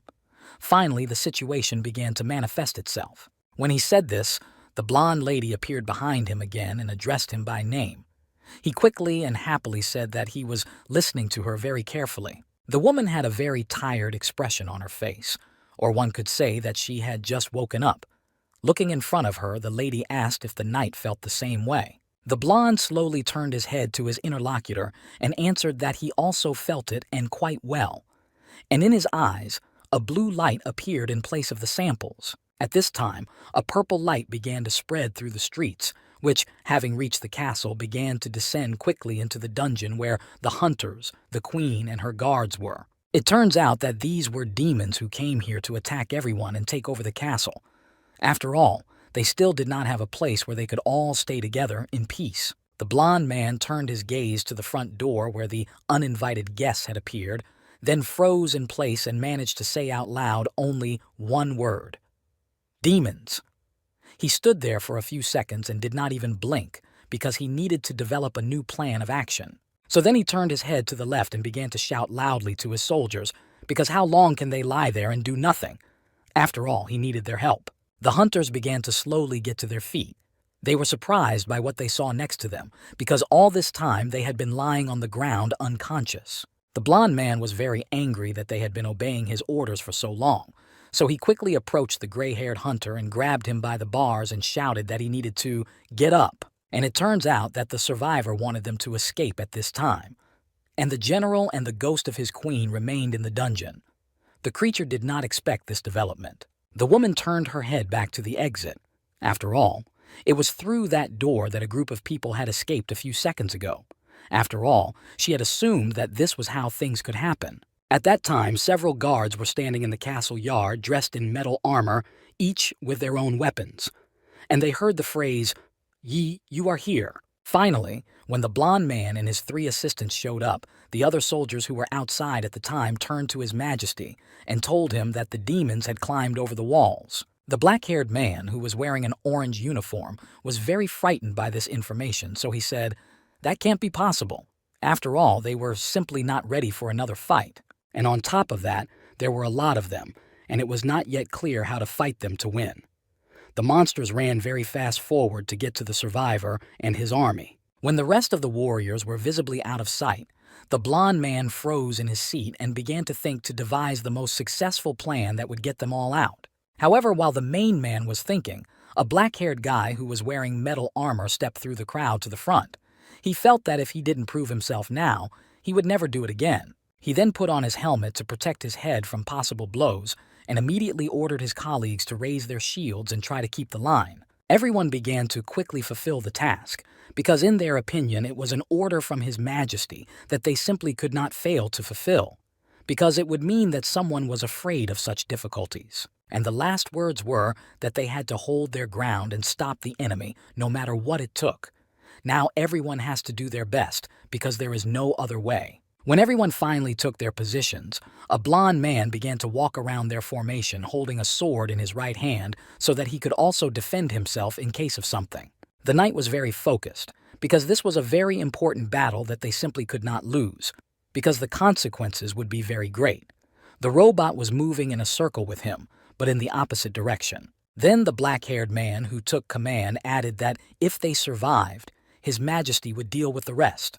So they simply have no right to let him down. One of the demons was already very angry because he had also heard this speech. He even gritted his teeth in anger, and on his face he was wearing a black latex mask with holes for eyes. Then he pointed forward with one pair of arms and turned to his slaves and ordered them to attack.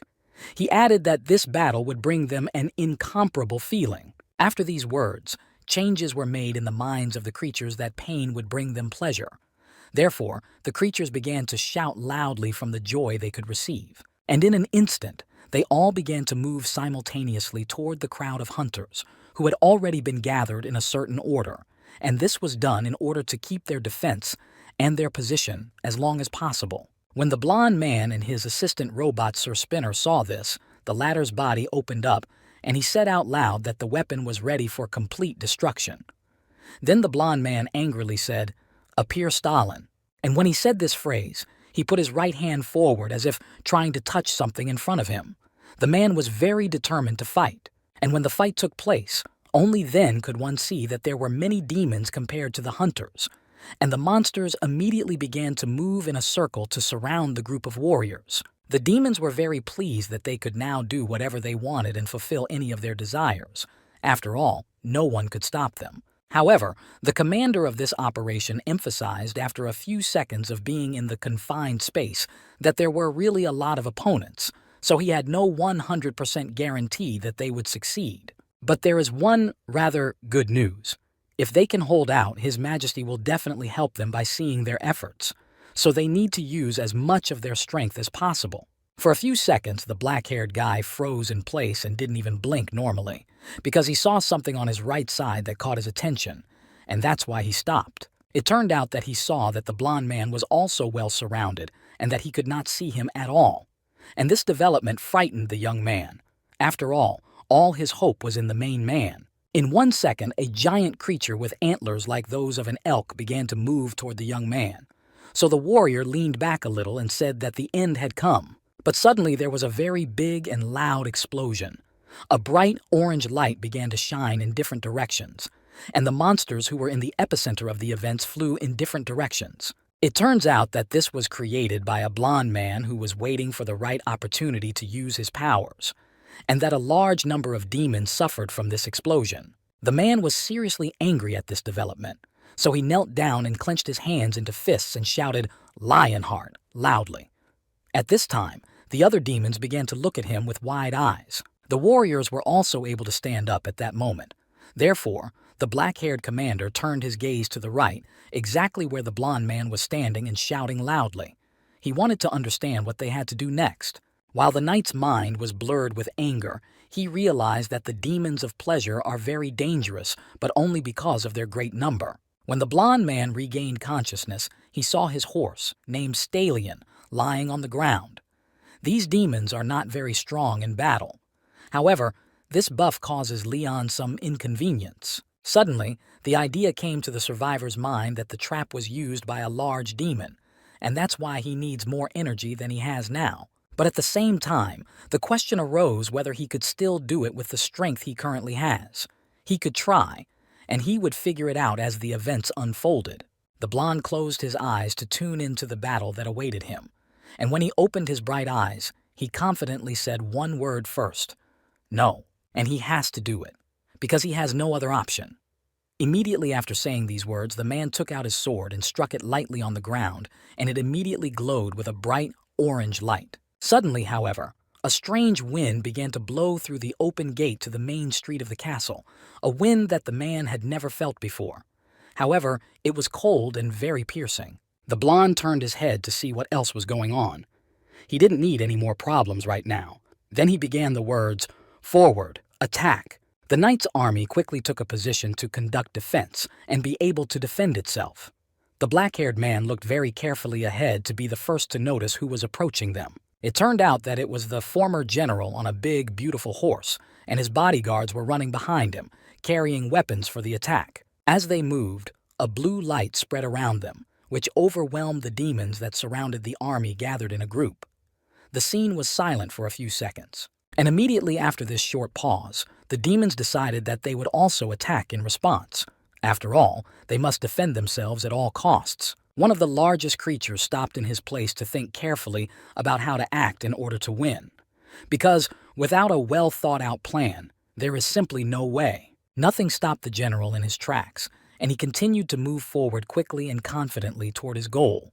So there was no time to stop and explain anything. But when the gentleman met a blonde man on his way, he stopped and got down from his horse and addressed the king with the heart of a lion, who in turn called him general. The knight turned his slanting gaze to his interlocutor and with a mysterious smile emphasized that it was very good that they were able to wake up from such a long sleep. After these words, the survivor began to move slowly forward, and the gray-haired gentleman followed him, saying that his loyalty to the queen was still alive. The blond man smiled with satisfaction and said that it should be so. The general, having carefully examined everything around him, addressed the foreign king in a serious tone, saying that they had already suffered very heavy losses, so there was no time to delay any longer. And starting to walk slowly near his horse, the gentleman said, "However," and behind him, his soldiers began to move in two ranks, not leaving their master for a second. After a few moments of silence, the general added that if the blond man can change the situation. Hearing these words, the knight stopped and began to smile mysteriously. When the men met each other's eyes, the gray-haired warrior put his right hand on his snow-white horse and said, "What are they?" At this time, a blue light was hovering around everywhere. For a few seconds, everyone was silent because they had to make a rather serious decision and to develop a plan for its implementation with the use of all possible forces. Finally, the general said that they were ready to put everything on the line. So they had to act very quickly so that the demons would not find out all their plans, and no one could prevent them from fulfilling them. After hearing these words, the blond man smiled sweetly and immediately took a few steps forward, drawing his sword, saying that in this case he would meet their expectations. Then the blond man was surrounded by a bright orange light, and his gaze became very confident. At that very moment, he was a symbol of hope for all the comrades present. After all, the god of fire and struggle is great, even in times when the world was being destroyed by the hands of demons. A few seconds later, the orange color changed to red, even when the gods were forced to hide in his heart. At such a moment, and the hunters, and the queen's loyal knights, while the blonde was confidently stepping forward, he managed to say the word "please." "Answer me." A very short period of time passed, but the knight's appearance changed slightly. His hair grew longer, and a red light shone in his eyes. After that, there was a great stream of red light straight into the sky. Everyone present froze in their seats and watched what was going to happen next. Then I heard the phrase, "You were always sacrificing yourself." Even the black-haired hunter was quite surprised and therefore did not know what actions he should take next. After all, without him, this fire would be difficult to defeat. The blond gentleman stood in a very steady posture, with his eyes looking up. That was where the voice was coming from. The young man began to smile sincerely and broadly, answering that he would always be on their side and would help in any way he could. After all, it was his duty, because he always fulfilled it, despite all the difficulties on his way to the stars. A few seconds later, the gentleman raised his sword and pointed it forward, saying that everyone could stand their ground for now. He stood in the middle of the battlefield, and around him, a red light was still shining, which scared everyone in the place a little bit. After all, no one had even heard of such a thing before. Then he looked down, and a bright red light shone in his eyes. The man also drew his eyebrows together angrily, because this situation requires the appropriate attitude. When the demons saw this determination, they began to shout loudly to scare them a little, and also to get the support of their fellows to start a fight. Then the blond man stuck his sword into the ground. He shouted that he was a king with the heart of a lion, who is considered the best divine rider of war and flame pedos. This speech was listened to attentively by the soldiers who were lined up in a single line, in order to be able to see the speaker properly. After all, this is an important stage. Nevertheless, the gentleman began to say the words that the guessers had asked for. At that moment, the general's bodyguards began to show red light all over their bodies under metal protection. Then the blond man said that they asked the god of fire to punish the evil that had settled here. He said this phrase with a very twisted expression on his face that showed anger. Then the gentleman approached the stream of red light that was directed upward and, taking his sword far behind him, made a strong swing to strike directly at the epicenter. Seeing such determination and confidence, the demons froze in their seats and opened their mouths wide in amazement. They had never seen anything like this in their existence. A large bull of bright yellow color suddenly appeared from the stream. It had a large round earring in its nose. As soon as it stepped on the ground, it immediately became angry. Later, however, it turned out that there was not one bull, but two, and the animals were pulling a large cart with room for one rider, and the blond man continued to stand still, pointing his sword upward. But then, the same god of fire and fight appeared in the cart. He grabbed the handrail tightly to keep from falling to the ground while moving, After all, bulls are difficult to control. Then the man turned his gaze to his white horse, which was lying on the ground without signs of life.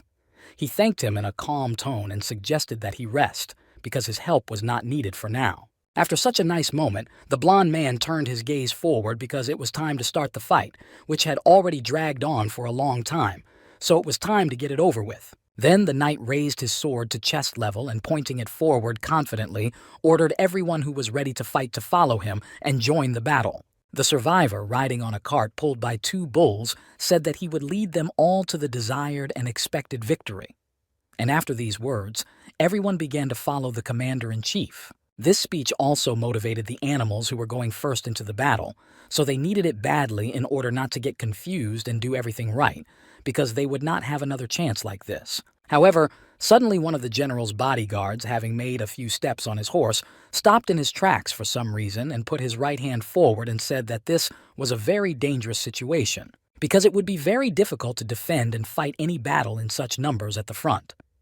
Even though they did not have the same sense of fear as humans, they were not ready to risk their lives like that. However, this did not frighten the blond man and did not stop him. The demons saw the attacker coming and began to move toward him to demonstrate their strength. The creatures were determined to kill their opponent because they realized that they were much more numerous. And so far, he was the only one attacking their group. When the blonde saw this, he was a little surprised and then began to quickly recall and think about his plan of action. After all, you can't make a mistake here. A few seconds later, he picked up the rope with the help of which he controlled the bulls and waved it, saying that this lowlife did not even know what cavalry was. Then he added that it is a skill that requires a good command of both sword and javelin at the same time. And when he said this, he clenched both hands into fists and opened his mouth wide. After traveling several kilometers, the blond man finally reached his rivals on his vehicle. And right now, their first fight was about to take place, the one everyone had been waiting for. The demons were simply furious because they were 100% sure that they would win this fight no matter what it took. After all, there are so many of them, so it is quite possible. At the same second, the system issued a message that read, "There has been a change, a stronger attacker." When they met, the creatures began to fly on both sides of the wagon as they were scattered by the bulls who ran without stopping. The general's bodyguards were calmly watching the action a few meters from the epicenter. Red smoke was slowly coming out of their eye sockets. The many-armed demon stopped in one place and opened his mouth wide, where one could see large and sharp teeth. And he began to shout loudly, demonstrating his confidence. When the blond man saw this, he opened his eyes wide, which were still red. The man pulled his right hand forward, which he made into a fist and wanted to show something. And it turns out that with this movement, the knight could use a large, powerful, and red stream of air that knocked down all the creatures that were in his way. When the many-armed monster saw this, he pulled one pair apart and began to shout loudly, asking what was this all about? Why can't they hold him back even for a second? Because of this, he called his little demons and ordered them to attack with magical ammunition, and with the help of them, it would be possible to knock the opponent off his feet. The subordinates quickly followed the order and prepared the cannons for firing, and having received the order to fire, the creatures pressed the button that was supposed to release the ammunition into the air. At the same time, the demon was smiling slyly because he believed that this would give them a little advantage in the battle. However, it didn't happen as expected. For some reason, the monsters on the way began to fly away from this blast, and the blond man continued to move on his wagon. When he saw this, he began to say angrily that these creatures had no honor at all because they decided to use long-range weapons. But he would not give up so easily because he was not afraid of it at all. At that moment, there was a powerful explosion at the place where the ammunition landed and a purple light spread around. And the system displayed the message, "Pathfinder enemy joins the Legion. Legion reinforcement, divine law, zeroing arrow has been added." From this moment on, the Knights of Death are targets of the nullification arrow. But even this did not frighten or stop the knight. He continued to move forward in spite of everything, because he could not put it in reverse and suddenly abandon what he had already started. As he moved, he became more and more angry with every meter, and his mind simply could not distinguish between imagination and real events. And because of this, he shouted loudly that he was doing it in honor of the lion's heart. Thus, confidently moving forward, the man dealt with a certain number of demons who tried to prevent his movement. After all, they were sure that they could do it. When the survivor approached the largest creature, he looked up and spoke angrily, calling his future opponent a freak like no other world had ever seen. The many-armed demon was also furious, and seeing the blond man under his feet, he quickly raised his leg up to strike his first and possibly last blow to his opponent. However, there was another explosion, but this time a little smaller. Still, it sent the demon flying high up and landing a few meters away, and the wagon was also damaged. But the yellow bulls remained unharmed. They were very angry with this situation, so they stopped in one place and began to shout loudly, "Moo!" This was their way of showing their dissatisfaction. During this time, the many-armed man managed to get to his feet and even approach his opponent. As it looked at him intently, it angrily called him an arrogant little man. However, after a few seconds, the creature began to look around because he could not feel his opponent, and he could not understand where the king with the heart of a lion had gone. While he was looking for him on the ground around him, the blond man was hovering in the air right above him. He pointed his sword at the creature, and a red light hovered next to him. The survivor managed to strike with a stream of red light, but the demon managed to deflect because he somehow felt that his life was in danger. And then he realized where the knight had been all this time. He froze in place for a few seconds and then clasped all pairs of hands together because it was a little scary. However, having mastered his emotions, he shouted loudly to his subordinates to kill this blond man. The survivor had already landed on the ground, and in order not to lose his balance, he stuck his sword a little into the ground. Standing in a pose with his legs wide apart, the man said that there was only 1 minute left, and he would kill everyone here in just 1 minute. After saying these words, the gentleman began to walk slowly forward, and the general on horseback and his bodyguards moved next to them. Seeing this many-armed creature, he gritted his teeth in anger, and the thought began to appear in my mind that there was only one person, just one more. However, it is not clear how the knights of the fallen kingdom became so strong.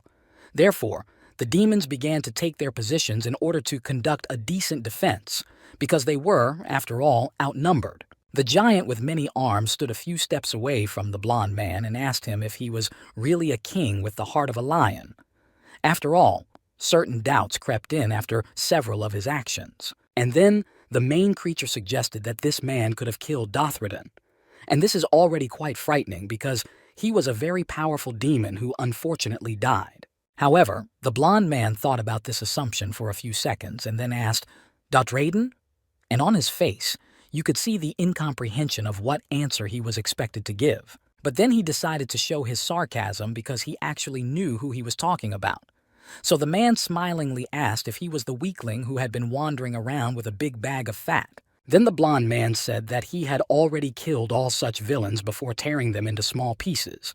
And finally, he added that soon the demon would experience this torment. After that, the survivor jumped up high and emphasized that he was the only one with many limbs that needed to be torn off. After all, he would not need them in the future. The multi-armed gentleman gritted his teeth at the words he heard, because they made him very upset and angry, because he did not really want to be treated like his comrades. However, he decided not to lose his last hope. So he took out his weapon and spread all his limbs wide apart and shouted loudly that he didn't give a fuck, and that he would just finish off his opponent, and that was that. A few seconds later, the demon launched his large, sharp blade towards the blonde, and this was accompanied by a very loud scream to put a little fear into the audience. The survivor, seeing this, had already prepared 2 of his swords, which he lowered with the sharp end down, and he took a stance with his legs wide apart, and the red color of light hovered around the weapons. Then the blond man decided that he needed to spread his legs wider and wider because he would have to work with 2 swords at the same time, and for this he needed to keep a good balance. When the blond man swung his weapon, he said angrily that the opponent was not even confident in his abilities and was completely dependent on his magic, without which he was nothing. For a few seconds, the battlefield was silent, broken by the knight who shouted loudly that this was the reason why the creature was so weak, so he simply had no chance of winning. And having said these words,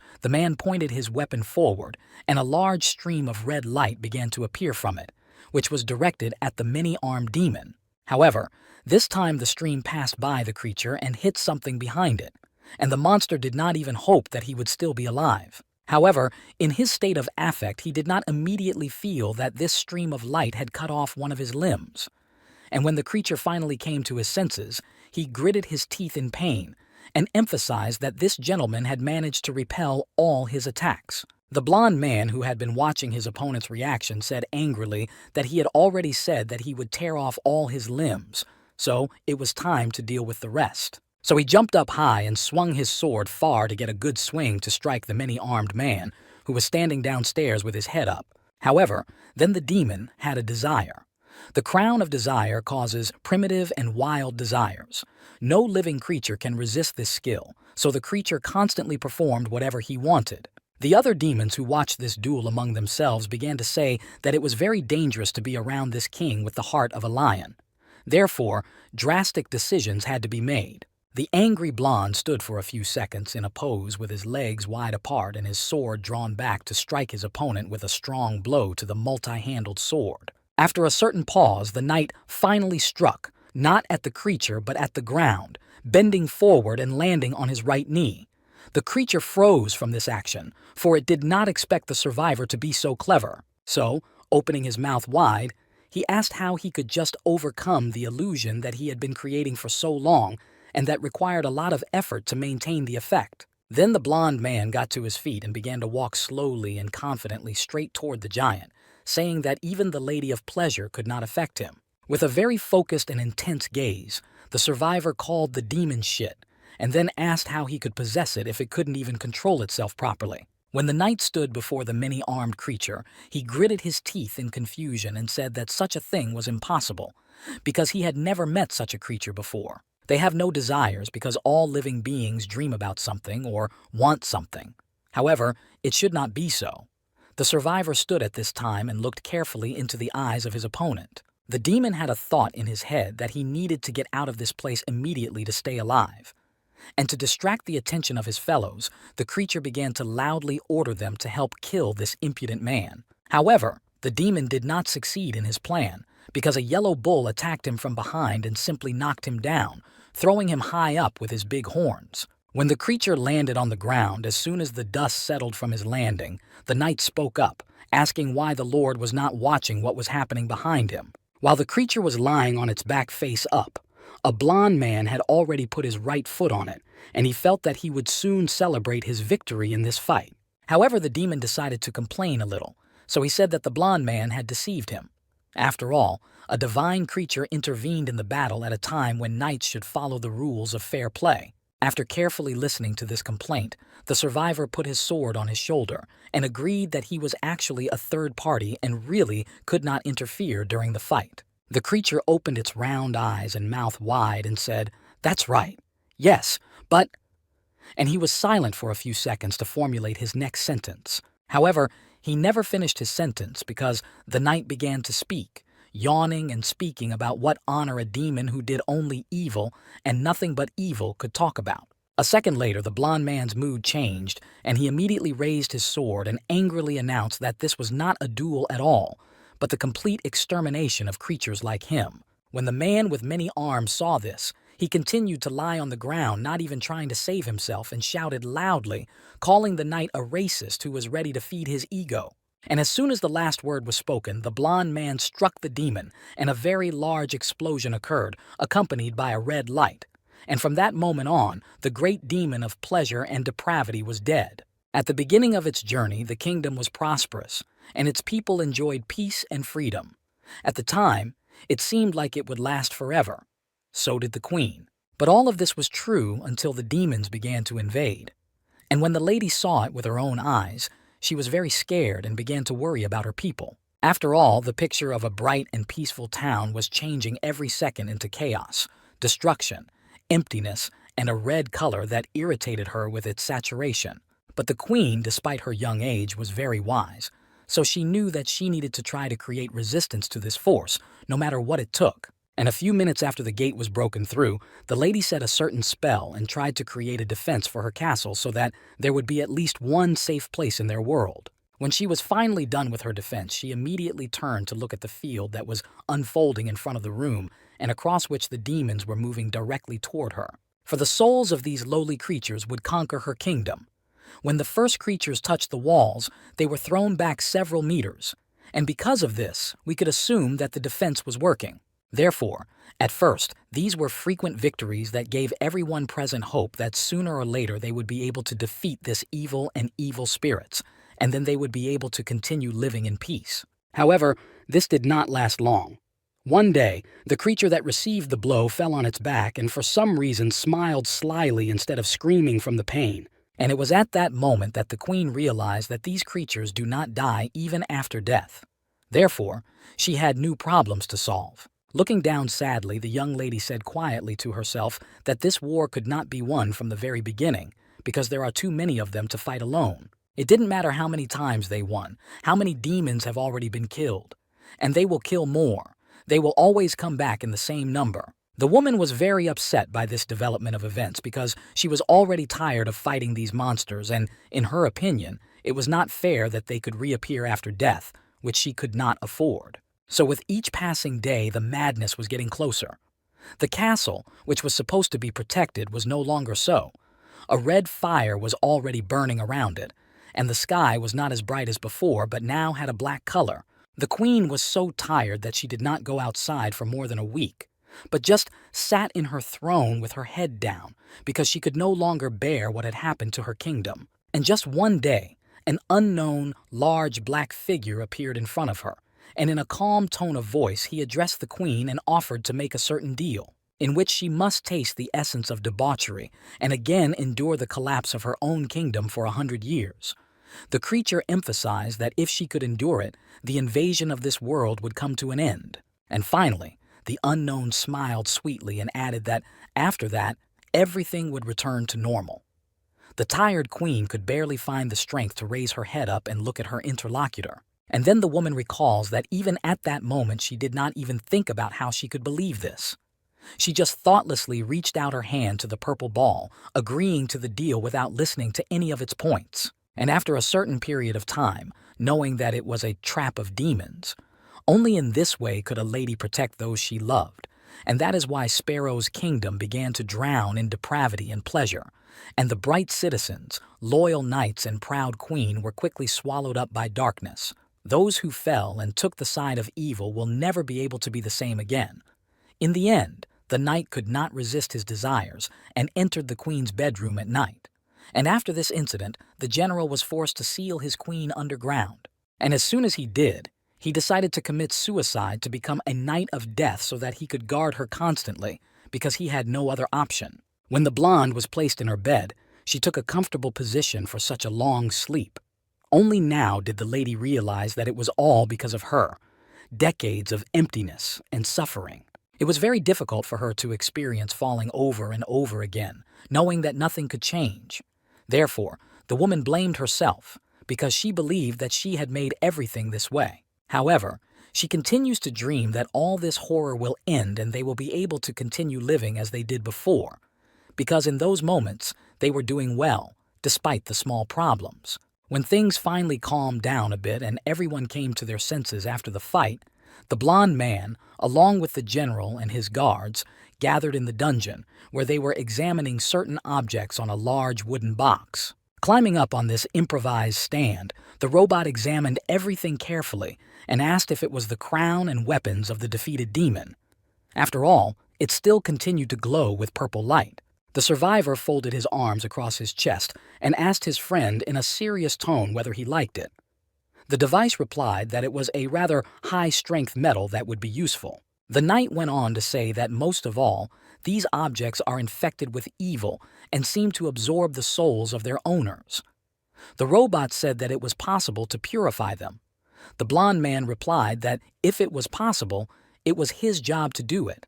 However, the man then began to look closely at the demon's crown because something kept attracting attention in it, but it was not yet clear what it could be. Suddenly, the spirit of a blonde queen appeared behind him and addressed the knight by name, and he turned his head in surprise to look at his interlocutor. Then he turned completely around and put his right hand over his heart and said in a calm tone that he was listening attentively to the queen. The lady asked him to show her the crown he had received after the destruction of evil. The gentleman carefully and slowly turned his head back and looking at the object from the side, said that he was afraid that it was not worthy of her gaze. But the lady assured him that everything was really fine and that there was nothing to worry about. And taking the head jewelry in her hands, the queen began to examine it carefully. And after a few seconds, she said a short, which symbolized a certain misunderstanding. Then she slowly stretched it out to the blond man, who also examined it in more detail and began to say that, in fact, this crown was, but he might not remember. And after a second, she added that such a crown is worn by all the great demons of depravity. The survivor opened his mouth wide in surprise and immediately asked, "Really? These are very disgusting and horny demons who lure young people with their illusions. These are the powers of this crown. This happens all the time, wherever they appear." Giving the jewelry to the knight, the blonde queen emphasized that it could be useful. But the man looked at her and said that he was going to get rid of such a vile thing anyway. However, at the last moment, the gentleman looked up at the woman and suggested that if she wanted, he could give the crown to her. The woman smiled sweetly and thanked him because the blond man had done a good job this time. After a pause, the lady added that the Pantheon was happy and grateful for his honor and fame.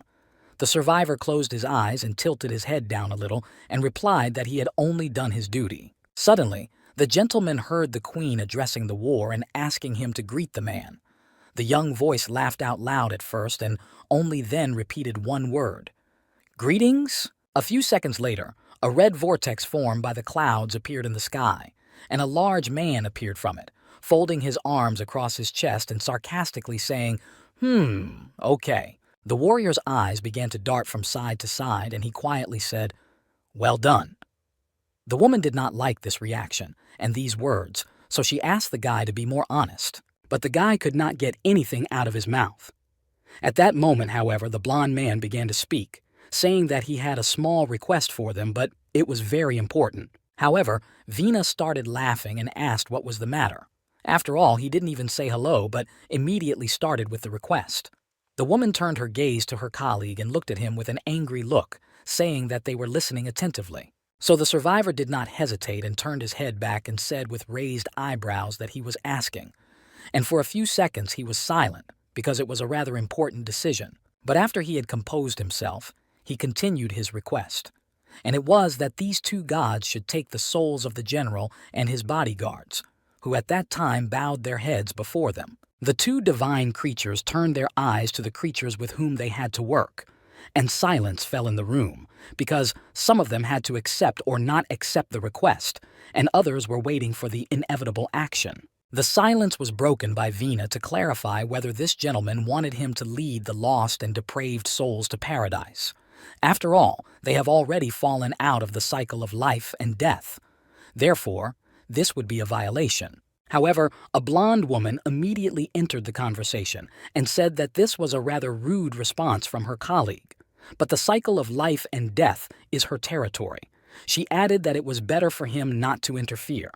However, the young man angrily asked which deity would take the undead to the entrance to heaven, and immediately after this phrase, the two friends thought that this might indeed be impossible.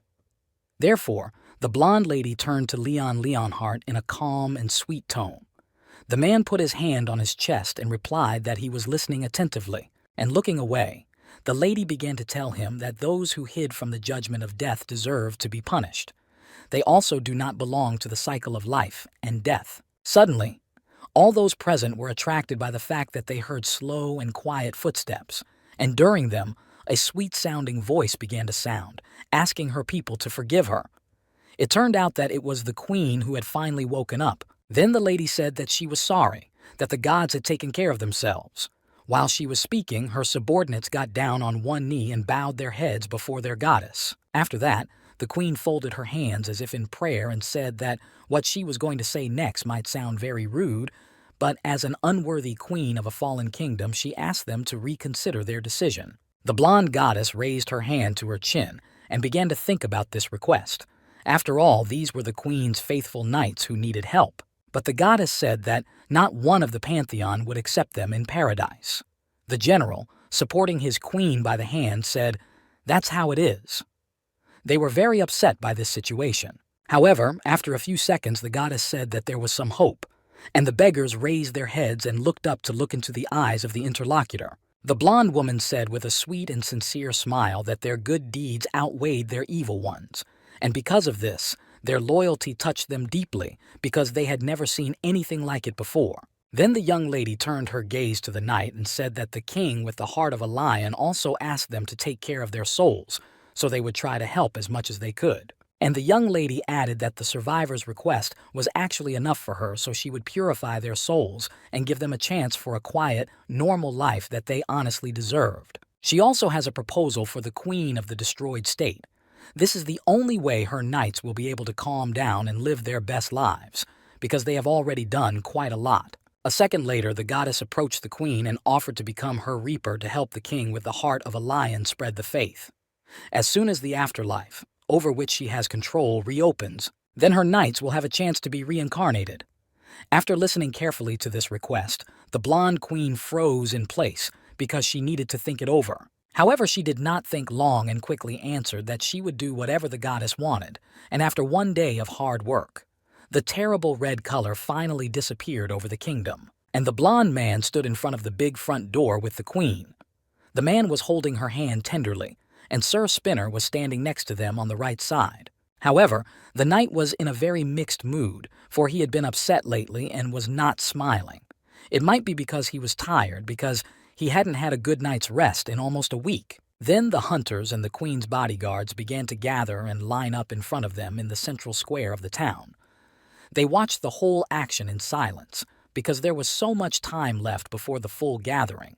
After that, the blond man was approached by his black-haired assistant, who addressed His Majesty, and the Lord asked that the young man inform him of the losses they had suffered. The boy thought for a few seconds whether he should tell him the real figures or leave out a little bit.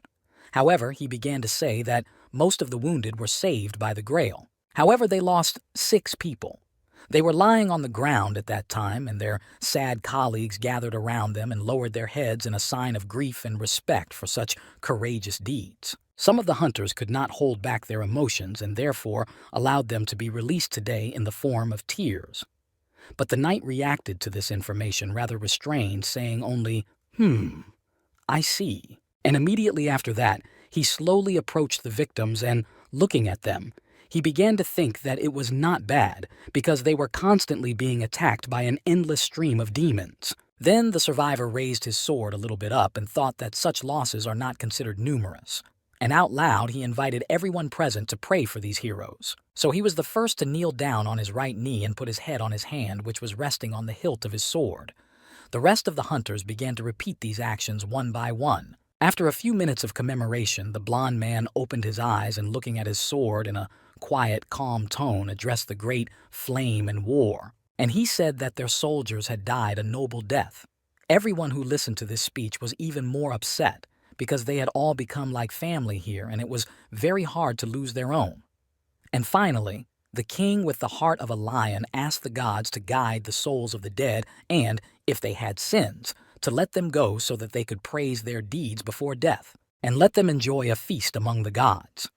And as soon as the last phrase was finished, a bright light appeared in the sky, to which everyone instinctively began to raise their heads up. After that, the blond man got to his feet and ordered the hunters to create a list of the dead to inform their families about their deaths, and Pantheo will never forget their sacrifice. While the man was saying this, all the bodies were already enveloped in red light, which also spread around everyone. The soldiers were still saying goodbye to their comrades who had unfortunately died, and when the bodies finally disappeared into thin air, the blond man raised his sword and confidently said that it was time for them to return, because it was not necessary to stay here for long. And a few seconds later, the gates to paradise were opened. However, the system began to give out live messages such as, "Souls are very black. Entry is denied. Faith is very weak. Entry is denied. Not enough glory has been received. Entry is denied." However, there was an absolute effect because the king with the heart of a lion blessed the deceased, and thus the entrance was allowed. At this time, the association employed all available hunters to respond quickly to the fluctuations in the gate. Suddenly, a bald cantonment worker began to shout loudly to inform everyone that the hunters were returning. It turns out that they returned exactly a week later. Immediately after clearing the gate, all those present were surprised that they still managed to complete the task. So one of the workers asked that they report all the information to the management. After a few hours of rest, the blond man found himself in the office of the president of the association, Oh Kang-hyuk, and registered Beatrice as a survivor. It was impossible for her to stay otherwise. The gray-haired chief gentleman closed his eyes and tilted his head down a little, expressing his grief for the dead hunters. For it was a great loss for them as well. He also said out loud that the deceased rest in peace. The blond man watched his interlocutor's emotions and thought about them because they alarmed him a little. So he decided to interrupt this awkward moment and said that the gentleman had probably already seen Sir Spinner's video. The director replied that he had, because it was a swinging gate with a big demon inside. And it was a miracle that there were so few victims. The survivor folded his arms across his chest and leaned against the back of his chair, closing his eyes and saying smugly, "Yes?" After all, he was already tired of all these interrogations and analyses of the situation. Then he opened his eyes and looked confidently in front of him. He did not know how to express his emotions and states in any other way. And then, in an instant, he told the head of the association that he wanted to meet with the families of the victims in person. The gentleman was very surprised by this decision, so he opened his mouth wide and asked, "In person?" The survivor folded both arms across his chest and said that they were his soldiers, so it was the least he could do. The director warned that the man might face a negative reaction. Closing his eyes, the blond man said that he understood perfectly well what the families of the dead were going through.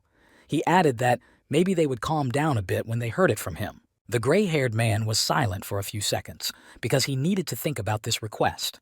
His attention was again drawn to the blond man who addressed him by name. The gentleman calmly said that he was listening to him, and then the knight asked to publish the video and gather as many hunters as possible. After all, demons would soon break into this world. When the man said this, his pupils glowed with blue light, and finally, he added that they needed soldiers and knights. The director of the association listened attentively and said that he understood everything and would immediately take up the matter. He will first schedule and plan and send him as soon as everything is ready. A few hours later, the events unfold in the Naju fields at the Pantheon building. The blond man was sitting in his office on a large, comfortable chair and carefully examining the fields through a wide panoramic window because he needed to gain strength for what was going to happen next.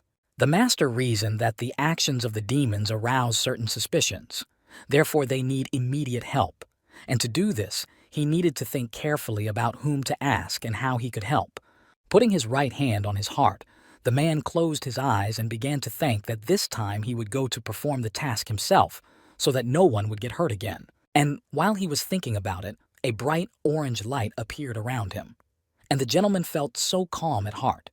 He had not felt such peace for a long time, and as he sat there, it was as if his mind and body began to move to some other world, where it was much easier for him to perceive and endure all his bad stories. It was a place where a blond man was dressed in a white blouse and dark pants, and there was tall, thick, green grass around him. And it turns out that he was in some kind of forest. And when he opened his blue eyes, a gentle voice addressed him, calling him His Majesty and telling him that his faithful servants were glad to welcome him here. They congratulated him on the return of the great guardian of the Holy Grail. All the people present bowed low to their leader, for they respected him very much. The castle to which the knight came was large in size and snow-white in color. It evoked the calmness and security that everyone expected when they lived there. After such a warm meeting, the survivor began to walk down the main street, telling the lady that they had not seen each other for a long time and asked her how she liked paradise and how the lady lived here. The blonde, blue-eyed lady replied that it was a wonderful place, and it was all thanks to His Majesty.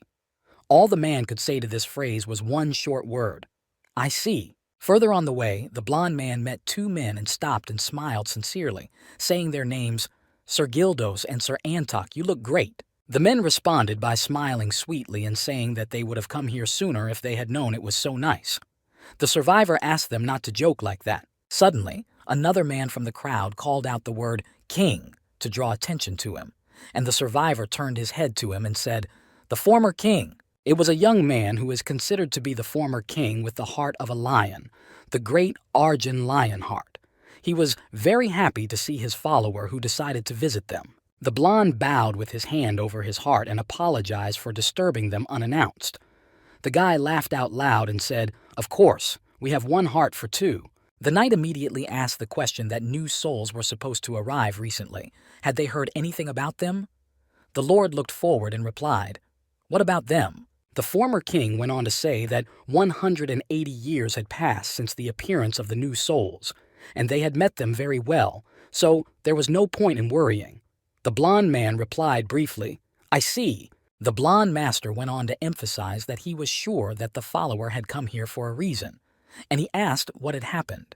It was important for them to know the reason. The survivor smiled sweetly and replied that he wanted to greet the gods of the pantheon and at the same time arrange a meeting for an important conversation. It was the only way to bring everyone together. Then the man put his right hand over his heart and said in a serious tone that since the situation had become extreme, he would need the wisdom of his predecessor. The blond guy smiled, folded his arms across his chest, and offered to go to the forest, where he could inform Petilian about the guest who had come to visit them. To get to the meeting place as quickly as possible, the blond man got on a brown, large, beautiful horse with snow-white wings that could fly in the air. For a few seconds the knight stood still, because he had to wait for his brothers, who would also be going to the same place. At the same time, the thought flashed through his mind that he imagined that one day they would run across this field with Stalin. And of course, he could not do this without leaving a follower behind. While they were floating in the air, the knight turned his head to the right and said loudly, "Sir Petilian, over there." And the animal immediately turned its head in that direction. A few seconds later, they began to slowly descend to one of the clearings in the middle of the forest, next to a large, beautiful tree. Once on the ground, the gentleman began to carefully examine the bushes in front of them.